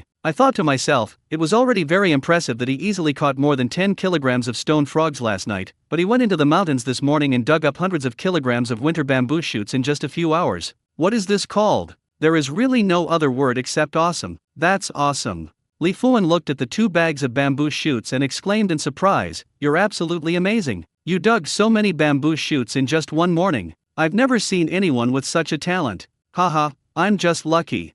Li Qingfeng didn't even bother to clean himself up and hurried to make lunch for everyone. I fried some bamboo shoots and eggs for lunch. After that, I took over and fed my daughter milk powder and changed her diaper at the same time. By the time he had taken care of Ziyu, fourth uncle, and Zion had also finished their lunch. Li Qingfeng ate 2 bowls of rice casually, then gave Zion some instructions and prepared to go to the street. I could have taken Zion and Ziyu with me, but I thought it would be troublesome to take care of 2 children, so I asked my fourth uncle to help take care of them. It's okay. I'm just babysitting. It's not hard labor. I'm fine. Li Fuan held Ziyu in his arms and waved his hand. Hurry up and go. If you're late, it will be hard to sell the bamboo shoots. Dad, is today my birthday? Zion followed his father anxiously and asked. Oh, right. Li Qingfeng then remembered that today was his son's birthday and ruffled his hair. Wait for Dad to come home. Dad will buy you a big cake, okay? Good. Zion immediately jumped up and danced with joy. Dad, I want a chocolate cake, this big. Got it. Li Qingfeng glanced at the circle formed by his son's arms and agreed without thinking. When I brought bamboo shoots to Li Qinghe's house, the couple was having lunch. Seeing Li Qingfeng easily walking into the yard carrying 2 large bags of things, their faces became a little stiff. They had already seen Li Qingfeng's strength, but seeing it again still shocked them somewhat. Qingfeng, have lunch. Li Qinghe swallowed and greeted him. Liao Gifang lowered her head and didn't look at Li Qingfeng. She told herself in her heart that such a Li Qingfeng should be valuable. She should observe him for a while and not conflict with him first. Li Qingfeng shook his head. No, I've already eaten. Brother, lend me the motorcycle again. I'm not bringing my kids this time, so I can just borrow a motorcycle. Unexpectedly, Li Qinghe took out the car keys and said, The sun is so hot, you drive the car. Li Qingfeng took the car keys with some surprise. Without thinking too much, he turned around and took out a few pounds of bamboo shoots from the snakeskin bag and put them on the ground. I just dug these bamboo shoots this morning. Keep them for you to eat. After saying that, he loaded the things into the cart and left. When we got to town, we went straight to the vegetable market. Pan Zhenman originally planned to close the store and go to the hospital to visit his old friend Oyu Chungi, but when he saw a small car parked at the door, he straightened up and looked around. The man who got out of the car was Li Qingfeng. Li Qingfeng, who can make over 1,000 yuan every time he sells stone frogs. The first time they met, he felt as if he had met Li Qingfeng, the mountain god. Li Qingfeng came alone today without his children. When he walked into the courtyard carrying the snakeskin bag, Pan Zhenman took a few steps forward and asked with a smile, Handsome guy, did you go catching stone frogs again last night? Yes. Li Qingfeng handed the snakeskin bag forward decisively. Weigh it and see how much is in it. Okay. Pan Zhenman was mentally prepared and felt that Li Qingfeng should also deliver 5 or 6 pounds of stone frogs today. In this way, he could earn 20 yuan for 1 pound of stone frogs, and more than 100 yuan for 5 or 6 pounds of stone frogs. He took the snakeskin bag with great joy in his heart, and with a shake of his arm, he quickly opened the bag and looked inside. Oh shit! Wow, dozens of stone frogs. Pan Genman widened his eyes and stared at the stone frog in the bag in disbelief. Damn, why are there so many stone frogs? He raised his head and looked at Li Qingfeng in astonishment. Somehow, the feeling that Li Qingfeng is not an ordinary person came back again. Are there really ghosts in this world? If there were no ghosts, how could an ordinary person catch so many stone frogs in one night? It's not so much that he didn't believe that an ordinary person could catch so many stone frogs in one day, but rather that he didn't believe that the coward that Oyu Chunyi mentioned could ever turn things around. Oyu Chunyi told him in detail about Li Qingfeng. It is said that Li Qingfeng not only has nothing, but even his wife ran away with someone. It is normal for such people to live their lives in a muddle-headed way. But what is unexpected is that Li Qingfeng not only did not live his life in a muddle, but he also lived a harder and more diligent life than most people. It was already very impressive that he could catch more than 10 stone frogs every time before, but now he actually delivered dozens of stone frogs at once. It's very evil. Outrageous.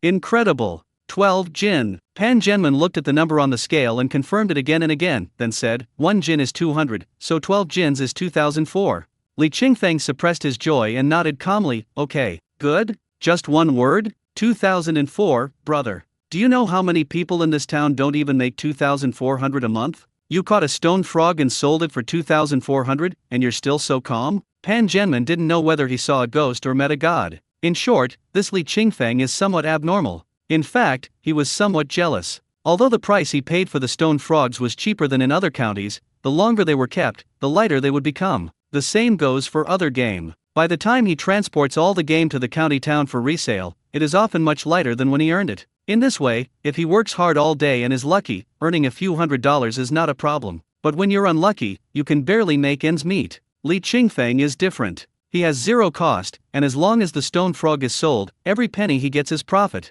Whether it was more than 1,000 before or more than 2,000 now, it is all real income and no cost needs to be deducted. With such income, not only would a small vendor like him be jealous, but even the owner of the largest shop in town would be envious. 2,000 a day, that's 60,000 a month. That's 6 or 700,000 a year. Be good. It's so fucking infuriating. Li Qingfeng didn't expect Pan Genman's inner thoughts to be so complicated. After receiving the money, he went to the hospital to find Lai Quifeng. Lai Quifeng was originally cursing Li Fuan, the old immortal, with Oyu Chunyi who was lying in the next bed, but suddenly her vision went dark and a tall figure blocked the doorway. The two of them subconsciously turned their heads to look, and when they saw that the person coming was Li Qingfeng, they couldn't help but shrink their necks instinctively. Have you had lunch? Li Qingfeng greeted him and walked into the ward. The village chief said everything he needed to say yesterday. My fourth uncle is willing to compensate you 2,000 yuan. Lai Quifeng rolled her eyes and said, I told you, I didn't agree to only pay 2,000 yuan. I only agreed because of the village chief's face. What a coincidence, me too. Li Qingfeng smiled. Originally, my fourth uncle and I felt that we shouldn't pay a penny, but for the sake of the village chief, we agreed to pay you 2,000 yuan. Humph, if you hit someone, you have to pay. It's only natural. Lai Quifeng snorted heavily. Even if we take this matter to court, we'll still be in the right. Li Qingfeng nodded. The court not only handles cases of fighting, but also cases of slander and defamation. And for things like home invasions, the court won't give a light sentence. If we really take all of these to court, who would suffer more, you or my fourth uncle? Lai Quifeng was about to refute, but suddenly her whole body shook, and she saw Li Qingfeng suddenly grab the iron frame of the bed and lift it up gently. After bending down to pick up a black wire, he put the bed down heavily, stood up, and smiled innocently. Your charger fell off. Lai Quifeng was frightened by his action and her face turned pale. She suppressed her fear and cursed angrily. Li Qingfeng, what do you mean? Are you trying to intimidate me? Threatening you? Li Qingfeng smiled helplessly. I have no grudge against you, why would I threaten you? I was just kindly helping you pick up the charging cable, and you're blaming me? You, just wait for me. Lai Quifeng pointed at Li Qingfeng and said tremblingly, I won't let you off so easily. Your fourth uncle, and you, wait for me. Li Qingfeng shrugged indifferently, it's up to you. For safety reasons, I will transfer the 2,000 yuan to the village chief in front of you and ask him to pass it on to you. After saying that, he really transferred 2,000 yuan to the village chief Tang Yuxin in front of Lai Quifeng. Village chief, this is the 2,000 yuan my fourth uncle gave to Lai Quifeng as compensation. Please collect it for me so that it can serve as a witness. Okay. Tang Yuxin on the other side accepted the money very readily. After finishing his work, Li Qingfeng turned around and left without saying a word. Only after he left did Lai Quifeng curse at Oyu Chunyi, who was lying on the bed next to her. Are you a dead man? Didn't you see that I was being bullied? You don't even dare to say a word. What's the use of you? Bullshit. Oh, Yu Chungi opened his eyes, a sinister look on his face. What's the point of just talking? As he said that, he took out his cell phone and made a call. After leaving the hospital, Li Qingfeng was not allowed to go home. There are still bamboo shoots left to sell. He arrived at Mao Xiaowan's shop with the bamboo shoots in his hand. As soon as he saw him, he couldn't help but ask, Xiaowan, didn't you say you wanted to go digging bamboo shoots with me? Why didn't you say anything this morning? When Mao Xiaowan saw that it was Li Qingfeng who came, he straightened up quickly and scratched his head embarrassedly. My wife kept vomiting when she woke up this morning and couldn't eat anything, so I didn't go. Oh, I see. Li Qingfeng spread out the bamboo shoots and said with a smile, this is how pregnancy works for women. Vomiting is normal. It will get better after a while when the fetus is older. Is that so? Mao Xiaowan had no experience in this area, but he felt relieved when he heard Li Qingfeng, the father of 2 children, say this. At this moment, a strong vomiting sound suddenly came from the backyard. The vomiting sounds continued, as if the person was vomiting out his stomach. Mao Xiaowan listened for a while, frowned, and ran back distressfully. Wife, are you okay? You'll know if you try it. Xue Lingling said this and then vomited again. There was nothing left in the stomach to vomit out, and I could only vomit out yellow liquid continuously. Mao Xiaowan could only watch anxiously, supporting his wife with one hand and gently patting her back with the other. Wife, I'll go get you a glass of water.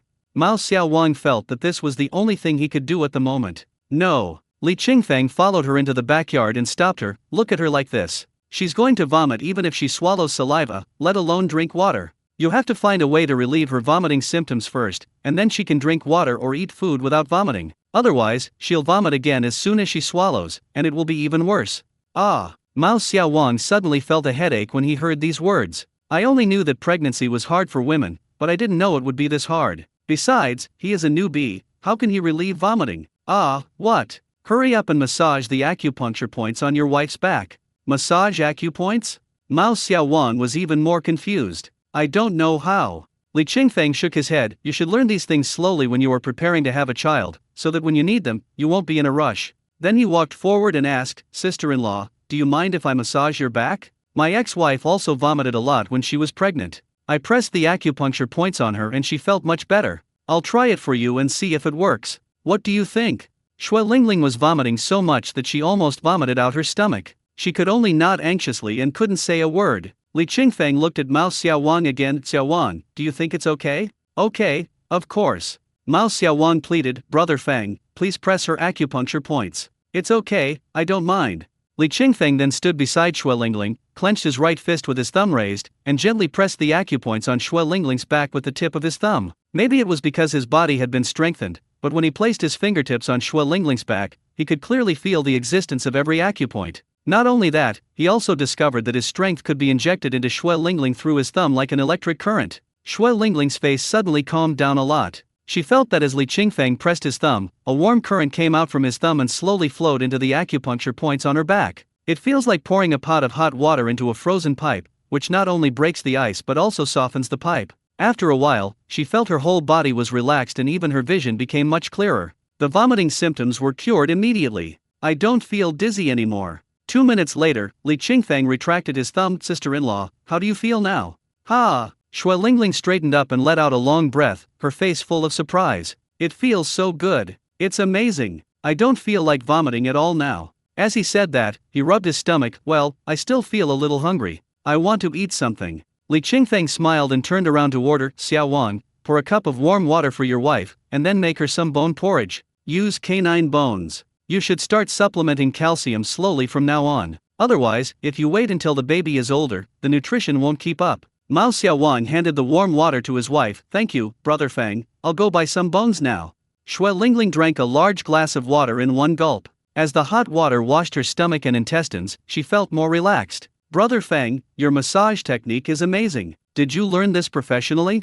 After leaving the shop, Xue Lingling sat on a recliner to rest and asked Li Qingfeng who was selling bamboo shoots. Li Qingfeng shook his head and laughed. Haha, I haven't learned it professionally. When Xian's mother was pregnant, I massaged her every day, and slowly I became proficient. In fact, no matter how skilled the technique is, it is impossible to achieve the same effect as what I just did to Xue Lingling. Li Qingfeng guessed that the reason why the massage he gave to Xue Lingling this time had such an obvious effect was because his body had been strengthened, his fingers were more sensitive to touch, and he could find the acupuncture points more accurately. Of course, the most important thing is that he can use his thumb to inject the endless power in his body into the opponent's acupoints through finger pressure, thereby achieving the effect of opening up the acupoints. This effect is a bit similar to the true chi in movies and TV dramas. Those gods and heroes use true chi to open up other people's meridians, while he uses strength. Perhaps, when the strength reaches a certain level, it is the same as the true chi in movies and TV dramas. If that's the case, can I also hit the cow from a distance? When I have time, I must try to see if it is possible to hit the cow from a distance. Brother Feng, you are a good man. Xue Lingling sighed, your wife is a fool. They already knew that Li Qingfeng's wife had run away. I used to think that outsiders would not understand the matters between husband and wife, but through the contact these days, I really feel that Brother Feng is a rare good person. He is also a rare good husband and father. Li Qingfeng smiled, not knowing what to say. Perhaps feeling that this topic was inappropriate, Xue Lingling quickly asked, Brother Feng, where are Zion and Ziyu? Why didn't they come with you today? Oh, I left them at home. Someone happened to come to buy winter bamboo shoots. Li Qingfeng said as he was weighing the bamboo shoots for them. Bringing them here would be a bit troublesome, so I asked my fourth uncle to help look after them. 3 pounds and 1 ounce, so I'll count it as 3 pounds for you. Li Qingfeng handed the bamboo shoots to the other party. Brother Feng, I'm not being nosy, but your child is still so young and can be taken care of by himself, so you should not find it troublesome. Xue Lingling said, my sister-in-law's child was taken care of by my parents. The 2 elderly people were busy with their work and one of them was not paying attention, and the child broke his hand. Hearing this, Li Qingfeng's mind instantly flashed with the image of his fourth uncle with a slightly hunched back. Fourth uncle is so thin and a little hunchbacked. Isn't it a bit difficult for him to take care of 2 children? Fourth uncle would definitely not say that he couldn't take care of her. After all, he was trying to earn money to help him compensate Li Qifeng. So even if it is very hard, I guess fourth uncle will grit his teeth and persevere to the end. But then, Li Qingfeng was not worried about Zion because Zion's golden finger was self-repairing. He was worried about young Suyu. Suyu is only half a year old and can't speak or take care of herself. Just in case, all I could think about was my daughter's petite and sweet smile. He felt very confused. This place is too far from the village and his sight cannot penetrate back. His vision will be blocked by popularity. The more people there are, the shorter the range of his supervision. The fewer people there are, the longer his vision range will be. The same applies to listening. He had always wanted a child, and now after hearing what Xue Lingling said, he wanted it even more. I don't know whether the 2 children are taking a nap or what. I don't know if my fourth uncle can take good care of my daughter. My daughter is still so young. If she falls or bumps into something, it would be a big deal. Hey, boss, give me the change.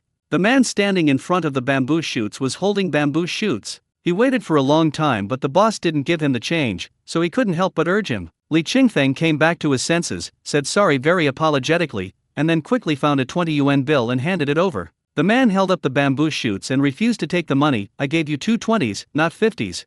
Ah. Li Qingfeng smiled awkwardly again, sorry.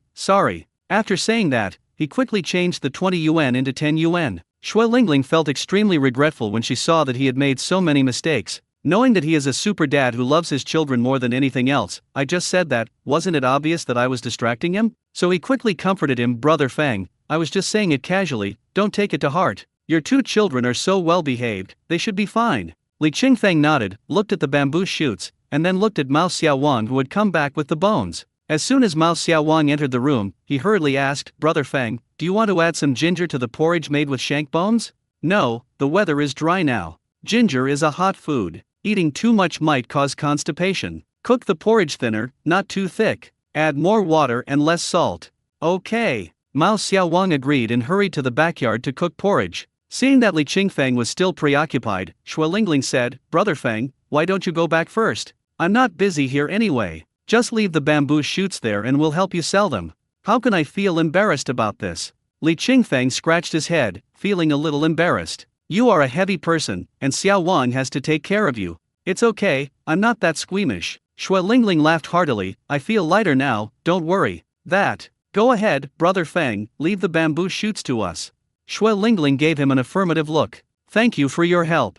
After thanking them, Li Qingfeng hurried home. Although he was very anxious, he tried to drive as slowly as possible since he had a child. Therefore, when we returned to the village and returned the car, it was already past 2 o'clock in the afternoon. Before I even reached the yard, I heard Zion crying, Weeavyawoo. Dad, come back soon, Weeavyawoo. Zion's crying was like a steel needle as thick as a finger, piercing Li Qingfeng's heart again and again. He didn't have time to concentrate on what was happening in the yard, and ran towards the yard as fast as he could. Zion! He suddenly appeared in the yard. Zion was startled. Seeing that it was his father who came back, he immediately burst into tears. Dad, Dad. Zion was sitting on the ground, trying to pull Suyu, who was lying on the ground and crying loudly. Suyu was lying on her back under the bed with a bruise on her forehead. She had been crying so hard that her tears and snot were all mixed together. Baby! Li Qingfeng rushed forward and picked up his daughter. However, the daughter's crying became louder the moment she entered his arms, as if she was questioning why he had abandoned her.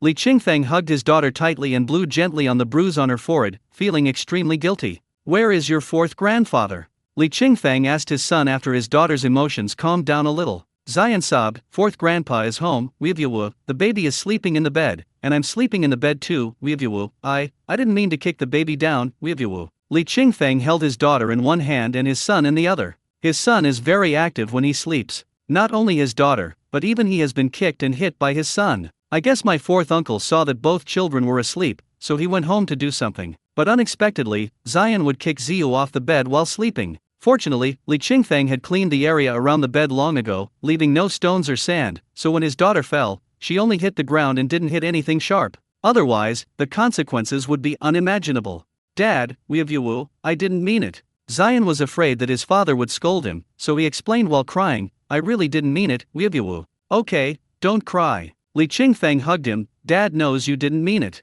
Dad doesn't blame you, okay?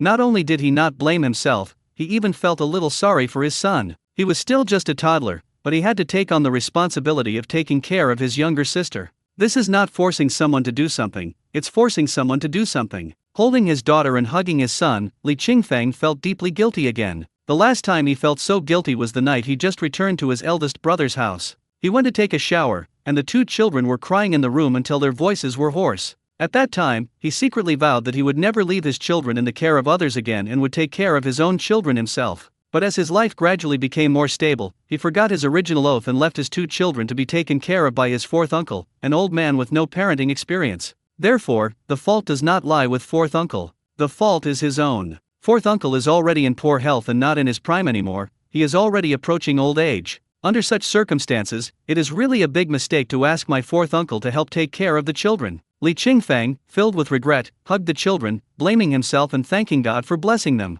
When the father and his two sons huddled together, Li Fuan hurried over. Seeing the scene in front of him, he was a little surprised. Qingfeng, why are you back? Li Qingfeng then let go of Zion and turned to look at his fourth uncle. Fourth uncle, I was worried about the children, so I rushed back. Haha, what are you worried about?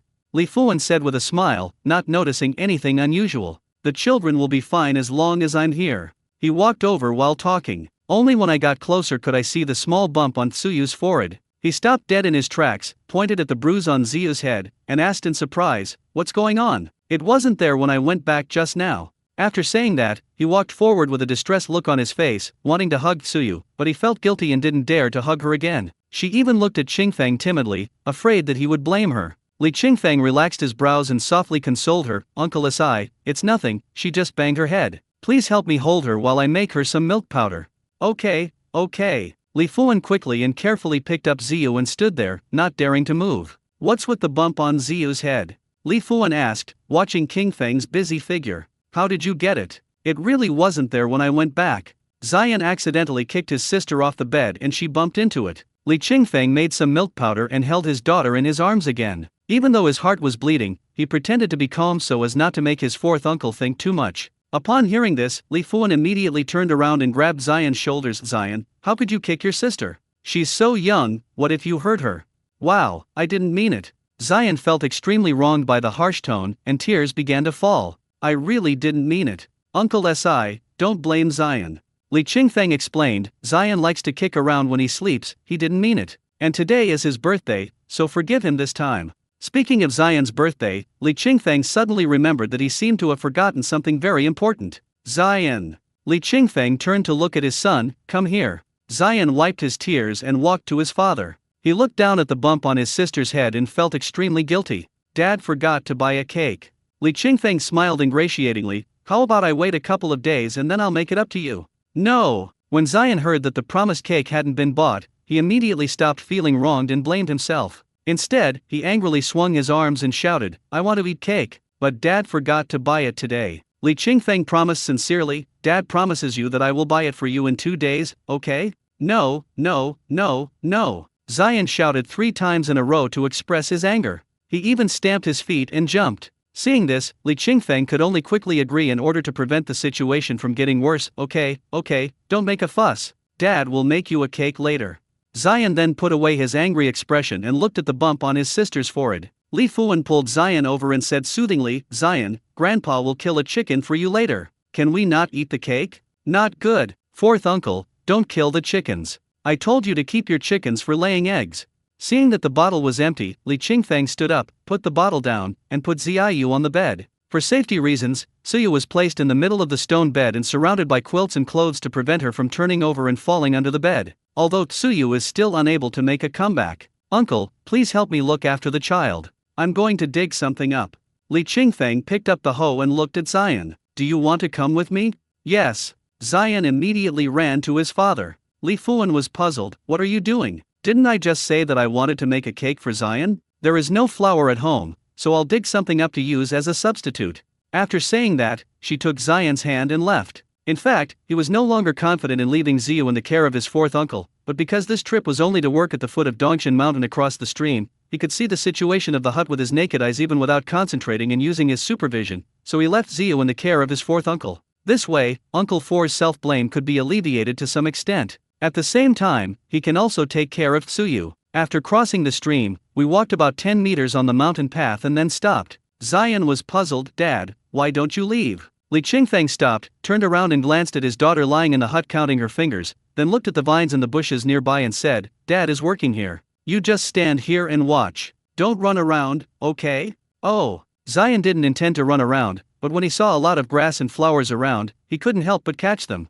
Li Qingfeng did not stop him. After all, the child had the ability to heal himself, so there was no need to worry even if he suffered minor skin injuries. He walked into the bushes, found the root of the green vine, swung the hoe, dug hard, and the hoe was completely embedded in the mud. With another gentle pry, a large piece of soil was turned up, and something that looked a bit like a giant sweet potato emerged from the soil. Li Qingfeng let go of the hoe, walked forward, grabbed the root of the vine with his hand, and pulled it gently, pulling the thing out of the soil. This thing is very large, light yellow, and whitish all over, and looks like some kind of yellow and white sweet potato, but the size is far beyond that of sweet potatoes. Because this one alone weighs nearly 10 pounds, and there are very few sweet potatoes that can reach this level. I dug out the big one and put it aside, then continued digging in the bushes next door. In less than 10 minutes, they had dug up nearly 40 or 50 kilograms of this thing. Because Li Qingfeng's vision can reach underground, he will feel the bottom before digging and only dig the big ones. Although weighing 10 kilograms is just an exception, weighing 5 or 6 kilograms is very common. He put these things into a snakeskin bag and returned to the mountain path. Zion, let's go back.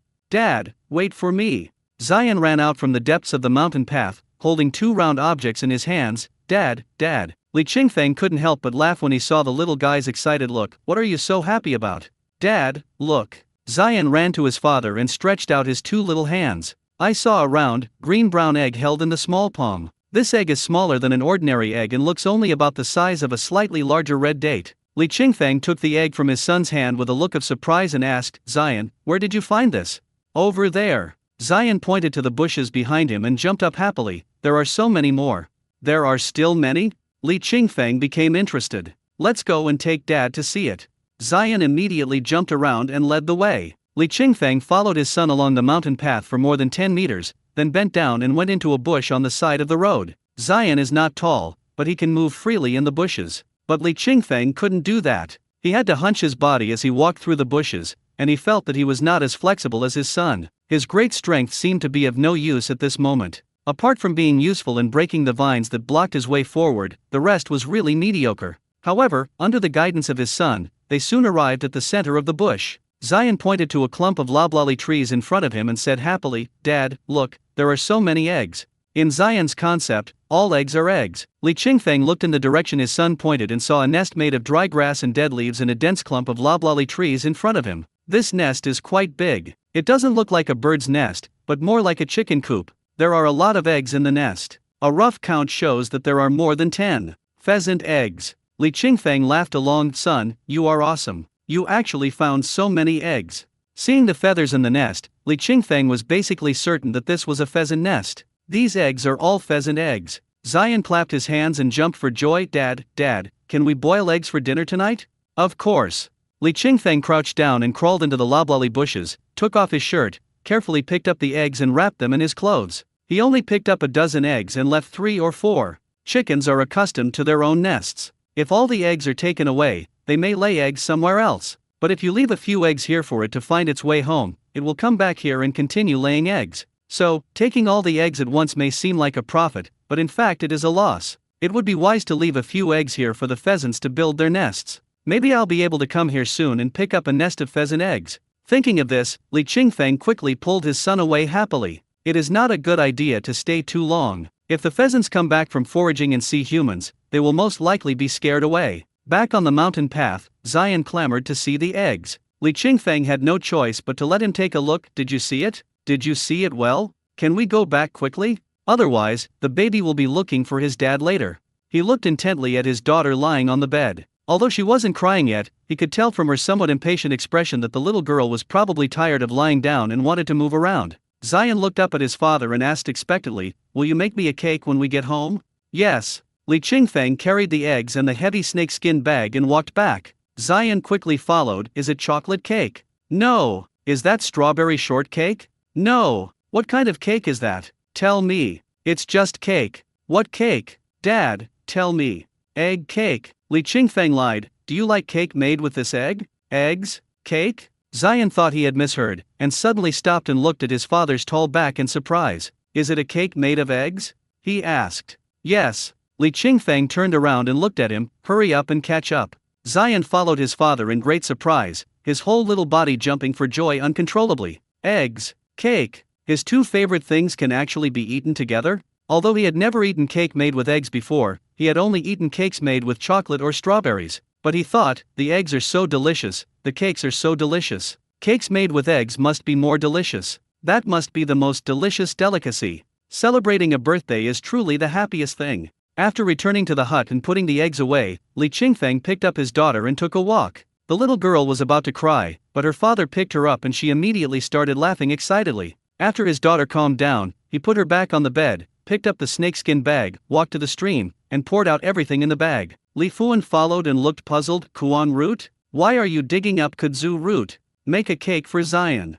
Li Qingfeng found a small stone to sit on and began to wash the kudzu roots. Pure aria root. Kuan root can also be used to make cakes. Li Fuan had never heard of this before. He only knew that pure aria root was edible, but no one in the village ate it anymore. This thing can be found everywhere in the mountains, even more common than bamboo shoots and yams that are everywhere on the street. He remembered that when times were difficult, that is, in the 1970s and 1980s, his family didn't have much land and had to pay grain taxes, so life was hard. Only at that time, when there were no more bamboo shoots in the mountains and yams were hard to find, would people dig some kudzu root to satisfy their hunger. Pure aria root is actually not very tasty, but it is true that it can satisfy hunger. Compared with wild vegetables with outstanding taste such as bamboo shoots, yam, fern and wild taro, kudzu root is really the worst one. Only when you are really hungry will you seek it out to eat. Of course, it may also be because the local wild vegetable resources are too abundant, so the locals think that kudzu root is not delicious. People in other regions may not think so. However, this was the first time Li Fuan heard of using pure aria root to make cake. "I only know that kudzu root can be cooked and eaten like sweet potatoes, but I have never heard that kudzu root can be used to make cakes." He looked at Li Qingfeng, who was scrubbing the kudzu root, with suspicion. "You could have just lied to Zion, but why did you lie to me too? Making cake with pure aria root, isn't this just a trick to fool children?" Li Qingfeng didn't know whether to laugh or cry. "Fourth uncle, I didn't lie to you, I really planned to make a cake with pure aria root." "Haha, I don't believe you." "Then fourth uncle, how about we make a bet?" Li Qingfeng suddenly thought of a good idea. "Bet?" Li Fuan looked at Qingfeng suspiciously. "How do you bet? What if you lose?" "Haha, if I lose, I'll help you chop 1,000 kilograms of firewood for the winter." Li Fuan hadn't been interested at first, but when he heard this, his eyes lit up. "Really? If you lose, you'll chop 1,000 kilograms of firewood for me? Dry firewood?" "Yes." Li Qingfeng agreed readily. Although winter comes relatively late and does not last long here, it is still necessary to store some dry firewood. Especially for middle-aged and elderly people like my fourth uncle who are weak, it is really difficult to endure the winter without a fire to keep warm. But if I really use this kudzu root to make a cake that satisfies Zion, then you can help me grow the vegetables. Li Qingfeng said, "I'll dig the ground, and you can help me grow the vegetables." "What is this?" Li Fuan felt that even if there was no bet, as long as Qingfeng asked, there would be no problem in helping him grow some vegetables. So, he readily agreed, okay, it's a deal. If you can really use these kudzu roots to make a cake that satisfies Zion, then I will help you grow vegetables. Okay. Li Qingfeng smiled. In fact, he just wanted to change his fourth uncle's lazy character. Although fourth uncle is a little weak, he is not so weak that he cannot get out of bed. In fact, he just has this problem because he is lazy. When he was young, he was in good health. But later he became a little hunchbacked and couldn't get married, so he became lazy. Later, he got a place in the poverty-stricken households list, and received a subsidy of several hundred yuan every month, which allowed him to have enough food and clothing, and he became even lazier. Li Qingfeng plans to take this opportunity to slowly change his fourth uncle. Zion coaxed his sister in the hut, holding her hand and skipping around to share his joy. Baby, today is my birthday, and daddy is going to make me a cake. Do you want to eat it? Suyu grinned and looked at her brother with a smile in her eyes. Although she didn't understand what her brother said, she seemed to be able to feel his happiness, so she was happy too. She lay on the bed, kicking her little feet happily, and her little hands stretched and retracted her fingers like an octopus in her brother's palms. She was very excited. She was excited because her brother was jumping around and looked very happy. I guess happiness is really contagious. Especially among blood relatives, even if they can't see each other, they may be able to sense each other's happiness. Seeing the children so happy, Li Qingfeng couldn't help but think that maybe when he had time, he could dig up some more kudzu roots from the surrounding mountains. Pure aria root is a pure natural and pollution-free food, which is definitely good for children to eat. And there are so many pure aria roots and they are so easy to dig. In the nearby mountains and forests, kudzu root is probably the most abundant wild root vegetable. Whether it is bamboo shoots, yam or other root wild vegetables, the reserves are far less than that of kudzu root. The point is, it is very easy to dig up the kudzu root. Just follow its vines to find the roots, and you can dig out the huge roots with a casual dig. In addition, he already has an excellent vision, so digging out pure aria root will definitely be more efficient. After cleaning all the kudzu roots, you need to prepare for the next step, making starch. These cleaned kudzu roots are not cooked and eaten directly, but are used to make kudzu root powder. Now that you have pure aria root powder, are you still worried about not being able to make a cake? However, because these kudzu roots are wild, the powder yield is estimated to be not very high. About 20%. That is to say, 10 kilograms of pure aria root can produce 2 kilograms of powder. These 40 or 50 kilograms of pure aria root can produce about 10 kilograms of powder. Thinking of this, Li Qingfeng found some tools such as a knife and bamboo sticks to clean the washed kudzu root carefully again. Because the skin of pure aria lobata is wrinkled, there may be some mud and sand stored inside. In order to make clean kudzu powder, this step must not be omitted. After cleaning the kudzu roots completely, use a kitchen knife to cut them into small pieces. If you have a machine, just put the kudzu root directly into the machine. But without machines, we can only use this primitive method. Chop the kudzu root into small pieces, then use your strength to crush the small pieces of kudzu root into pieces. Of course, this step must be carried out secretly and must not be seen by fourth uncle. Otherwise, fourth uncle would probably be scared. Crush all the kudzu roots into powder, put them into a plastic basin, add water, and rub them. After some rubbing, all the starch in the kudzu root residue can be washed out. After that, the starch is precipitated and the excess water is poured out. At dusk, Li Qingfeng got a lot of wet starch. Part of the wet starch is used to make tonight's cake, and part is kept to dry and store. Beat the eggs into the wet starch, add salt, stir well, and add oil to a hot pan. When the oil is hot, pour in the starch and egg mixture and spread it into a thin layer. With the help of fire, the kudzu starch and egg liquid solidified in a short while. After the kudzu root cake is formed, take it out and continue to spread the next cake. In the twilight of dusk, the stream gurgles and the oil pan sizzles. The air was filled with the fragrant smell of eggs. Zion jumped and ran around the stove, sniffing the air, and then ran to fourth grandpa to pull his sister's hand. Baby, it smells so good, do you want to eat it? The baby can't speak, he just laughs. He ran to his father happily again and asked excitedly, Dad, I'm hungry. Here we go again. Li Qingfeng drove him away without even turning his head. Wait a minute, move away, or I won't make you a cake. Zion seemed to have his vital point pinched, and he ran away immediately, not daring to disturb his father anymore. After spreading all the kudzu root and egg mixture into pancakes, Li Qingfeng spread the banana leaves prepared earlier on the stone table, then stacked the kudzu root egg pancakes one by one on the banana leaves. After a while, more than 20 egg pancakes were overlapped together to form the shape of a cake. Get a kitchen knife and cut off the irregular edges of the omelets to make them look rounder and more cake-like. Then, place a poached egg on the top layer and insert 5 small wooden sticks into the poached egg. Zion, your egg cake is ready. Li Qingfeng shouted to his son who was washing his hands. Zion immediately quickened the speed of washing his hands, ran over like the wind, looked at the cake on the table, and his two big eyes suddenly became as bright as the morning sun and the night moon. The bright light illuminated his face, and his flawless and simple face was full of surprise. "Dad, what is this?" He already had the answer in his mind, but he still had to ask. It seems that only by hearing my father say it with my own ears can the joy in my heart be maximized. "This is an egg cake, do you like it?" Li Qingfeng held a knife and looked at his son tenderly. Zion nodded and looked at the knife. "I like it. Thank you, Dad. Blow out the candles." Li Qingfeng pointed at the 5 small wooden sticks on the cake. "Blow them." Zion was no fool. "This isn't a candle, it's a stick." "Ha ha ha." Li Fuan laughed out loud. "If you lose, Zion won't be fooled that easily. Don't be impatient."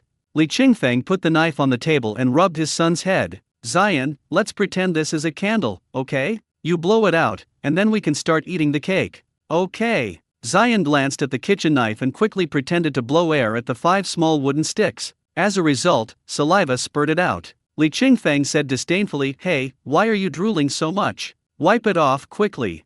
"Ha ha ha." Zion laughed loudly. Sitting in Li Fuan's arms, Suya watched the scenes in front of her and laughed. The solar lamp automatically lit up at this moment, and the whole yard seemed extremely bright. Li Qingfeng removed the wooden stick, cut a triangular piece of cake with a kitchen knife, and put it in Zion's silicone bowl. "Zion, try it." Zion immediately picked up the spoon and put the cake into his mouth. The two adults looked at him nervously, but Zion frowned. Li Fuan breathed a sigh of relief and laughed. "Haha, see, I told you Zion wouldn't like it. You can't even fool Zion with this trick." Li Qingfeng quickly asked, "Zion, is the cake not delicious?" "It's delicious." Zion breathed anxiously. "It's so hot." "Ha ha." Li Qingfeng laughed. It turns out that the boy was scalded. "Do you like this egg cake?" Li Qingfeng asked. Zion nodded vigorously. "I like it." After saying that, he blew on the cake on the spoon first, and then carefully put it into his mouth. "Although this cake is different from the ones I've had before, it's still delicious. Very fragrant." The cakes in the past were cold and sweet, but today's cakes are hot and fragrant. Perhaps it will be several years before Zion discovers that this is a scam, but this does not affect his current happiness. "Fourth uncle, you lost," Li Qingfeng said to Li Fuan with a smile. Li Fuan said nonchalantly, "If you lose, you lose. What's the big deal? I'm just growing vegetables for you. You dig up all the land, and I'll grow vegetables for you. You can eat as much as you want when the time comes."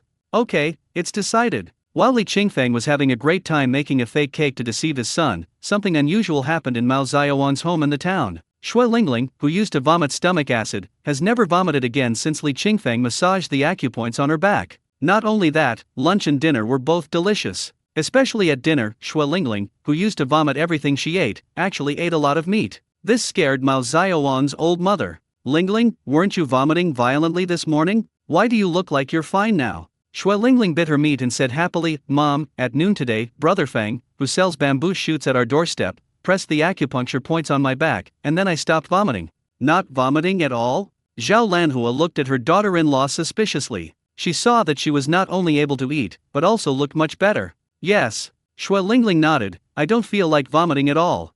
Hearing this, Zhao Lanhua was startled and said fearfully, "This isn't right. Vomiting is normal. You were fine, but suddenly you stopped vomiting. Is there something wrong?" When she thought of this, she was as anxious as a cat scratching her. She immediately snatched the bowl and chopsticks from her son's hand and urged him, "Don't eat yet. Go to the hospital for a checkup."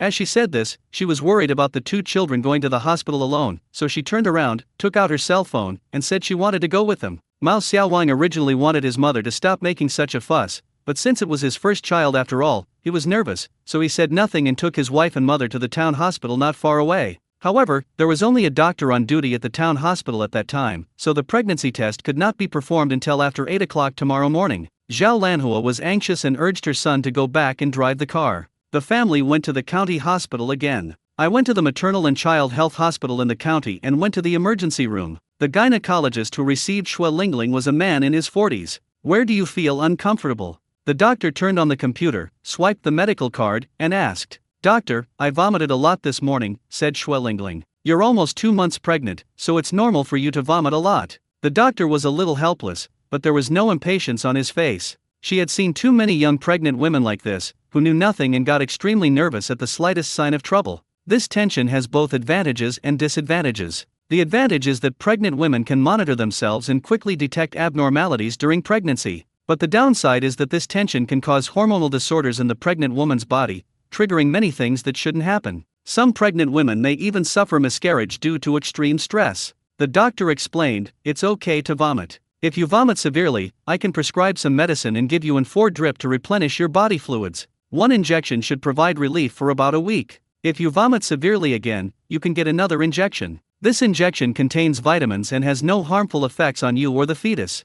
"That's not the case, doctor." Zhao Lanhua realized the doctor had misunderstood and said hurriedly, "She vomited a lot in the morning, and then someone from our family came at noon and massaged the acupuncture points on her back. After that, she stopped vomiting. I thought it was abnormal and was worried that the fetus had stopped, so I asked her to come and see her." Massage. The doctor was a little nervous now. "How can you massage?" "Massage will speed up blood circulation. If you don't control the strength well, it can easily cause miscarriage."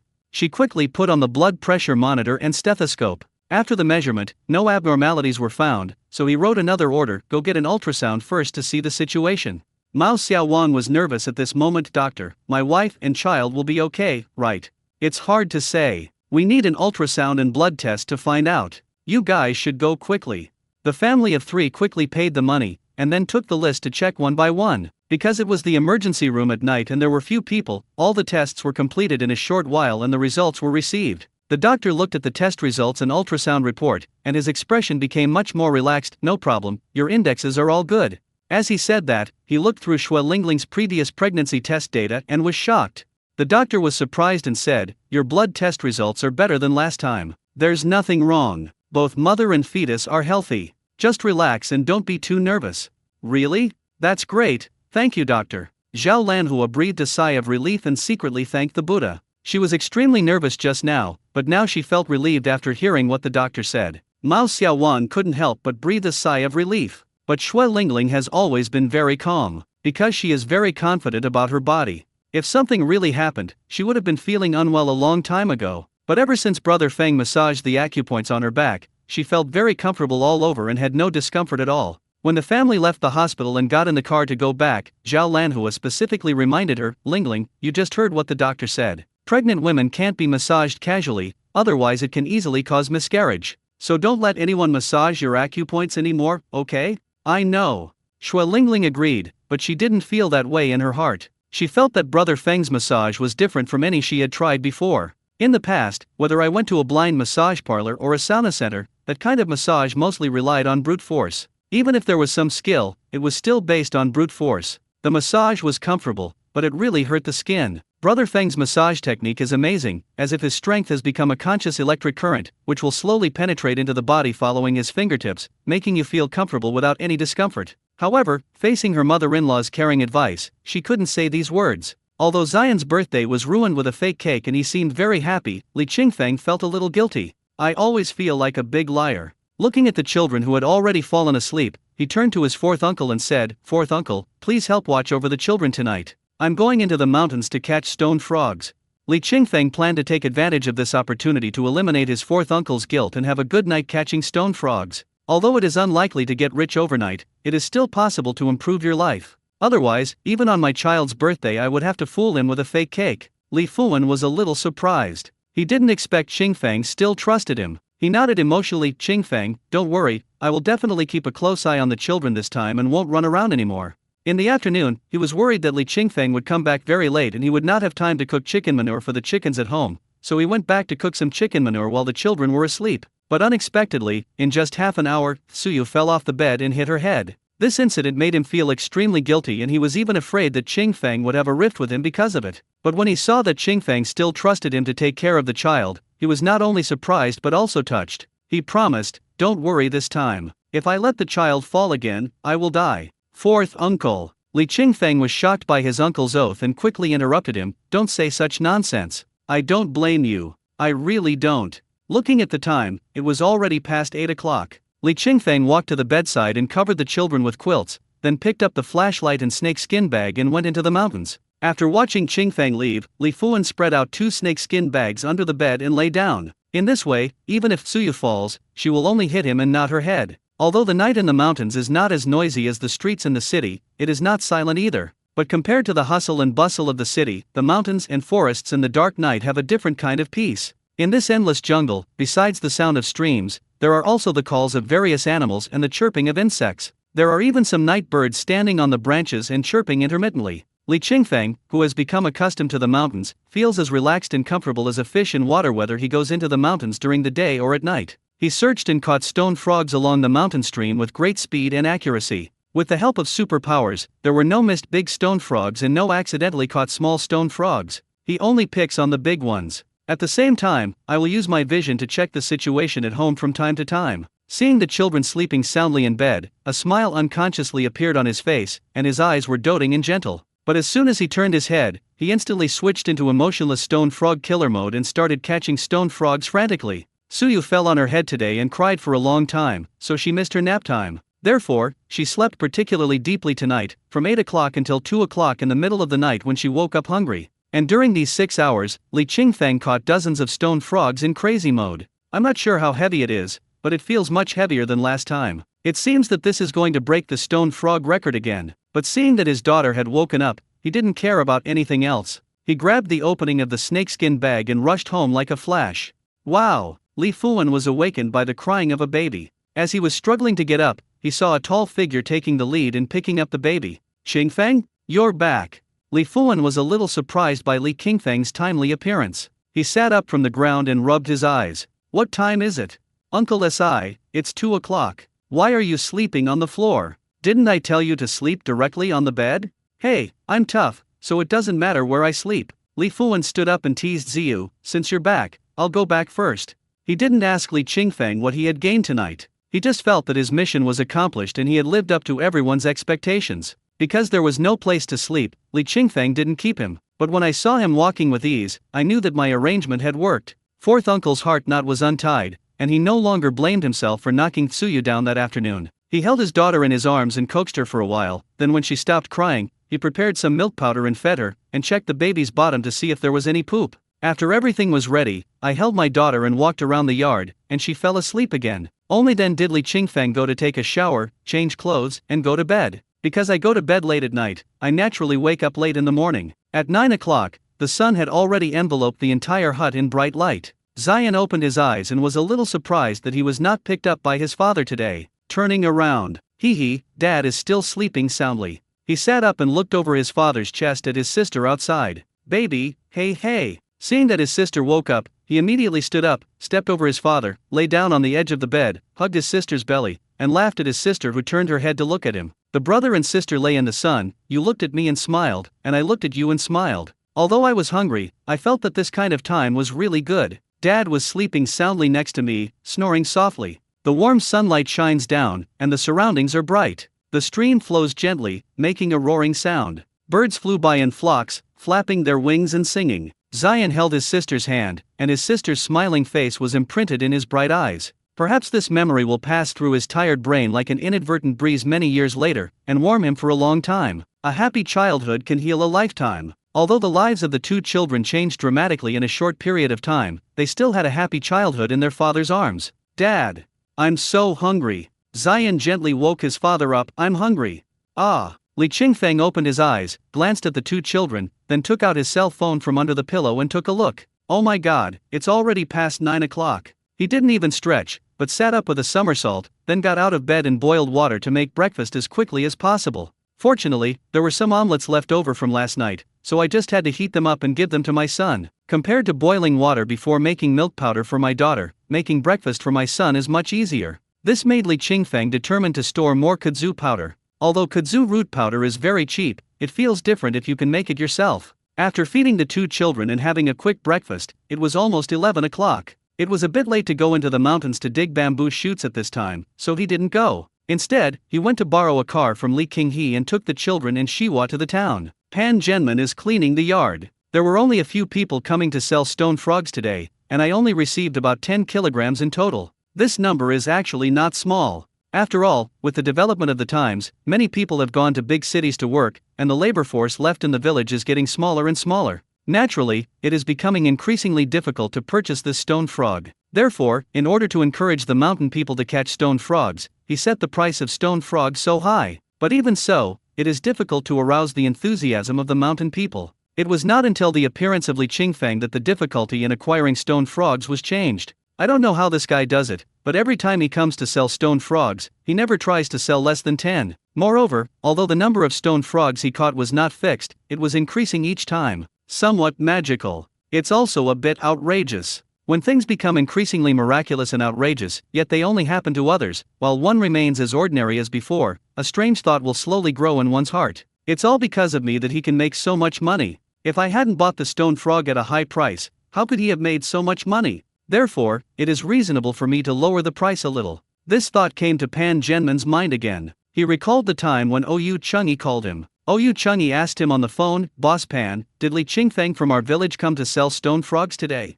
"He's here," Pan Zhenman said without hesitation. "He just came in and sold about 10 pounds of stone frogs. He made over 2,000 yuan in one go." "So much?" Oyu Chunyi on the other end of the phone was surprised and snorted coldly. "Then why did you give him such a high price? The prices have been set long ago." Pan Zhenman was a little puzzled. "I remember you told me before that the reason you set the price so high was to encourage people to catch more stone frogs, so as to increase the number of stone frogs purchased. Now that the number of stone frogs has increased, why don't you lower the price?"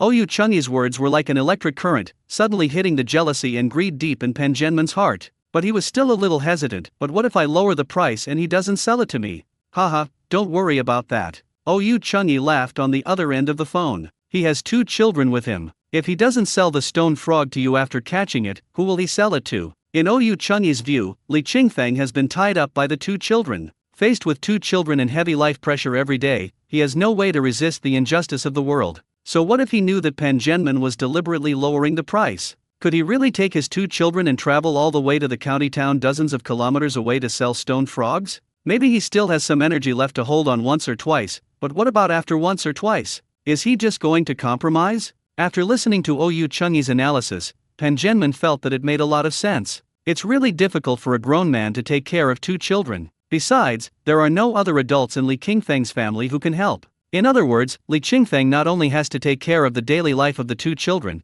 but also has to be responsible for the daily expenses of the family. This kind of pressure is really not something that ordinary people can withstand. It is estimated that Li Qingfeng is already at the end of his strength. If he doesn't lower the price now, when will he? Do we have to wait until he breaks down and stops catching stone frogs before lowering the price? Make money as early as possible. After Pan Zhenman made up his mind, he continued to clean the yard. He didn't gain much today, which made him feel a little irritable. "So when I swept the floor, I used the broom to vent my anger, and broke many of the bamboo branches." "Boss Pan."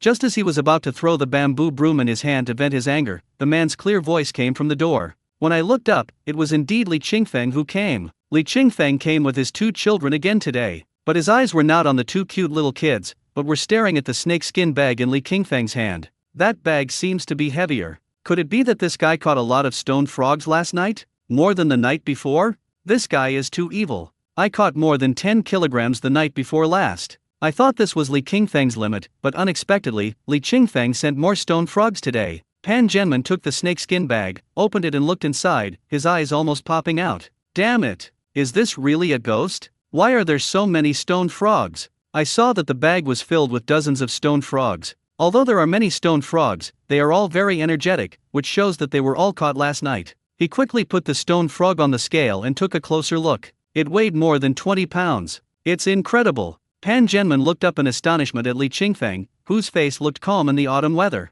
He couldn't understand why this man could catch so many stone frogs in one night. The point is, he still has 2 children to take care of. Even if the older one doesn't need much care, what about the half-year-old baby? Could he just let a 5 or 6-year-old child take care of a half-year-old baby at home alone? Pan Zhenman racked his brains but couldn't figure out what was going on. If you can't figure it out, just stop thinking about it. His eyes changed from surprise to sinister, and he said to Li Qingfeng with a forced smile, "Handsome guy, that's amazing. You caught so many stone frogs in one night. 20 kilograms, exactly 3,000 yuan. What?" Li Qingfeng thought he had misheard. "Shouldn't 20 kilograms be 4,000 yuan? "Oh, that was the previous price," Pan Zhenman said casually. "The price of stone frogs has dropped now. It's only 150 yuan per caddy. If you count 20 caddies here, that's exactly 3,000 yuan. As he said this, he was about to pick up the snakeskin bag and pour the stone frog into the iron cage. Seeing this, Li Qingfeng rushed forward and took back the snakeskin bag.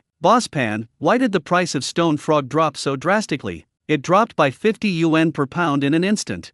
Ha ha. Pan Zhenman smiled casually, I didn't set the price, so I can't do anything about it. Really? Li Qingfeng stared at Pan Zhenman with sharp eyes. His intuition told him that this was not the case. He took back the snakeskin bag and tied it tightly. In that case, I'll take the stone frog to the county town and ask. If the price is the same as yours, I'll come back to sell it to you next time. After saying that, he turned around and was about to leave. Pan Zhenman got anxious when he heard this and immediately stepped forward to block Li Qingfeng's way. Handsome guy, what are you doing? Do you suspect I'm trying to trick you? Besides, this is my job, I can't possibly destroy my reputation. No. Li Qingfeng shook his head. I just feel that the price doesn't match my expectations, so I don't plan to sell it. Haha, you clearly want to slap me in the face. Seeing that Li Qingfeng was determined to leave, Pan Zhenman stopped smiling and said with a stern face, you won't sell your stone frogs to me, but you want to sell them in the county town. How will the people in our town who catch stone frogs to sell think of me then? Boss Pan. Li Qingfeng laughed angrily. You have the freedom to set the price, and I have the freedom to buy and sell. Are you trying to force me to buy or sell? Pan Zhenman was furious at having his thoughts exposed. He grabbed the snakeskin bag and threatened with gritted teeth, you must sell the stone frog to me, otherwise, I will make sure you can't survive here. He actually didn't have that much power, but he felt that as long as he was ruthless enough, he would be able to scare Li Qingfeng. After all, even if Li Qingfeng doesn't think about himself, he should at least think about the two children. Does he dare to confront us head-on? Let go! Li Qingfeng's voice was cold. I can let you go, but you have to sell the stone frog to me. Pan Zhenman was determined to accept the 20 jin stone frog from Li Qingfeng. 20 kilograms. He worked hard all morning today and only collected about 10 kilograms, but Li Qingfeng alone had 20 kilograms of stone frogs. If he could really eat Li Qingfeng's 20 jin stone frog at the price of 151 jin, then he could make more than 1,000 yuan by selling it. More than 1,000. How many years has it been since I last encountered such a good thing? Dream on. Li Qingfeng spat out these two words coldly, and with a little force of his palm, he easily pulled the snakeskin bag back. Pan Zhenman was stunned. He didn't expect that the snakeskin bag he was holding tightly in his hand was taken away. He was angry. He felt that his dignity was threatened. He has been engaged in purchasing wild game for decades. Which mountain dweller who catches wild game in the mountains would not give him some face? Who wouldn't greet him as Boss Pan when seeing him? Looking at Li Qingfeng, who was carrying a baby on his back and a 5 or 6-year-old child beside him, Pan Zhenman was really angry. Damn it, a coward dares to challenge my authority. If I don't take your game from now on, I'll see what you'll do. With this confidence, Pan Zhenman threatened. Li Qingfeng, think it over carefully. If you don't sell me the stone frog today, I will definitely refuse any game you bring me in the future, whether it's a stone frog or anything else. Let's see what you can do. Whatever you say. Li Qingfeng was too lazy to waste words with him, so he turned around, picked up his son and was about to leave.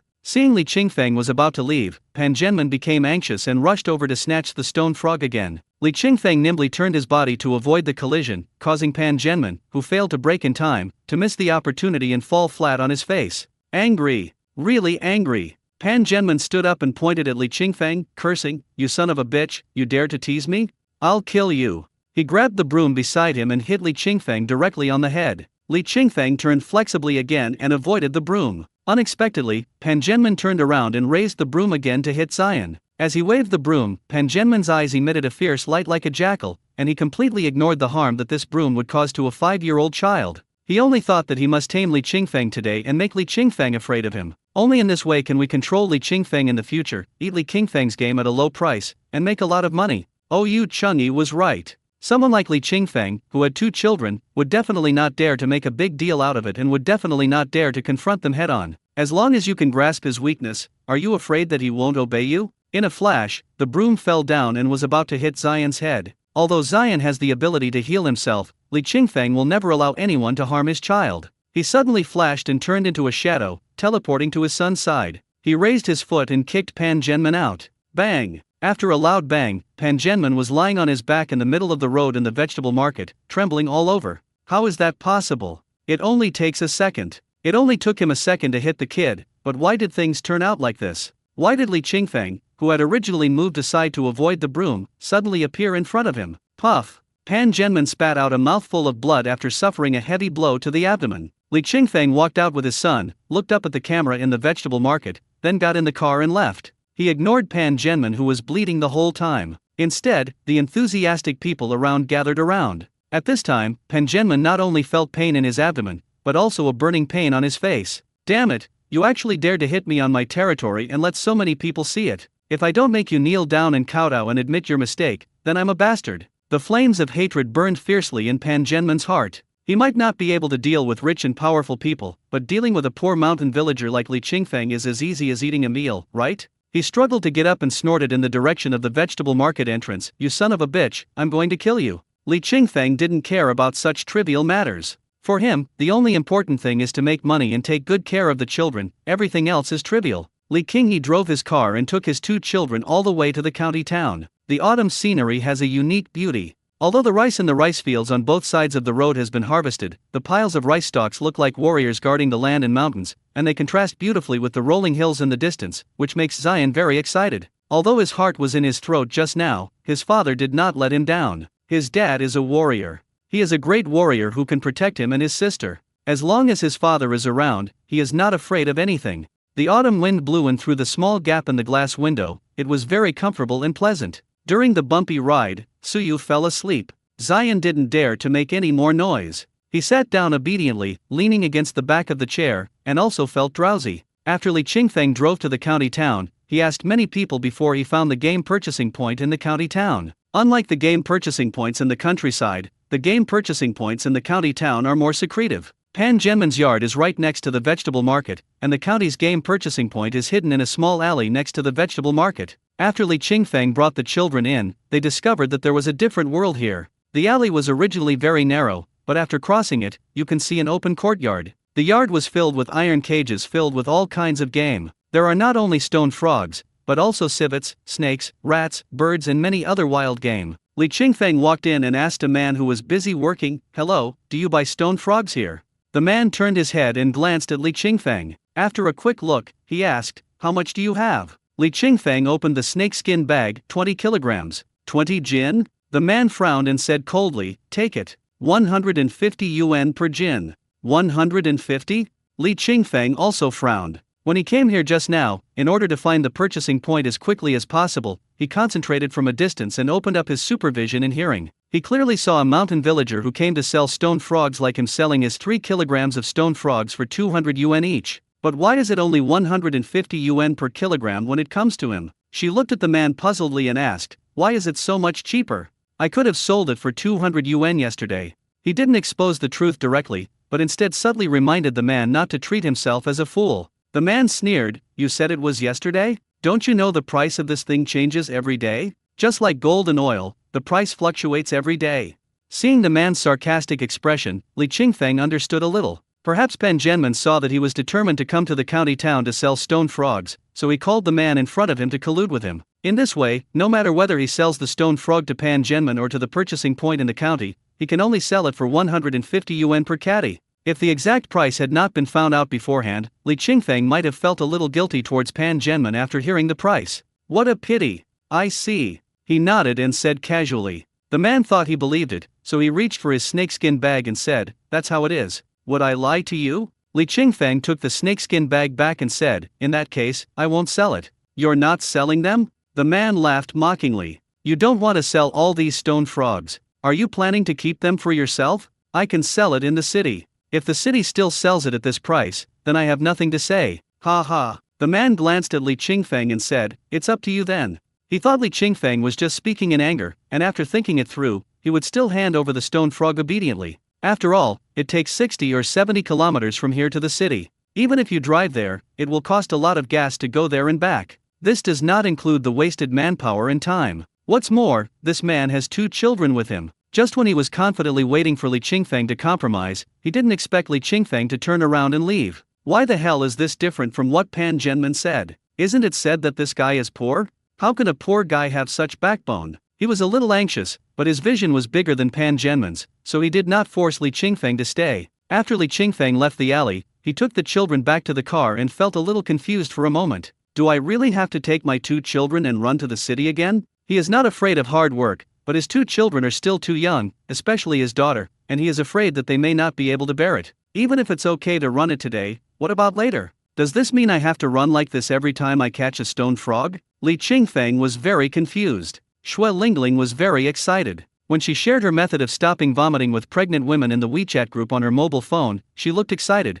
as if she was Columbus who discovered the new world. "You don't know, I vomited so much that I felt like my stomach was going to burst. I vomited everything I ate, even when I swallowed my saliva. It was ridiculous. I had originally planned to wait until I went to the hospital for a prenatal checkup before getting the injection, but unexpectedly, a friend came to my house that day and pressed the acupuncture points on my back for a few minutes. After that, my morning sickness miraculously disappeared. I no longer had any symptoms and I could eat everything I wanted." In response to Xue Lingling's sharing, some people questioned, "Is this true? Didn't the doctor say you can't massage during pregnancy?"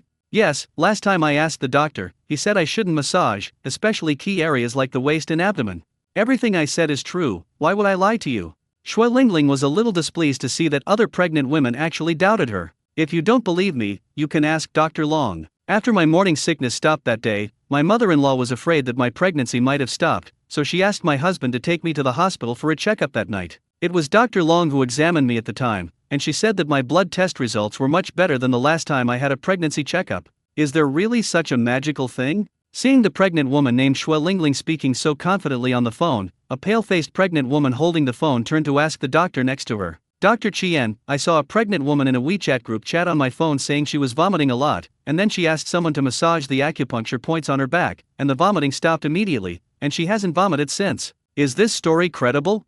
How is this possible?" The slick-back male doctor stood by the bed and said with disdain, "Massage is considered a method of traditional Chinese medicine. It's not only very risky, but even if it does work, it's minimal. It can't be as miraculous as you claim. What a joke. I'm the director of gynecology at a tertiary hospital and I gave you injections for a week but your morning sickness still hasn't been resolved. And you actually want to treat it with traditional Chinese medicine massage? You are not just talking nonsense. You still doubt my professionalism." "Oh," the pregnant woman nodded and was about to say something, but she swallowed her saliva and immediately felt nauseous. She quickly turned over and vomited into the trash can beside the bed. The nanny next to her was peeling an apple. When she saw her vomiting like this, she quickly ran over and patted her back. Dr. Chien frowned upon seeing this. "That shouldn't be the case. You've been getting injections every day for a week now. You shouldn't be vomiting so much."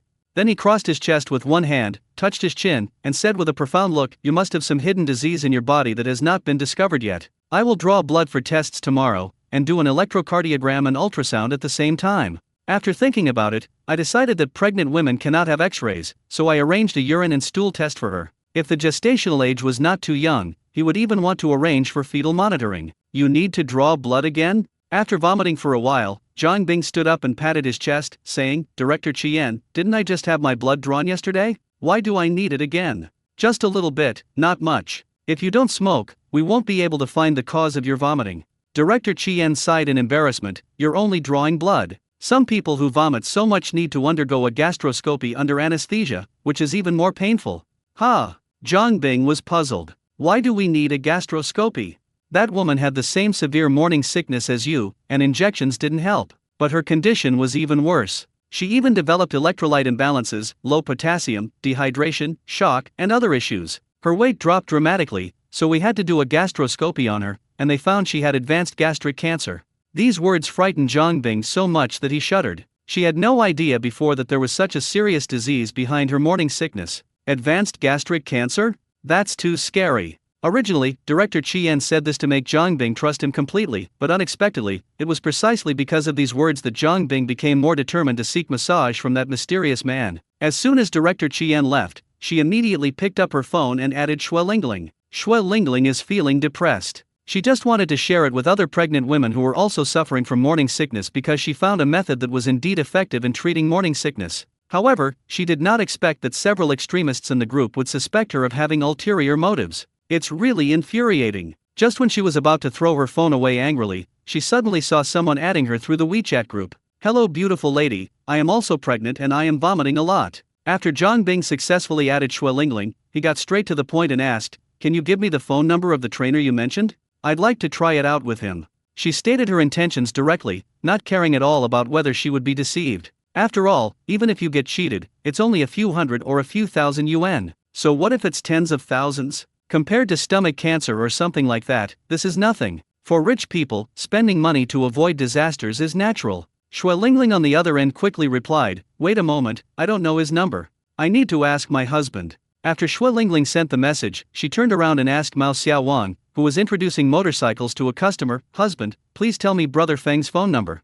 Zhang Bing was staring at his phone while trying to suppress his nausea, but unexpectedly, the action of swallowing saliva triggered the switch again, and then he felt nauseous again. Finally, as the phone beeped, she straightened up immediately, gripped the phone tightly as if grabbing a life-saving straw, pressed and held the phone number without hesitation, and chose to dial. At this time, Li Qingfeng had just walked into the wonton shop with his 2 children. "I saw that the cheapest wonton on the price list was $9. He hesitated. 9 yuan is for a small bowl, the big bowl costs 12 yuan. Zion has a big appetite now, so I guess I have to order something that costs 12 yuan for him, and then have another meal for $9? In this way, 20 or so dollars were gone in the blink of an eye. It would be a lie to say that I don't feel bad about spending this money. Today's stone frogs have not been sold yet, so he doesn't have much money in his pocket. However, I can starve myself, but I can't let my children starve with me." When the boss asked him what he wanted to eat for the 3rd time, he was about to speak when he was interrupted by the vibration in his trouser pocket. I took it out and saw that it was an unfamiliar number. I didn't want to answer it, but the number was local and shouldn't be a scam call, so I answered it. "Hello, hello." A weak female voice came from the other end of the phone. "Excuse me, are you Master Li Qingfeng?" "Master?" Li Qingfeng was a little confused and thought the other party had dialed the wrong number. But his name is indeed Li Qingfeng. Very confused. Very confused. So he gritted his teeth and agreed, "My name is Li Qingfeng." "Hello, Master Li, my name is Zhang Bing. I heard you have a way to help pregnant women stop vomiting, is that correct?" "Right." Li Qingfeng suddenly realized that he was really looking for him. "However, I really can't bear the title of master. I just happen to know a few massage techniques, and accidentally gained some supernatural powers, so the massage had an extraordinary effect. That's all. I really don't dare to be called a master." Zhang Bing on the other end was delighted after receiving a positive answer, and his originally weak voice became more lively. "Great, Master Li. Could you please come to our county people's hospital and help me stop vomiting? I've been vomiting for over 10 days now, whatever I eat comes out. I've been in the hospital for almost a week and have tried every medication, but nothing works. Master Li, are you available for consultations? Could you please come? As long as you're willing to come, I'm happy to pay you any price." Upon hearing this, Li Qingfeng thought that he had nothing to do at the moment, so he might as well go and help. This person is probably a friend of Shui Lingling or Mao Xiaowang, otherwise he wouldn't know that I can stop vomiting, and he also has my contact information. A friend of a friend is naturally also a friend. Besides, he is now in the county town and doesn't know what to do next. Why not go to the people's hospital and do them a small favor? For him, this is just a piece of cake, but for a pregnant woman who vomits severely during pregnancy and has not been cured by many medicines, this is almost a life-saving matter. So, he readily agreed, "No problem, but can you wait until I have lunch first? Master Li, please stop eating. Come and eat here. I have everything you need." Zhang Bing begged, "I'm really vomiting and can't bear it anymore. Please come quickly. Whatever you want to eat, just tell me." "Okay." Li Qingfeng thought that it wouldn't be too much to ask for someone's lunch if he could help with this small favor. So, after asking for the specific location, he took his son out of the wonton shop and went to the people's hospital. After Zhang Bing hung up the phone, he vomited again. The nanny patted her back and said worriedly, "Miss, is that person reliable? Didn't Director Chien say that Chinese medicine is ineffective? You must not let anyone cheat you. It's okay to cheat a little money, but I'm afraid it will backfire and cause trouble." Zhang Bing couldn't care less about that. If she continued to vomit like this, she was afraid that she would really vomit out all her internal organs. "If I had known that pregnancy would be so difficult, I should have listened to my best friend and found someone to take my place." After the vomiting subsided a little, she straightened up, her face pale. "Do you think I have any other options now? Isn't this better than having a gastroscopy under anesthesia?"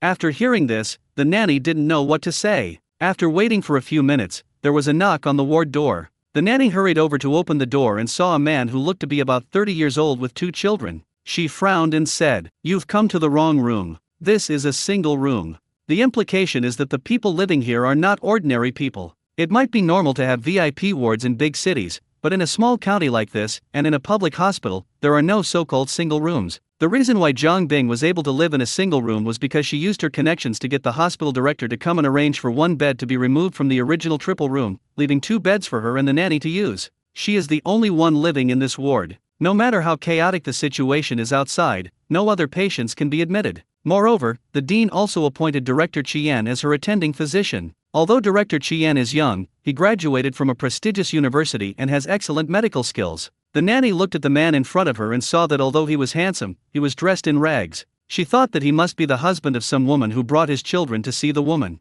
She didn't even think about the 3 words masterly. Li Qingfeng looked up at the ward number and frowned. Isn't there a lady named Zhang Bing living here? The nanny was about to close the door, but when she heard this, she stopped abruptly and looked at Li Qingfeng in surprise. Are you Master Li? Li Qingfeng smiled innocently. I guess so. Master Li, you're here. Please come in. When Zhang Bing inside heard that Master Li had arrived, he hurriedly raised his voice to greet him. The nanny then made way for him with a puzzled look in her eyes, her gaze constantly gazing back and forth at the father and his 2 sons. No matter how you look at it, this guy doesn't look like a skilled Chinese medicine practitioner. Besides, aren't all those who know Chinese medicine old men? Why is this person so young? I guess it's probably a scam. Thinking of this, the nanny quickly turned around and left the ward. Li Qingfeng carried his daughter on his back and pulled his son into the ward, and at a glance he saw a pale woman half lying on the bed. The woman was about 30 years old, with regular features but a pale complexion. After seeing the person coming, his dim eyes were filled with surprise and doubt. Master Li? Zhang Bing frowned and called out in confusion. Li Qingfeng smiled a little embarrassedly. I don't dare to say the word master, you can just call me brotherly. Zhang Bing smiled weakly but did not change his words. Master Li, please don't be so modest. I heard from Shui Lingling that you just massaged the acupuncture points on her back, and her morning sickness stopped immediately. Could you please massage mine too? Sure. Li Qingfeng pulled out a high stool from under the bed, placed it in front of his son, and warned him, Zion, sit still and don't move. Zion sat down and looked at the woman on the bed with curiosity with his bright eyes. Zhang Bing also looked at him and smiled. Master Li, is this your daughter? She is so beautiful. Son. Li Qingfeng glanced back at Zion and said with a smile, many people thought he was a girl. Haha, sorry, it's really because he's so handsome. As he spoke, Zhang Bing set his eyes on the baby girl that Li Qingfeng was carrying. The one you are carrying should be your daughter, right? Yes, the one on my back is my daughter. That's great, I have 2 daughters. Zhang Bing was a little envious. Li Qingfeng scratched his head innocently and smiled. Then sit out a little, I'll massage the acupuncture points and meridians on your back, it will relieve a lot. Because everyone's body is different, Li Qingfeng didn't dare to say too much, only saying that it would be relieved a little. Hearing this, Zhang Bing nodded, stood up and sat down on the edge of the bed. Li Qingfeng was about to take a few steps forward to start the massage, but at this moment, the door of the ward was banged open, and a man walked in with an angry look on his face, shouting, Stop. What are you doing? Director Qian. Zhang Bing turned around and saw Director Qian. He smiled and said, This is the amazing master I was talking about. Just let him press the acupuncture points on your back and he'll be able to stop vomiting. Nonsense. Director Qian looked Li Qingfeng up and down and snorted coldly. How come I didn't know there was such a powerful person in our local area? Miss Zhang, this man is most likely a liar. Don't be fooled by him. Besides, does he have a medical license? Are you so confident in leaving your body to him? If something happens, who will be responsible? Director Qian's questioning left Zhang Bing confused. She looked up at the extremely tall man beside her, then looked at the baby on his back and the boy sitting next to him. Perhaps it was her maternal instinct that made her feel that such a super dad would not lie. So he asked, Master Li, are you sure? As long as you say you are sure, I will believe you. Ms. Zhang. Director Qian's voice got even louder. You're hurting yourself, you know that? I can't do anything about it, so how could he possibly do anything about it? As he said this, he looked at Li Qingfeng with disdain. How could a ragged, stinking farmer be more capable than this top medical student? If this is true, then what is the point of these top medical students studying hard? Moreover, traditional Chinese medicine is not as good as Western medicine in clinical treatment. Perhaps traditional Chinese medicine can be effective in treating some chronic diseases, but in Zhang Bing's case, even Western medicine is helpless, so how could traditional Chinese medicine have a solution? Also, the man in front of him looked to be only in his 30s and was a poor farmer. He didn't look like a capable old Chinese doctor at all. Therefore, he was absolutely sure that this person was a liar. Just want to cheat money. What if I have a way? Li Qingfeng was very confident. There is no way I can't be confident, because I have supernatural powers. Haha, if you can really cure her morning sickness, I'll call you daddy. No. Li Qingfeng raised his hand to refuse. I already have 2 children, I don't need too many. You're scamming people here. Director Qian pointed at the door and said impatiently, Get out of here, or I'll call the police. Director Qian, everyone is here, at least let him try. Zhang Bing suppressed his nausea and said, If anything really happens, I won't bother you or the hospital. I'll take the responsibility myself.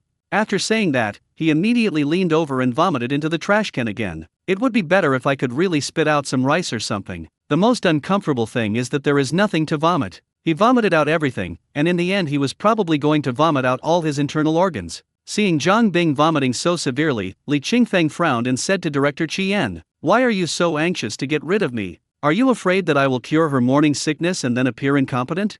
"What?" Director Qian thought he had heard it wrong. How dare a poor farmer say so shamelessly that he can cure Zhang Bing's morning sickness? "I'm a top medical student and I tried every possible method but couldn't cure it. And you can cure it with just a few massages? Why don't you say you can go to heaven?" Director Qian laughed angrily. "Haha, I know you want to use provocation, but since you want to show off so much, then I will give you this opportunity. But let me be frank, if your massage for Zhang Bing still has no effect, I will call the police immediately. Don't blame me for being ruthless when that happens." "No problem," Li Qingfeng said in a relaxed tone, and immediately stepped forward to help Zhang Bing up. "Ms. Zhang, please lie on your side." Seeing that Zhang Bing had vomited so much that she could hardly sit still, Li Qingfeng simply asked her to lie down on her side. Zhang Bing nodded, too exhausted to speak. After lying on his side, he breathed a sigh of relief, but then he vomited again and was about to vomit on the bed. And at this critical moment, a warm current suddenly came from the back, flowing into the body continuously along the movement of the fingertips pressing on the acupoints. The warm current flowed through her 8 extraordinary meridians, moistening her blood, driving away the gloom, and making her whole body feel refreshed. I just felt like a drowning person suddenly got ashore, or like soaking in a hot spring in the cold winter. She unconsciously exhaled the stuffy air deep in her chest, and then inhaled fresh air that also reached deep into her chest. The churning feeling in my stomach was slowly subsiding. It was as if boiling water was suddenly removed from the heat and was cooling down bit by bit. The nanny standing behind Director Qian saw Zhang Bing almost vomiting on the bed, and hurriedly took a trash can to collect the vomit. But unexpectedly, the trash can had been brought up, but Zhang Bing did not vomit bile like before. Moreover, she was surprised to see that Zhang Bing's originally pale face was gradually turning red. So amazing! How outrageous! A few minutes later, Li Qingfeng withdrew his hand. "Ms. Zhang, how do you feel now?" Zhang Bing sat up and took a long, deep breath. "Oh, it feels so good. I feel so relaxed all of a sudden." She looked at Li Qingfeng with surprise and said, "Master Li, you are amazing. I had morning sickness and injections for a week but it didn't get better. But once you started, it got better immediately."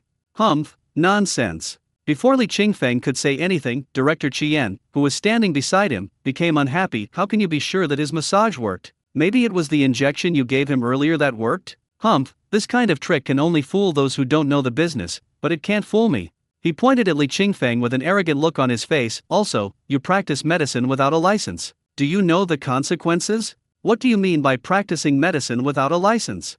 Li Qingfeng looked at Director Qian with some disdain, thinking that this guy was narrow-minded and a bit unreasonable. "I just gave her a back massage. How can that be considered medical practice? If you say that, all massage parlors across the country should be closed down." "Director Qian, I'm fine now." Seeing Director Qian's grim expression, Zhang Bing hurriedly said, "You definitely contributed to this. I guess the potion you gave me earlier is taking effect. Regardless, it's a good thing the patient is better, isn't it?"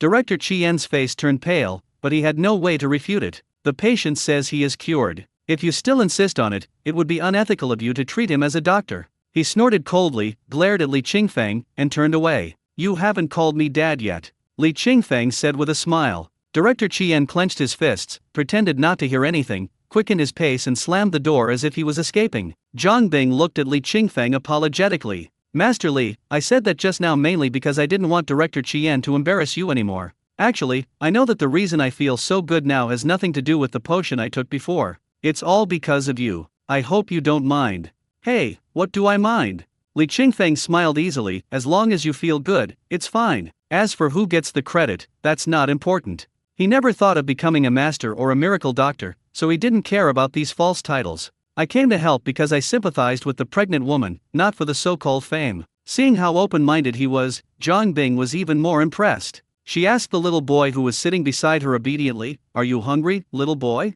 Auntie will treat you to something delicious, okay?" Zion nodded vigorously. Li Qingfeng did not refuse, but only said, "Then I'll trouble you." "No trouble." Zhang Bing smiled, took out his cell phone and made a call. 5 minutes later, Zhang Bing, who had finished packing, stood up and said, "Master Li, let's go have lunch." It just so happened that she no longer felt like vomiting and her appetite was up, so it might be a good idea to go and eat something delicious. Li Qingfeng originally thought that Zhang Bing had just ordered 2 takeout meals, but he didn't expect that he was going to take them out for lunch in person. He was a little flattered. Miss John, you are pregnant, why don't we go home and eat first? There is no need to go through so much trouble. No trouble.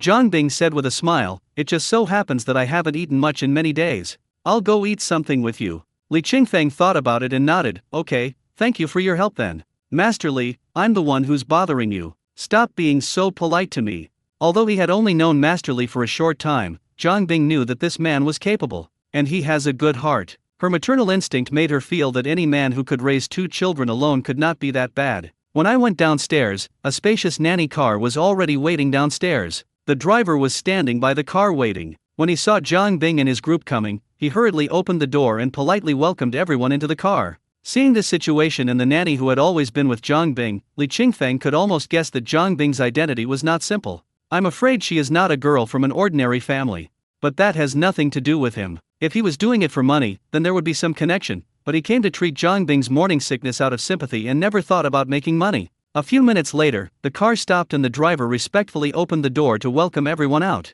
Li Qingfeng pulled his son and looked up at the tall building sitting in the middle of the huge parking lot, a little surprised. Miss John, you are not going to bring us here for dinner, are you? He felt a little uneasy, thinking that he was not worth that much. Things in this place are definitely not cheap. Zhang Bing smiled and said, this is my own hotel. Don't be embarrassed. Just order whatever you want later. Zhang Bing smiled and walked forward first. As soon as the beautiful receptionist saw Zhang Bing, they all stood up straight and said, hello, Mr. Zhang. Zhang Bing nodded and walked into the lobby. I'm treating you today, please make some more delicious food and send it to my private room. Then he turned around and said to Li Qingfeng, who had a calm expression, Master Li, let's go to the private room on the 2nd floor.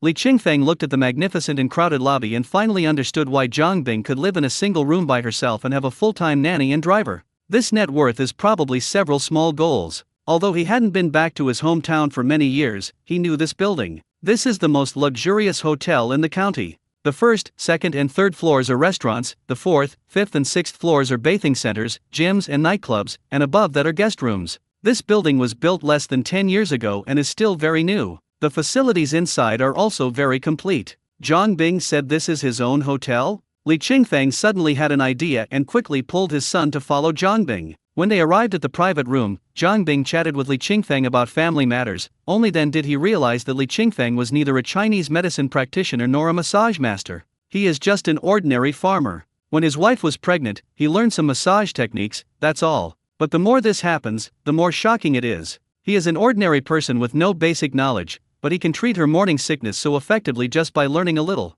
Can you believe it? You have to believe it. Because the facts are right in front of us. Now Zhang Bing not only stops vomiting, but also feels much more relaxed. She looked at Li Qingfeng with some admiration. Brother Feng, you are truly amazing. You are raising 2 children by yourself, and you have such a skill. I believe that your future will definitely get better and better.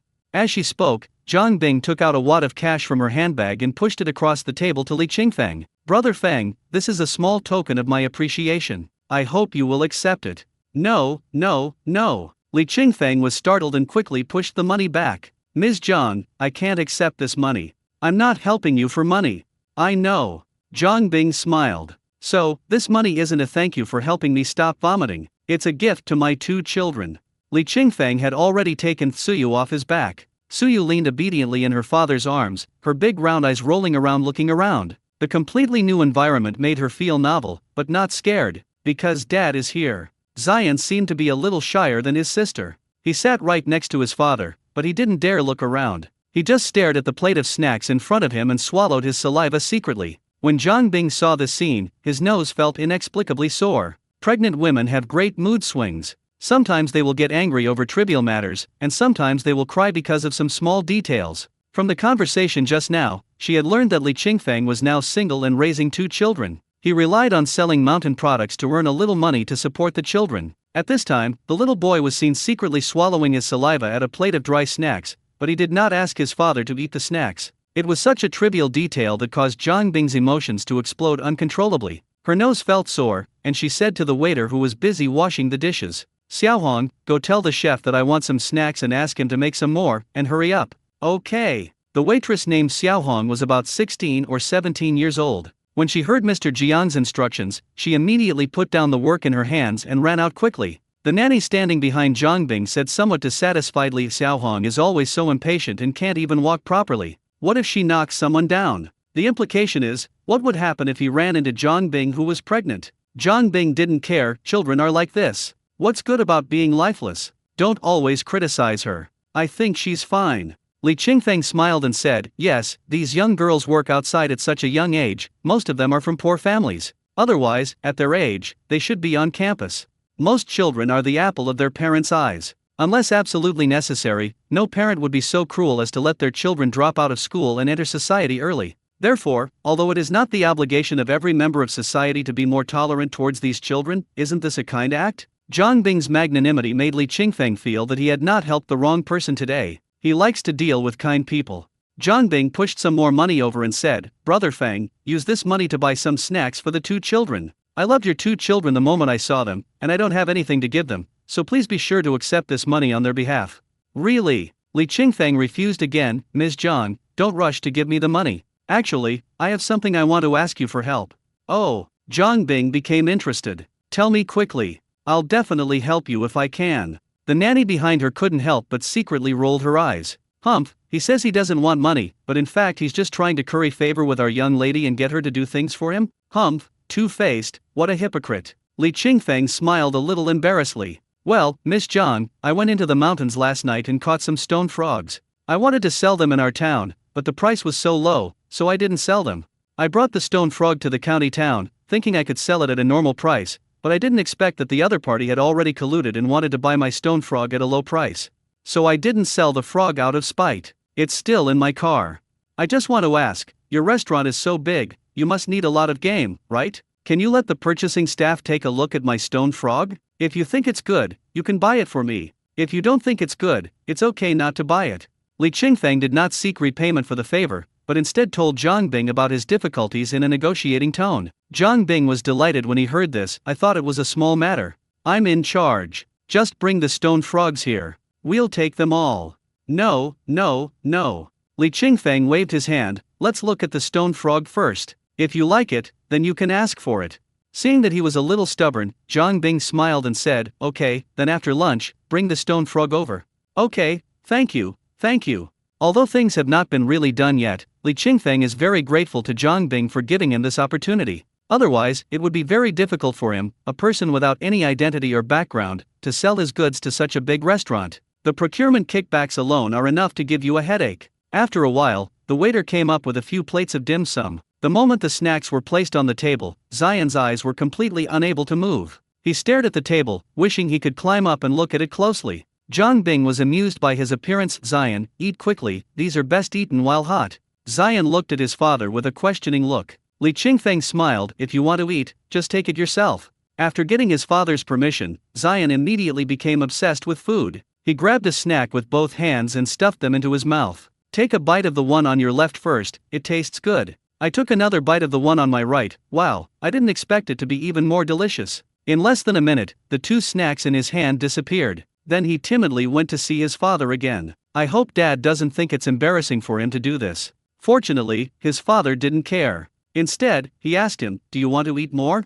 Yeah. Zion nodded quickly, I do. Then eat it, but you have to thank Auntie, okay? These are all Auntie's treats for you. Thank you, Auntie. Zion didn't rush to grab some snacks this time. He turned around and said thank you softly to the beautiful Auntie. This childish voice made Zhang Bing's heart melt, and she waved at him. Come here, take a look and see if you want to eat anything else. Just tell Auntie. Zion immediately ran over and stood next to his aunt to look at the electronic menu together. There were many delicious-looking delicacies arranged on the tablet computer. Each one was brightly colored and elegantly shaped, and it seemed as if you could smell the aroma through the screen. Swallowing saliva secretly. What do you want to eat? Do you want this? Zhang Bing asked, pointing at a roasted pigeon. Think. Okay, let's have some roasted pigeon.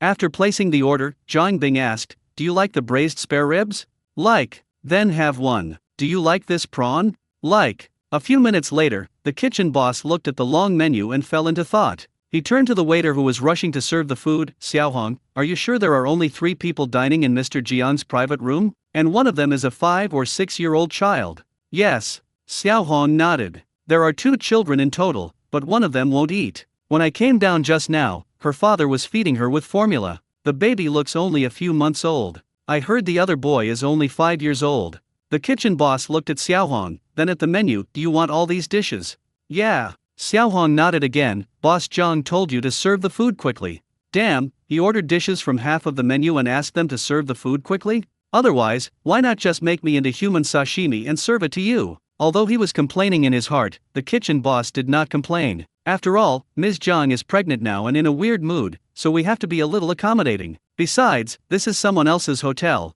so she can eat whatever she likes. These workers just need to do their jobs as they are told. Although the reason was clear, the kitchen boss couldn't help but complain to the others in the kitchen after Xiaohong left. Even though Ms. Zhang is pregnant, she shouldn't waste food like this. 10 people can't finish all the dishes, and there are only 2 or 3 of them, yet they ordered so much. It's such a waste. What kind of pig meat or stinky bones is this? The man wearing glasses beside him immediately said, the rich have wine and meat, but the poor are freezing to death on the streets.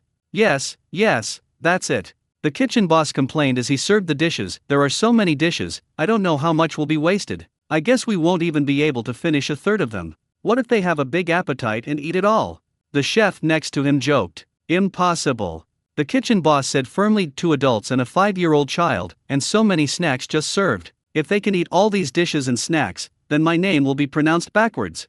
Everyone. Zhang Bing now has a big appetite, but Li Qingfang asked her to drink some white porridge first to fill her stomach and not eat too much fish and meat all at once. Zhang Bing trusted this super dad who already had 2 children, so he asked Xiaohong to help him make some white porridge. Seeing Xiaohong coming to the kitchen again, the kitchen boss hurriedly asked, why are you here again? Isn't all this food enough? No. Xiaohong explained, Ms. Zhang can't eat those greasy dishes. Let me make some white porridge for her.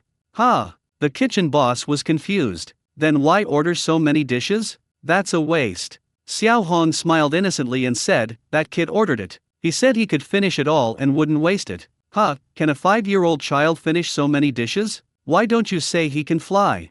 The kitchen boss didn't believe a word of it. Xiaohong also didn't believe that a 5-year-old child could eat so much, but Mr. Zhang didn't say anything, so what could she do? When she personally brought the porridge back to the box, she was shocked. When I left just now, there were clearly 3 dishes on the table, but when I came back now, I saw 5 empty plates on the table. In the short time she was gone, the waiter brought 2 more dishes, a total of 5 dishes, all of which were eaten in the few minutes she was away. So scary. As soon as she pushed the door open, 2 waiters followed her in. Each waiter had 2 dishes on his tray. A roasted pigeon, a plate of braised pork ribs, a sweet and sour fish, and a plate of prawns. Because these were the dishes ordered by Mr. Zhang, the portions were quite large. Seeing the 4 big dishes, Xiaohong was ecstatic. That's great. They must be unable to eat anymore. So these delicious dishes can be given to me for free. If the guests have leftover food on the table and it is clean and hygienic, the waiters can pack it up and take it away themselves. Especially dishes that have been fried in oil, such as roasted pigeon, braised spare ribs, and braised prawns,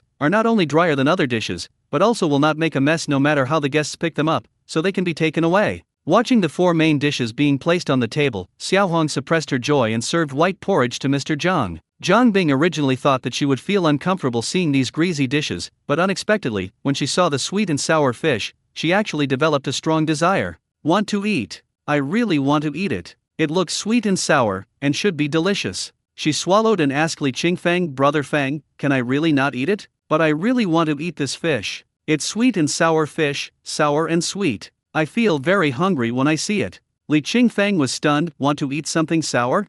Ah, Zhang Bing nodded blankly. Li Qingfang recalled that when his ex-wife was pregnant, he always looked through various medical books, trying to find a way to distinguish between the sexes of men and women. The Pulse Classic says that a heavy left hand indicates a boy, while a light and large right hand indicates a girl. If the left pulse beats more steadily and strongly than the right, it means there is a greater chance of having a boy. If the right pulse beats more steadily and strongly than the left, it means there is a greater chance of having a girl. He suddenly wanted to verify his idea and asked, Miss Zhang, can I take your pulse? Ah. Zhang Bing was a little surprised. Brother Feng, can you also take pulses?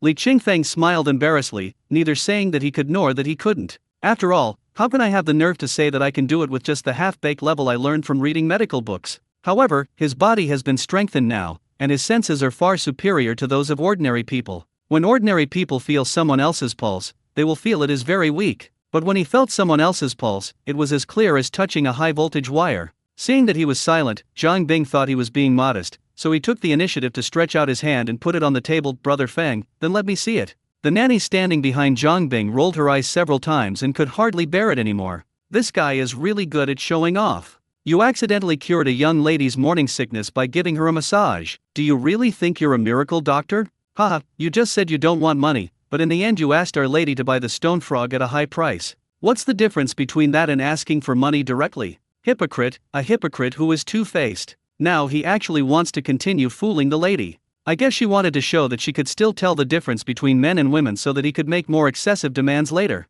This person is so disgusting. If he had just taken the money and left, maybe I wouldn't have found him disgusting. But he just chose to be both a hypocrite and a hypocrite, which was really disgusting. He just said that he was just an ordinary farmer who relied on digging mountain products and catching wild game to feed his 2 children. Now you are possessed by a miracle doctor and you dare to take people's pulse? Shit, why don't you just say you're the reincarnation of a god? I can't stand it, I really can't stand it. I can't stand it anymore. But the lady is pregnant and I can't cause trouble. This job pays well, I can't lose it. So, he secretly took out his phone and sent a message, glancing at Li Qingfeng with pride. Just wait, you big liar, someone will take care of you soon. Okay, then I'll try. Li Qingfeng politely placed 2 fingers on Zhang Bing's wrist, concentrated, closed his eyes, and carefully felt the beating of Zhang Bing's pulse. After he finished with his left hand, he remained calm and just gestured for Zhang Bing to put his right hand up. Zhang Bing did as he was told. After he carefully felt the pulses of both hands, he asked Zhang Bing, Miss Zhang, excuse me, do you want a boy or a girl?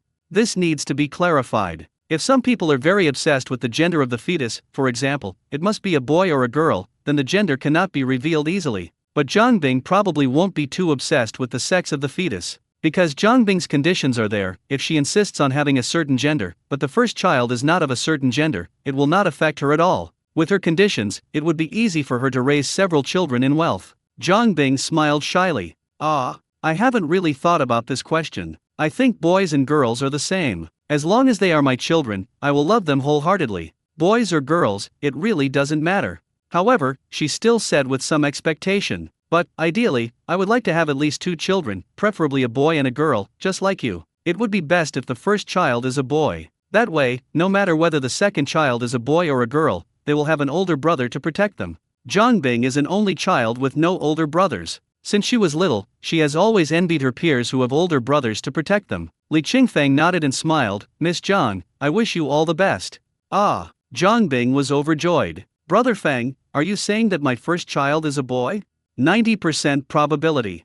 That's great, Brother Feng, thank you, thank you. Zhang Bing was extremely excited. He picked up a glass of boiled water and said proudly, Brother Feng, you helped me so much today. I feel that no matter how many times I say thank you, it is still difficult to express my gratitude. I will use water instead of wine to toast you. Li Qingfeng raised his teacup, then I will also use tea instead of wine. I toast you and thank you for giving me this opportunity. Otherwise, I don't know where to sell my stone frog. Brother Feng, don't say that. Compared to what you've done for me, I've done nothing. Zhang Bing was sincerely grateful to Li Qingfeng. Not to mention the issue of distinguishing between men and women, the fact that Li Qingfeng helped her stop vomiting was enough to make her burst into tears of gratitude. Only those who have experienced endless vomiting will understand how happy it is to no longer vomit and enjoy eating everything. Compared to this, distinguishing between male and female fetuses is not worth mentioning, because after about 3 months of pregnancy, as long as the fetus is in a good position, you can find an experienced doctor to tell the gender of the baby. Although the country prohibits such things, let's not talk about this anymore. Li Qingfeng waved his hand, Miss Zhang, you eat first. You said you haven't had a proper meal in many days. Eat some porridge first, then relax and eat some light dishes. Good. While the two were chatting happily, Zion had already eaten 3 of the 4 dishes that had just been served, and was now staring at the sweet and sour fish in embarrassment. Xiaohong, who was standing aside, felt like she was on a roller coaster. It was up and down, and I was almost going crazy. At first she thought she could pack up all the dishes and take them home, but unexpectedly, the child grabbed the ribs directly with his hands. The moment I saw him finish eating the ribs, I felt a little disappointed. But then I thought, even without spare ribs, I still have prawns and roasted pigeon. But while she was stunned, the little kid actually picked up the roasted pigeon with his bare hands and bit its head. The scene was as brutal as it could be. It's really too cruel. My mood, which had just started to improve, fell again in an instant. When the little kid had almost finished the roast pigeon, she realized the truth, the roast pigeon was gone, but fortunately there were still prawns. So, I cheered myself up and stared at the prawns. but the pair of greasy little hands reached out towards the prawns like a devil. "Ah, don't eat anymore, leave some for me," Xiao Hong roared inwardly. However, the little doll was like a food grinder. Eat without any hesitation. He ate without any disgust. No matter what food comes in front of him, there is only one result: it will be destroyed. By the time the last prawn was killed, Xiao Hong was already numb. However, when she found out that the little baby didn't eat fish, her numb little heart became active again. "Haha, he won't eat fish. That sweet and sour fish is mine." Just when she was extremely excited, Zion said to his father, "Dad, I want to eat fish." Li Qingfeng stopped talking and looked at his son. Seeing his son covered in grease after eating, instead of blaming him, he gave him a thumbs up. "You're awesome. You finished all the food, and you didn't even need Dad to help you peel the shrimp. That's amazing." Zion chuckled proudly and pointed at the sweet and sour fish on the table. "Dad, there's still fish. I want to eat fish." Zhang Bing was also shocked by Zion's appetite. "Brother Feng, has Zion always been such a big eater?" She was a little worried that Zion was forcing himself to eat so much because he had never eaten such delicious food before. Li Qingfeng nodded. "Yes, my son's digestive ability is much stronger than that of ordinary children. He usually eats 4 or 5 bowls of rice at home." Speaking of this, Li Qingfeng felt like crying but had no tears. The rice jar at home was originally full, but since Zion became particularly greedy, the rice in the jar disappeared at a speed visible to the naked eye. This is not the scariest thing. The most terrifying thing was that he found that Zion's defecation ability had also become extremely strong. Thanks to Zion's efforts, the manure pit, which was not very big to begin with, was almost half full. It's outrageous. I feel helpless. Being able to eat and poop is a good thing, and Zion has a golden finger, so we can't not let him eat and poop. So, as a father, he could only make money with tears in his eyes, striving to achieve rice freedom as soon as possible, and build a bigger septic tank or something. "That's good." Zhang Bing waved his hand. "Xiao Hong, tell the kitchen to speed up. It seems like a few dishes haven't been served yet." "Okay." Xiao Hong was annoyed. "It's really numb. I have lived for more than 10 years and have never seen a child who eats so much." Judging from the way he looked unsatisfied, I guess the next few dishes were just enough. Arriving at the kitchen, Xiao Hong was not in high spirits. "Boss Zhang asked you to speed up the serving of the dishes. Don't rush us."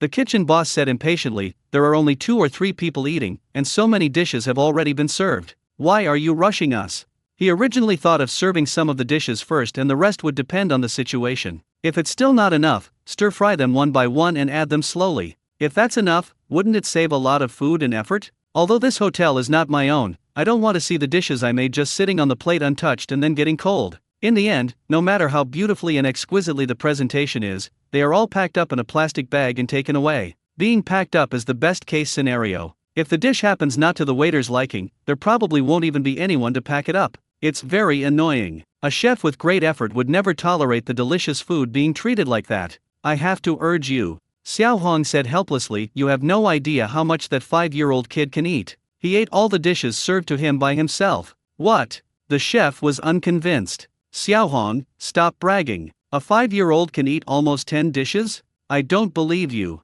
Why would I lie to you?" Xiao Hong stamped her feet. "If you don't believe me, go and see for yourself later.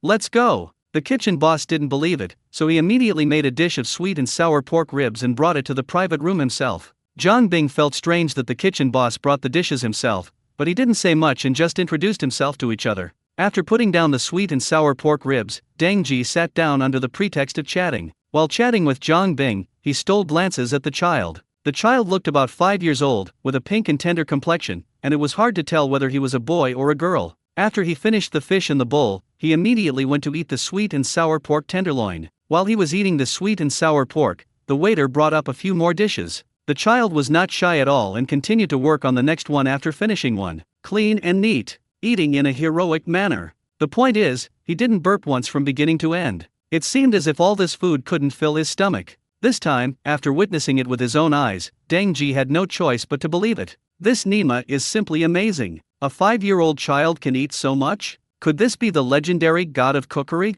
Deng Jiek had no doubt at all. A good chef first needs a good stomach. Without a good appetite, there is no way to taste all the delicacies in the world. If you can't try all kinds of delicious food, how can you make more delicious food? What is giftedness? What is a genius? That's it. Deng Jiek looked at Zion and nodded with satisfaction. This is a good seedling. Deng Ji is only in his 50s. He is not old, but he is no longer young either. He became an apprentice when he was 5 or 6 years old. He started with the basics, accumulated skills bit by bit, and eventually became an excellent chef. By now, it can truly be said that he has been engaged in this industry for decades. He originally worked in Kyoto, but because of a kitchen accident, he had to leave that place full of intrigue and return to his hometown to spend his remaining years. After coming back, he had never thought about working in the kitchen again. He just wanted to live a simple life on his own. However, the current head of the Zhang family came to the house in person and invited him out 3 times. His family and the Zhang family are old friends, and for the sake of their ancestors, they had to agree. So, he came to this unremarkable place and became the kitchen boss. However, although this place is not as good as where he used to work, there is not so much intrigue here. Moreover, he is old and has good skills, so the people under him are very impressed by him. So I enjoy doing this job. The restaurant, which was on the verge of death, began to recover under his leadership. Everything seemed fine, but Deng Gek still had a little regret in his heart. Over the years, I have taught countless disciples, but I have never met the kind of gifted disciples that the ancestors talked about. Until this moment, seeing the child in front of him feasting on the food, the child who gave the highest praise to every dish. Eating up all the food is the highest praise for the food. Only then did he understand what his ancestor meant by gifted talent. What is giftedness? This little guy is so gifted that he can eat up a meal that even several adults can't finish. This guy is definitely a good candidate to become a chef. This discovery made Deng Gek very excited. But because I was not familiar with it, I could only suppress the joy in my heart and pretend nothing happened. If you say to me when you first meet me, "Boy, I think you have extraordinary talents, why don't you be my apprentice?" If that's really the case, then what's the difference between him and the swindlers in movies and TV shows? Deng Gek thought that since this family of 3 could be personally invited to a banquet by the pregnant President Zhang, they must have a very close relationship. At that time, I can slowly build closer relations with this family through Mr. Zhang. After finding out the other party's background,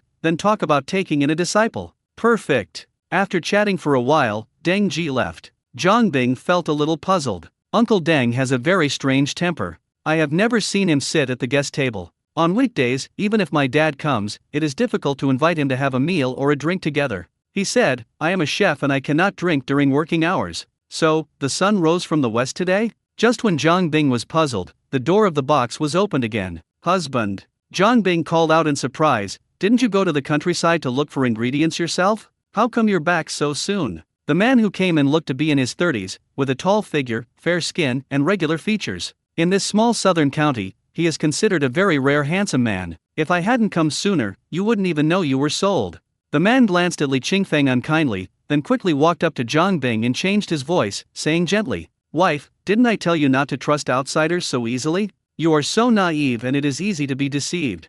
"It's okay." Zhang Bing smiled shyly and introduced, "Hubby, this is brother Li Qingfeng and his 2 children. He cured my morning sickness. Don't you think he's amazing?" Then, she smiled shyly at Li Qingfeng, "Brother Feng, this is my husband Zhou Weibo." "Hello, Mr. Zhou." Li Qingfeng stood up politely and extended a hand. Unexpectedly, Zhou Weibo turned a blind eye, glanced at him, and said to Zhang Bing, "Don't trust everyone in the future. He doesn't look like he can heal illnesses. It's probably just a lucky rapport. I heard he wanted to tell you the gender of the child just now." Zhou Weibo's brows were deeply furrowed, and his tone was somewhat reproachful. "Why are you so stupid? It's only been a few months. The doctor said that even the best and most experienced doctors have to wait until 3 months to determine the sex of the fetus. He just took your pulse and you believed him? I think he's a 100% scammer. Didn't he even ask you to do something for him?" When saying these words, Zhou Weibo was not at all bothered by the fact that Li Qingfeng was present, and his voice was not suppressed at all. Zhang Bing was a little embarrassed. "Husband, don't say that. Brother Feng is not the kind of person you say he is." "Then tell me, did he ask you to do anything?" Zhou Weibo asked, staring into Zhang Bing's eyes. Zhang Bing didn't know what to say. "Say no, but it seems like there is." "You may say there is, but what kind of thing is that?" She grabbed Zhou Weibo's arm anxiously and spoke for Li Qingfeng. "He asked me to do a small favor, but it's not a big deal. Things are really not what you think. You're really naive, but this is called playing the long game to catch a big fish, don't you understand?" Zhou Weibo looked at Li Qingfeng. Li Qingfeng's clothes were wrinkled due to hard work, and there were many spots on them that could not be washed off. His skin was also tanned due to the harsh autumn weather. Although he was still tall and his features were still handsome, the clothes he wore and his skin color made him look like a poor farmer. How can such a person cure diseases and save lives? "Mr. Li, my wife is newly pregnant and her mind is a little confused. She might be fooled by your tricks, but I tell you, I will never be fooled by you. So please be sensible, otherwise don't blame me for being rude." The aggressive tone made Li Qingfeng clearly aware of how annoying he was. He held his daughter in his arms, took his son's hand, and said to Zhang Bing, "Miss Zhang, you should have a good rest. We will go back first." "Brother Feng." Zhang Bing quickly let go of her husband's hand, took a few steps forward and said, "My husband is just too concerned and maybe a little paranoid. Please don't be offended. It's okay." Li Qingfeng smiled and pulled his son out. When he passed by Zhou Weibo, a strong fragrance made him sneeze. AQ. A grown man wearing such a strong perfume. No, it's not that he has a strong perfume, it's that I have a keen sense. Li Qingfeng frowned. Ordinary people may not be able to smell such a fragrance at all, but for him, when he is in close contact, it is no different from directly unscrewing the perfume bottle and drinking the perfume. He rubbed his nose and strode out of the box. Zhang Bing was still shouting anxiously from behind. "Brother Feng, I've already given instructions. Remember to bring the stone frog here." "What stone frog?" Zhou Weibo frowned. "What did he ask you to do?" "Oh, I told you it's nothing." Zhang Bing sat back down with some displeasure. "He just said that someone was deliberately undercutting the price of his stone frog and asked me if our restaurant needed it. That's all. It's not the nonsense you're talking about at all." Speaking of this, Zhang Bing's mood changed again. It only takes a second for the pregnant woman to go from unhappy to angry. "What's wrong with you? I was just here, and you said that. You are embarrassing me, do you understand? Wife, don't be angry." Zhou Weibo squatted down, gently held Zhang Bing's hand, and said with a flattering smile, "You are still pregnant, don't be angry, otherwise it will have a bad influence on the baby. Since you know I can't be angry, why do you still make me angry?" Zhang Bing's face was stern, and his voice was much louder. "I'll ask Brother Feng to come back later, and you will apologize to him." "Why do you want to apologize?" Zhou Weibo refused. "I wasn't wrong in the first place. He's most likely a liar. Why should I apologize to a liar?" Zhou Weibo. Zhang Bing was really angry. She knows best whether Li Qingfeng is a liar or not. Hearing her husband say this about her savior, she went berserk. "How many times do you want me to tell you that Brother Feng is not a liar? You insist on going against me, don't you?" "That's not what I meant." Zhou Weibo smiled flatteringly. "Wife, I'm doing this for your own good. I'm afraid you'll be cheated, so I'm so worried about you. Do you understand? Don't talk to me about this." Zhang Bing pulled back his hand, crossed his arms over his chest, turned his face away, and spoke in a cold voice. "Brother Feng is my savior. If you don't want me to be labeled ungrateful, go and apologize to Brother Feng." This. Zhou Weibo's face looked ugly and he didn't know what to do for a moment. He didn't dare and couldn't go against Zhang Bing's wishes. But if he were to apologize to the liar who brought 2 kids with him, where would his dignity be? Just when he didn't know what to do, the door of the box opened again and a man in his 50s or 60s with heavy dark circles under his eyes walked in. "What's going on? I heard you were arguing, Dad." As soon as Zhang Bing saw his father, he immediately stood up with a wrong look on his face and came over to greet him. "Weibo bullied me." "Dad." Zhou Weibo smiled bitterly. "What's going on?" Zhang Dong glanced at his daughter and son-in-law and asked, "Why can't the young couple talk it out peacefully? Why do they have to quarrel?" "Dad, we didn't have a fight," Zhou Weibo explained. "Bing Bing met a scammer today. I told her he was a scammer, but she didn't believe me and insisted I apologize to him." "Zhou Weibo, I've already told you that Brother Feng is not a liar."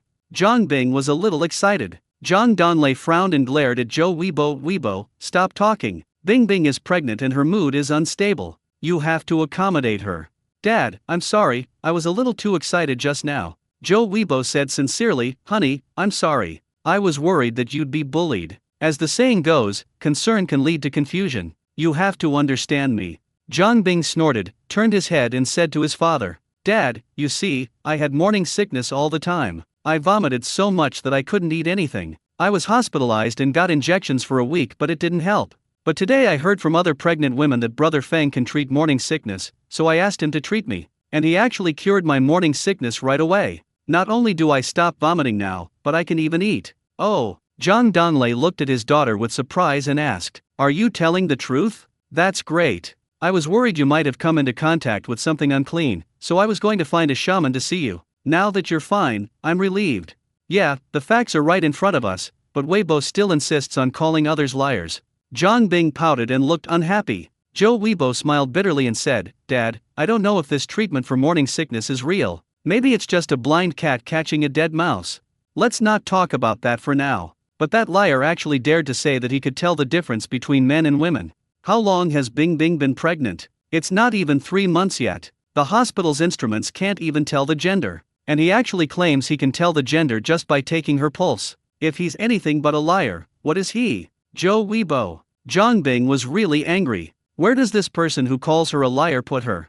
Alright. Seeing his daughter about to lose her temper, Zhang Donglei quickly tried to persuade her. Let me make the decision on this matter. I'll have someone take a look at it for you in 3 months. If that brother Feng you mentioned is right, then Wei Bo will go and apologize to him. If he's wrong, Bing, you're not allowed to associate with people like that anymore. Do you understand? I understand. Although Zhang Bing felt a little resentful, since her father had said so, what else could she say? Zhou Weibo has even less say. In front of Zhang Bing, he could still be fearless and occasionally toughen his attitude, but in front of his father-in-law, he was really nothing. Probably, every son-in-law is the same as him. He usually has to coax his wife, and he has to behave himself when he sees his father-in-law. Occasionally, when the young couple quarreled, the father-in-law would subconsciously side with his daughter rather than him, an outsider. But what does it matter? Since you are marrying into someone's family, you deserve to suffer some injustice. After Li Qingfeng left the Donglei Hotel, he returned to the car and was about to drive back when Zhang Bing called again. Brother Feng, I'm really sorry about what happened just now. Zhang Bing said sincerely on the other end of the phone, my husband really just cares about me too much, so he said that. I hope you don't mind. It's okay. Li Qingfeng smiled and expressed his understanding. As a man, it would definitely be uncomfortable to see his wife chatting and laughing with other men. I didn't care. That's good. Zhang Bing smiled. Brother Feng, hurry up and bring your stone frog. I'll be waiting for you in the lobby. Li Qingfeng didn't want to go back to Donglei Hotel, but he couldn't just watch the stone frog hit his hand. Besides, my family is broke now. Not only do I have to support 2 children, but I also owe a lot of money. This is not the time to act on impulse. Alas, a penny can make a hero fall. Li Qingfeng carried his daughter on his back, pulled up his son, and returned to Donglei Hotel with a snakeskin bag. Zhang Bing waited in the lobby for a while before Li Qingfeng, his father, and his son arrived. After stepping forward and apologizing, he brought the father and his 2 sons to the kitchen. With Zhang Bing's personal leadership, the stone frogs were sold very smoothly. The head of the purchasing department took a look and said that these stone frogs were of high quality and large in size, and then quoted a price of 300 yuan per kilogram. This price is absolutely a conscience price. Normally, when purchasing stone frogs from other mountain people, I would only give them about 200 yuan, and sometimes no more than 250 or 260 at most. But no matter whether it was 200 or 250 or 260, 300 was always written on his list. It's very profitable. Zhang Bing had no objection. Li Qingfeng had no objection anymore. As a result, 20 kilograms of stone frog were sold at a high price of 6,000 yuan. It's double the 3,000 from Pan Zhenmen. Everything went smoothly, and Zhang Bing even personally instructed Li Qingfeng to send stone frogs to the hotel in the future, and the hotel would charge the same price. The purchasing director was secretly shocked and thought that he would not be able to get kickbacks from Shiwa anymore. Li Qingfeng's originally somewhat depressed mood was completely washed away by the 6,000 yuan. He felt much more excited and thanked Zhang Bing again and again. Zhang Bing smiled and said, Brother Feng, there's no need to say that. Your stone frog is indeed of good quality and is indeed worth the price. Even if it wasn't you who came to sell the stone frog today, we would still buy it at this price. Li Qingfeng smiled and glanced at the purchasing director behind Zhang Bing. He didn't say anything, just smiled. The stone frog has been sold, and Li Qingfeng has to go back quickly. Just as he was about to leave with the child, Deng Ji suddenly ran over, stuffed a bag of things into Xian's hands, and said with a smile, Little friend, I just made this and I'm bringing it back for you to eat. Looking at Deng Ji's flattering smile, Li Qingfeng instinctively remained alert. Why is this guy courting my son? He took the plastic bag from his son's arms, opened it and saw that it was a big bag of delicious snacks. He looked at Deng Jik in surprise. Master Deng, what are you doing? Nothing. Deng Jik laughed heartily. I just think your son is cute and I like him. Like him? Li Qingfeng frowned. This guy can't be an old pervert. He took his son's hand and left without looking back. His action made Deng Ji feel more and more that his previous thoughts were correct. People nowadays are very vigilant. If someone says he wants to be his disciple as soon as they meet him, they will definitely not believe him. They might even think he is a lunatic or a pervert or something.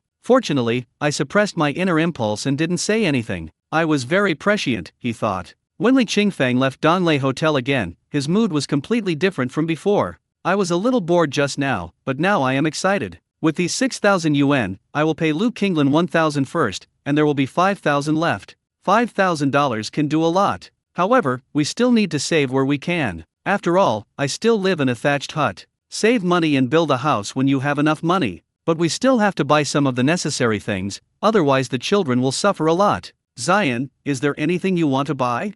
Li Qingfeng asked his son.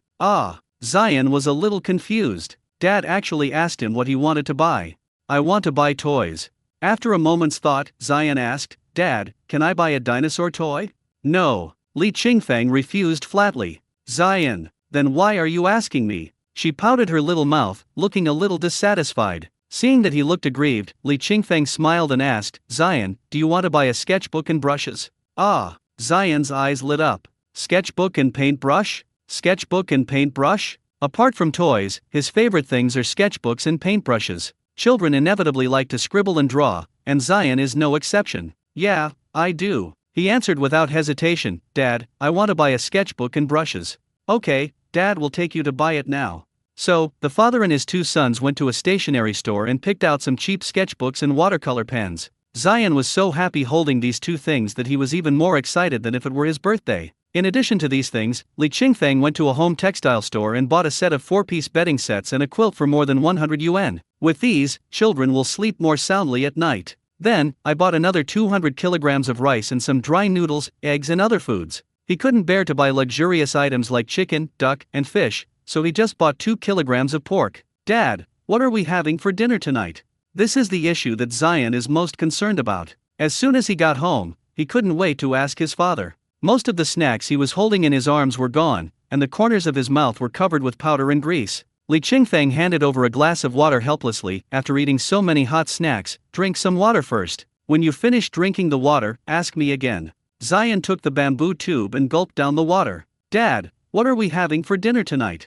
What do you want to eat? Didn't you have a lot of delicious food at your aunt's house this afternoon? Why are you asking this question again? Well, Auntie's isn't as delicious as Dad's. The little girl replied sweetly. Li Qingfeng was amused. Can the food a house cook, taste better than that made by a chef? If I didn't have some self-awareness, I would have believed your nonsense. Okay then. Li Qingfeng said as he made the bed. Then Dad will cook you braised pork later, okay? Good, Dad's braised pork is the best. Zion happily ran over and hugged his sister who was sitting on the snakeskin bag. He held his sister's chest and her two little hands tightly with both hands, and hugged her very tightly. In his arms, Suyu couldn't move at all. At this time, he cheered loudly into his sister's ear, sharing his joy. Baby, we're having braised pork tonight. Baby, we're having braised pork tonight. Zion. Li Qingfeng picked up the bamboo pole and rushed over. How many times have I told you not to yell in your baby's ear? You can't remember, can you? Zion shuddered and ran as fast as he could, shouting, Daddy, don't hit me. Daddy, don't hit me. Woo you. Don't yell into the baby's ears, you hear me? Li Qingfeng was so angry about his son's behavior just now that his lungs were about to explode. My daughter is only a few months old and her body is not fully developed yet. If we are not careful, it will affect her life. But the son could never remember what he said and kept yelling into his daughter's ears over and over again. I'm so angry. Really angry. I'm so angry that my lungs are about to explode. He had to beat his son to vent his anger. But on second thought, if I beat my son because I felt sorry for my daughter, would my son hold a grudge against my daughter? Will it make Zion feel that his father doesn't love him and only loves his sister? If he feels resentful in the future, will he take it out on his sister? These problems are very troublesome. Therefore, at this time, no matter how angry you are, you have to endure it. Just bear with it for now. When it was time for dinner, Zion saw that the spoon couldn't scoop up the braised pork, so he just grabbed it with his hands. As a result, as soon as the little hand touched the braised pork, his father's chopsticks were pulled out suddenly and hit the back of his hand directly. Before Zion had time to feel wronged, he was inexplicably beaten by his father. Damn it! Zion was so beaten that he was stunned. I just grabbed some braised pork, and I haven't succeeded yet. Besides, it's not like they haven't been caught before. Very confusing, very confused, very wronged. I have no idea what the situation is now. I was enjoying my meal when I was beaten up for no reason. It's outrageous. After beating his son, Li Qingfeng's pent-up anger finally dissipated. I picked up a piece of braised pork with my chopsticks and asked him pretentiously, will you still eat with your hands in the future? Wow, no need. Zion replied crying. Will you listen to Daddy from now on? I heard it, whoa. Li Qingfeng nodded in satisfaction and gave him another piece of meat. Eat quickly, Dad still has to wash the dishes after you finish eating. Woo. Suyu, who was sitting on the ground nearby, was also stunned. Then he laughed. The louder her brother cried, the happier she laughed. let you bully me. After a beating from his father, Zion was much more well-behaved tonight. After having dinner and taking a shower, I climbed onto the bed obediently, leaned my back against the red brick wall, bent my legs, took out a sketchbook and paintbrush from a plastic bag, and started painting attentively. My dad added a quilt to my bed today. It's so soft and comfortable to sit on. The baby lay on it and felt comfortable all over, so he raised his feet and tried to pry them apart with his hands, trying to put them to his mouth. However, her belly was too round. No matter how hard she tried, she could only lift her 2 little feet and could not bring them to her mouth at all. Li Qingfeng was washing the dishes when he saw this scene, and suddenly remembered that his daughter seemed to be almost 7 months old, but now he can't even turn over. Seeing that his daughter wanted to eat her feet but couldn't get them, he realized that he had been busy making money to support the family these days and had completely neglected his daughter's education. Raising and educating is not just about raising, you also have to educate. For example, the saying goes, sleep in January, make noise in February, don't sleep in March, turn over in April, teeth come out in May, eat solid food in June, sit in July, crawl in August, and call mom and dad in September and October. Except for the first 3, parents have to worry about the rest one by one.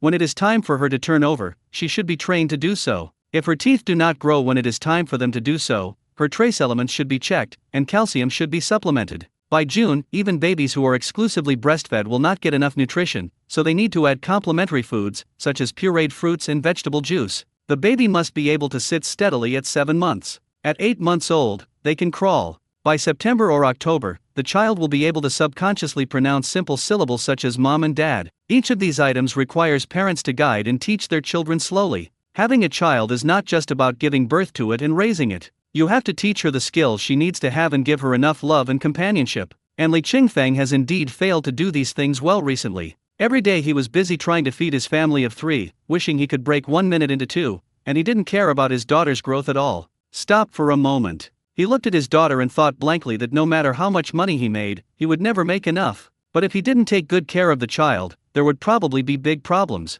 It's been more than 6 months and he still can't roll over. It's very troublesome. Li Qingfeng walked forward, gently supported his daughter's back, let her lie down, and then slowly guided her to turn over. But the little girl had never practiced rolling over, and she was a little chubby, so this originally simple thing was very difficult for her. In the process of guiding her to turn from lying on her back to lying on her stomach, Li Qingfeng needed to use half of her strength, pushing her butt or shoulders, or pulling her little hands. Only then could she turn over and lie on her stomach. But the little guy started crying after lying down for a while. Perhaps this position was too unfamiliar to her, and the chubby little body pressing against her stomach made her feel uncomfortable, so she groaned a few times at first. Seeing that her father had no intention of picking her up, she raised her voice. Finally, I just burst into tears, trying to soften my father's heart with my tears. Li Qingfeng saw that his daughter was crying so hard because she was lying on her stomach and could not hold on for even a minute, so he immediately picked up his daughter and tried to comfort her. The little guy got so angry that he started scratching his father's face. Woo woo woo, you big bad guy, why didn't you hug me for so long?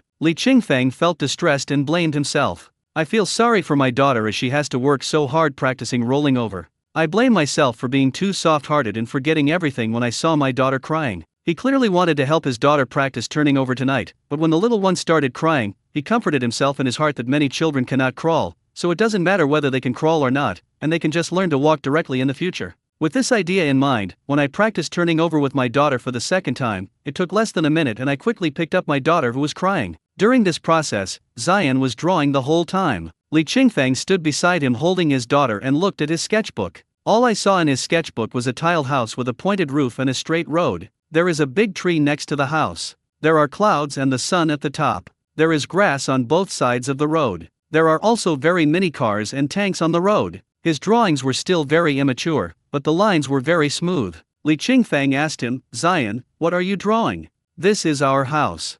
Zion pointed at the small house with a happy face. Dad, look, there are big trees and lots of grass next to it.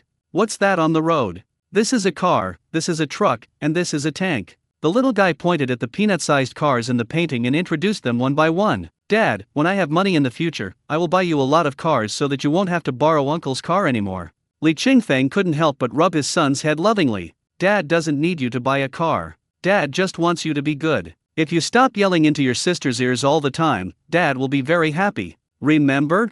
I remember.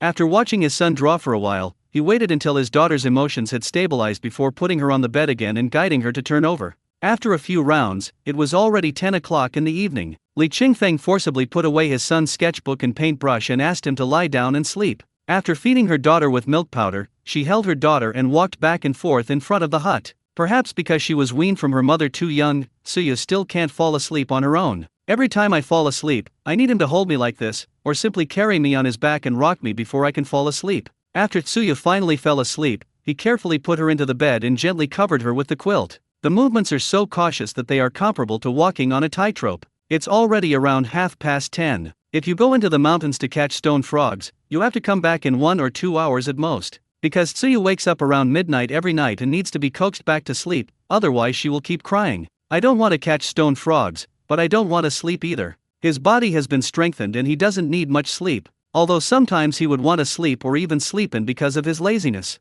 But there's plenty of time tonight to do something else. He stood in front of the hut and looked at the 2 sleeping children, thinking, why not give a try to the idea that came to him earlier? Shoot the bull from behind the mountain. He had this idea when he helped Xue Lingling massage her acupoints last time. Since his strength can be injected into Xue Lingling's body like true qi to clear her blood vessels and meridians, can he also achieve the goal of hitting a bull from a distance? After this idea came to his mind again, Li Qingfeng decided to give it a try. If we can really hit the bull from a distance, the road ahead will be much easier. Although he tried his best to keep a low profile, the name de Li spread like wildfire. I don't know what kind of difficulties I will face in the future. Therefore, it is not a bad idea to have an extra skill to protect yourself. Quietly left the thatched hut and came to the other end of the yard away from the hut. The original large yard was very wide and long, and it stopped about 40 or 50 meters away from the thatched house. Stand still, concentrate, and gather your strength. Ha! Throw a punch. Wow! The bamboo clump on the other side of the stream suddenly shook violently.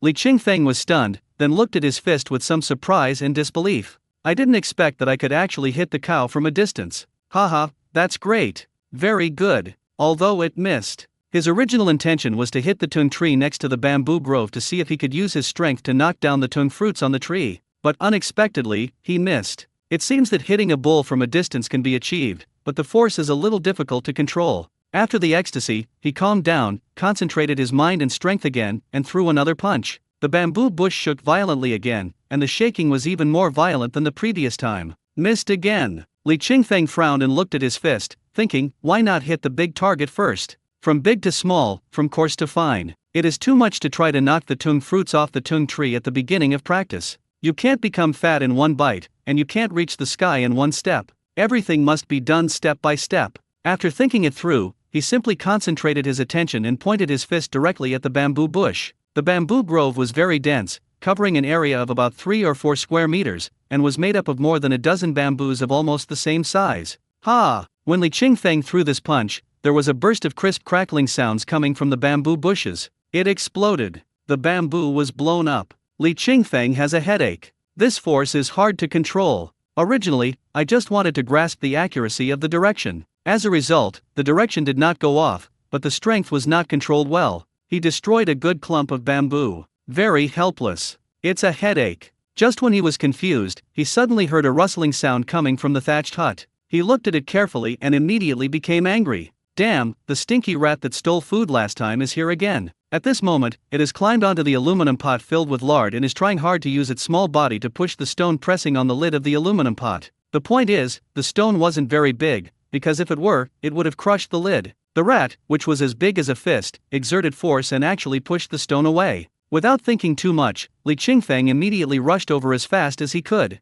The mouse was secretly delighted that he had pushed the stone aside and was about to have a hearty meal when a cold wind suddenly blew around him. Looking up, he saw a shadow running towards him at an extremely fast speed. The mouse was startled and immediately turned around and ran away. As soon as Li Qingfeng ran to the aluminum pot, he saw the black rat running away in fright. He turned his head and looked at the aluminum pot. Although the lard inside was not eaten by the rats, he was very angry when he remembered that he didn't get to eat the meat last time and it was eaten by rats. He concentrated his strength into his fist and punched the fleeing mouse. Bang! The huge force directly hit the ground and created a hole the size of a watermelon. However, because Li Qingfeng was not proficient in controlling his strength, this punch not only failed to hit the mouse, but also missed the target by half a meter. So angry, Li Qingfeng chased the mouse and when he got a little closer, he punched it again. Bang! The ground in front of the mouse suddenly caved in, and sand and rocks flew everywhere. The little body trembled, and it immediately turned its head and changed direction, running to the other side. Is this huge creature a human or some kind of monster?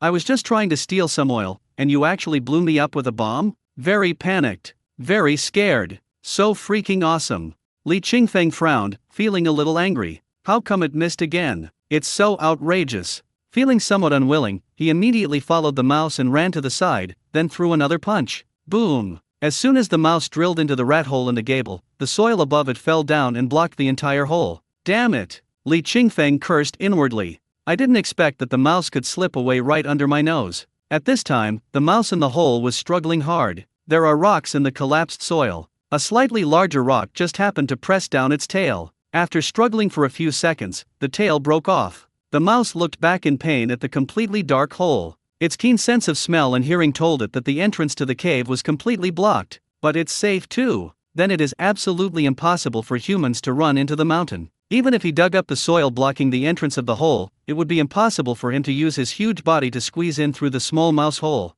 With a sigh of relief, the mouse walked along the tunnel into the cave. It has to find the main group and inform the other mice. Each ethnic group has its own large army. Just like Li Qingfeng, as a human being, even though he lives on a remote mountainside with his 2 children, he still has his own group. The villagers in the village belong to a small group. The inhabitants of the entire township belong to a large group. There are even larger groups further up. Now, what the mouse is going to look for is a small group similar to the villagers. It finds the leader of this small group, a person like the village chief. Not only did I fail to steal any food today, but I also lost my tail. It needs to report this matter to see whether the leader intends to come out in full force to avenge it or move away collectively, away from the pervert who just chased after it, a small mouse. The desire for revenge is not only possessed by humans, but also by animals. Li Qingfeng looked at the collapsed cave entrance and sneered twice. It's not a big deal. Even if the cave entrance collapses, it won't be a big problem. These rat holes usually have at least 2 openings. Even if this side is buried, there is still another entrance.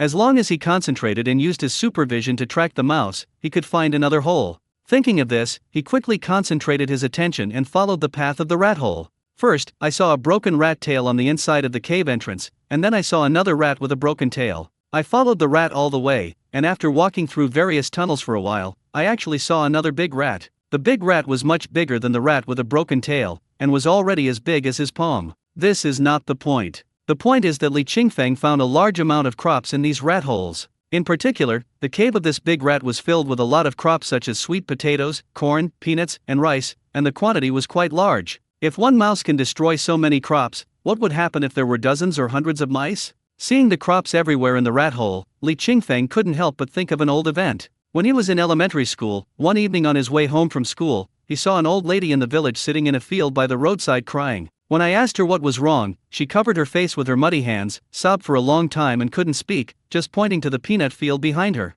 Li Qingfeng walked into the peanut field with Tang Seng, and suddenly felt a chill down his spine. I saw that more than half of the peanuts in the field had their roots hollowed out. After he casually picked a few peanuts, his scalp was about to explode. I saw that none of the peanut shells hanging from the roots of these peanut plants were good, almost all of them were destroyed by mice. The old lady was famous for her gentleness in the village. She raised 3 sons, each of whom was outstanding. Among her 3 sons, one is a teacher, one is a businessman, and one works hard with his own hands to build a small house in the village. If you have 3 sons, you will have 3 daughters-in-law. If there are 3 daughters-in-law, there will always be 1 or 2 who feel that the old lady favors the other one over them. In order to make the 3 brothers live in harmony, the old lady who originally lived with the 3 brothers in turn simply moved back to the old house and lived alone. Without the burden of the old lady, the 3 brothers left the village and went to work in big cities, only coming back during the Chinese New Year. It is this annual trip that makes the old lady Dugu cherish every reunion even more. In her 70s, she works hard in the fields just to see the smiling faces of her children and grandchildren during the reunion.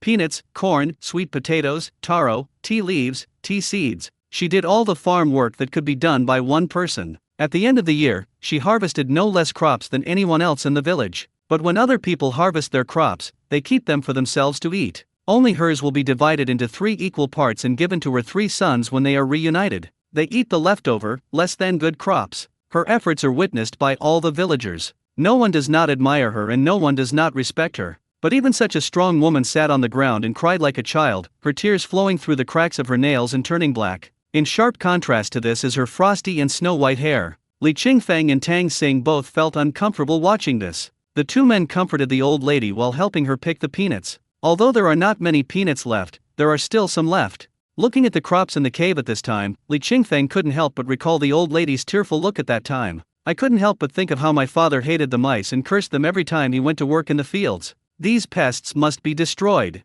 Li Qingfeng made up his mind. In this moment of distraction, the two mice in the rat hole started moving again. After a while, the two mice came to a very empty cave. There were no crops in the cave, but more and more rats were gathering there. The dense swarms of rats made Li Qingfeng feel his scalp tingling. What he didn't expect was that after all the rats gathered together, they actually ran towards the thatched hut. Oh shit! Li Qingfeng suddenly thought of a piece of news he had seen before. After a dog was kicked twice by a car owner, in the middle of the night, the dog directly called a group of brothers to dismantle the owner's car. Thinking of this, Li Qingfeng was shocked. Could this rat be here to seek revenge? Depend on. He cursed inwardly and ran forward quickly. He had to stop the mouse halfway, otherwise it would be bad if the two sleeping children were disturbed. The mouse is very fast, but Li Qingfeng is faster. In the blink of an eye, the two teams met at the end of the yard. This place is about 40 to 50 meters away from the thatched hut, a safe distance. Li Qingfeng is confident that he can prevent any mouse from approaching the thatched hut.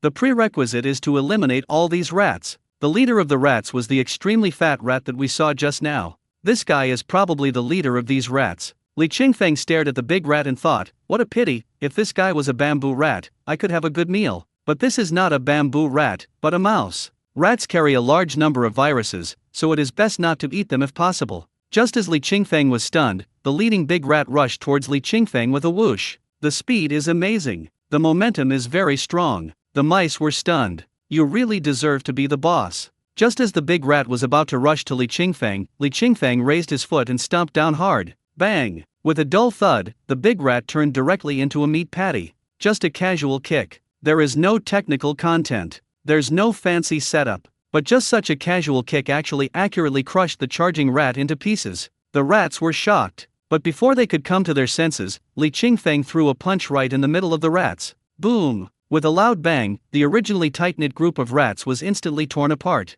Oh shit! The dozens of remaining mice were stunned. What the hell is this monster? He actually killed so many brothers with just one punch. Li Qingfeng killed 20 or 30 mice with one punch. Seeing that the remaining mice were about to run away, he immediately threw a second and third punch. Although his aim wasn't very good, there were so many rats and the force was applied over a wide area, so even if he hit the wrong side with one punch, he could still kill a few. The originally black swarm of rats was soon reduced to only a dozen or so under Li Qingfeng's fist. Now that their numbers are small, it becomes harder to fight them. Because the open space was large, it would be difficult to deal with these dozen or so rats once they were scattered. However, this also gave Li Qingfeng an opportunity to practice. If one punch misses, punch again. If two punches don't hit, throw 3 times. Anyway, his strength is endless, and no matter how hard he punches, he will never feel tired. Instead, the mice, frightened by the punches, were going crazy. Damn it, isn't it just that our little brother stole some oil from you? Is it necessary to take such heavy-handed measures? This fucking clan is almost wiped out. Besides, if you really want to exterminate the whole clan, at least you could aim more accurately. You can't hit accurately, and you can't run away. It's really messing with people's mentality. It's so fucking ridiculous. As he threw more and more punches, Li Qingfeng gradually figured out the technique. Originally, if you chased a mouse and hit it, you had to throw nearly 10 punches to hit it. But gradually, only 5 or 6 punches were needed, and then 3 or 4. In the end, he just punched them one by one. Exploded. The broken-tailed rat, who was hiding in the bushes and did not participate in the battle because of his injury, felt like his scalp was about to explode. This human is so scary. Originally, the eldest brother brought a group of brothers here to avenge it, but unexpectedly, the entire tribe was wiped out by this terrible monster, and now it is the only one left. So terrifying. Creepy. I want to cry but I have no tears. It looked at Li Qingfeng angrily, then glanced at its brothers lying motionless on the ground, turned around, and went into the woods. Li Qingfeng felt very comfortable looking at the dead rats and holes of all sizes scattered all over the ground. Unexpectedly, tonight not only did he kill the rats around him, but he also practiced his telekinetic skill of hitting cows so smoothly. This is a double blessing. Looking at the gurgling stream, Li Qingfeng gathered his strength and punched the tung tree on the other side of the stream. Snap! The stalk of the tung fruit he was aiming at broke, and the fruit, as big as a child's fist, fell vertically into the stream, splashing water. Seeing that it was getting late, we quickly dealt with the mouse corpse. Then I took a bath, fed my daughter milk powder, and went to bed. But I felt like I hadn't slept for long when I was awakened by a loud noise. Dad, wake up. Zion was standing by the bed, having just come back from peeing. He pushed his father's arm a little scared. Li Qingfeng opened his eyes and was surprised to see that his son had gotten up by himself. But then, his eyes fell behind his son and his expression changed immediately. Village head. He sat up, glanced at the village chief Tang Yuxin, then fixed his gaze on several men in black police uniforms behind the village chief, frowning. Qingfeng, get up quickly, I have something to ask you. Tang Yuxin's face didn't look very good. After giving Li Qingfeng a wink, he turned around and said to the policeman, he is Li Qingfeng. He is the only one named Li Qingfeng in our village. I wonder if he is the person you are looking for.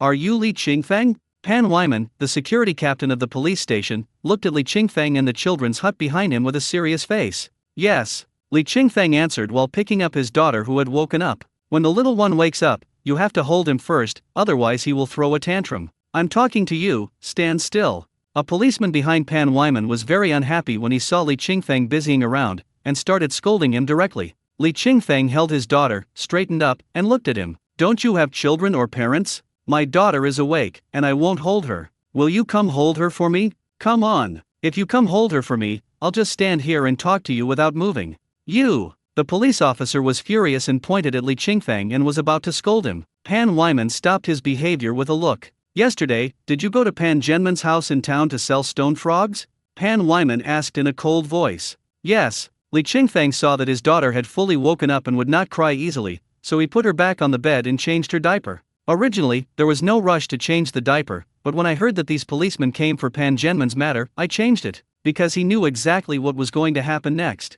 If I don't change my daughter's diaper now, I probably won't have the chance to change it later. He understands the rules of the countryside. The rich and powerful can do whatever they want in this remote place. Those who have no money and power should just keep a low profile. Pan Wyman couldn't help feeling annoyed when he saw Li Qingfeng kept talking with his back to him. But no matter what, he is the captain of the security team. How can he be on the same level as such a small character? Besides, this is outside and Tang Yuxin is here, so even if I have to pretend, I have to pretend. We received a report that you beat up Pan Zhenman, the game buyer in town, yesterday, is that correct? Li Qingfeng changed his daughter's diaper, straightened up again, turned around, and nodded, yes, I beat him. Then please come with us. Pan Wyman had a gloomy face, and his eyes emitted a cold light like a cold pond. You beat someone up and still admit it so confidently? Too arrogant. If someone doesn't know, they would think you did something good. I'm busy. Li Qingfeng refused. I still have 2 children to take care of. If you have any questions, you can ask me here. The person who comes has bad intentions. I'm afraid it won't be just a simple questioning if I go there. I'm not negotiating with you. Pan Wyman threw out a subpoena, you have to go, whether you want to or not. Once you get to the station, it is difficult for outsiders to know what will happen. The reason why Pan Wyman suppressed his anger at this moment was because he knew that his home ground was in the station, and he also has the ability to invite people to the institute. So why should we be so aggressive in such a leaky place? You have to be particular about what you do. Li Qingfeng took a look at the summons and knew that he could not escape today and had to make this trip. But what about the 2 children? He did not regret attacking Pan Zhenman yesterday, but he regretted that he discovered the ability to shoot the bull from a distance too late, so that he was caught. If what happened yesterday happened today, the situation would be completely different. He could have walked far away from Pan Zhenman's yard and then used the telekinetic attack to hit the cow. In this way, who could do anything to him? Although he disdains such things as doing something behind someone's back, sometimes it's not a question of whether you want to or not, but you have to do it. Just like what happened yesterday, he had never intended to attack Pan Zhenman. However, Pan Zhenman's behavior at the time forced him to take action. It was not his intention to bully the weak. He was just acting in self-defense. Tang Yuxin saw Li Qingfeng's concerns and said hurriedly, Qingfeng, go ahead and cooperate with the investigation. I'll look after the child for you, so don't worry. Even if you can't trust me, you still have my wife. The 2 of us can help look after the child together. There won't be any problems. Li Qingfeng looked at the village chief gratefully, village chief, thank you. After saying that, he picked up his daughter and handed her to the village chief. Tang Yuxin took the child and looked at Li Qingfeng with some concern. Qingfeng, think more about the children and don't be too impulsive. Li Qingfeng was able to beat Pan Zhenman yesterday, so there is a high possibility that he can beat others today. But after all, they are just the bottom people of this society, and they still have to be a little submissive when it is time to be submissive. Li Qingfeng nodded, turned around and squatted, grabbed his son's shoulders, and said seriously, Zion, follow the village chief. Dad will be back soon, okay?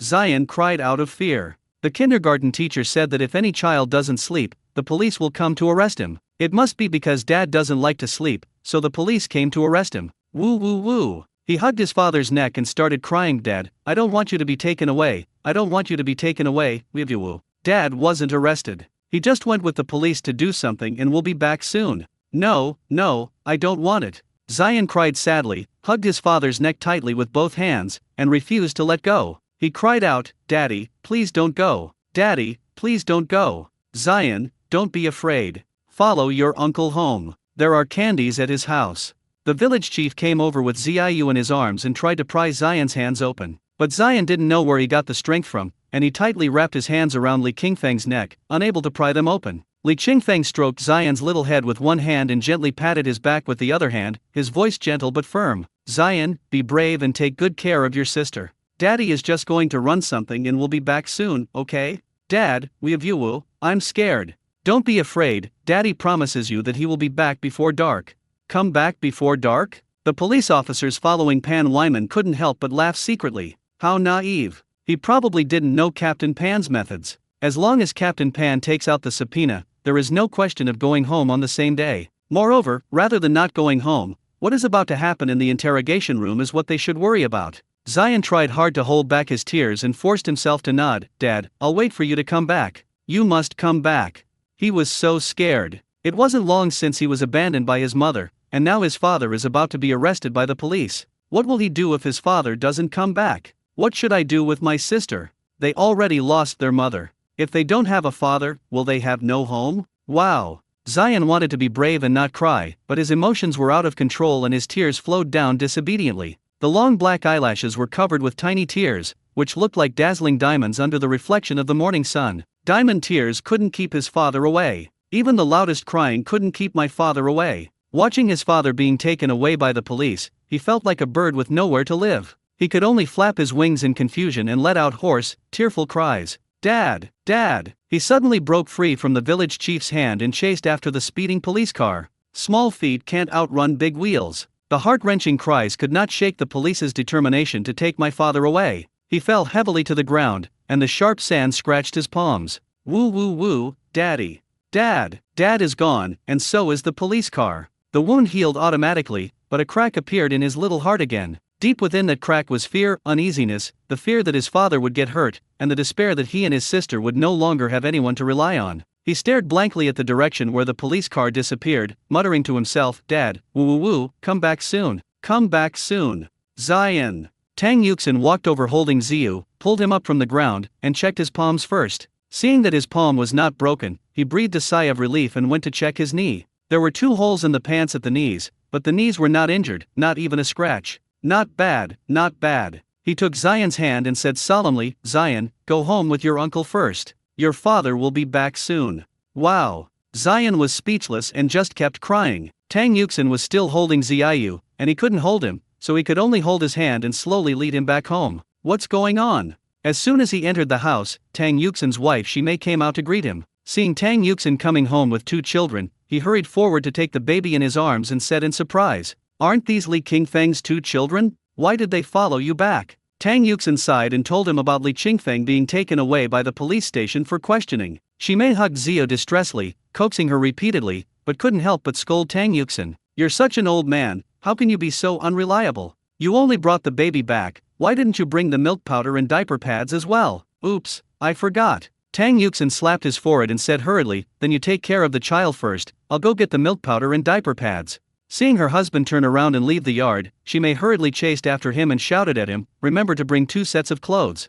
This little baby is most likely to get his clothes dirty. If he pees or poops in the wrong place, his clothes need to be changed. Sometimes the child sweats a lot and needs to be changed frequently to keep his body cool. At this moment, a woman came out of the house next door, came over with a gossipy look on her face, and asked, Did you just hear that Li Qingfeng was arrested by the police station? Shimei didn't want to talk about this, so she just nodded a few times and pulled Zion back to the house. The woman was a gossip. After she got the news, she immediately spread it everywhere. Li Qingfeng had just been taken into the police station's interrogation room when at least half of the villagers already knew that he had been taken away. After hearing this, the most anxious person was not Li Qinghe or Li Fuan, but Lu Qinglan. Lu Qinglan saw from his phone that Li Qingfeng had been arrested. He slapped his thigh and screamed, Damn it! I still haven't paid back my money.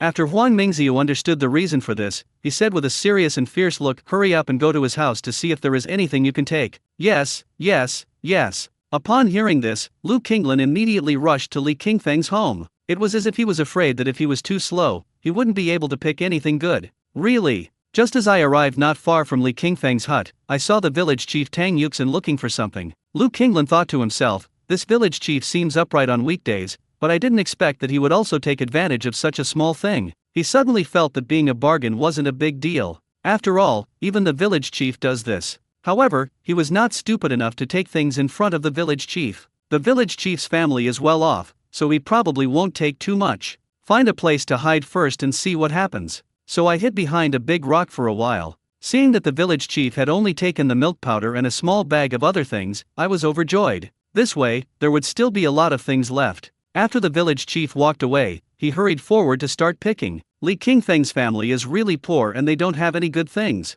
After some careful selection, I finally set my sights on solar lights. In addition, there is an electric rice cooker piled in the corner, as well as other supplies such as brand new aluminum pots and iron pots. Anyway, as long as it was worth a little money or could be used at home, he collected it and put it away in a snakeskin bag. I originally wanted to move the water tank as well, but the water tank was big and heavy, so it was difficult to move, so I didn't move it. When Wang Mingxia returned home, he was very satisfied to see that he had brought back so many things. Not bad, not bad. Although it's not worth much, it's better than nothing. Li Qingfeng was arrested by the police station, and there's no telling when he'll be back. It's only right that we take some of the money as interest. That's right. Lu Qinglan said proudly, these pots and knives are all brand new and can be used. If we go out to buy them, it will cost us a lot of money.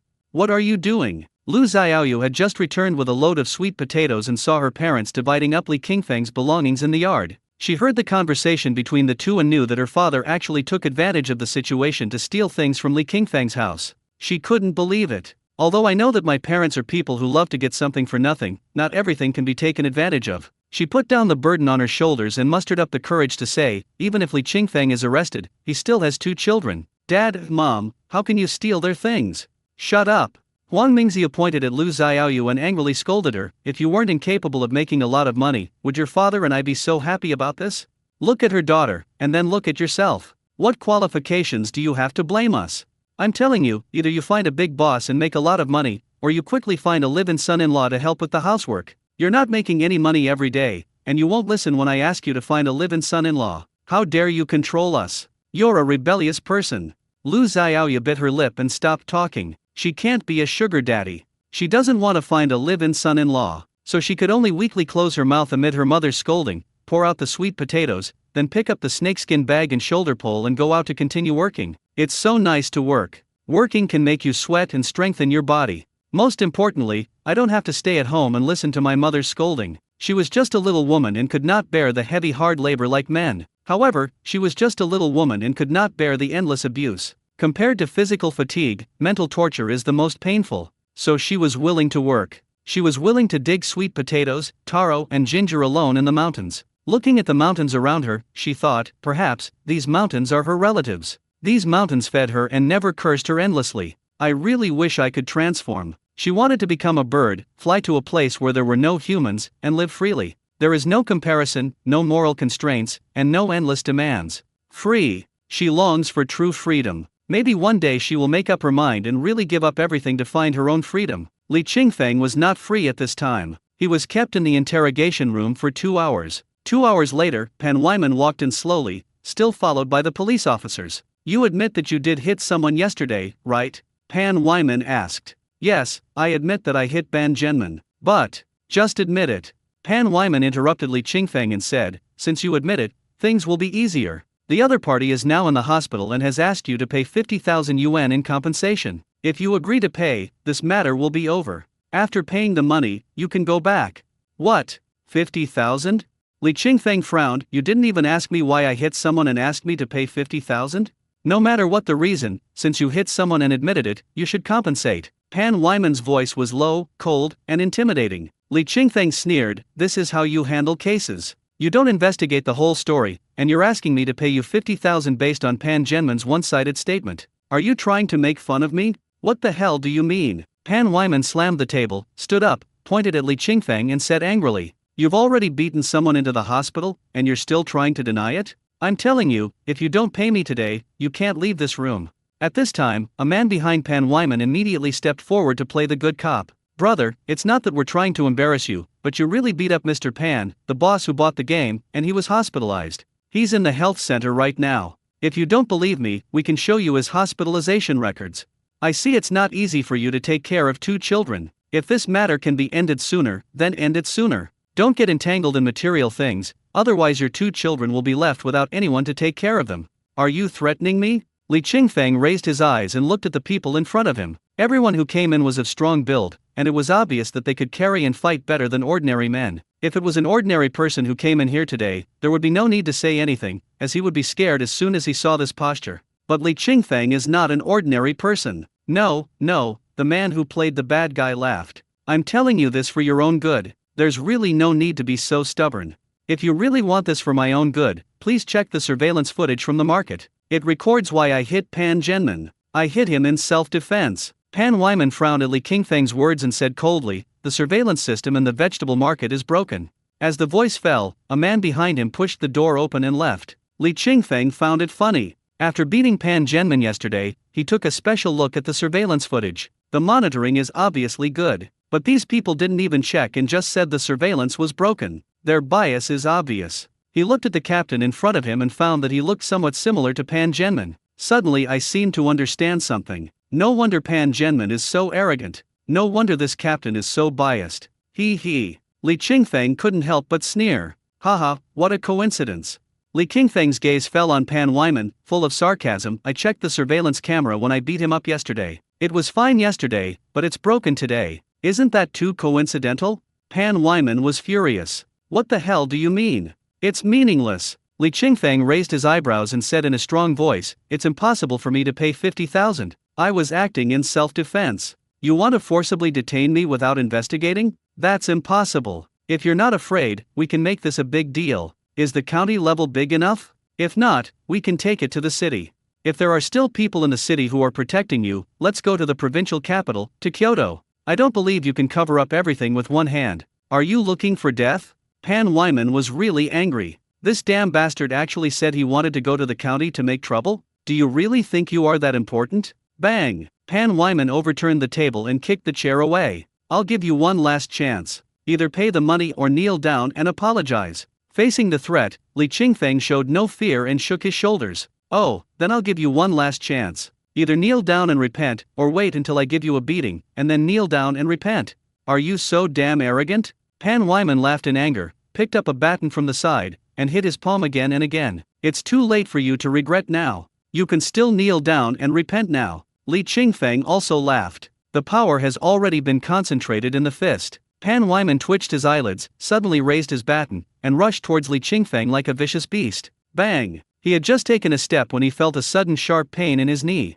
He fell forward uncontrollably and quickly stretched out his hands to support himself. He managed to stabilize himself and avoid falling flat on his face. But, my knees are bent. Pan Wyman knelt on one knee on the ground, his facial features distorted to the extreme with anger. The police officer behind him was stunned and had no idea what was going on. I saw Captain Pan about to rush over to hit someone, but for some reason, he suddenly fell to his knees. Very weird. Damn it, I leaked something. Pan Wyman lied and stretched out his hand to the police officer behind him. 2 police officers hurried forward to help the captain up. Captain, are you okay? It's okay. Pan Wyman stood still, lifted his foot and shook it, explaining, I think I had a cramp in my foot just now, but it's okay now. Only he himself knows whether he has gout or not. But everyone knows that his wife is a doctor. Even if he really had gout, he wouldn't be left without treatment. He wouldn't be allowed to make such a fool of himself. Pan Wyman's face flushed red, and he stared at Li Qingfeng with bloodthirsty eyes. Without saying a word, he gripped the baton tightly with one hand,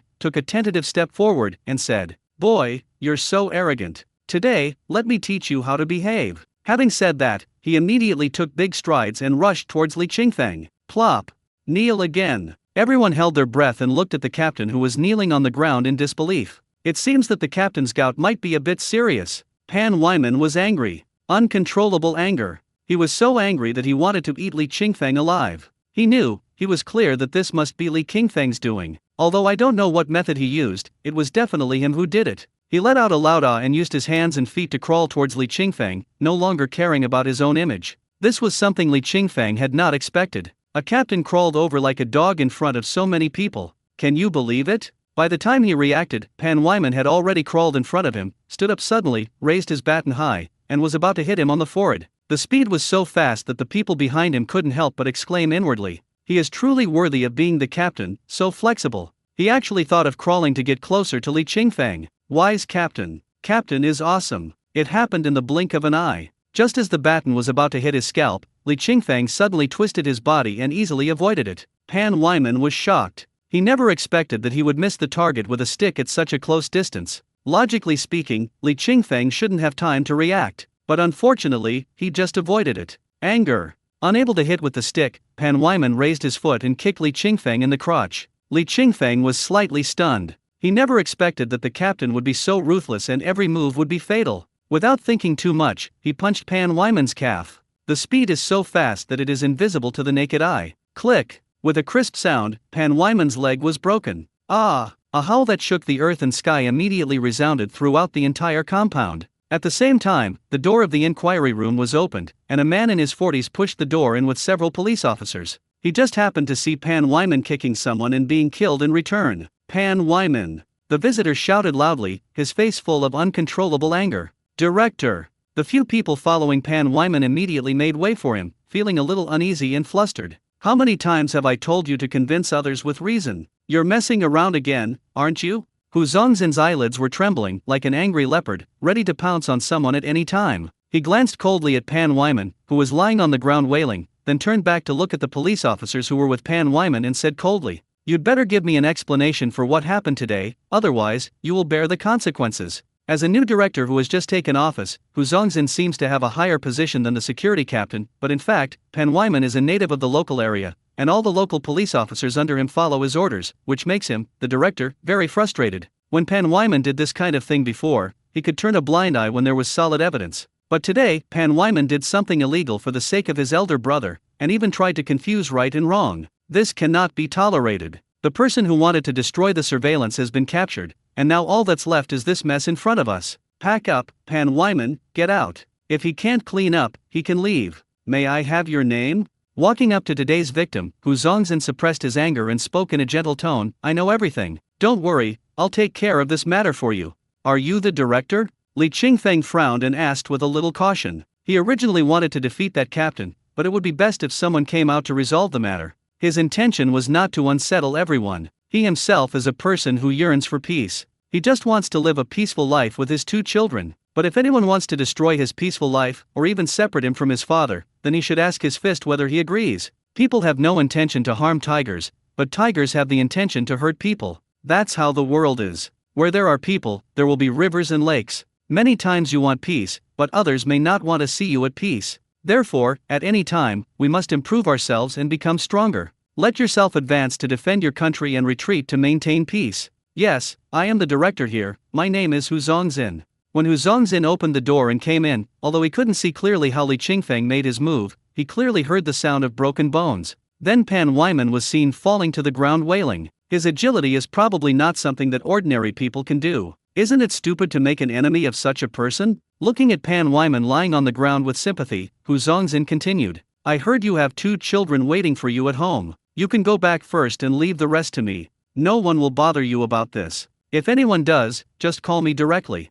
As he said that, he took out his cell phone and handed it to Li Qingfeng. Li Qingfeng was a little surprised. He originally thought that this director and the captain were birds of a feather, but he didn't expect him to say such a thing. Surprised, he took the phone, entered his own phone number, dialed it and hung up. Nodding in thanks, "Thank you very much. Go ahead." Li Qingfeng came out of the inquiry room and saw Tang Seng at first sight. Somewhat surprised, he stepped forward and asked, "Tang Seng, why are you here?" "The village chief called me 2 hours ago and told me about you." Tang Seng whispered, "I couldn't find anyone else to help, so I went to the director. I didn't hold out much hope, but I didn't expect him to actually intervene in this matter." When Tang Seng received the call from the village chief, he was extremely anxious. But he was a lowly person, and he could not control anyone in the compound who held a higher position than him. Besides, the police station is not under the jurisdiction of other departments in this compound, so even if he finds the mayor, it may not be of any use. So in a hurry, he went straight to the director of the police station. Unexpectedly, the director, who had just taken office, was shocked when he heard the news. He immediately made some arrangements. He not only successfully prevented the surveillance from being destroyed, but also retrieved other evidence and witnesses. He truly deserves the title of decisive and swift. Li Qingfeng breathed a sigh of relief. So that's how it is. I'll thank him someday. The two children are still at home now. I'll go back and take a look. Go ahead. Tang Xing immediately handed over the car keys. Drive my car back. What about you? Li Qingfeng hesitated. If I drive away, what will you do? I'll take the bus home after get off work. I'll ask my dad to pick me up at the intersection. Tang Xing said casually, you go back and look after the two children first. Li Qingfeng nodded seriously, no need to thank me, brother. Come to dinner tonight and let's have a couple of drinks. No problem. Li Qingfeng took the car keys, found the car, and immediately drove back. At this moment, his mind was filled with Xian's desperate and frightened expression when he was taken away. He really wanted to fly back immediately, hug his two children and tell them that daddy was back. As he was being taken into the police car, he focused and used his supervision to see his son crying loudly. I saw my son running after the car but accidentally fell down. I also saw the village chief's daughter crying almost to death in his arms. His two little sweethearts, as if they knew that their father was about to suffer, had never cried so sadly. At that moment, his heart was broken. He originally thought that if he cooperated with the investigation at the town police station, he could go back and reunite with his children earlier, but he didn't expect things to turn out like this. He didn't want to break Pan Wyman's legs, but Pan Wyman kicked him hard in the crotch, and he had to defend himself. But it was Pan Wyman's disregard for the truth and his single-minded focus on his family, as well as that powerful kick, that made Li Qingfeng deeply aware of a truth he had long since discovered but refused to acknowledge. The countryside is simple, but people's hearts are complicated. If you are weak and incompetent, you are destined to be bullied. At the same time, it will also cause the children to be looked down upon. Li Qingfeng held the steering wheel with both hands, staring straight ahead with sharp eyes. I must improve my strength. Situations like today must never happen again. In the future, not only should you work hard to make money, but you should also use every bit of your fragmented time to improve your abilities. You must better and more steadily control your divine power. After driving back to the village, Li Qingfeng went straight to the village chief's house. Village chief.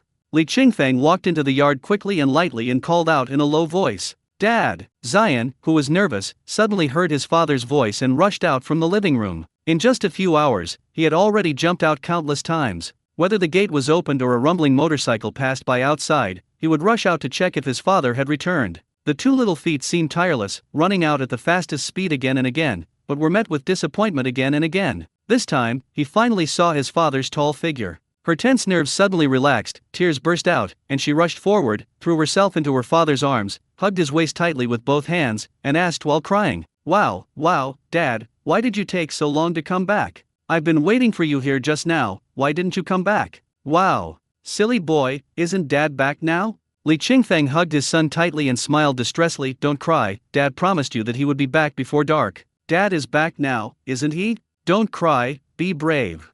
Daddy, woo, you have to sleep well from now on, woo. Li Qingfeng didn't understand why, but he still agreed with a smile. Okay, Dad got it. Aya mine, you're back. Shimei came out of the living room holding Tsuyu, who had cried herself to sleep, and whispered, You're back so soon, so everything must be alright. Auntie, it's nothing. Sorry to bother you today. Li Qingfeng stepped forward to take his daughter. Seeing that the little girl's face was still covered with tears, he felt very distressed. Tsuyu is delicate, and although she is young, she already recognizes people. I wonder how scared she would be when she suddenly left her familiar environment and came into the arms of a stranger. He bent down and kissed his daughter's forehead, and subconsciously held her tighter with his hands. My wide eyes slowly opened, and the first thing I saw was a familiar face. In the past, she would have grinned, confirmed that her father was still by her side, and then fallen into a sweet sleep again. But at this moment, she suddenly saw that the big face in front of her was the person she was most familiar with. Instead, her mouth flattened and she cried with an extremely aggrieved expression, Wow. The two chubby little hands were still hitting around angrily, hitting Li Qingfeng's face and grabbing his neck. She was really angry this time. Very angry. The crying became louder and louder. Li Qingfeng lifted her up and placed her on his shoulders, letting her small body press tightly against his chest. He then hugged her tightly with his arms, burying her completely in his arms. But even so, it still couldn't eliminate the little guy's anger. His crying became louder and louder, and his little hands waved harder and harder. Shimei laughed and said, Oh, this little one has such a bad temper. She cried for a while when I brought her home, then fell asleep, but started crying again. I had to coax her and tease her to stop crying, but as soon as she thinks of you, even if she's drinking milk powder, she'll suddenly burst into tears. Auntie, thank you for your hard work. Li Qingfeng hugged the sobbing Xiao and thanked Shimei sincerely. If it weren't for you and the village chief today, I don't know what I would have done. Although fourth uncle can help take care of the child, Li Qingfeng is still somewhat worried since the last incident. The village chief and Aunt Shimei are different. The two of them have children of their own and have been working all year round, so their physical fitness is much better than that of their fourth uncle. Therefore, Li Qingfeng will feel more at ease if he leaves the two children to them in care. It's not all our fault, Shimei said. When your fourth uncle heard you were taken away, he was very worried. Later, when he found out the two children were with me, he came over to help take care of them. Otherwise, I would have been so overwhelmed just trying to take care of this little guy that I wouldn't have had time to take care of Zion.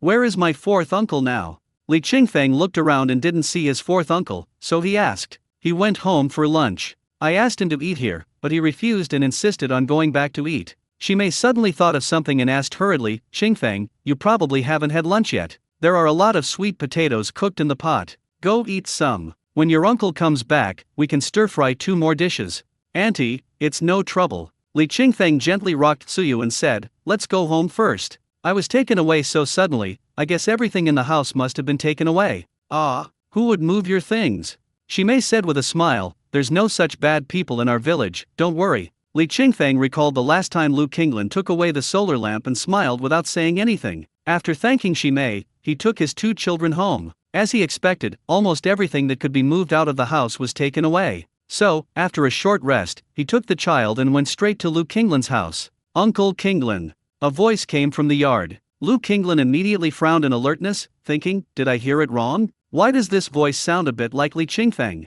This shouldn't be the case. Didn't they say Li Qingfeng was taken away by the police station? According to Oyu Chungi, Li Qingfeng beat up Boss Pan, who bought game in the town, and the one who took Li Qingfeng away was Boss Pan's brother, Captain Pan Wyman. Since it was Captain Pan who took Li Qingfeng away personally, he shouldn't have come back so soon. Because Oyu Chungi said in the WeChat group that Li Qingfeng was in great danger this time and would probably have to pay a lot of money and might even be detained. At that time, there were a few lazy people in the group who were jealous of Li Qingfeng for catching a lot of stone frogs and making money by selling winter bamboo shoots. They were all secretly happy, and there was a hint of gloating in their words. But not him, because Li Qingfeng still owed him a lot of money. If Li Qingfeng was arrested, he would never be able to get all his money back. Therefore, when he suddenly heard Li Qingfeng's voice, he was a little surprised and a little embarrassed. After all, he had just looted Li Qingfeng's hut in the morning. If Li Qingfeng came back now and knew that it was him who robbed the hut, wouldn't it be very embarrassing? Ahem, hallucination. It must be an illusion. Continue to eat while browsing your phone. Brother Feng? Lu Xiaoyu had just returned from outside under the scorching sun when she saw Li Qingfeng standing in the yard with his 2 children, looking at the flowers and trees.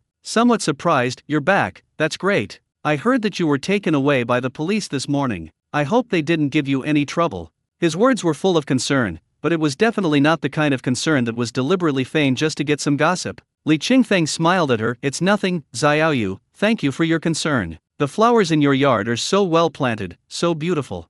Lu Qinglan in the living room was stunned. Damn, it's really Li Qingfeng who is back. My wallet is back. Just as he was about to get up and go out to greet Li Qingfeng, his eyes subconsciously glanced at the things piled in the main room. The food they were eating was still in their living room. Wouldn't it be embarrassing if he saw it? Feeling embarrassed, he quickly stood up on tiptoe and walked to the iron pot, pressure cooker, and other items. Then he gently lifted up the looted items with almost silent movements, crouched down, and secretly hid them in the storage room. How the hell is this guy acting like a thief in his own home? If I had known Li Qingfeng would come back so soon, I wouldn't have taken advantage of this opportunity.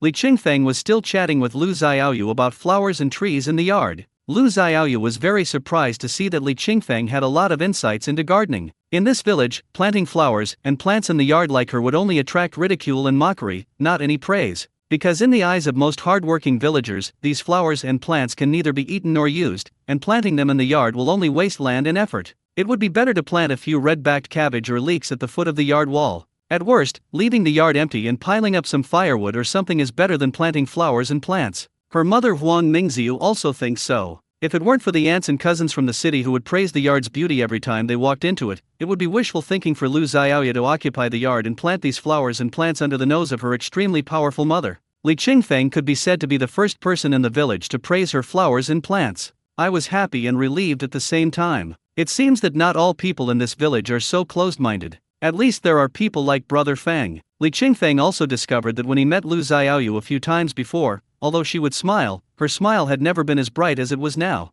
It seems that she really likes flowers and plants, and she will be very happy as long as her flowers and plants are praised for being beautiful. Thinking of this, he said, Xiaoyu, your yard can really be said to be the most beautiful yard in our village. This high praise made Lu Xiaoyu blush. Brother Fang, it's not as exaggerated as you say. My yard is just average, because there are only flowers and plants, no other decorations. There's a saying that goes, a garden without rocks is not beautiful, a studio without rocks is not elegant. My yard doesn't even have any big rocks, so it can't be considered beautiful. Big rocks? Li Qingfeng asked with a puzzled smile, you still want to pile up big rocks in the yard? Yes, Xiaoyu said with a look of longing. When I have money someday, I will definitely hire a big crane to lift the big rock from the vegetable garden behind my house and put it here. She pointed to the trumpet creeper that had grown into a small tree and said excitedly, look, doesn't it fit the poem stones lean against trees in the wind, lotuses planted in a pond under the moon? Li Qingfeng glanced at the pond in the yard and smiled, that's true. I didn't expect you to know so much, Xiaoyu. How about this, I'll help you move the stone over, and you tell me where it is. Ah. Hearing this, Lu Xiaoyu smiled awkwardly. Brother Fang, it's not that I look down on you, but that stone is very heavy, almost 200 kilograms. It's okay. I'll give it a try and see if I can lift it. Where is it? In the corner of the vegetable garden in the backyard. Lu Xiaoyu pointed to the vegetable garden at the back. Li Qingfeng put Xiaoyu in Xiaoyu's arms, then strode towards the vegetable garden behind. Sure enough, he saw a big stone in the corner of the vegetable garden. Without saying a word, he walked forward, picked up the stone and moved it gently, just like moving a foam box, and picked it up easily. Lu Xiaoyu brought Ziyu with her and was about to tell Li Qingfeng that the stone was very heavy and that he shouldn't be so stubborn. As a result, as soon as I arrived at the entrance of the vegetable garden, I saw Li Qingfeng coming out holding a large stone from the backyard vegetable garden. Shocked. I was really shocked. This stone looks like it weighs at least 200 pounds. Moreover, she had tried to push the big rock, but it did not move at all, so she ruled out the possibility that the big rock was hollow. This is a real big rock. However, the huge rock that did not move at all under her hands was lifted up effortlessly by Li Qingfeng. Outrageous. This is outrageous. How did he do it? Backing away repeatedly to avoid the big rock, Lu Xiaoyu looked at Li Qingfeng's back in shock, and couldn't help but look at the adorable baby in his arms. It's hard to imagine that such a cute and soft baby has a father with such strong strength. She couldn't help but think that when Suyu grows up, she will have beautiful features, picturesque eyebrows, red lips and white teeth, but he has a body full of tendons and can even hold a weeping willow tree upside down. What would that look like? Li Qingfeng, holding the huge stone, passed by the living room door and said hello to Lu Qinglin, who was quietly holding a pressure cooker with a lid. Uncle Qinglin, you are at home. Lu Qinglin crouched down and turned his head to look at the door, only to see a huge black shadow blocking out most of the light at the door. Looking closely again, the huge black shadow turned out to be Li Qingfeng holding a big rock. That big rock turned out to be the one in the corner of the vegetable garden. Oh shit. Just open your mouth wide, shake your hands. The pressure cooker fell and hit the instep of my foot with a bang. Hiss. Lu Qinglin felt a sharp pain in the instep of his feet, as if his foot bones were about to break. At the same time, a chill ran down my spine. Qingfeng. Hee, look, I heard you were taken to the police station. I was afraid it would take a long time for you to come back, and I was worried that your things would be damaged by wild boars, so I came to help you collect them. When Lu Qinglin said this, the round lid of the pressure cooker was turning on the floor like a wheel. After turning half a circle, it stopped at the threshold next to Li Qingfeng's feet, and with a clang, it fell to the ground completely motionless. The scene is a little awkward. There is also a hint of weirdness. Lu Qinglin swallowed hard, his stiff face filled with fear. Li Qingfeng didn't say anything, smiled and turned around to put the big stone in the yard. Lu Qinglin hurriedly followed out, trembling and flattering. Qingfeng, I heard that you are very strong. I didn't believe it before, but now I don't doubt it at all, He was filled with regret and fear, and wanted to do his best to repair the misunderstanding between himself and Li Qingfeng. Otherwise, if Li Qingfeng dislikes him one day, he will just pick him up and throw him out. Li Qingfeng clapped his hands, turned around and grinned at him. Haha, Uncle Qinglin. Thank you for helping me move my things back and keep them. Now that I'm back, you have to help me send them back. Hey, that's natural. Without any hesitation, Lu Qinglin immediately turned around and started moving things. Oh my god, if I don't return his things quickly, he'll get so angry that he'll probably break both of my arms with his bare hands. I was careless. I was really careless. It's totally wrong to try to take advantage of such a small thing without finding out Li Qingfeng's background or confirming whether his strength is really as great as the rumors say. Next time before you try to take advantage of someone, make sure that the other person can't beat you. No, it should be said that we must make sure that the other party cannot beat the two of us. The fighting power of two people must be stronger than that of one person. Of course, judging from the current situation, Li Qingfeng is an accident. I guess even if my family of 3 join forces we still can't beat him, so it's best not to mess with him. While Li Qingfeng was discussing flowers and trees with his daughter, Lu Qinglan quickly moved out all the things he had looted from Li Qingfeng's house, and also gave Li Qingfeng a dozen eggs. Qingfeng, I have a few eggs here. Take them back and feed them to the child. Lu Qinglan handed over the eggs with some fear and a flattering look on his face. Li Qingfeng suppressed his smile and took the egg. Uncle Qinglan, thank you. Why thank you? We are all family. You're welcome. Gulp, he swallowed his saliva and his body stopped trembling. Seeing her father become so cowardly in an instant, Lu Xiaoyu felt a little amused and helpless. I told him not to take advantage of the situation, but he didn't listen. Now he must be regretting it. Well, it's better to let Brother Feng, the strong man, scare him. Otherwise, if he doesn't change his bad habit of taking advantage of others, who knows what kind of trouble he will get into. Li Qingfeng returned home, put his things away and tidied them up again. Then he called the village chief and Tang Xing one by one, asking them to come for dinner in the evening, saying that he had prepared a lot of delicious dishes. Let Tang Xing bring some wine and let the village chief bring some tea. Then I went to my 4th uncle's house to find him. Li Fuan followed Li Qingfeng to the thatched hut, cursing all the way. Of course, he was not scolding Li Qingfeng, but scolding Pan Wyman, who was indiscriminate. I originally thought that the captain taking Li Qingfeng away was just a routine matter. But after Li Qingfeng told him what happened today, he realized that the so-called captain was actually taking revenge on his own. Abuse of power and pervert the law. It's so fucking lawless. From what you say, the director seems like a good person. Li Fuan made the final conclusion. You should thank them. Otherwise, even if there really wasn't anything wrong with you, you at least broke Pan Wyman's leg. According to the normal procedures, they wouldn't let you go so quickly. 4th uncle, I know. Li Qingfeng pulled the quilt for the 2 sleeping children and whispered. Suyu didn't get much sleep today, so she should be able to sleep well now. Who knows, she might even sleep until dark. Zion should be able to sleep for 2 hours. You just sit here and watch them. I'm going to the mountains to catch some game. I've called Tang Xing and the village chief to come over for dinner tonight.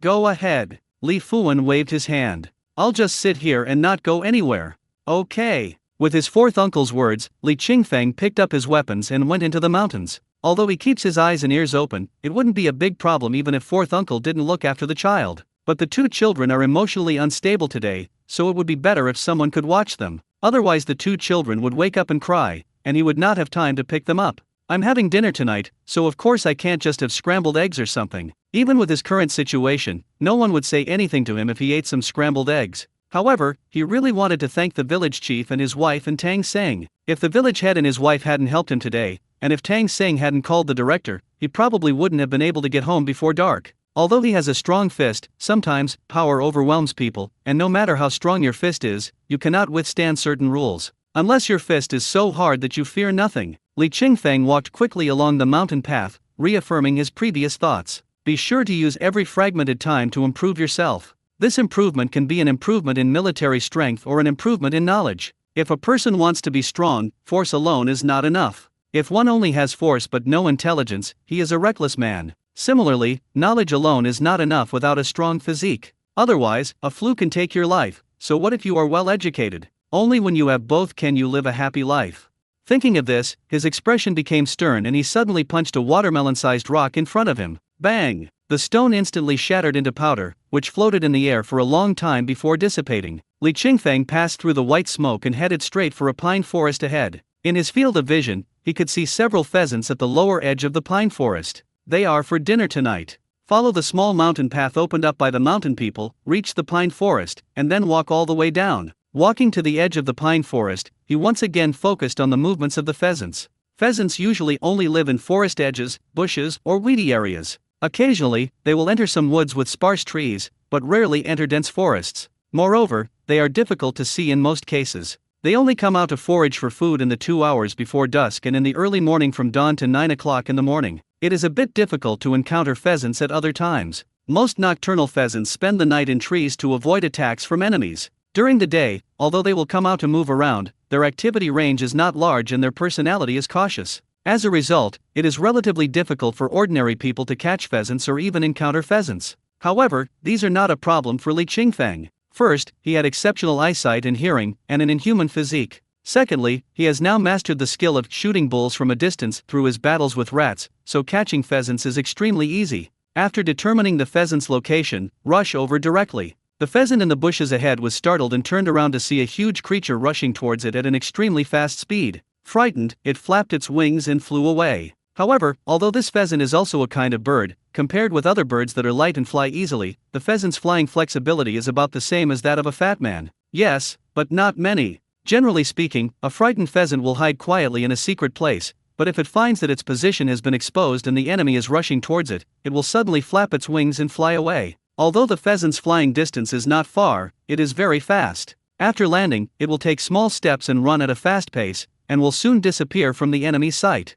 These actions may allow the pheasant to escape from ordinary enemies, but they cannot prevent it from avoiding Li Qingfeng's telekinetic attack. The pheasant flapped its wings and flew up, just what Li Qingfeng wanted. He gathered his strength and threw a punch. Bang! The pheasant only felt its anus tighten and its feathers explode. The last bit of consciousness made it try its best to flap its wings again, but it suddenly found that both its wings were broken. Shocked. A despair. Spinning and falling, the chicken head rushed straight into the mountain. Bang! The sound was not loud, but it was the pheasant's last struggle. Li Qingfeng stepped forward, picked up the first pheasant, and threw it into the snakeskin bag. The movements were relaxed and casual, as if hunting pheasants was as common, simple, and insignificant as drinking water. After catching the first pheasant, he immediately started looking for the second one. These pheasants are gregarious animals. Although in spring when they breed, they will change from living in groups to living in solitary groups. But generally speaking, even if they are scattered, the areas where they move around will not be too far apart. Now it is autumn and winter.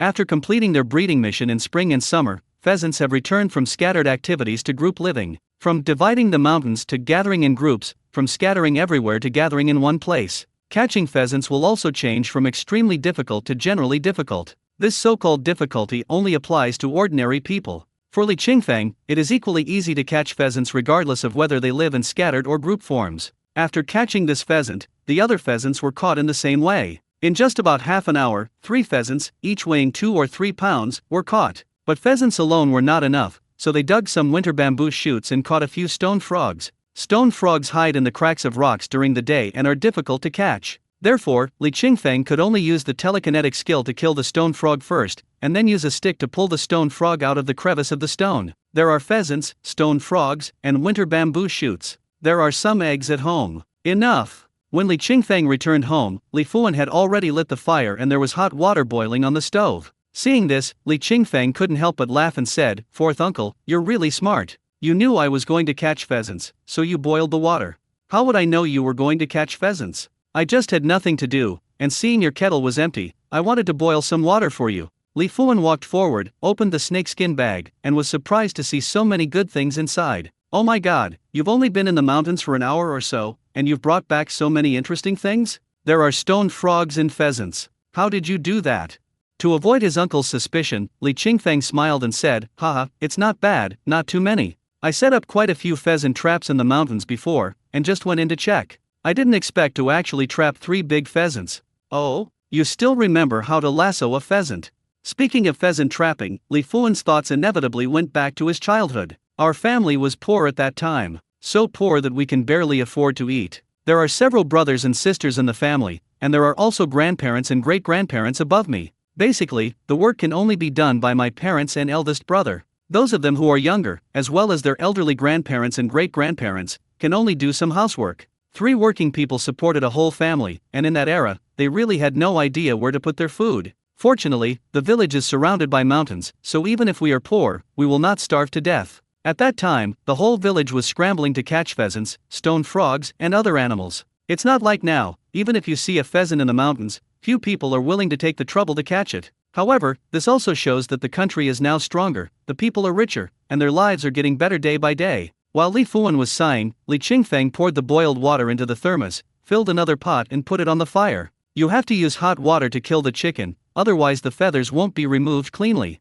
While waiting for the water to boil, prepare the winter bamboo shoots and stone frogs first. It is rather troublesome to kill the stone frog, as the skin and internal organs must be removed. After chopping, soak it in boiling water for a few minutes. Li Qingfeng took a simple approach and simply boiled a pot of water and used it to blanch the winter bamboo shoots. After picking up the winter bamboo shoots, blanched the stone frogs. After the stone frog was picked up again, the water was poured into the basin to submerge the pheasant and used to singe the pheasant's feathers. Li Fuan couldn't stand it anymore after seeing his actions. How come you're even lazier than me? Boiling 3 dishes in one pot? Won't the flavors get mixed up? Ha ha ha, I'm not afraid. Li Qingfeng laughed heartily. If you make spicy stone frog or pheasant soup with too much ginger, it will lose all its flavor. These bamboo shoots are even simpler. After you finish the pheasant soup, pour them into the chicken and stew them. It will definitely be delicious. This description made Li Fuan swallow his saliva. Last time, thanks to Qingfeng, I had a meal of stone frog. However, this pheasant was something he hadn't tasted for a long time. The thought of eating pheasant as a child made his mouth water even more. Then I'll go home and get you some ginger. I still have a few pieces.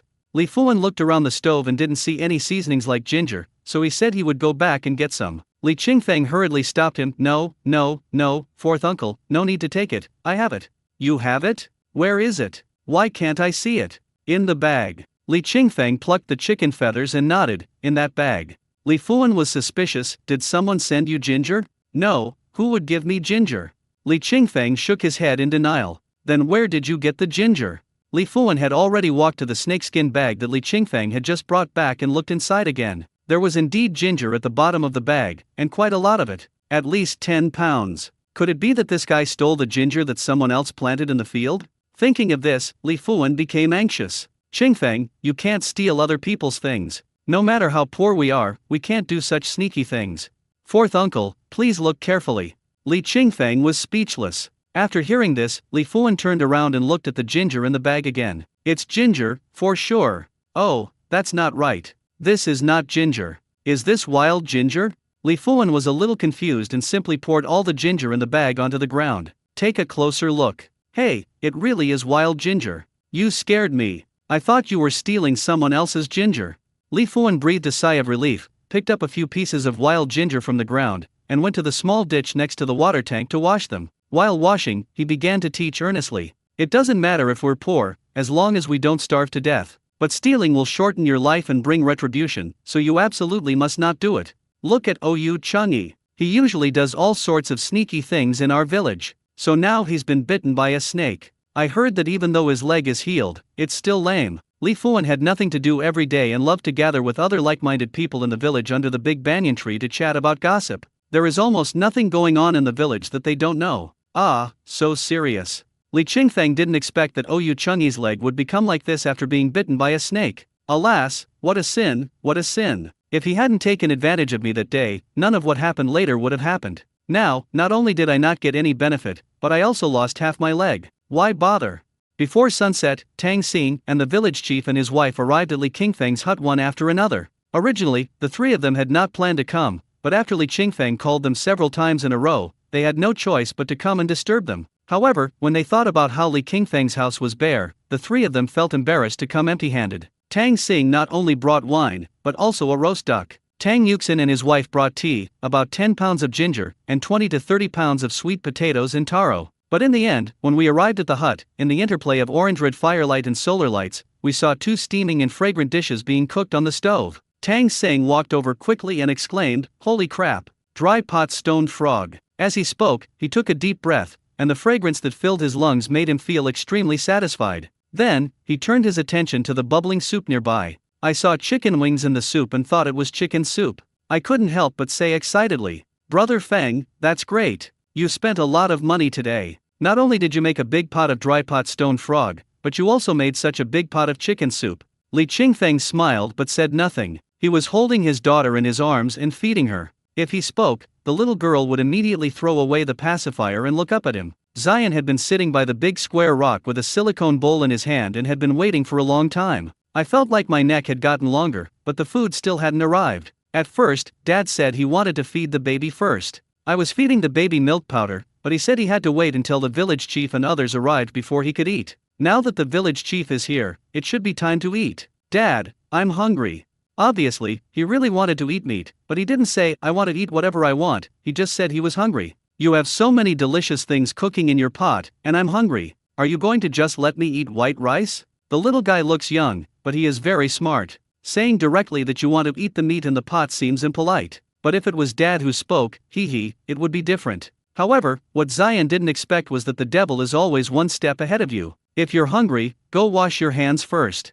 Seeing that his daughter had finished her milk powder, Li Qingfeng responded, wash your hands first, then you can eat. Zion had no choice but to quickly wash his hands. After washing his hands, he came back and sat down at the table again, stretching his neck to stare at the food in the pot. Swallowing, he said, Dad, can we eat now? I'm hungry. Sure. Li Qingfeng said, if you want to eat, then eat first. Finish the rice in the bowl, and then you can just eat the meat. Zion, is it that the expression on my face isn't obvious enough, or is it that my tone isn't sweet enough? He turned his head and looked at his father with some grievance. But I saw my father holding my sister and arranging for the village chief to sit down and rest, and then he collected and put away the things everyone brought. After a while, he took out the bamboo chopsticks that he had prepared in advance and placed them in order. After a while, he went to wash the spoon and other items used to scoop chicken soup. Dad's movements were gentle and unhurried. He held his sister tightly in one hand and worked in an orderly manner with the other. He no longer had the courage to throw a tantrum. Daddy works so hard, he has to take care of the baby and do other things. How can he have the nerve to lie on the ground and throw a tantrum like he did before? Shimei saw Li Qingfeng busying around, washed his hands, and then stepped forward to take Ziyu. Ziyu recognized her this time and stared at her for a long time without crying or making a fuss. She leaned obediently in her arms, her eyes wandering around among the people in the yard. Li Qingfeng first pushed Zion, who was in the way, aside, and then moved a few large stones from the open space next to it and placed them around the stove. The height of the stones is just about the same as the original height of the stove. When they are placed around it, the stove is no longer just a stove, it also becomes a table. If you have a table, you also need stools. So, I went and brought back some stones and bricks to use as stools. Then he washed his hands and asked everyone to come and sit down. Let's eat this tonight. Otherwise, the stone frog and chicken will get fishy when they get cold. Li Qingfeng enthusiastically pulled the village chief to sit down, and then prepared to take Ziyu back from Shimei's arms. Auntie, please sit down first.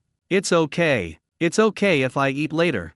Shimei was a woman, and she felt that it didn't matter whether she sat at the table or not, so she said, how about you help me get some food and dishes, and I can sit at the next table to eat. I don't drink anyway. Those of you who drink, eat together. This is not because she feels that she is a woman and her status is lower than that of men, so she doesn't care whether she sits at the table or not. But in this area, people who drink have to come to the table at the same time so that everyone can enjoy the meal. Generally, people who don't drink will finish their food early and leave, leaving the table for the drunkards to guess numbers and play drinking games. It doesn't matter who has higher status, the only thing is to have a lively and enjoyable time. Hearing this, the village chief stood up and said, right, Qingfeng, you sit down. Let her sit at the table next to you with Zion. We'll sit here for the drinks, and we can just bring some food over for them. On this side, Tang Sang had already taken action, filling bamboo tubes with a lot of stone frogs, chicken and roast duck, and sending them to the table next to him. Seeing this, Li Qingfeng could only sit down somewhat embarrassedly. Auntie, if you have trouble picking up the food later, give it back to me. Okay, why is it difficult to pick up food? Shimei smiled cheerfully and said, I've raised both of my children. I went through it all myself. Just eat yours, don't be embarrassed. Yes, let's drink. Tang Xing poured a glass of wine for the men present. We won't go home until we're drunk tonight. Come on, with your belly full of fat, you're not going home until you're drunk. You might as well fall into the ditch later. Uncle Yuxin, you look down on me, don't you? Come, let's clink glasses first. Tang Xing directly poured a bowl of wine into the village chief. This wine is a small pot of rice wine from a farmer's house. The alcohol content is not high, but the beauty of it is that it is brewed from pure grains without any blending. Tang Yuxin sneered twice, little guy, you want to get me drunk? Come on. The bamboo tubes collide and the wine spills. The rich aroma of meat wafted in the air with the wind. What a beautiful scene of don't laugh at the muddy wine of the farmers. There are enough chickens and pigs to entertain guests in a good year. Try this pheasant. Li Qingfeng first picked up some food for his fourth uncle, and then for the village chief and Tang Yuxin. Pheasant? Tang Yuxin exclaimed in surprise as he looked at the golden-skinned meat in the bowl. This isn't a free-range chicken? This is a pheasant? Yes. Seeing everyone's huge reaction, Li Qingfeng nodded with satisfaction. Tang Xing was overjoyed. I was wondering why there were so many chicken feet and wings in the pot. It turns out they are pheasants. This meal tonight is definitely the most sumptuous meal I've had this year. Qingfeng, this is indeed too rich. Tang Yuxin felt a little embarrassed when he learned that the whole pot of chicken was actually pheasant. People who don't know might think you're trying to bribe me to do something. But let's make a deal first. Tonight we're only drinking, no business. Village chief, don't worry. Li Qingfeng was at a loss whether to laugh or cry. I'm not asking any of you for anything today. I just want to thank you for your help today. Come, I'll toast you. Hey, wait a minute, we just drank a bowl each, and you haven't had yours yet. Tang Xing protested. That's right, you could want to fish in troubled waters, so drink a glass of wine first. Qingfeng has 2 children, and you 2 are forcing him to drink. What kind of behavior is that? When Shimei saw Tang Yuxin following Tang Xing and making a fuss, she rebuked him in dissatisfaction. Hearing this, Tang Yuxin quickly changed his tone and said, "Oh, yes, you still have 2 children to take care of. Just drink whatever you want. The 3 of us will drink." Li Fuan was also famous for his drinking ability in his early years, but now I am in my 50s, still alone and helpless, and can only rely on government subsidies to survive, so I drink less of this wine, but the so-called drinking less still means drinking 2 taels of white wine a day. I'm not afraid of you? Li Fuan patted his chest. Come on, you 2. If I don't defeat you 2 today, I'll stop being called Li Fuan and change my name to Anfuli. It is true that drinking can improve relationships, but it can also easily induce a disease, the problem of bragging. After 3 rounds of drinks, except for Li Qingfeng, the other 3 men were a little tipsy.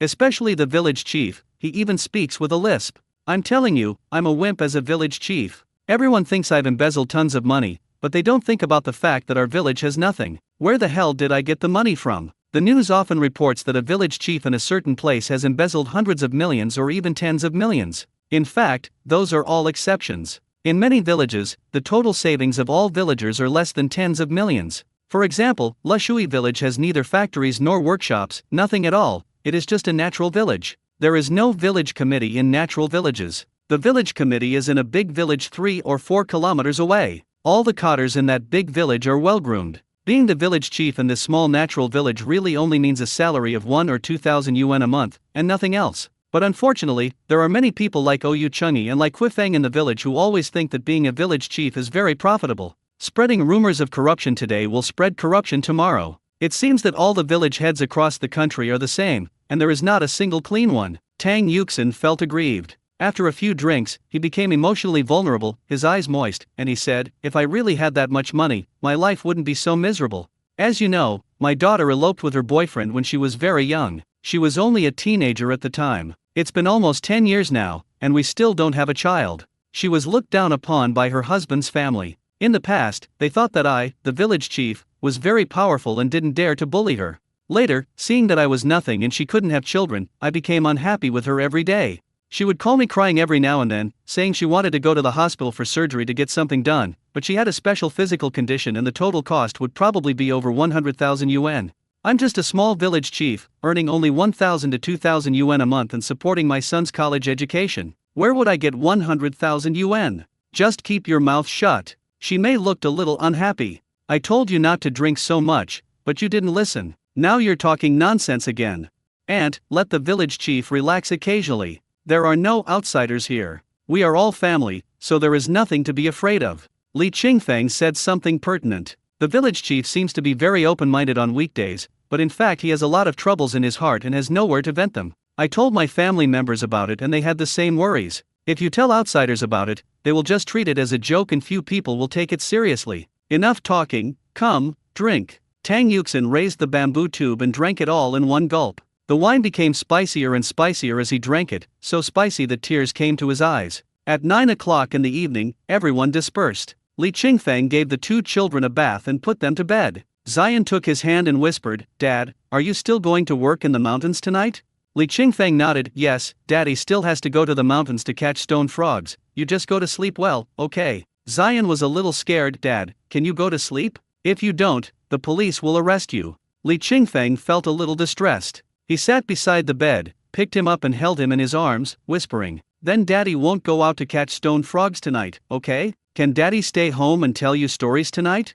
"Yeah." Zion felt a little relieved. Li Qingfeng put him back on the bed. "I went to the stream to take a bath, then went back to bed and told my son a little story." Zion held his strong arms tightly all the time without letting go for a moment. Even when he fell asleep, his 2 little hands were still holding on tightly. It was as if his father would disappear if he let go. Seeing his son still in shock, Li Qingfeng felt a little overwhelmed. "My daughter is still young and doesn't think too much. After she cries, I comfort her and everything is fine. But Zion is different. Zion is already 5 years old.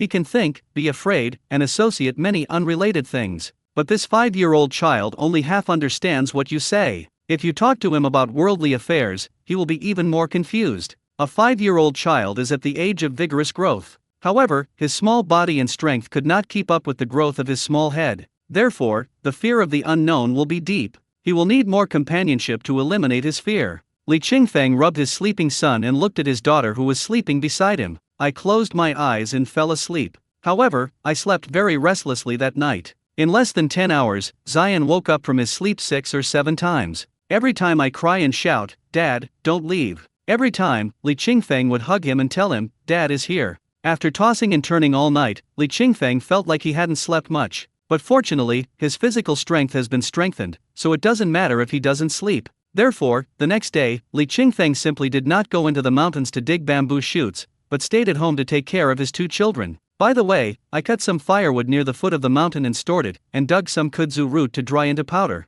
While he was busy, Zion would paint in the hut, occasionally running out to bask in the sun and play with mud. Suyu would occasionally lie on the bed obediently, and occasionally cry for a hug. The whole day passed in a busy manner. It seemed like nothing was done, but the pile of firewood in the yard and the kudzu root powder drying everywhere proved that Li Qingfeng had a lot of work to do today. While he was busy taking care of the children and doing his work, a fight broke out in the Renmin hospital in the county town. The ones fighting were none other than Pan Wyman and Pan Zhenmin. Pan Wyman's leg was broken, but his arm was not. When Pan Zhenmin came to visit him despite enduring abdominal pain, he slapped Pan Zhenmin in the face. "Why the hell didn't you tell me earlier that Li Qingfeng was such a good fighter?"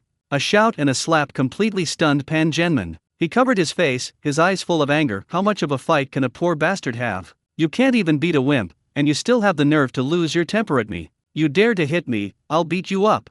Pan Zhenmin roared, and without caring about anything else, he rushed towards Pan Wyman with a roar. Although Pan Wyman was the captain of the public security brigade, he had a broken leg and was unable to move around easily, so he was unable to control the crazy Pan Zhenmin. As for Pan Zhenmin, although he has all his limbs intact, his body has been severely damaged due to frequenting the Fen Dang alley for many years, so it is unlikely that he can completely suppress Pan Wyman. The two of them started wrestling like old women. "You scratched my face and I pulled your hair." It seems that there is no trick, but it makes the opponent extremely uncomfortable. After fighting for a while, no one gained anything. So, just put it in your mouth. With their teeth bared, they bit each other's arms, shoulders, and ears. The scene was extremely chaotic. If the doctors and nurses hadn't noticed and pulled them apart, the two would probably have bitten each other's ears off. Now that the two of them couldn't find any fault with Li Qingfeng, they could only start a fight among themselves and vent all their anger towards Li Qingfeng on each other. One of them was kicked away by Li Qingfeng and suffered internal organ damage. One of them even had his leg broken by Li Qingfeng's punch. "If I don't find a way to vent this humiliation and anger, I'll really go crazy." After 2 days of companionship, Zion's heart trauma has almost healed. Looking at the sleeping child, Li Qingfeng was hesitating whether to go into the mountains to catch stone frogs. Just then, the phone rang. I picked it up and saw it was an unfamiliar number, so I waited for it to ring for a long time before answering. "Hello, who is this?" "Master Li, it's me. I'm Deng Juike from the Donglei restaurant. We met a few days ago." Deng Ji on the other end of the phone said in a somewhat flattering tone, "Do you remember me? I even sent a big bag of snacks to your son." "Oh, it's Master Deng." Li Qingfeng said hurriedly, "I thought it was a scam call." "Haha, you really know how to joke." Deng Jiek smiled and asked, "Haven't you gone to catch stone frogs these days? Why haven't you brought any stone frogs?" "I had something to do these days, so I didn't go catching stone frogs."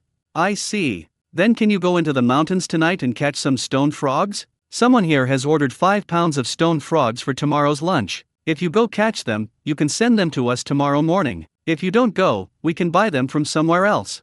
Naturally, purchasing is not Deng Ji's responsibility. However, he was the boss of the kitchen, and he said he would call Li Qingfeng personally, and no one could stop him. The head of the purchasing department also knew that Mr. Li was highly regarded by Ms. Zhang, and he was afraid that it would be difficult for him to make money from the stone frog business in the future. So he simply did a favor and agreed to let Deng Jiek contact Li Qingfeng. Deng Ji contacted Li Qingfeng for other purposes. He doesn't care about stone frogs or important guests. For him as a chef, cooking is the most important thing. He called Li Qingfeng with only one purpose, to get closer to him. When both parties are familiar enough and have a close enough relationship, they can directly talk about accepting disciples. The purpose is clear. Never cheat. Li Qingfeng looked at the sleeping child and immediately agreed, "No problem, I'm preparing to go into the mountains now, and I will definitely send it to you before 10 o'clock tomorrow." "Haha, no rush, just deliver it before 11 o'clock. Dang Ji took a look at the menu. The dish the guest ordered was stone frog hot pot. This stone frog hot pot emphasizes freshness and tenderness. Just peel the stone frog, cut it into pieces, put it on a plate and serve it on the table. No cooking is required in the kitchen. Therefore, there is no problem with the stone frog being delivered at 11 o'clock. Good. Li Qingfeng agreed, thanked him, then tidied up the quilt covering the children and went into the mountains to catch stone frogs. Although Deng Jike said that he needed 5 kilograms of stone frogs for tomorrow's lunch, it was ordered by a table of guests, so it doesn't mean that he only needs to bring 5 kilograms of stone frogs. According to the business of Donlei restaurant, the more stone frogs there are, the better. Li Qingfeng was catching stone frogs in the mountains while using his hearing to listen for the crying of children. As long as the child is still asleep and crying, he will keep scratching. When he heard his daughter crying, he withdrew his gaze from searching for the stone frog, grabbed the snakeskin bag and rushed home. Because we didn't go too far, when we got back, although our daughter was crying loudly, fortunately she hadn't woken up our son. While feeding his daughter milk powder, Li Qingfeng opened his mobile phone and read some articles about baby food. He plans to go to the county town tomorrow and buy a lot of things. The most money was given to my daughter. My daughter is in urgent need of complementary food now, so fruit and meat puree and the like need to be prepared. Baby foods such as fruit puree and meat puree cannot be crushed directly with the baby's hands like kudzu root powder. You have to pay attention to hygiene. I guess it requires a special machine. But the problem is, there is no electricity here, and those electric baby food machines sold online are completely useless. While looking at his phone and feeding his baby, Li Qingfeng suddenly thought of the stone mill his father used to make tofu when he was a child. The stone mill does not require electricity, just strength to push it. So can I buy a stone mill to grind complementary food for my daughter? The main thing is that this stone mill has many functions. In addition to grinding complementary foods, it can also be used to grind soy milk for my son on weekdays. It is not useless. The next morning, Li Qingfeng got up early again. While the children were still asleep, I went to the bushes across the stream and picked up a dozen pheasant eggs. Then he dug about 10 pounds of yam nearby.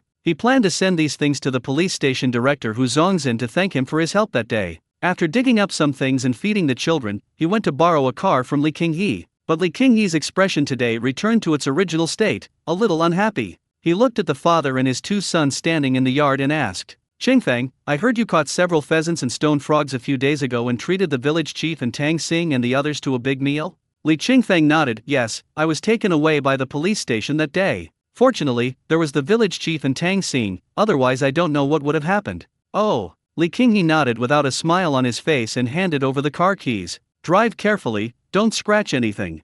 Don't worry. Li Qinghe took the car keys and said hello to Liao Gifang who was chopping sweet potatoes inside. Sister-in-law, let's go. Liao Gifang didn't even raise her head and pretended not to hear. Li Qingfeng felt a little strange. What happened to Li Qinghe and his wife? It was obvious that the couple's attitude had changed since he lifted the motorcycle, but why did it suddenly return to the way it was before today? Strangeness. Very strange. Very strange. He planned to find out. After driving the car out of the village, he stopped on the side of the road and looked intently at his eldest brother's house. At this time, Liao Gifang had put down the kitchen knife and stood up, because there was another person in the yard. Li Qingfeng looked closely and was quite surprised to see that it was Lai Quifeng. Lai Quifeng opened her empty mouth and said nonchalantly, Gifang, are you chopping sweet potatoes? I haven't even dug up any sweet potatoes at home, and you've already dug up so many. All your sweet potatoes are small. These are the most delicious, and children should like them. I just don't know if the 2 children in your Qingfeng family can get used to them.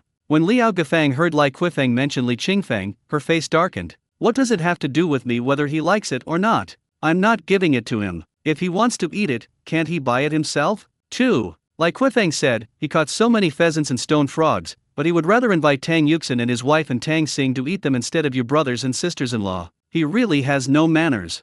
If it were me, I wouldn't give it to him either. But let's forget about it. He came to borrow your car just now, and he should have brought you a lot of yams.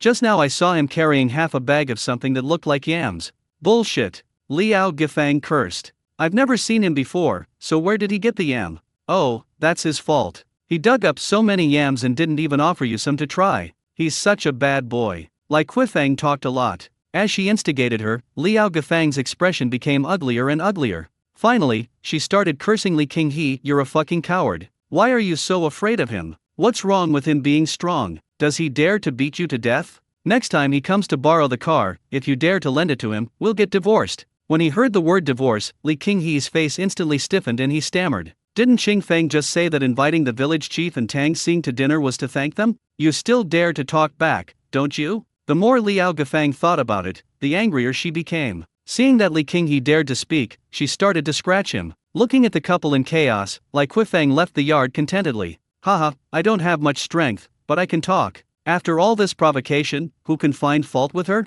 So, being strong may not be useful. Wisdom and brains are the key. Li Qingfeng finally understood. It turned out that his elder brother and sister-in-law had changed their attitude again, just because they were not invited to the dinner with village chief Tang Xing. Originally, this was not a big deal. After all, it was really meant to thank Tang Xing and the village chief and his wife. However, once this matter was instigated by people like Li Quifeng, it became a big deal. Li Qingfeng restarted the car and drove outside. While looking at the lane ahead, I thought to myself that no one is perfect, and perhaps I really hadn't taken every aspect into consideration. For example, if you catch 3 pheasants, you can cut off at least 6 chicken legs. According to rural customs, if a family kills so many chickens and has so many chicken legs, they must leave one for their nephew. If there are older relatives living above, they must be called to eat together. If they don't come, you have to chop off the piece of meat near the chicken's butt, about half a pound, and give it to the elders. Although people nowadays have no shortage of food, it is still a kind of etiquette and custom, a virtue of respecting the elderly and loving the young. Li Qingfeng ignored these things because he had been away from the village for too long.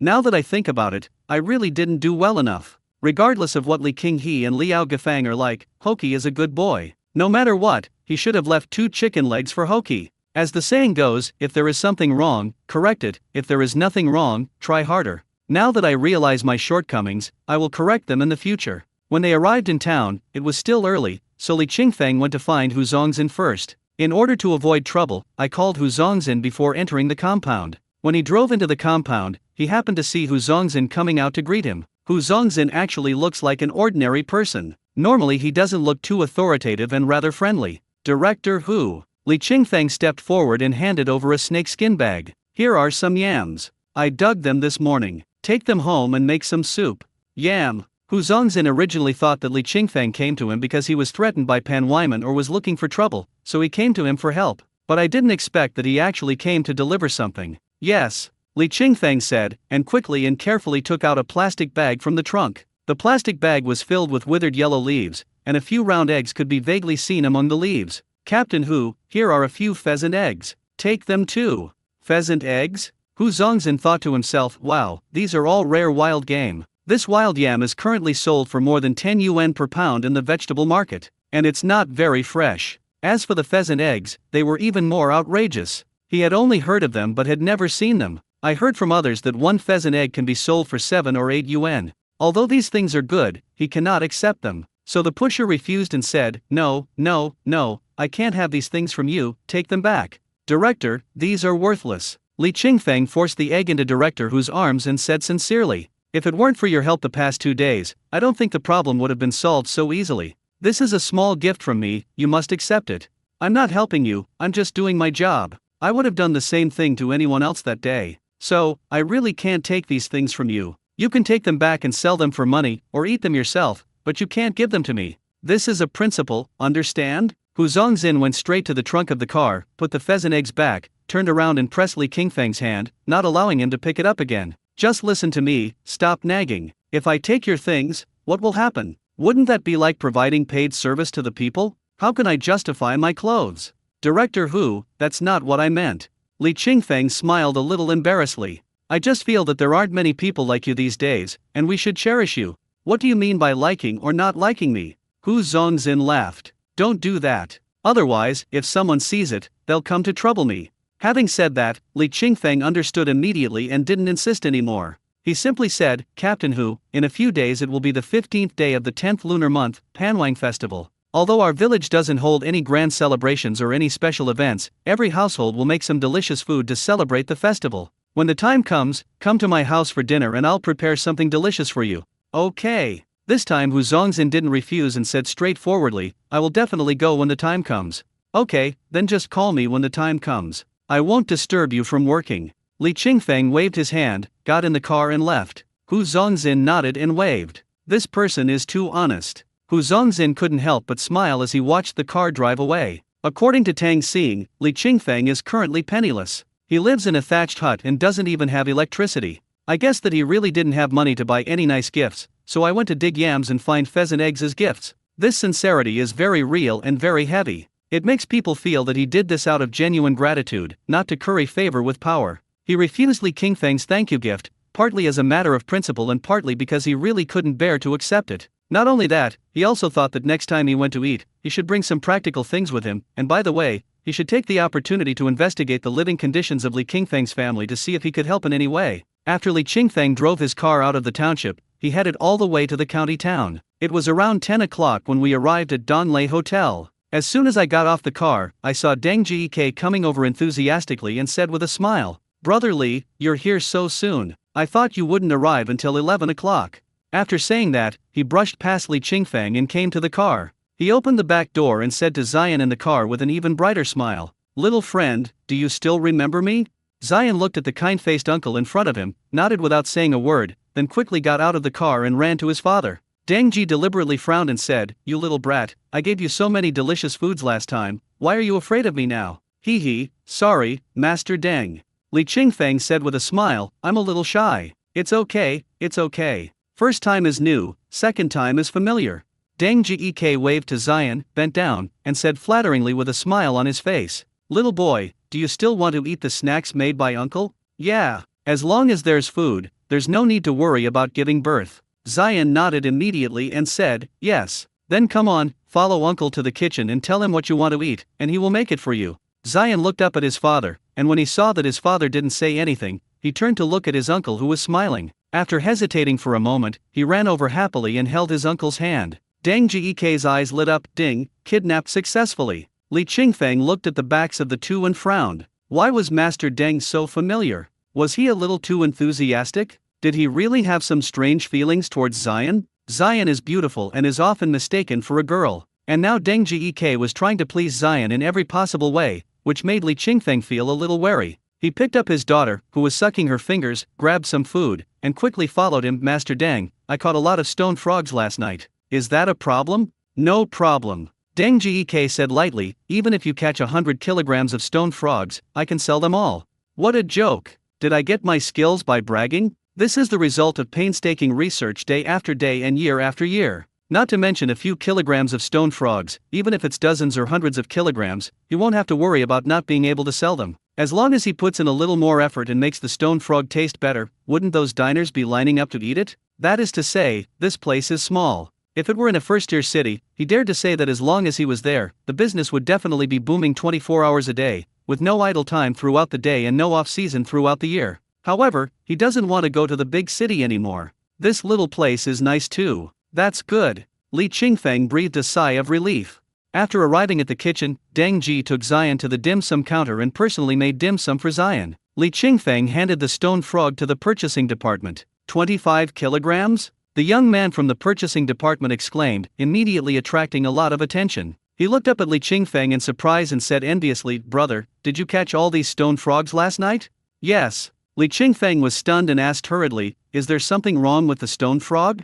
No, it's fine." The young man waved his hands repeatedly, then raised a thumb and said with admiration, "I think you're awesome. What you earned in one night is more than my monthly salary. Haha, I'm just lucky." Li Qingfeng smiled heartily. At this moment, in the corridor connecting the kitchen to the lobby, a seductively dressed woman was staring at the scene at the kitchen door with burning eyes. Not only did she see that Li Qingfeng's stone frog weighed 25 kilograms, but she also saw that his stone frog was sold at a price of 300 yuan per kilogram. 25 kilograms were sold for a full 7,500 yuan. 7,500 yuan. Although her own income is not low, she can occasionally earn several thousand yuan a day. However, her several thousand yuan is different from Li Qingfeng's several thousand yuan. She needs to pay with dignity. As for Li Qingfeng, he can earn so much by just spending a little effort and strolling in the mountains. Of course, everyone has their own destiny, so we shouldn't compare them. However, she became very angry when she thought about how her father was bitten by a snake last time and how her mother had her teeth knocked out by Li Fuan. When she saw anyone in the village earning 7,500 yuan, she would just feel jealous at most. But I was very angry when I saw Li Qingfeng earning 7,500 yuan. We must find an opportunity to discipline Li Qingfeng and dampen his arrogance. But I have to have dinner with all the bosses right now, so I really don't have the time or any good ideas, so I'll just let him go for now. Letting him go and not punishing him does not mean not causing trouble for him. Oyu Cheng's youngest daughter, Oyu Mujin, turned and left the passage, took out her cell phone and sent a message to her father, telling him that Li Qingfeng had sold the stone frog for 7,500 yuan today. Then let dad instigate that idiot Lu Qinglan to make trouble for Li Qingfeng. Humph, don't think that I can't do anything to you just because you're strong. If strength is everything these days, even a buffalo could be a leader. Li Qingfeng looked at the newly arrived 7,500 yuan and was very happy. He picked up his daughter and went to find his son. My son is at the dim sum stall and can see it from his position. However, when he finally arrived at the dim sum stall, he was still stunned by the scene before him. I saw Zion sitting at a table in the corner, shooting arrows left and right, holding the Shenjian Bao in one hand and the steamed cake in the other. One salty and one sweet, won't the taste be mixed up if you eat them this way? That's not all, there were also water chestnut cakes, taro cakes, preserved radish cakes, and even the extremely precious 1,000-layer durian cakes on the table. It is obvious that the durian pastry is not an ordinary durian pastry, but a durian pastry made from real durian flesh. Before Li Qingfeng fell into poverty, he once ate in a star-rated hotel. Just a few small durian pastries cost hundreds of dollars. Master Deng. Li Qingfeng felt uneasy and walked forward quickly. Why did you bring so much food to Zion? Deng Jike smiled and said nonchalantly, oh, they're just some ordinary dim sum. It's okay if he has a few more. I see he has a big appetite, so I'll give him some as well. You sit down and eat some too. I'll make you some shrimp dumplings and chicken feet. As he spoke, Chef Deng went to make the shrimp dumplings himself. The two dim sum chefs at the dim sum stall didn't dare to say anything about Deng Jike's extravagance, thinking that the little kid was some extraordinary person. For example, relatives of Mr. Zhang or other important people.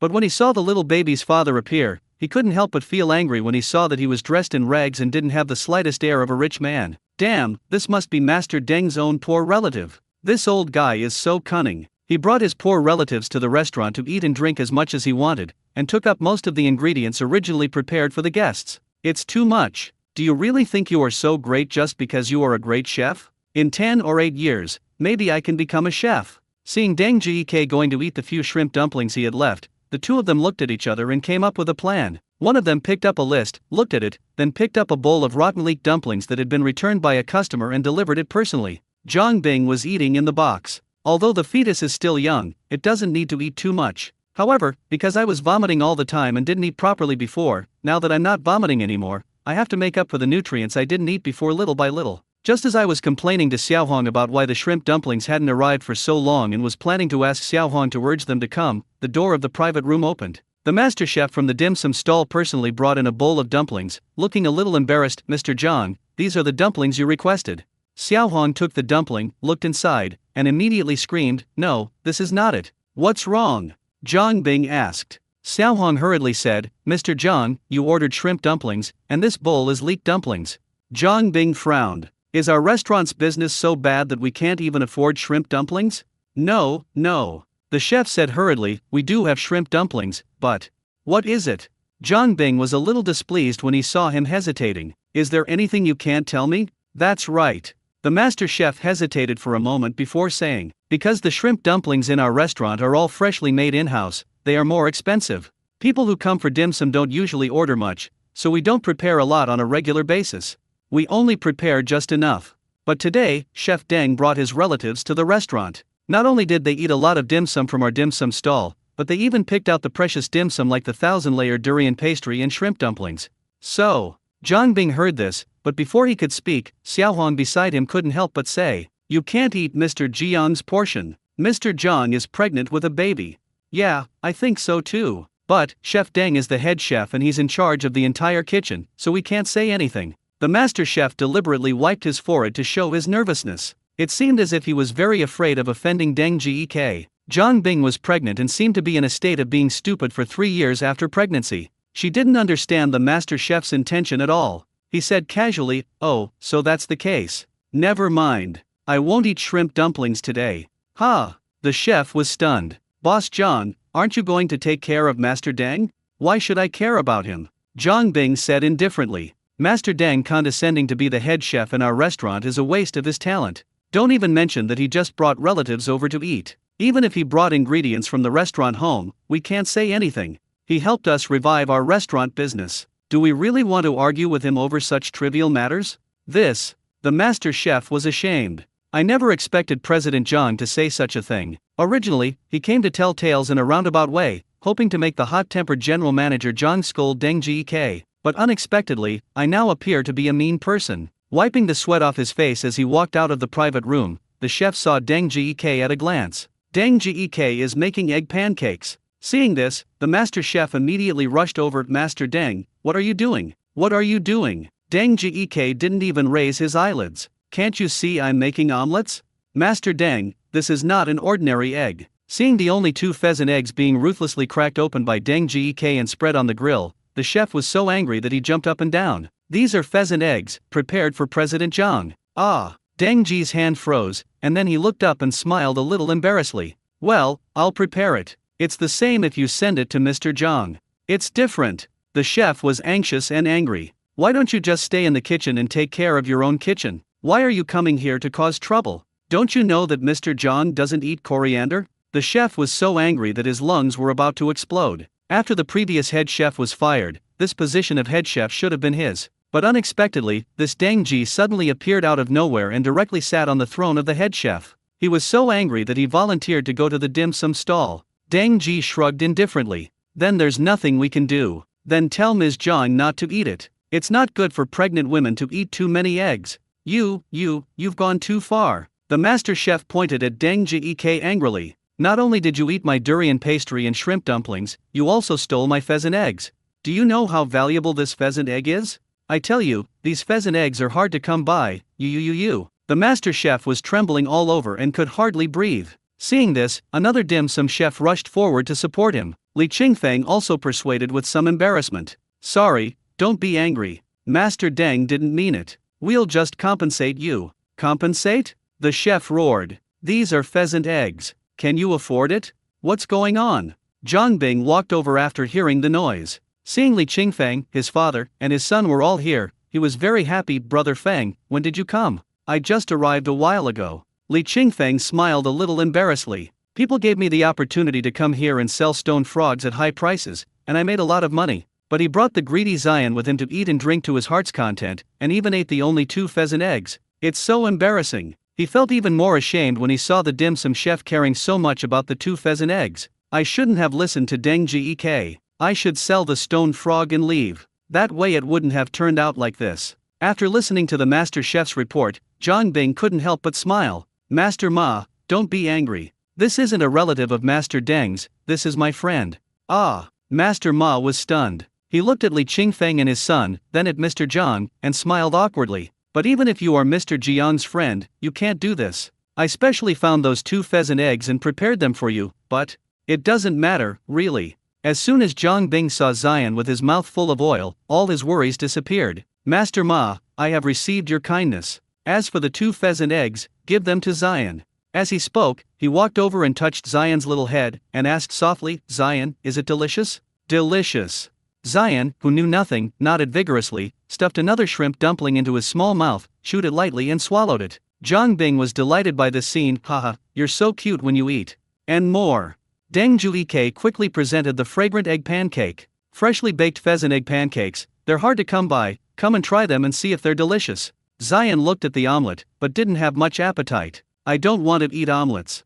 As he spoke, he picked up another shrimp dumpling and stuffed it into his mouth. Zion, this is a pheasant egg pancake. Pheasant eggs, you know? They're very precious. Deng Jike advised earnestly. Zion didn't know what was precious or not. He just knew that he could eat egg pancakes every day at home, but he couldn't eat other novel snacks every day. So, he chose to eat other snacks instead of omelets. Deng Jike saw this scene and shook his head helplessly. I thought, Zion can eat, but he doesn't seem to be very sensitive to taste. The taste of this pheasant egg pancake can be said to be the best among all the snacks today. Although eggs are common, the most common are ordinary eggs, followed by free-range eggs. The taste and aroma of free-range eggs are much better than ordinary eggs, but generally speaking, it is difficult to find real free-range eggs. Most of the free-range eggs on the market are fake. These free-range eggs are already very rare, and pheasant eggs are even rarer.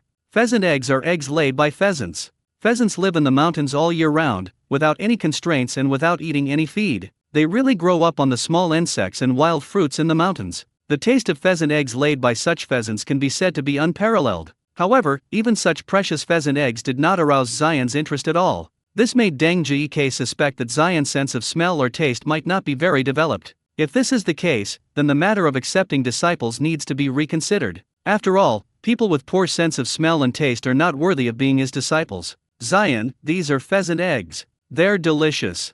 Zhang Bing was afraid that Deng Jike would feel embarrassed, so she tried to persuade him. In the end, Zian still shook his head and said innocently, "No, I don't want to eat it. I'm tired of eating it. Last time, my father and I went to collect pheasant eggs. We picked up so many that it took us many days to finish them all. I don't want to eat anymore."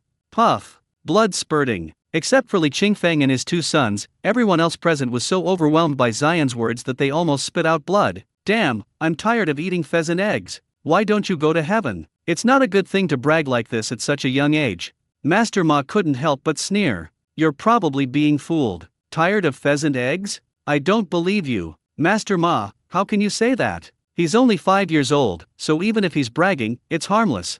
Deng Ji glared at Master Ma in dissatisfaction. Zhang Bing also laughed and said, "That's what children say, a little exaggeration is normal. Everything I said is true." Zion became anxious when he saw that none of the adults believed him. He immediately jumped off the chair and turned around to rummage through his father's snakeskin bag. After a while, she took out a bag of leaves, raised her little face and said proudly, "See? These are pheasant eggs." When they looked closely, they really saw eggs piled in the leaves. Deng Jike took the bag, opened it and saw that the small round eggs were inside. "Oh, it's really a pheasant egg." As he said this, he looked at Master Ma with some pride. Master Ma was so angry that he snorted, "Humph, it just looks like him. Who knows if it's real? Maybe he's an imposter? We'll know if it's true after trying it." Deng Jike asked Li Qingfeng, "Brotherly, can you try your eggs?" "Of course." Li Qingfeng nodded without hesitation. "It doesn't matter if you cook them all. There are so many of these things in the mountains. As long as he looks for them carefully, picking up dozens of them every day is not a problem. A pheasant can only lay 1 egg a day at most. There are so many pheasants in the mountains. As long as they take turns picking up eggs, they can pick up a lot in a day." Deng Jike cracked 2 pheasant eggs and fried them in a pan. After a while, the fragrance overflowed. "It smells so good." Zhang Bing couldn't help but take a deep breath and hurriedly said, "Leave out the cilantro and let me taste it." "No." Deng Ji quickly scooped out the fried eggs, put them on a plate, and handed it to Zhang Bing. "Mr. Zhang, please try it first." Zhang Bing unceremoniously picked up a small piece of egg with chopsticks. As soon as you put the egg in your mouth, the rich egg flavor immediately rushes into your mouth like thousands of troops. After the torrent spreads out, the original strong fragrance turns into a light fragrance, rising bit by bit, like a long stream, constantly washing the taste buds. What you eat is clearly just an egg, but it gives you the feeling as if you have tasted all the wild fruits and smelled all the wild flowers in the mountains. The fragrance of thousands of flowers and tens of thousands of fruits are intertwined, swept by the mountain wind and washed by the mountain rain, allowing the thousands of originally incompatible flavors to not only blend, but also blend extremely purely, all turning into the simple taste of eggs. But the taste of eggs is better than many other delicious foods. One word, absolutely amazing. "Wow, it smells so good." Zhang Bing exhaled the hot air and praised it endlessly. "It smells so good, Master Deng, you should try it too." When Deng Ji saw that Mr. Zhang, who grew up with a silver spoon in his mouth, said it was delicious, he quickly tried a piece. Sure enough, it smells really good. "This fragrance is amazing." After the two of them divided 2 pheasant eggs, they were still not satisfied, so they looked at the remaining pheasant eggs. Zhang Bing smiled with her round face. "Brother Fang, can you boil 2 more eggs?" "Of course you can. Didn't I just tell you that you can cook it all and eat it? I have plenty of this stuff." "Is this true?" Deng Ji was a little unconvinced. "These are pheasant eggs. I heard that pheasants are very good at hiding. It's hard for ordinary people to find them, let alone pheasant eggs." "Well, it depends on one's luck." Li Qingfeng looked relaxed. Seeing this, Deng Jike said, "In that case, why not? Next time you send out stone frogs, give us some pheasant eggs as well. We'll give them to you at 10 yuan each." Then he turned to Zhang Bing and said, "Mr. Zhang, I think this pheasant egg can be made into a limited edition specialty of our hotel. You make the decision on these matters," Zhang Bing urged. "Hurry up and cook 2 more to try." "Haha, just now it was fried eggs, let's try the taste of boiled eggs."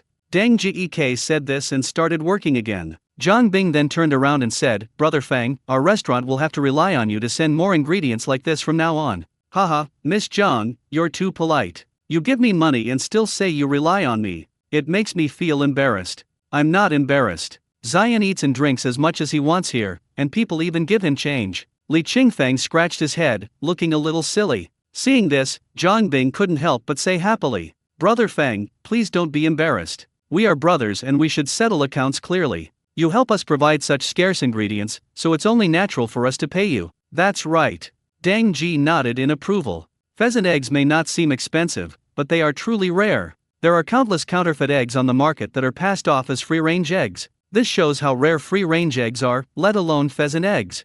I can guarantee that with pheasant eggs as an ingredient, the restaurant's business will definitely be taken to the next level. Then I'll have to rely on Master Deng.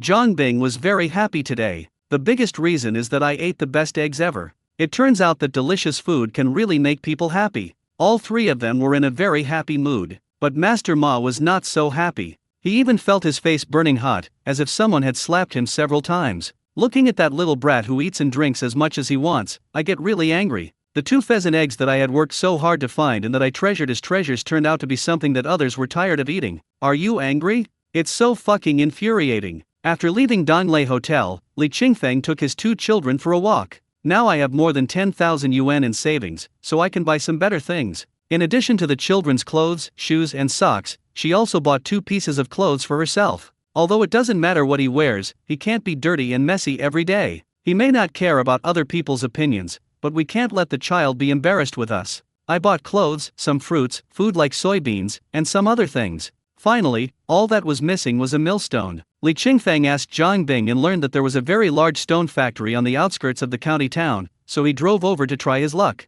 If the stone factory does not have a stone mill, you can only buy it online. However, the quality of stone mills purchased online varies greatly and is far inferior to the old antique stone mills found locally. Since he really wanted to buy a stone mill, Li Qingfeng still wanted to buy an old stone mill collected from the countryside. Those stone mills have stood the test of time and have been used repeatedly by farmers in the early years. In terms of safety, they are definitely much better than the new graphite sold online. It is said that some new stone mills become thinner as they grind. The reason is that in the process of grinding beans, the stones rub against each other and stone powder falls off, so the stone becomes thinner and thinner. This is a low-quality stone mill. For many things like stone mills, the older they are, the better the quality. Because people in the past didn't have so many ideas, technology, and hard work. Not like now. After the blue car drove out of the county town, it followed the navigation instructions and drove 2 or 3 kilometers to the suburbs, and then saw a large sign erected on the side of the road. It said, Shilei Stone Factory, specializing in landscape stone, garden stone, and rockery stone.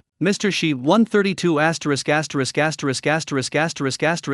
star. Li Qingfeng took a quick look and after making sure he was in the right place, he drove the car into the tall steel archway. There are lush green trees and various flowers on both sides of the arch, which is quite beautiful. A main road of 4 or 5 meters and several branch roads of 2 or 3 meters divide the garden into many large and small pieces. And on every piece of ground, there are piles of stones of various shapes and sizes. A small amount of flowers and plants grew out of the cracks in the rocks. They were probably seeds that drifted from afar and fell into the soil, growing out so casually and flexibly. Most of the stones here are very large. The small ones weigh dozens of kilograms, and the large ones weigh hundreds of kilograms. In the middle of the garden there is a huge rock being worked on, estimated to weigh several tons. In the middle of the boulder, 4 brand new characters were carved and painted red, Women Square. After parking the car in the open space in front of the iron house and getting out of the car with the children, Li Qingfeng shouted, "Boss, is anyone there?" A man with a round belly, who looked to be about 40 years old, walked out of the tin house. Holding a cigarette and with a buzz cut, he said with some confusion, "I am the boss here, what can I do for you?" "Hello, Mr. Shi, right? I'd like to ask if you have any stone mills for sale?" Stone mill. Shilei looked up and down at the 3 of them, father and son, and smiled. "Haha, yes, I wonder what you are here for." Looking at the appearance of this family of 3, they don't look like the type of people who would buy gardening stones to cultivate their sentiments. To be honest, it's not that he looks down on people, but that he knows how to judge people. As soon as someone walks into his stone factory, he can basically tell why they come. There are generally several types of people who come here. One type is to buy stone for the unit. This kind of person can stick to the price and won't budge, but you have to give kickbacks. One type of people looks for stones for their villa yards. Such people should be given appropriate discounts. For example, the price may not fall, but you can give him a few small stones as a gift. The man in front of him, with 2 children, did not look tired, but he was dressed like a farmer. Farmers deal with soil and stones. If they want gardening stones, they can just find them themselves. Why should they buy them from him? The same principle applies to stone mills. Nowadays, except for the very small stone mills sold online, the rest of the large stone mills are basically used to decorate gardens. Especially the old stone mills he collected from the countryside in the early years. Once placed in the garden status would rise rapidly. Therefore, the price of the old stone mill is quite high, far from comparable to those messy stone mills on the internet. I want to grind soy milk and rice paste, Li Qingfeng said calmly. But it was this sentence that made Shilei burst out laughing, and he waved his hands and said, "Haha, sorry, I think you might have come to the wrong place. I have a millstone here, yes, but the stone mills I have here are old ones used for garden decoration, and they are quite expensive. If you want to grind soy milk or something, I suggest you buy it online. It will be much cheaper." "Mr. Shi, come here." A loud voice came from behind a pile of rocks. Shilei looked up quickly and saw that it was the worker from the stone factory calling him, so he quickly left the father and his two sons and walked over. "What's the matter?" Shilei quickly disappeared behind the stone. Seeing this, Li Qingfeng looked around and didn't see the millstone, so he walked over and planned to ask where the millstone was. "As soon as I walked behind the pile of stones, I saw 3 men struggling to move a large yellow stone. The surface of the big stone is smooth and shiny, and it is a kind of yellow wax stone. Under the yellow wax stone, there is a huge pebble. The crane rope was tied to the cobblestones. It is estimated that these people originally intended to move large pebbles, but they did not expect that the yellow wax stone on the pile of stones would fall down and crush the pebbles. Now, to move the pebbles, we have to move the yellow wax stone first. The yellow wax stone may not look very big, but it weighs about 300 or 400 kilograms. In theory, 3 adult men can also carry it. But the problem is that the surface of yellow wax stone is very smooth. As the name suggests, it seems as if it is coated with a layer of wax, making it really difficult to carry.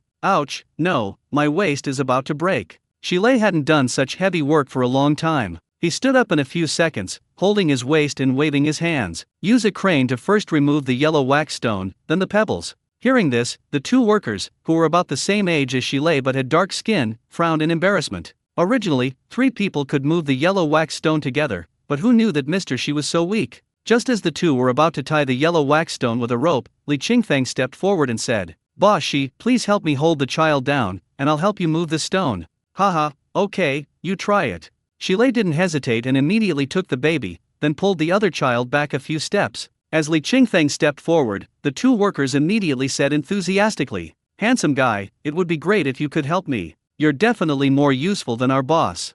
"Yeah, looking at your muscles, lifting 100 pounds should be easy for you." Li Qingfeng smiled and walked forward to pick up the stone. One of them hurriedly stopped him, saying, "You can't move it like this. You move that corner. The 2 of us will move the larger end." "No, I can do it alone." Li Qingfeng refused directly. Just as the 2 were about to say something, they saw the yellow wax stone that had been pressing motionless on the pebbles suddenly move. Not only did it move, but it was also lifted up steadily. Apart from the father and his 2 children, the other 3 adult men present all stared with their eyes wide open in astonishment, uttering, "Holy crap! That's awesome!" Li Qingfeng moved the stone down and put it aside without blushing or breathing heavily. He returned to Shilei and took his daughter back. Throughout the whole process, I never saw him show any difficulty, nor did I see him twisting his arms or shaking his shoulders. To him, the huge stone weighing 300 or 400 pounds seemed like a rag doll. "It's very easy. Very casual." The 2 workers stood beside the cobblestones, both in deep self-doubt. "Am I fucking weak too?" Shilei's eyes lit up, and he quickly flattered Li Qingfeng. "Hey handsome, that's amazing. You're so strong. How did you do that?" "Ha ha." Li Qingfeng smiled innocently. "Boss, where is your stone mill? Let me take a look." Here. Shilei hurriedly led the man who was as strong as an ox to see the millstone. "I thought, if I invite him to work in the stone factory, wouldn't I make a lot of money? This one person is worth more than 3 people. So I asked him, 'Handsome guy, I see you're quite strong, why don't you come work for me? I'll pay you 6,000 a month, and provide food and accommodation.'" A salary of 6,000 yuan is considered a high income in a small county town like this. Many diligent couriers with a lot of orders are said to earn around 6,000 yuan a month here. Shilei felt that the salary he offered was already very high and very attractive. Moreover, this dad was wearing shabby clothes when he went out to take care of his 2 children, so his financial situation was probably not very good. Therefore, he almost dared to conclude that once he offered the salary, this person would definitely agree to it without hesitation. However, after waiting for a while, he did not hear the handsome guy's excited agreement, but just smiled. I was suspicious, wondering if it was inconvenient for him to come out and do things. He looked at his 2 children, understood instantly, and added hastily, "You can come to work for me and bring your children with you. Usually you send the older one to kindergarten and keep the younger one with you." I don't have much to do here. I just help people buy or sell stones. You usually stay in this garden to prevent some unscrupulous people from causing trouble. Once this condition was raised, Shilei was willing to guarantee with his own money that this father of 2 children would definitely agree with gratitude. Just think about it, how many bosses in this world are as reasonable as him? Not only are they paid high wages, but they are also allowed to bring their children to work. Since he was with the baby, he didn't need to go with the truck to unload or transport the goods, he just had to guard the stone factory. This is definitely a good job that you can't find even with a lantern. One of the reasons why Shilei was so eager to recruit Li Qingfang was that he valued Li Qingfang's strength. Another reason is that this stone factory really needs someone with some martial arts skills to guard it. Although he was doing a legitimate business, our place was remote and there were always some ruffians coming to cause trouble. You can call the police, but they won't care. Because you call the police every day, they must be very annoyed. Finally, let me ask you, why are they targeting you instead of others? Have you really done nothing wrong? Okay. Rather than endure this humiliation, it's better to hire a skilled worker to guard here. Next time if someone comes to cause trouble, we won't call the police.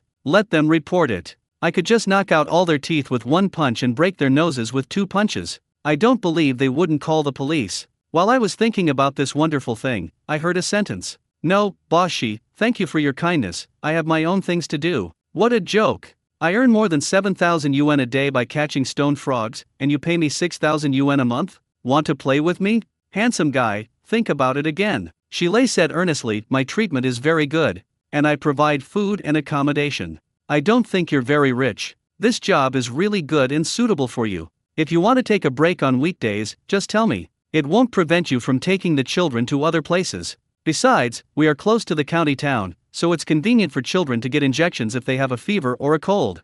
Most importantly, the educational resources are much better than in the countryside. People who don't know the truth might think that Shilei is selling houses. Shilei felt wronged. In order to stabilize the factory, I used up all the energy I had in selling stones in the early years. Do I have it easy? Really not necessary.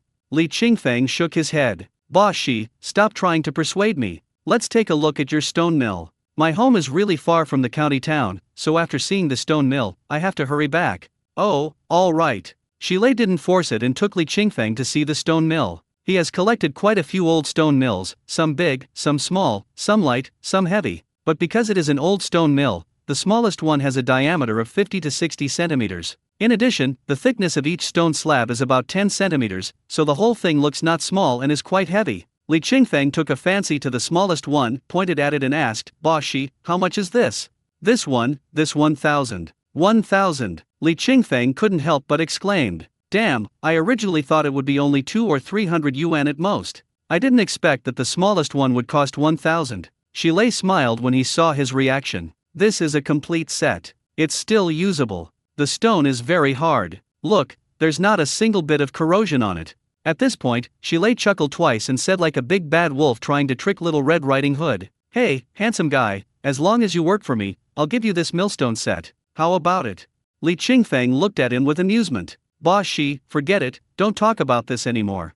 I really can't work for you. I have my own things to do. Look, can you give me a discount on this stone mill? Shilei sighed when he heard this. Oh, forget it, I won't say anything. If you really want it, give me 600 and move it yourself.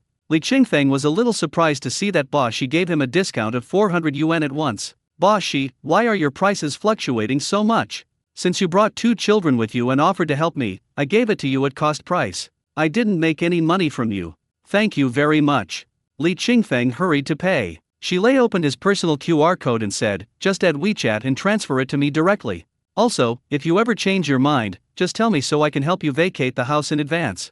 Seeing that Boss Shi was still thinking about this, Li Qingfang was really at a loss whether to laugh or cry. After adding WeChat, transferring money, and moving the millstone into the car, Li Qingfang didn't stay and drove back directly. Shilei watched the car go by, rubbed his eyes, and asked the 2 workers who had just finished moving the cobblestones, did he just pick up the graphite and carry it over? The 2 workers nodded hesitantly and rubbed their eyes. There's no way you can see a ghost in broad daylight. That old stone mill plus the stone piles at the bottom weigh more than 300 kilograms. After returning to the village, Li Qingfang first pulled the stone mill back home, and then went to return the car. It happened that Li Qinghe's 8-year-old son Li Hoki had just returned from school. Li Qingfang took a bag of fruit from the car and handed it to him. Hoki, come and get something. What is this? Hoki ran forward happily and asked, "Uncle, did you take your younger brothers and sisters to the county town today?" "Yeah, how did you know?" "I recognize this bag. It's from the county supermarket." Hoki is quite smart. Li Qingfeng took his daughter down, rubbed Hoki's head, and said with a smile, "This is for you, take it back." "Ha! All for me?" Hoki exclaimed and immediately raised the bag with both hands, looking at the fruits inside with shining eyes. There are a lot of fruits here. There are not only common fruits like apples and pears, but also pomegranates that his parents are reluctant to buy for him. "Uncle, are they really all for me?"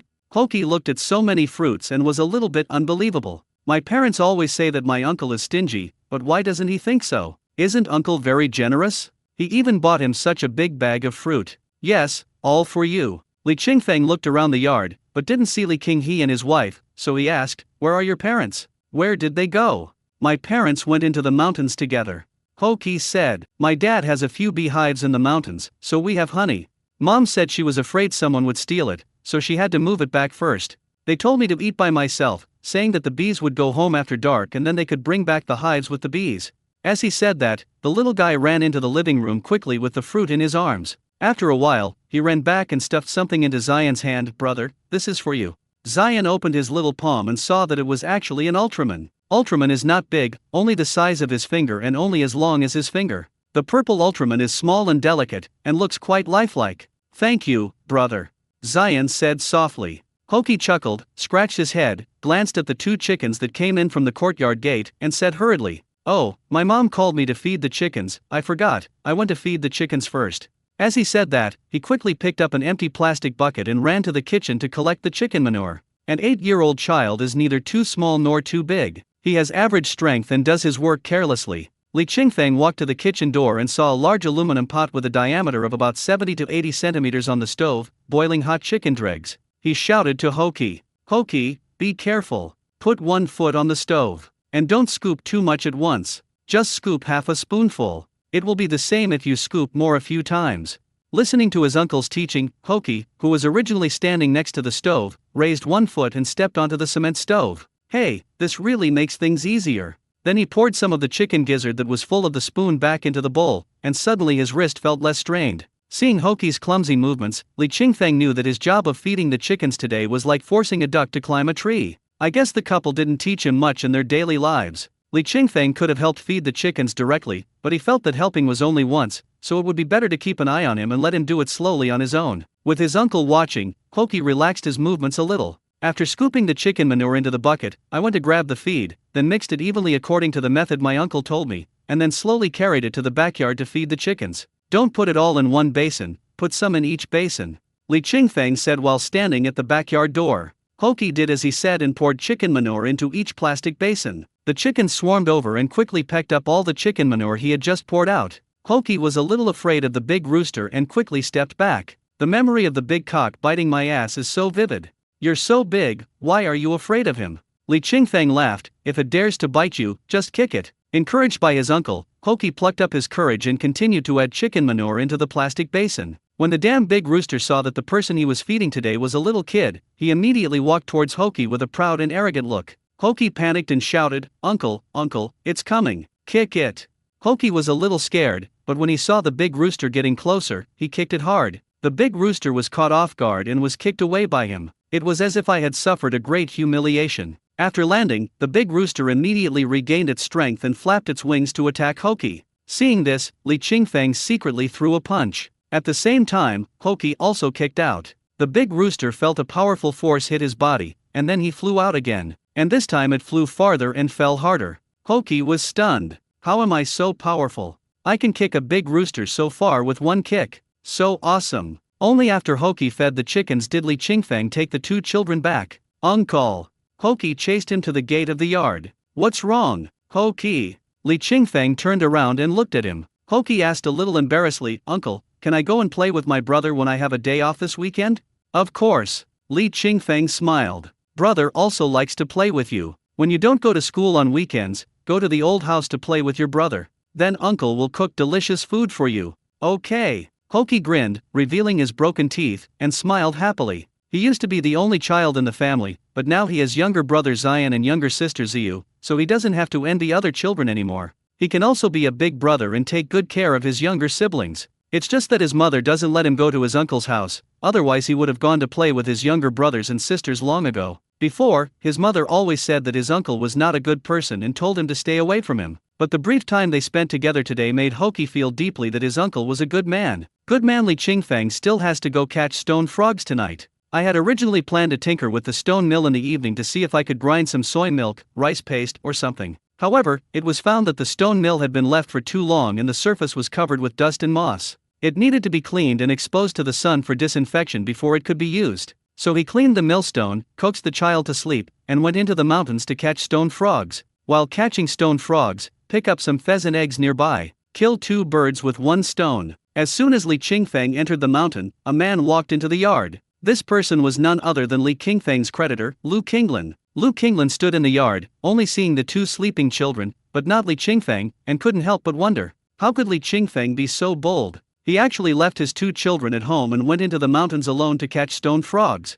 After looking at the 2 children, I wanted to go up and wake up the older one and ask him if his father had gone into the mountains. But seeing the child's sweet face sleeping from afar, he couldn't bear to disturb him and quietly left the yard. However, after leaving the yard, he did not go home, but stood on the side of the road and looked at the surrounding mountains. I thought that Li Qingfeng must have brought a flashlight when he went into the mountains. As long as you see the light of the flashlight, you can determine Li Qingfeng's location. After looking around, I really saw the light of a flashlight on the mountain path behind the hut. Without thinking too much, Lu Qinglan hurried towards the place where the flashlight was shining. That light was indeed Li Qingfeng. Li Qingfeng found pheasant eggs in the bushes beside the mountain path and went in to pick them up. But what is his speed? By the time Lu Qinglan arrived at this location, he had already disappeared into the valley without a trace. Lu Qinglan looked at the valley ahead breathlessly, thinking to himself, this Li Qingfeng is really fast. I have been trying my best to catch up with him, but still cannot catch up with him. He came to find Li Qingfeng because Oyu Chunyi sent him a message saying that Li Qingfeng was selling stone frogs in the county town today, selling them for 300 yuan per caddy.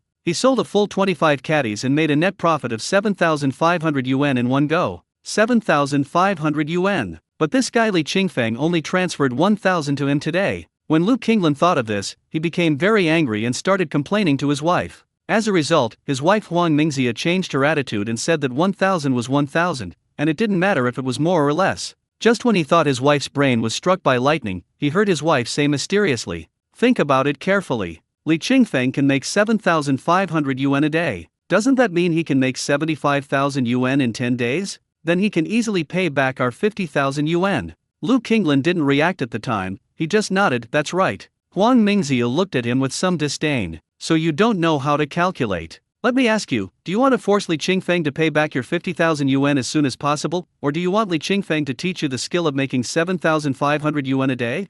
Lu Qinglan's eyes lit up and he said excitedly, yeah, compared to making 7,500 yuan a day, that 50,000 yuan is nothing. If I could also make 7,500 a day, not to mention earning that much every day, averaging out to 1,000 a day, that would be 300,000 or 400,000 a year. Who says it's not? Huang Mingxiu said shrewdly. After dinner, go find Li Qingfeng and try to get close to him. Tell him that you don't need him to pay you back, and all you need is for him to teach you how to make 1,000 yuan a day. Right. Lu Qinglan slapped his thigh immediately, let's do it. So, after dinner, after a short rest, he came to the hut to find Li Qingfeng. But unexpectedly, this guy Li Qingfeng had already gone into the mountains. There was no other way. In order to learn how to earn 1,000 yuan a day as soon as possible, Lu Qinglan, who rarely went into the mountains at night, could only use his mobile phone to light his way into the mountains. Seeing that Li Qingfeng was nowhere to be found in the mountains, Lu Qinglan felt a little discouraged and thought, how could this guy appear and disappear so elusively? I saw him clearly at this location just now, but when I ran over, he disappeared. Moreover, he stretched his neck as far as he could to look into the mountains, but he could not see the light of the flashlight. Li Qingfeng found that someone was following him, and he couldn't help but think of what happened with Oyu Chunyi last time. In order to avoid complications, I simply turned off the flashlight and walked in the mountains. In his eyes, there is no difference between night and day. At most, I would occasionally turn on the flashlight when photographing stone frogs. Lu Qinglan put his hands on his hips and continued walking into the mountains step by step. I thought that the mountain road was too winding, so I couldn't see the light of the flashlight. But he now knew which mountain range Li Qingfeng was heading towards. As long as he followed the mountain path, he would definitely find him. If the SIM card was not from China Unicom, the signal would be extremely poor, turning into a cross at the end of the village. He would definitely not have suffered this and would have just called Li Qingfeng directly. Alas, there is no way. My phone cannot make calls, so I can only search all the way. But what he didn't expect was that he just wanted to discuss with Li Qingfeng about using technology to pay off debts, and had no intention of learning from Oyu Chunyi to do bad things. But unfortunately, God made him follow in Oyu Chunyi's footsteps.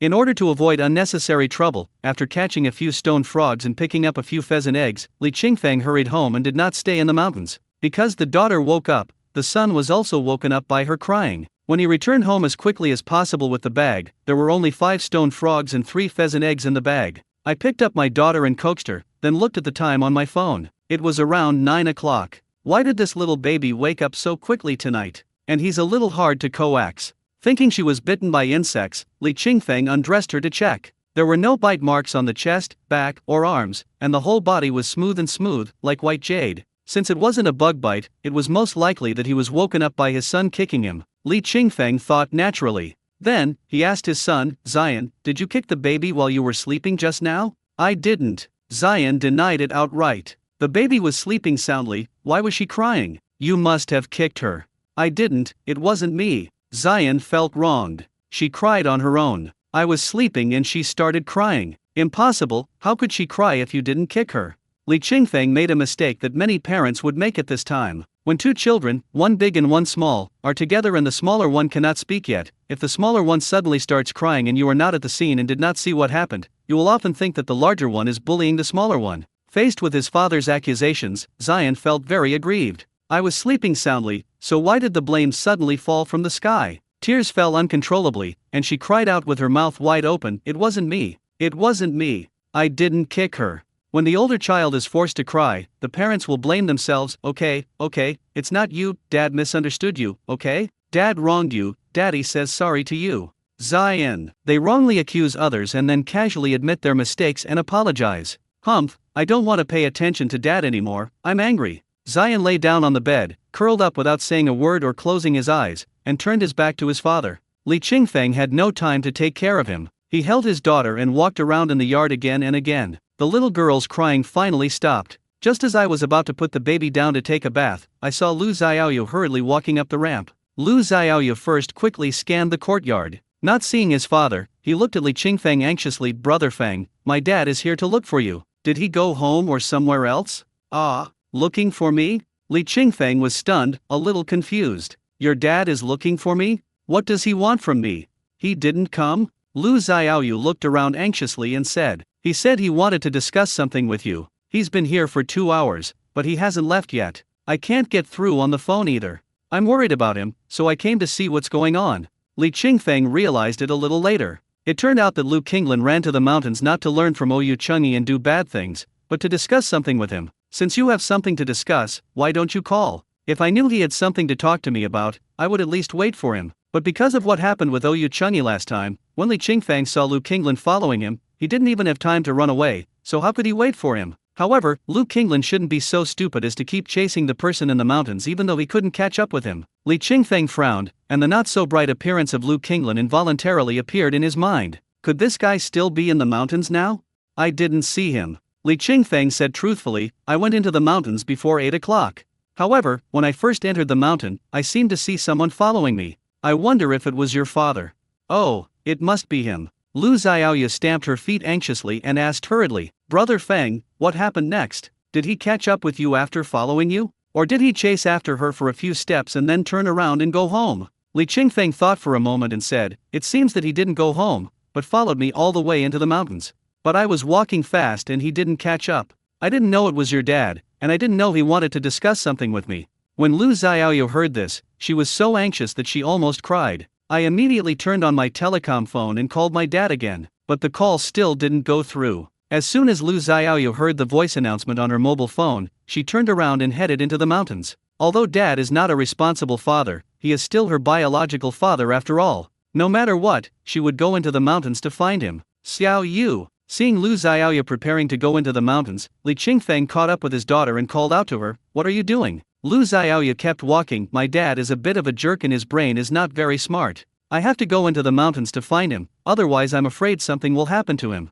Then do you know which mountain your father entered? Li Qingfeng asked. Hearing this, Lu Xiaoyu stopped and turned back anxiously. Brother Feng, which mountain did my dad go into? Li Qingfeng didn't answer her, but walked forward and placed his daughter, whose face was still covered with tears, in Lu Xiaoyu's arms. Xiaoyu, please help me look after the child. I will help you go into the mountains to find your father. Ah, Brother Feng, is this appropriate? Xiaoyu was a little surprised and a little moved. What's appropriate or inappropriate about this? I'm a grown man, so I'm better than a girl like you. Li Qingfeng smiled casually and said, however, my daughter is not easy to take care of. You have to be more careful. Brother Feng, thank you very much. Lu Xiaoyu didn't know what to say and could only thank him repeatedly. Li Qingfeng waved his hand, picked up his flashlight and cell phone, and headed into the mountains. I'll call you once I find your dad. Just help me look after the two kids. After saying that, Li Qingfeng walked to the bedside and covered his son with the quilt. Xian was still angry and ignored him. Lu Xiaoyu nodded her head vigorously. Yes, Brother Feng, don't worry, I will take good care of your two children. Thank you. Li Qingfeng waved his hand again and walked into the mountains with big strides. Watching Li Qingfeng's majestic figure disappear into the dark night, Lu Xiaoyu's heart suddenly trembled. Amidst a mixture of emotions, my originally resolute heart was shaken for the first time. She thought that maybe she should listen to her parents and find a son-in-law to live with her so that she can spend the rest of her life in peace. Although most of the men who come to be son-in-law are men with no special abilities. But she herself doesn't have any special abilities, so why should she ask for too much? If there was a young man at home, at least when something like this happened, that man could do a lot of things on her behalf. She raised her head, looked at the bright starry sky, and tears rolled down her cheeks. Also sliding down along with it were shooting stars that tricked children into making wishes. At this moment, she became that silly child. She made a wish to the fleeting shooting star. I hope Dad is okay. I hope I can find someone I love and marry in the future. The meteor is too fast. The wish is short. Therefore, I put my family first and myself last. Wow! Suyu cried again. The loud crying sound immediately interrupted Lu Xiaoyu's tears. Don't cry, don't cry. There were still crystal clear tears on her face, but she was shaking her arms and kept shouting at the baby in her arms not to cry. The baby was not willing to listen to her. He opened his toothless mouth and cried louder and louder. Li Qingfeng was walking in the mountains. As soon as he looked out, he heard his daughter crying. With a pang of heartache, he immediately looked away and looked towards the hut. I saw the little guy lying in Lu Xiaoyu's arms, waving his little hands and crying loudly. Lu Xiaoyu seemed to have no experience in taking care of children, and was a little at a loss when she heard Ziyu crying. But despite this, she always patiently coaxed and teased him slowly, without a trace of impatience. Seeing this scene, Li Qingfeng felt relieved. Then turn your attention back to the mountains and forests. The forest is vast and it is not easy to find someone. He could only take a rough scan first, and then observe carefully along the mountain path. Fortunately, after a while, Lu Qinglin's cry for help was faintly heard beside a steep mountain stream. After focusing his eyes again, he really saw Lu Qinglin, whose face was bruised and swollen, at the bottom of the steep mountain stream.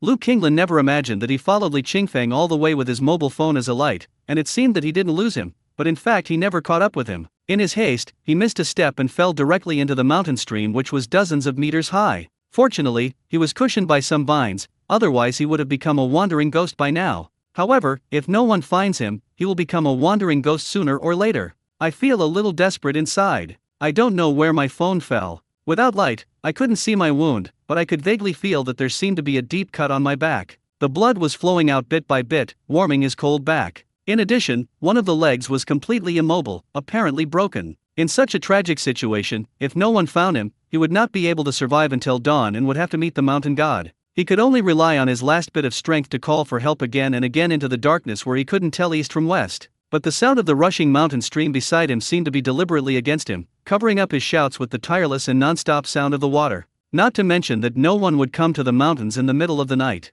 Even if there were mountain dwellers like Li Qingfeng who went into the mountains to catch stone frogs, I'm afraid they wouldn't be able to hear his voice. The sound of water is too loud. It's too noisy. He was a little desperate. I'm afraid I won't see the sun tomorrow. However, deep down, I am unwilling and reluctant to abandon this colorful world and move towards an unknown world. He cried for help and recalled his past over and over again. Have you done too many bad things? So is it retribution? Who do you owe the most in this life? Is it the parents who raised him? No. When his parents were alive, although he followed Huang Mingxia's advice and did not fulfill his filial duties well, he did not treat his parents too harshly. During festivals, he would still give his parents what they deserved. Before his father died, he brought his 80-year-old father to his home so that he could pass away peacefully. As for the mother, that is the business of the other brothers. If it's not parents, could it be my wife? Huang Mingxia was almost 30 years old when she married him with her eldest daughter. After he became a father, he always treated Huang Mingxiu and her daughter as his closest relatives.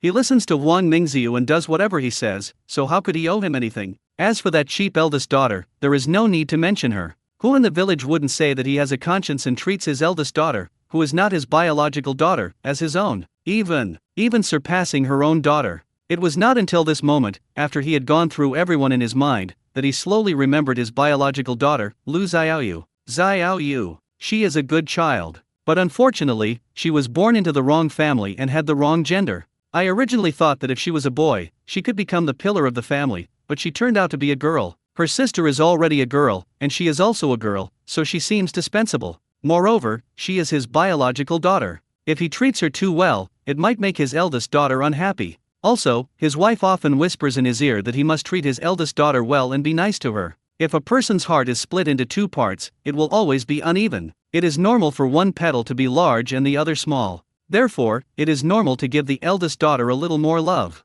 Besides, giving love to the eldest daughter can also gain a good reputation. Everyone in the village praised him as a good father, who even doted on his eldest daughter who was not his biological daughter. Looking around the entire village, looking around the entire town, it is hard to find another person like him who treats a daughter who is not his biological daughter as the apple of his eye. He didn't owe his eldest daughter anything. But what about Xiaoyu? Xiaoyu. She is a good child. She won't blame me. Lu Qinglin cried. Warm tears quickly slid down her cheeks, which were wet with moisture, to the corners of her mouth, wetting her lips. Licked it. A little salty and a little bitter. Xiaoyu's dirty little face appeared in his mind. Such a pretty little face, such bright and clean big eyes, but always with tears in them. She is not as well behaved as the eldest daughter. The eldest daughter is always smiling. Dad, Dad. The eldest daughter always called him sweetly, and there was almost no sadness in her bright smile. Dad, Dad. Xiaoyu also called him, crying and calling him. When she was beaten all over by her mother, she would call him with tears and snot on her face. When I am bullied, I will call him. But he had to coax his eldest daughter and make her happy, so he had no extra energy to take care of her. When his eldest daughter grew up and got married, he looked back at his biological daughter and found that Xiaoyu had also grown up. She would never call him daddy again like she did when she was a child. They still seemed to be close. Yet it seemed so far away, untouchable, separated by thousands of mountains and rivers. Xiaoyu. My Xiaoyu. He closed his eyes tightly and the last tear fell. If possible, I really want to go back to the past and love Xiaoyu again. If possible, I really want to start all over again and be a good person. Don't be too stingy. Don't be too weak. Don't be too cowardly. Don't be an unqualified father. Xiaoyu, Dad is sorry for you. Lu Qinglin's consciousness dissipated. Li Qingfeng jumped down from the edge of the mountain stream, but the height of dozens of meters could not do anything to him. With a loud bang, the whole person landed steadily on the open space next to the puddle. When I looked up, I was shocked. I didn't expect it to be so high.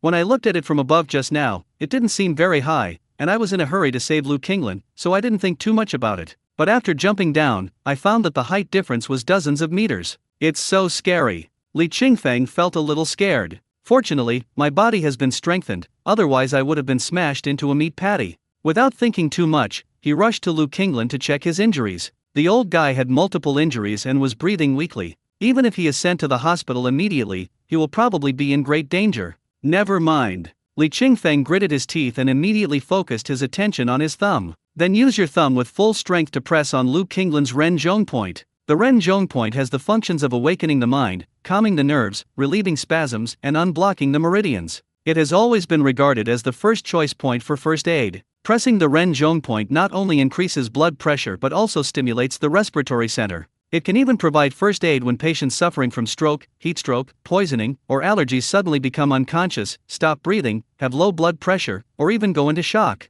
In addition, Li Qingfeng has endless strength in his body. When this strength reaches a certain level, he can not only hit a cow from a distance, but can even turn into true energy, which can be continuously injected into the victim's body as he presses his fingertips. As a result, Lu Qinglin, who had lost consciousness, suddenly opened his eyes. Subconsciously, I called out, Xiaoyu. Seeing this, Li Qingfeng quickly let go of his hand and shouted, Uncle Qinglin, you're awake. Mine? Lu Qinglin almost cried again, grabbed Li Qingfeng's arm and said excitedly, Qingfeng, it's really you. Great, it's really you. I thought I was going to die here. I won't die. Li Qingfeng picked up the flashlight on the ground and put it in Lu Qinglin's arms. Uncle Kinglin, hold the flashlight and I'll carry you back.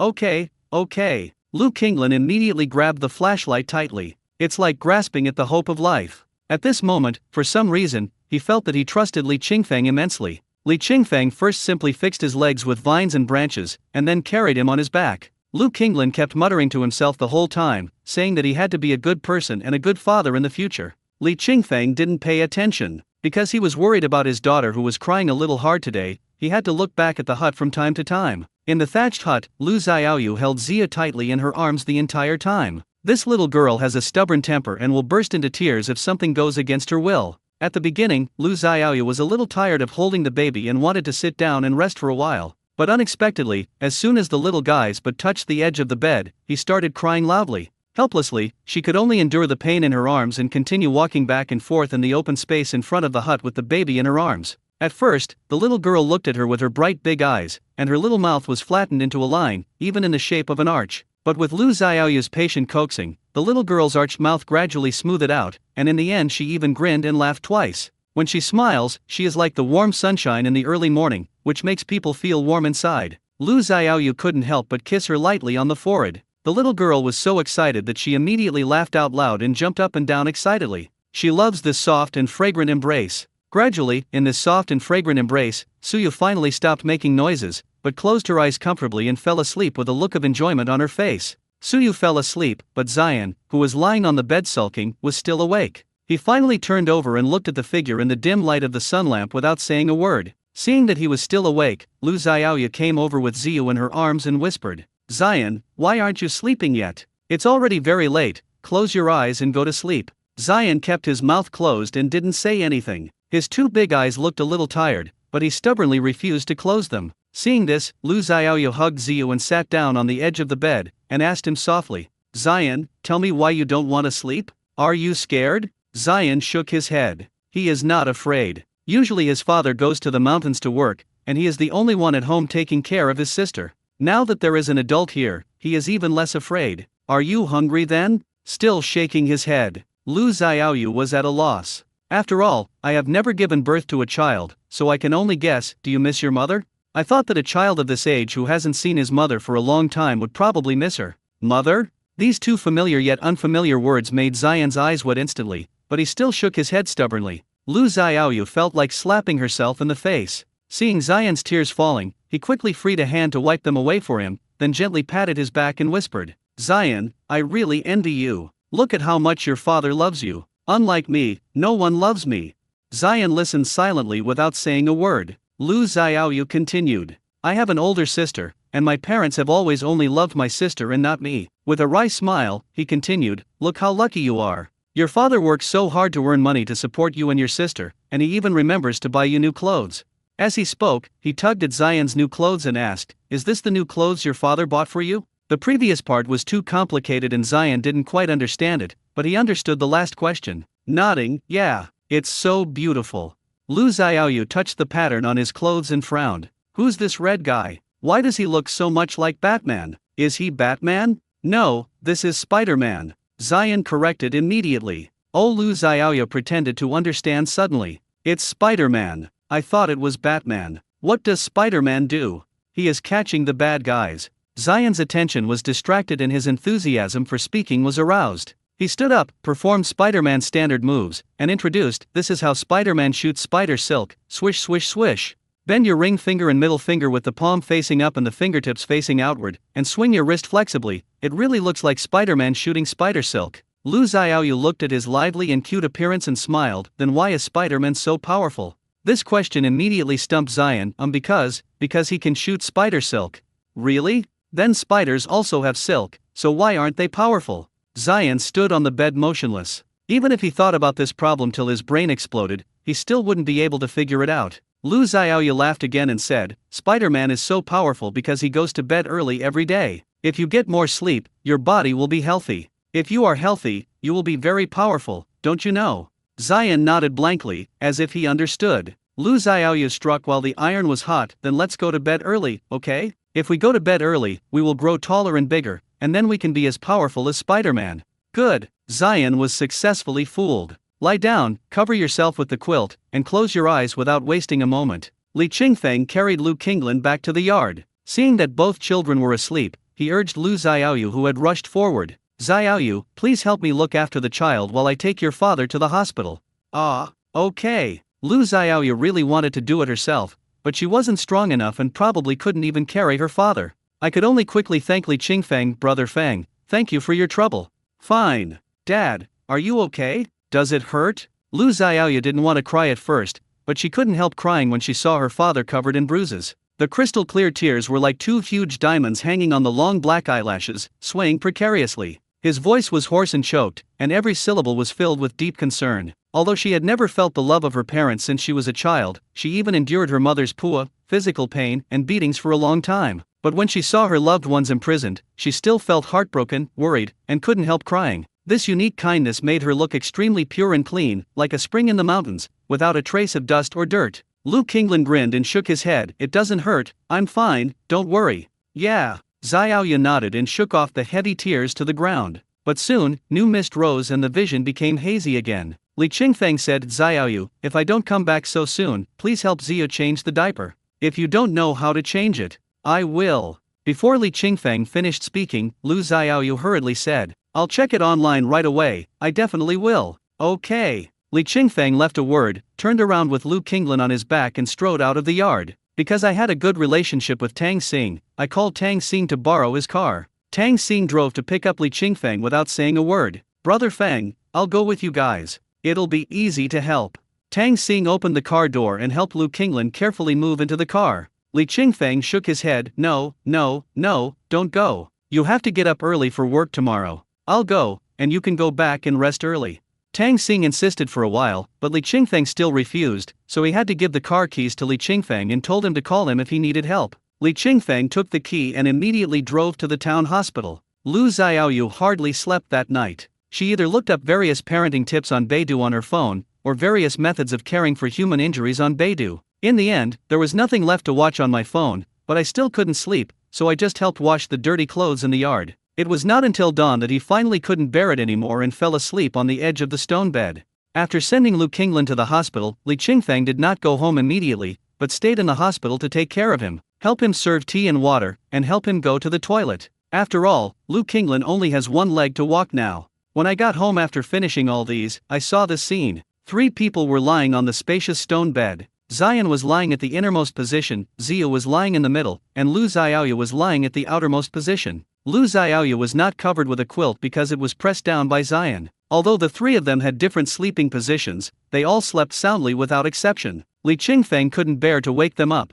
so he carefully made breakfast. After making breakfast and preparing to wash yesterday's dirty clothes, I found that all the dirty clothes that were originally lying on the ground had been washed and neatly hung on the bamboo clothesline. Looking at the clothes that were still dripping with water, Li Qingfeng felt mixed emotions. When life was going well in the past, Xian's mother never had to do housework. When he went out in the morning, he put his clothes in the washing machine to wash. When he came home in the afternoon, he had to hang the clothes out to dry as soon as possible. Thinking back on this, Li Qingfeng smiled self-deprecatingly. Brother Feng? Lu Xiaoyu woke up and saw a tall figure standing in the yard. She sat up awkwardly and hurriedly straightened her clothes. Xiaoyu, you're awake. Come and have breakfast.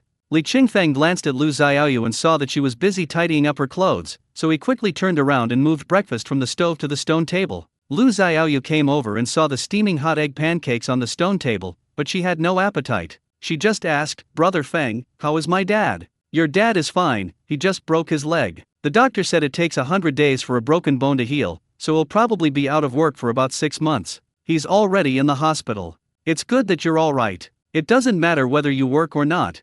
Lu Xiaoyu turned around and looked at the 2 children who were still asleep in bed, and said, Oh, by the way, Brother Feng, Xian slept very well last night. I asked him to get up in the middle of the night to pee, but he didn't wet his pants. But something seems off about Suyu. She doesn't sleep well, cries easily when she's awake, and whimpers constantly when she's not crying. But, every time she poops, I always wipe her but with a wet towel, so I don't think there's a possibility of her but being marinated in poop. Pay attention today. If she keeps whimpering, be sure to take her temperature from time to time to see if she has a fever.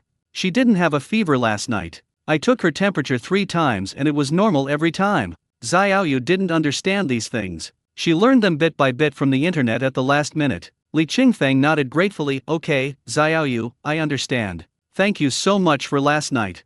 Brother Feng, why are you thanking me? I should be the one thanking you for saving my dad's life. If it weren't for you, I might not have found my dad if I went into the mountains to look for him. Even if I did, I might not have been able to carry him back. It's me who's thanking you. Thank you so much. Lu Xiaoyu spoke very sincerely, without any falsehood. She remembered this life-saving favor. Although she is not a capable person, with no money and no ability, she will do her best to repay the favor within her ability. The kindness of her parents in raising her wasted her best years of youth. Even if they are unqualified parents. Don't talk about this anymore. Li Qingfeng scratched his head. Eat something first. Lu Xiaoyu refused and said, Brother Feng, I won't eat. I have to go home quickly. My dad is in the hospital and I need to send him some clothes and other things. After saying that, he thanked Li Qingfeng again and hurried home. As soon as I entered the yard, my mother's voice came over me. What's wrong with you? Why did you come back just now? Your dad broke his leg. Did you break your leg too? When Lu Qinglan called her in the middle of the night yesterday and told her that he had broken his leg, she was a little bit unconvinced. She thought that Lu Qinglan had been caught cheating on her and was afraid to go home. She didn't believe it until Lu Qinglan took a photo and sent it to her. However, it was Lu Qinglan who broke his leg, not this dead girl. She could understand why Lu Qinglan didn't go home, but why didn't this damn girl go home all night? Furious, he pinched Lu Xiaoyu's arm fiercely and roared, Where the hell have you been? You're home at this hour. You don't have to make breakfast, boil chicken slop, or clean the chicken coop, right? Lu Xiaoyu endured the pain and explained, My dad broke his leg last night. It was Brother Feng who found him and took him to the hospital. I want to help Brother Feng take care of the children. As soon as Brother Feng came back just now, I came back immediately. After hearing this explanation, Huang Mingxia's expression finally eased a little, and he scolded, Why don't you hurry up and make breakfast? The chicken manure isn't cooked yet, and the chickens haven't been fed yet. What are you still wasting time on? Lu Xiaoyu didn't say anything else and hurried to light a fire to cook breakfast. While making breakfast, I also did housework, cooked chicken manure, fed the chickens, and cleaned the chicken coop. After finishing all these, it was her turn to have breakfast. Yes, in her house, chickens are more important than her. In other words, she may not be as good as a chicken. Ha ha ha. Lu Xiaoyu looked at the cold breakfast and without hesitation, picked up the bowl and stuffed it into her mouth. This is something she has become accustomed to. This is also what she has been repeating almost every day for more than 20 years. But for some reason, today my mind became a little disobedient and rebellious. For the first time, the image of omelets appeared in her mind. That fragrant and hot omelet must be delicious. She had seen all kinds of delicacies on TV before, so she was not tempted. But when she saw with her own eyes a steaming hot breakfast today, her belief that it lasted for more than 20 years was slightly shaken. Although the swing is barely noticeable, but the determination in her eyes seemed to be stronger. Perhaps she is planning something extraordinary. After having breakfast and gathering my things, I drove my donkey and took my mother, who was cursing at me, to the hospital. After asking for the bed number, I arrived at the 3rd floor of the inpatient department. Before I even entered the room, I heard a burst of laughter. Huang Mingxia was stunned at first, then walked in with a look of surprise on his face. Wan Lun? Ouch, why is it you? Why are you here? And you're here so early, even earlier than the rest of us.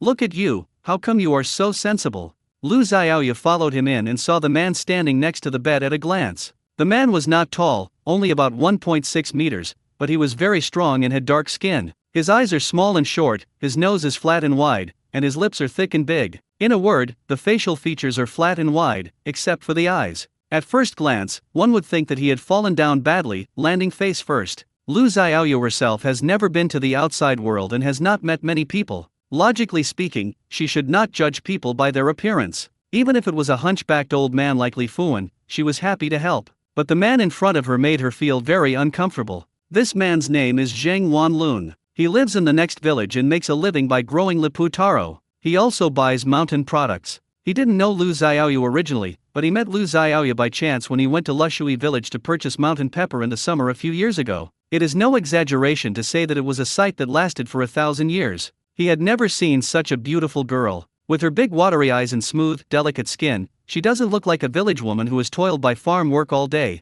but rather like a fairy who has come down to earth. Ever since he learned that Lu Xiaoyu was Lu Qinglan's daughter, he had been trying to get close to Wang Mingxiu and his wife in the name of purchasing mountain products to build a closer relationship with them. During the holidays, I would occasionally go to Lu Qinglan's house for dinner. Naturally, every time he went there, he brought gifts in large and small bags, which pleased Huang Mingxia very much. However, Lu Xiaoyu was always very cold towards him. She rarely spoke to him and only answered him briefly when he asked her questions. Zhang Wanlun knows that he is not good looking, but he is rich. Money makes the world go round these days. As long as he can use money to make Lu Qinglan and Huang Mingzia happy, won't Lu Xiaoyu be in his pocket? Whenever he thought of Lu Xiaoyu's stunning face, he had sweet dreams every night. Every time he saw Lu Xiaoyu, his unconcealed eyes seemed to want to see through Lu Xiaoyu. Lu Xiaoyu was quite polite to him at first, but later when she noticed that there was something wrong with the way he looked at her, she stopped paying attention to him. It is said that the eyes are the windows to the soul. If a person's eyes are not clean, then his heart is most likely not clean either.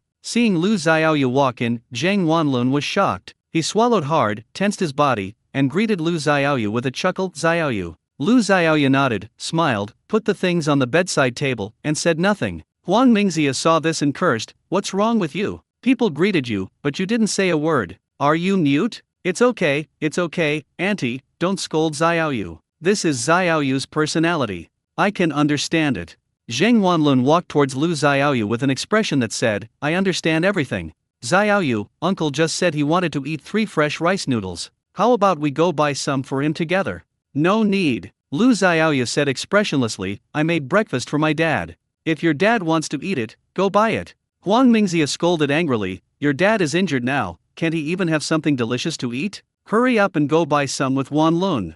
Huang Mingzia naturally knew Zhang Wanlun's little thoughts, so she cooperated and wanted to send her daughter out to create an opportunity for them to be alone together. Originally, after she scolded her like that, Lu Xiaoyu should have obeyed obediently. But this time, Lu Xiaoyu did not obey. Instead, she sat down on the bench with a stern face and took out breakfast from her bag. Seeing this, Zhang Wanlun immediately understood and said, It's okay. Xiaoyu must be tired. I'll go buy it. Uncle, aunt, please wait a moment. I'll be back as soon as I buy it.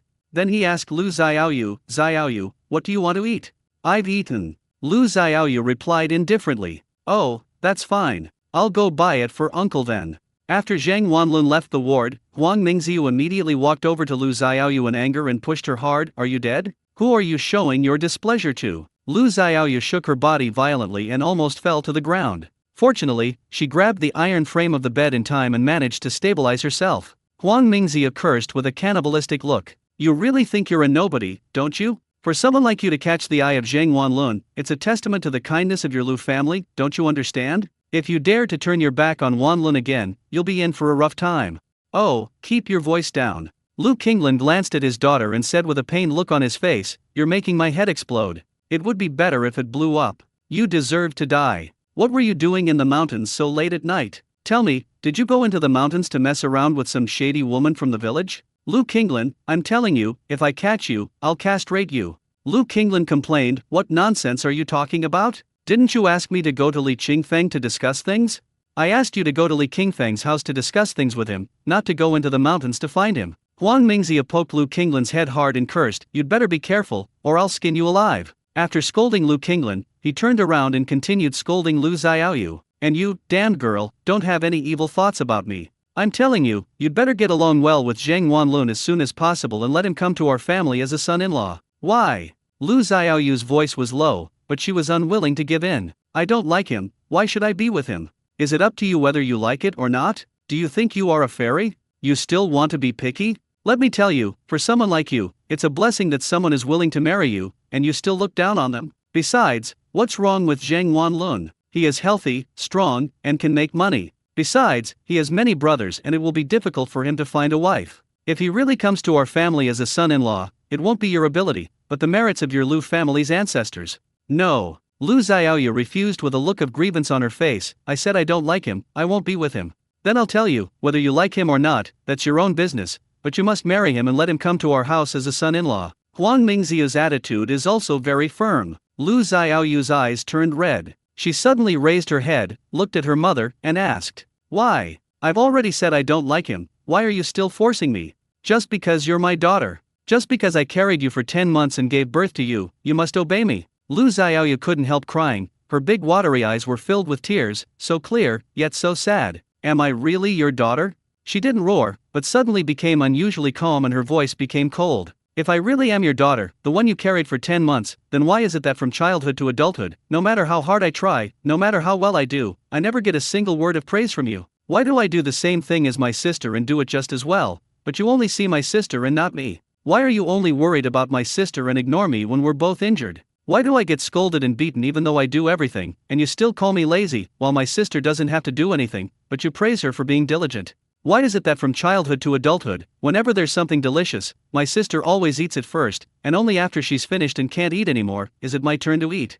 Why is it that since she was little, you only bought beautiful clothes for her, but never for me? You always wait until her clothes are worn out and she doesn't want to wear them anymore, and then it's my turn to wear them. Why? Her tears seemed to never stop flowing, and they rolled down her delicate and flawless cheeks. Those weeping blood eyes were like an abyss, filled with endless sadness and inexplicable sorrow. Am I really your daughter? She asked. Am I really not adopted by you? Pa! Huang Mingziyu's slap filled with anger fell on her amid her cries of complaint, but it didn't hit her in the face. He looked at his father beside him with some disbelief, only to see him stretch out his hand to block the slap. Can't fight. Lu Qinglan's lips trembled and he couldn't speak. He no longer knew what to say. He only knew that if he gave her this slap, his daughter would really be gone. What are you doing? Huang Mingziyu angrily shook off Lu Qinglan's hand and cursed. You're going to go against me too, aren't you? Can you please be quiet? Lu Qinglan shouted in an almost pleading voice. My legs are broken, and you still can't just stop? How long are you going to make trouble? Do you have to destroy this family before you stop?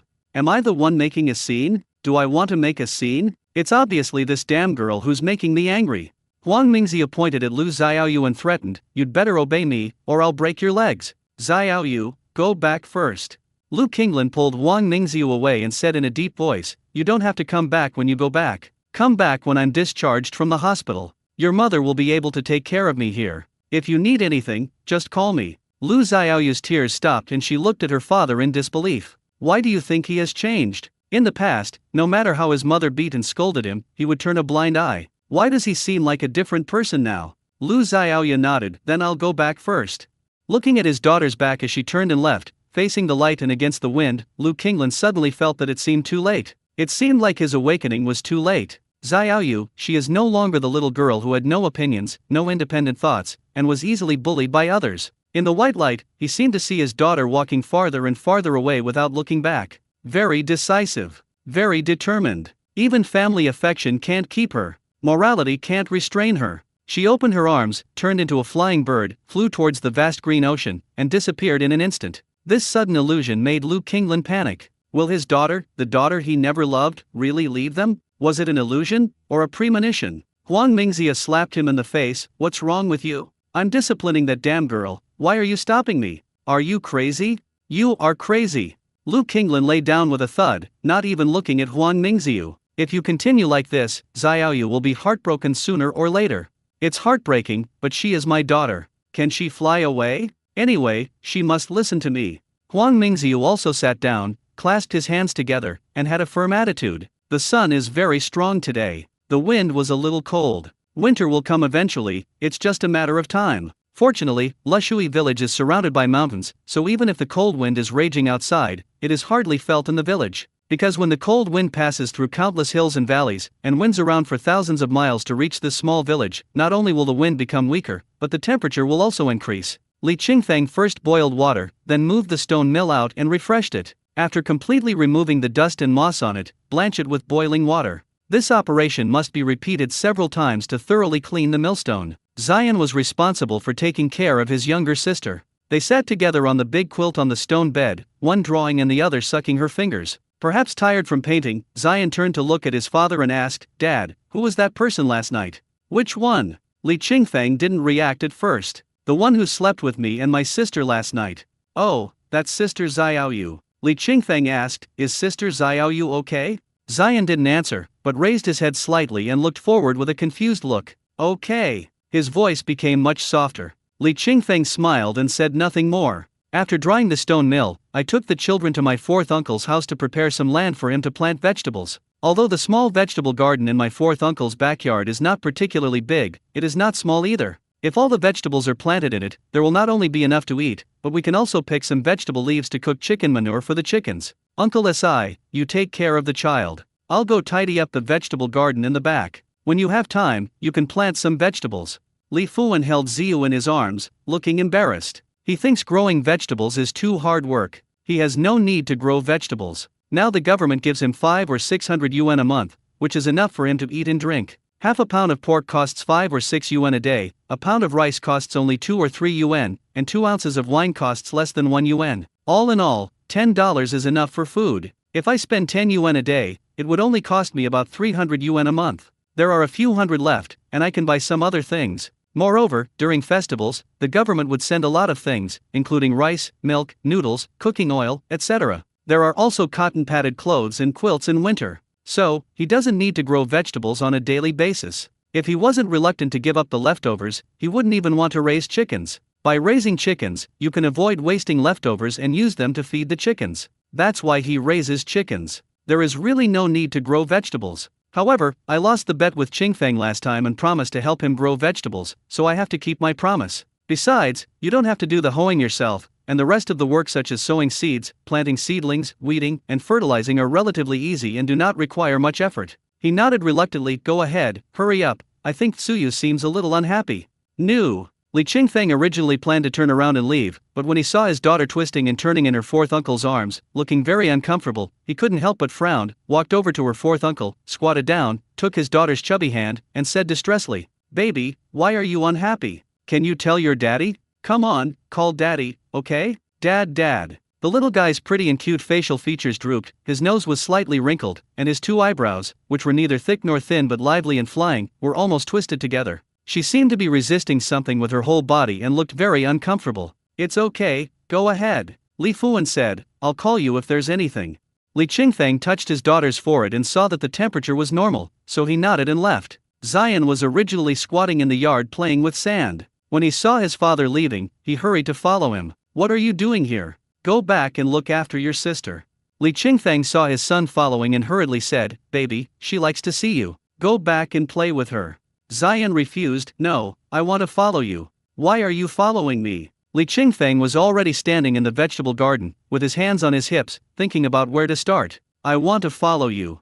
Zion lacks a sense of security. If possible, he really wants to stay with his father for a moment. His father asked him to go back to see his sister, but he was unwilling to go. Be obedient. Li Qingfeng tried his best to control his temper and said in a calm tone, My sister is not feeling well today. She will be very unhappy alone. If she can't see you later, she will cry. Zion pouted and said reluctantly, When will you be back?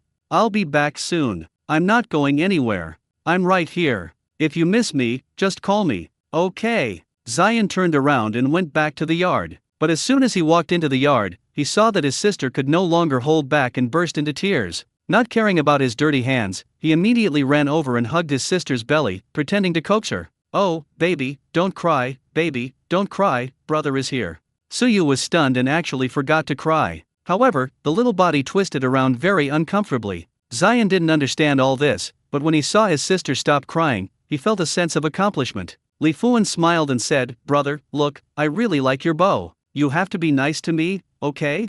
Yeah. Zion nodded vigorously, saying everything without words. Li Qingfeng first cleaned up the stones and bricks piled in the vegetable garden, then pushed down the dilapidated fence and surrounded it with stones and bricks to make a fence. If there weren't enough stones and bricks, they would go to the nearby river to carry them. The advantage of being strong is that as long as you have an idea, you can take action directly. Lu Xiaoyu, who was picking vegetable leaves in the vegetable garden next door, was really envious when she saw Li Qingfeng easily carrying stones back to enclose the vegetable garden for Li Fuan. It's good to be strong. She had fantasized countless times that when she had the time or money, she would definitely fence off her own vegetable garden. In this little village, your vegetable garden must be fenced off wherever it is. Otherwise, if the livestock eat it, you can only blame yourself for your bad luck and cannot blame others. Previously, the vegetable garden at home was surrounded by a bamboo fence, but because it was too sparse, the big buffaloes passing by could see the fresh green of the vegetable garden. The big buffaloes simply stepped over the fence and ran into the vegetable garden and ate a lot of vegetables.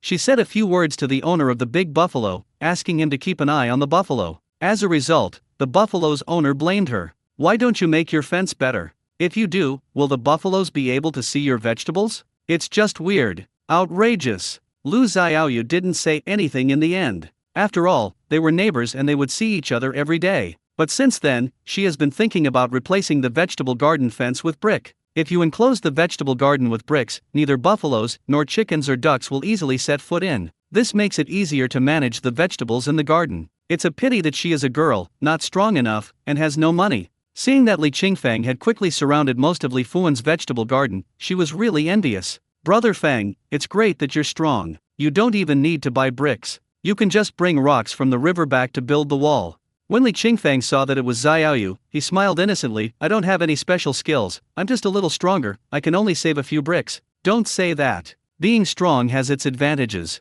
At least you don't have to beg others for help when doing farm work. You can do many things yourself. Seeing Lu Xiaoyu's envious look, Li Qingfeng looked at her vegetable garden and asked, Xiaoyu, do you want to fence off your vegetable garden as well? Ah, Lu Xiaoyu hadn't reacted yet. Li Qingfeng smiled and said, I mean, if you want to fence off your vegetable garden, I can get you some stones and you can build it yourself when you have time. I saw that the pond in your yard is so beautiful, I guess you can build a fence too. Yes. Lu Xiaoyu was a little surprised, but this is too much trouble for you. It's no trouble, it's nothing to worry about. Li Qingfeng said straightforwardly, I'll help you get some stones after I finish tidying up my fourth uncle's vegetable garden and hoeing the ground. Then let me hoe the fields. Lu Xiaoyu felt that she should not accept favors for nothing. She thought Brother Feng helped her move stones, so it would be just right for her to help him hoe the fields. Okay. In order to reassure her, Li Qingfeng agreed. So, Lu Xiaoyu hoes the ground while Li Qingfeng carries stones to build the wall. Li Fuan's vegetable garden was ready in just one morning. Seeing Xiaoyu coming to help, Li Fuan stood at the backyard door holding Ziyu in his arms, very enthusiastic. Xiaoyu, let's have lunch together today. I'll kill a chicken. Li Qingfeng was ashamed. Why does fourth uncle always want to kill chickens? No. Lu Xiaoyu was shocked when she heard Li Fuan said he wanted to kill a chicken. Fourth uncle, I can just go home and eat it. Why are you being so polite? It's more fun when we have more people eating together. Li Qingfeng heard this and laughed. Fourth uncle, Xiaoyu isn't afraid of crowds. She's just afraid that you'll be too enthusiastic and scare her by killing chickens for every occasion. Nonsense. Li Fuan glared, isn't it better to kill a chicken for you to eat? Fourth uncle, there's really no need. I can just go home and eat. Lu Xiaoyu smiled awkwardly. Seeing this, Li Fuan had to change his words, then let's not kill the chicken. It's okay for us to eat something together. Otherwise, it would be troublesome for you to cook at home alone. Let's eat together. Yes, Xiaoyu, let's eat together. Li Qingfeng finally helped his uncle persuade Xiaoyu, it's just right that you can help me look after Ziyu, so that my uncle can have a rest. Seeing Brother Feng say this, Lu Xiaoyu nodded in agreement. After coming out of the vegetable garden, Li Fuan handed Ziyu to Xiaoyu after she washed her hands. Then he took Xian's hand and said, Xian, come with fourth grandpa to the store and buy a bottle of soy sauce, okay? Xian shook his head, I don't want to go. Li Fuan bent down and whispered in his ear, fourth grandpa will buy you some candy. Xian's eyes lit up and he nodded immediately, okay. Then, he was kidnapped by fourth grandpa. The only people left in the originally bustling yard were Li Qingfeng, who was washing leeks, and Lu Xiaoyu, who was standing in the middle of the yard holding Ziyu. Lu Xiaoyu touched Suyu's forehead, somewhat puzzled. Brother Feng, why does Suyu look so unhappy? She's still whining all the time. What's going on? Is she feeling unwell? Li Qingfeng looked up and said, it's probably because the sun is too strong today. She might be sweating. Stand in the shade. Lu Xiaoyu had never given birth to a child, so when Brother Feng said that, she hurried to stand in the shade. But when it got to the shade, the little guy still twisted and turned, making humming sounds from time to time with his mouth. Brother Feng, can I carry her around for a walk? Seeing that Ziyu was still unhappy, Lu Xiaoyu asked with some concern. Li Qingfeng thought about it and nodded, okay, don't go too far, I'll be back soon. Don't worry, I'll just walk around. Lu Xiaoyu carried Ziyu out. Li Qingfeng looked at himself and felt empty as he was the only one left in the yard. Wash the chives, fry the eggs, and cook some noodles. After a while, Li Fuan came back with Xian. Not seeing Lu Xiaoyu, he asked Li Qingfeng, where are Xiaoyu and Ziyu? Oh, Xiaoyu is carrying Suyu out to play. Li Fuan couldn't help but frown when he heard this. I spent dozens of dollars to create this opportunity for you to be alone, and now it's gone just like that? As she spoke, she looked at the candy and snacks in Xian's hand, her heart beating fast. This guy is such a big eater. Next time you do this, don't ever say you're taking him to the convenience store. In the afternoon, after a short rest after lunch, Li Qingfeng continued to go to the river to move stones. There are many stones in the mountains and even more in the rivers. After a while, a pile of stones were brought back and piled in Lu Xiaoyu's vegetable garden. Lu Xiaoyu was very grateful.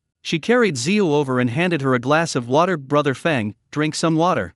Thank you. Li Qingfeng took the water, tilted his neck back, and swallowed it down in one gulp. The sunset in autumn is particularly soft. The golden afterglow and the golden autumn grass make the already quiet fields even more graceful. Li Fuan stood at the backyard door, holding Zion's hand, looking at the boy, girl and baby in the vegetable garden next door, and couldn't help but smile like an ant. However, when he looked closely and saw that Tsuyu still looked unhappy, his brows furrowed again. Lu Xiaoyu didn't come to dinner. Although my parents are not at home, I still have a flock of chickens and ducks to take care of. Li Fuan and Li Qingfeng did not force her and gave her a portion of the prepared kudzu root egg pancake. Tonight I'm having kudzu root egg pancakes and stir-fried pork with winter bamboo shoots. While eating, Li Fuan looked at Ziyu in Li Qingfeng's arms with some concern and asked, "Qingfeng, when is Ziyu's birthday?" Li Qingfeng was puzzled. "Fourth uncle, why are you asking this? I think Tsuyu's mood seems off today. I'm afraid she's encountered something dirty. Give me her birthday date and I'll go ask the immortal for her." Ask the immortal? Li Qingfeng was somewhat resistant. What's the point of doing these things? The so-called asking the immortals does not actually mean asking real immortals. But in the past, there was a shortage of medical care and medicine in rural areas. When some families saw that their patients had been ill for a long time and had not recovered, they would invite witches, shamans, and other charlatans to come to their homes to exorcise ghosts and cure the patients. There are also people who take their horoscopes to witches and shamans to perform remote exorcisms and calm the souls. This behavior is called asking the immortal. Perhaps there were gods a long, long time ago, and at that time, the person being asked might have been a real god. However, with the development of the times, real gods are basically nowhere to be seen nowadays. The so-called immortals nowadays neither practice cultivation nor do good deeds. They rely on their mouths and a few books. They recite a few runes written in the books and draw a few symbols imitating others, and they think they have completed the asking the immortals. Some of these people may be truly capable, but they are very few.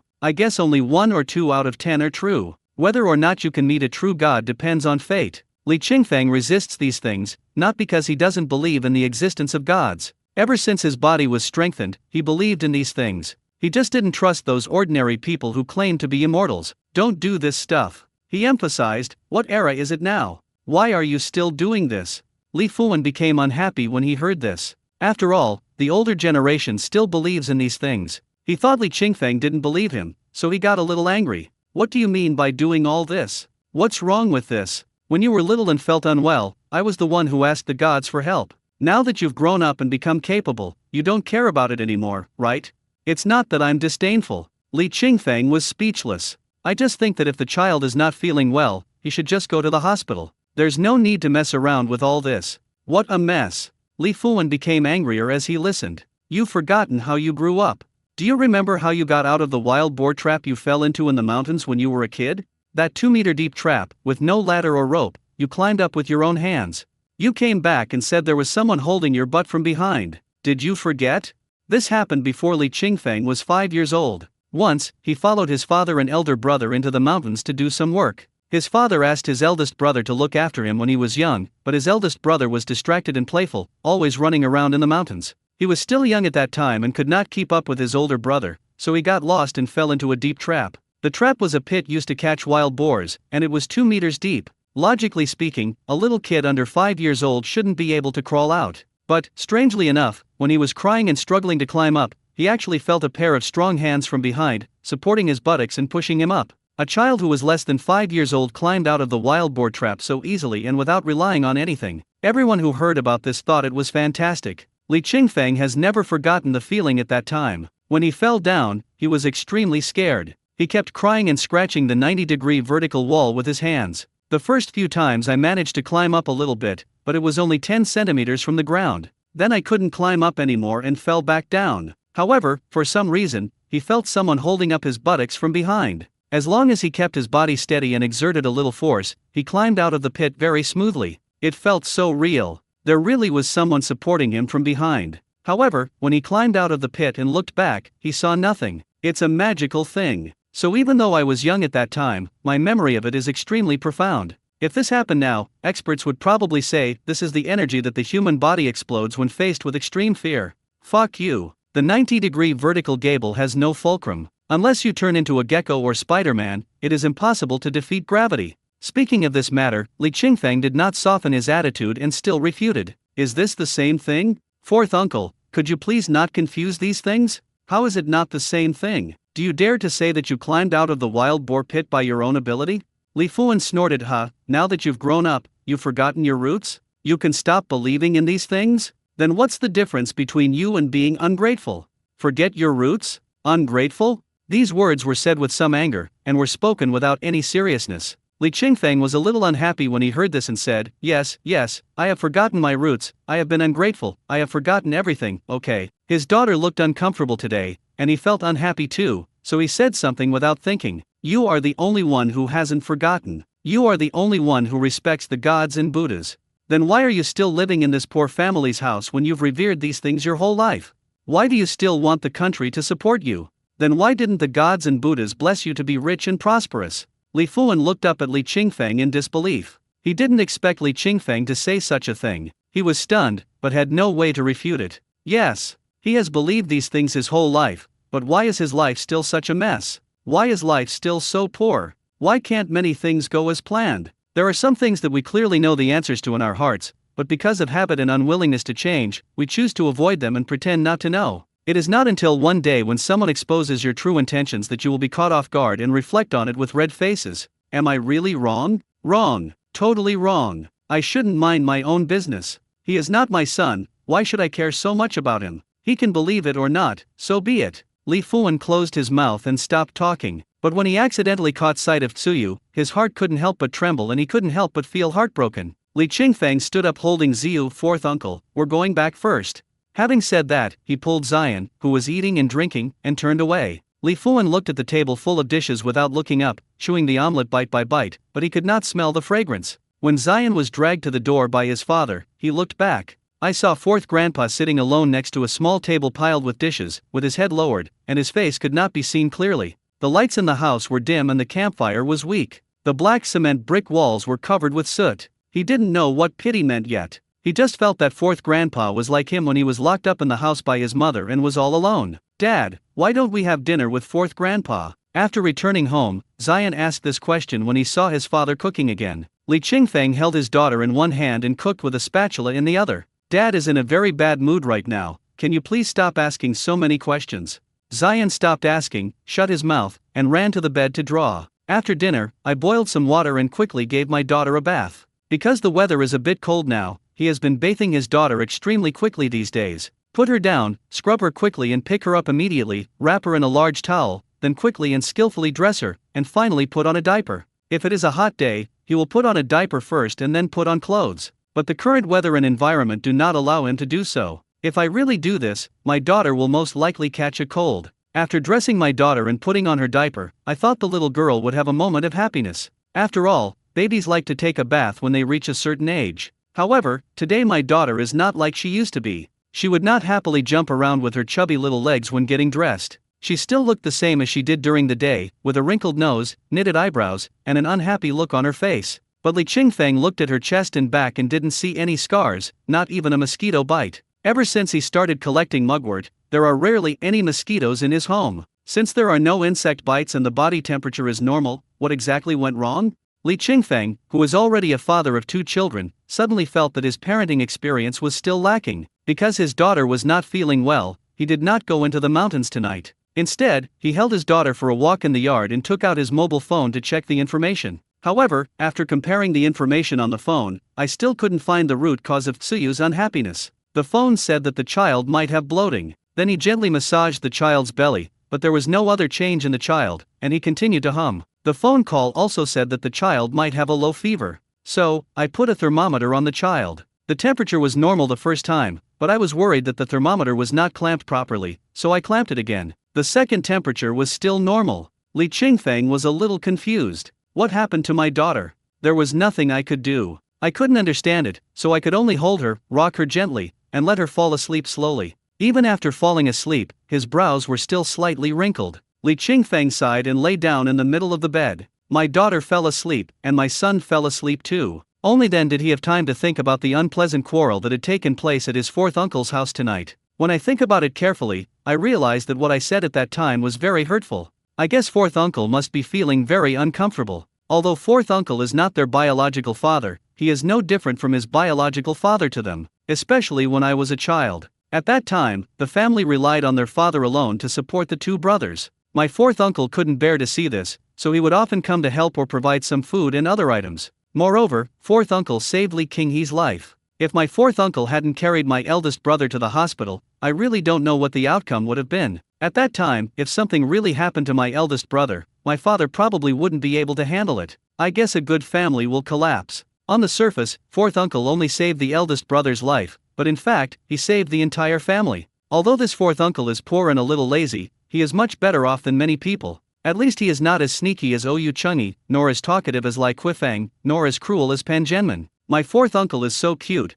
how could I say such things to him? Whenever Li Qingfeng thought about what he had said, he felt ashamed and blamed himself. I have to apologize to my fourth uncle tomorrow. After making up his mind, he immediately turned over and sat up, took out some soybeans and rice from the storage bucket and soaked them in water. I will grind some soy milk tomorrow and bring it to my fourth uncle to try and apologize at the same time. The next morning, Li Qingfeng got up very early. There was still no light in the forest at 5 o'clock, and even the solar lights had used up their last bit of power. It was not until the firewood in the stove was lit and the flames danced that everything around began to appear vaguely. The dim mountains were extremely quiet. Apart from the sound of rushing water, the only sounds were the wind and the crackling of flames. The baby's soft humming was intermittent and particularly obvious in the darkness before dawn. After Li Qingfeng assembled the stone mill, he first poured boiling water over it, and then stuffed the soybeans that had been soaked last night into the stone hole little by little, and began to rotate it slowly and evenly. The mountains are invisible amidst the layers of stone, and the short distance is too short to cover.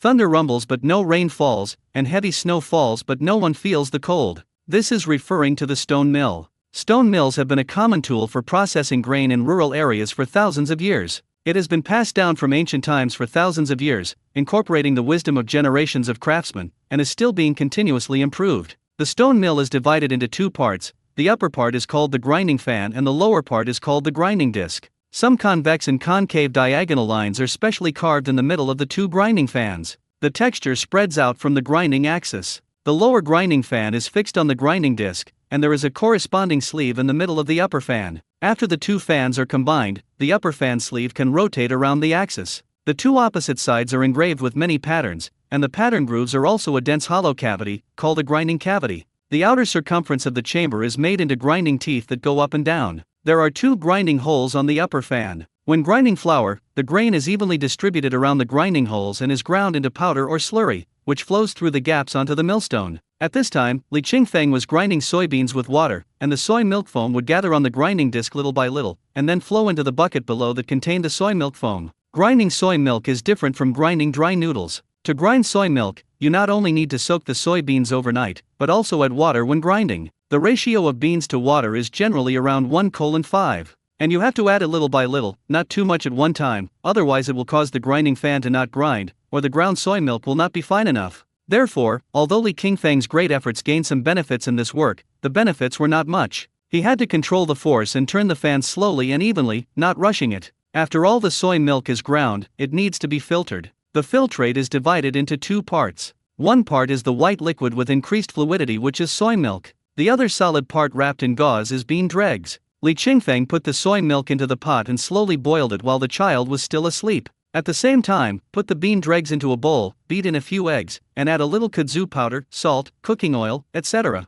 After stirring evenly, shape it into a ball with your hands, put it into a hot and oiled iron pan, and press it with a spatula to form a round cake. Fry the bean curd dregs round cake until both sides are golden brown and then take it out. Because today was my first time making soy milk, the amount was not large and there were not many bean dregs, so I only fried about 10 bean dregs cakes in total. The fragrant smell was like a string of ants, crawling silently into Zion's nose. He suddenly opened his eyes, sat up, and shouted, "Daddy, it smells so good." Tsuyu, who had been groaning all night and hadn't slept well, fell into a deep sleep just before dawn. When she heard her brother's exclamation, her whole body trembled and she burst into tears. Li Qingfeng was furious and was about to hit Zion with a spatula. "How many times have I told you not to yell when you get up in the morning? Look, you woke your sister up again." As he said that, he quickly put down the spatula, walked forward and picked up his daughter who was crying with her eyes closed. Zion stepped back in fear. Seeing that his father had no intention of hitting him, he whispered, "Dad, I want to pee. Just pee if you want."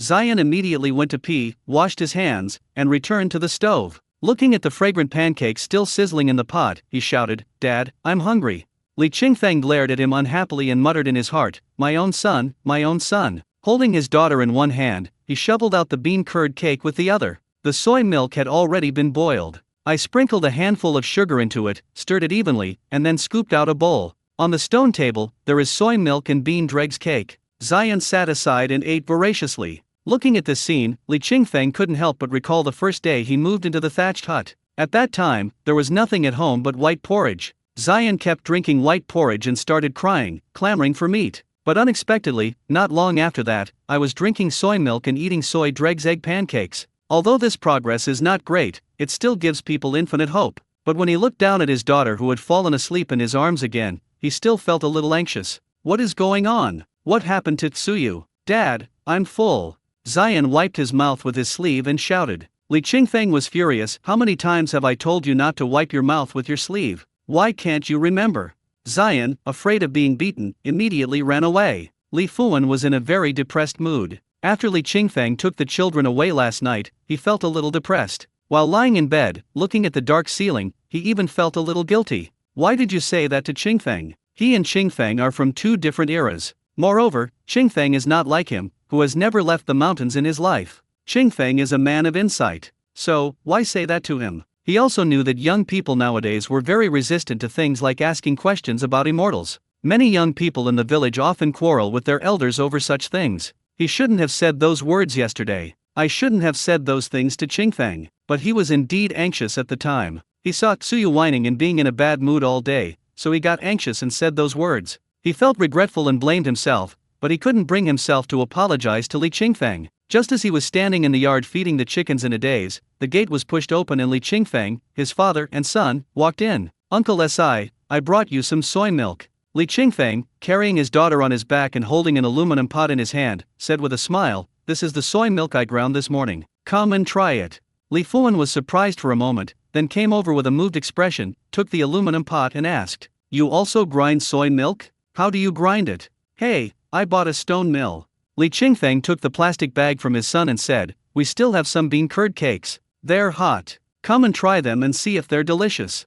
Good, good, good. Li Fuan said 3 good words in a row, with joy on his face, but he was already deeply moved in his heart. Unexpectedly, Qingfeng was more open-minded than him. The two of them had a quarrel yesterday, and it had only been one night, and before I could figure out what to do, Qingfeng personally sent so many delicious foods. It seems that I have lived these 50 years in vain. I am not as clear-headed and open-minded as young people. Drinking hot soy milk and eating fragrant bean dregs cakes, Li Fuan suddenly felt that this was how life should be. It is normal to have resentment and hatred. However, it is abnormal to fill your limited life and body with negative emotions such as resentment and hatred. Whether you are happy or unhappy, it is still a day. Why should you be so hard on yourself? Wouldn't it be nice to put aside the things that make you upset and do things that make you happy? He looked at Li Qingfeng who was helping him clean up the yard, and suddenly felt that Qingfeng was really different from others. If it were someone else, they would probably be upset with him for several days before they could get over it. But Qingfeng is different. It's really different. Uncle, the yard is ready. Please help me look after the children today. I'll go into the mountains to help you chop some firewood. Ah. Li Fuan just put down the bowl when he heard Li Qingfeng's words and asked in surprise, why do you still want to help me chop wood? He thought about it, then suddenly realized, didn't you win our bet? Why are you still helping me chop wood? Fourth uncle, even if we hadn't made the bet, I should have helped you chop some firewood. Li Qingfeng grinned, his heroic features shining brightly under the scorching sun, as if coated with gold. How else are you going to survive this winter? Hey, no thanks. Li Fuan waved his hand and refused, if it's really too cold, I'll just lie down in bed. Don't waste your energy. Just do what you need to do. Li Qingfeng's own life was still difficult and he had 2 children to take care of, so how could he accept such kindness? It's okay, fourth uncle. I'm very strong and can chop a lot of firewood in a day. You just need to look after the child. After saying that, Li Qingfeng gave some instructions to his son, prepared his daughter's milk powder, and then picked up the axe and went into the mountains. Although the mountain is still green, as long as you are there, you can see that the bushes under the green trees are inevitably yellow. Most of these withered and yellow weeds are annual weeds, most of which are perennial weeds. This kind of grass withers in the autumn and grows back the next year, which really proves the saying that wildfires cannot burn at all, it will grow again with the spring breeze. Li Qingfeng quickly collected these withered weeds and tied them up with vines. In less than an hour, he had tied up 10 bundles of withered weeds. Each bundle of dry grass was compacted by him with great force, and it looked like it was only about 50 or 60 centimeters in diameter, but in fact, once the binding vines were loosened, the volume of this bundle of dry grass could be larger than a pickup truck. 10 bundles of hay are equivalent to the volume of 10 pickup trucks. However, after he compacted and tied them up, each bundle was only the size of a car tire. After tying up the dead grass, they began to cut down the wild trees, shrubs and bushes with a large scale. The most common firewood is lotus. This kind of loropetalum is everywhere in the mountains. In spring, it will bloom white tassel flowers all over the mountains, which is very beautiful. Moreover, the wood of this tree is hard and very resistant to burning. Li Qingfeng selectively cut down some thicker loblolly trees. This type of loropetalum is a shrub with many trunks, so the thickest trunk is not that thick. Generally, most of them are as thick as 2 fingers. In addition to the loropetalum, there are also many chef lyra trees in the mountains.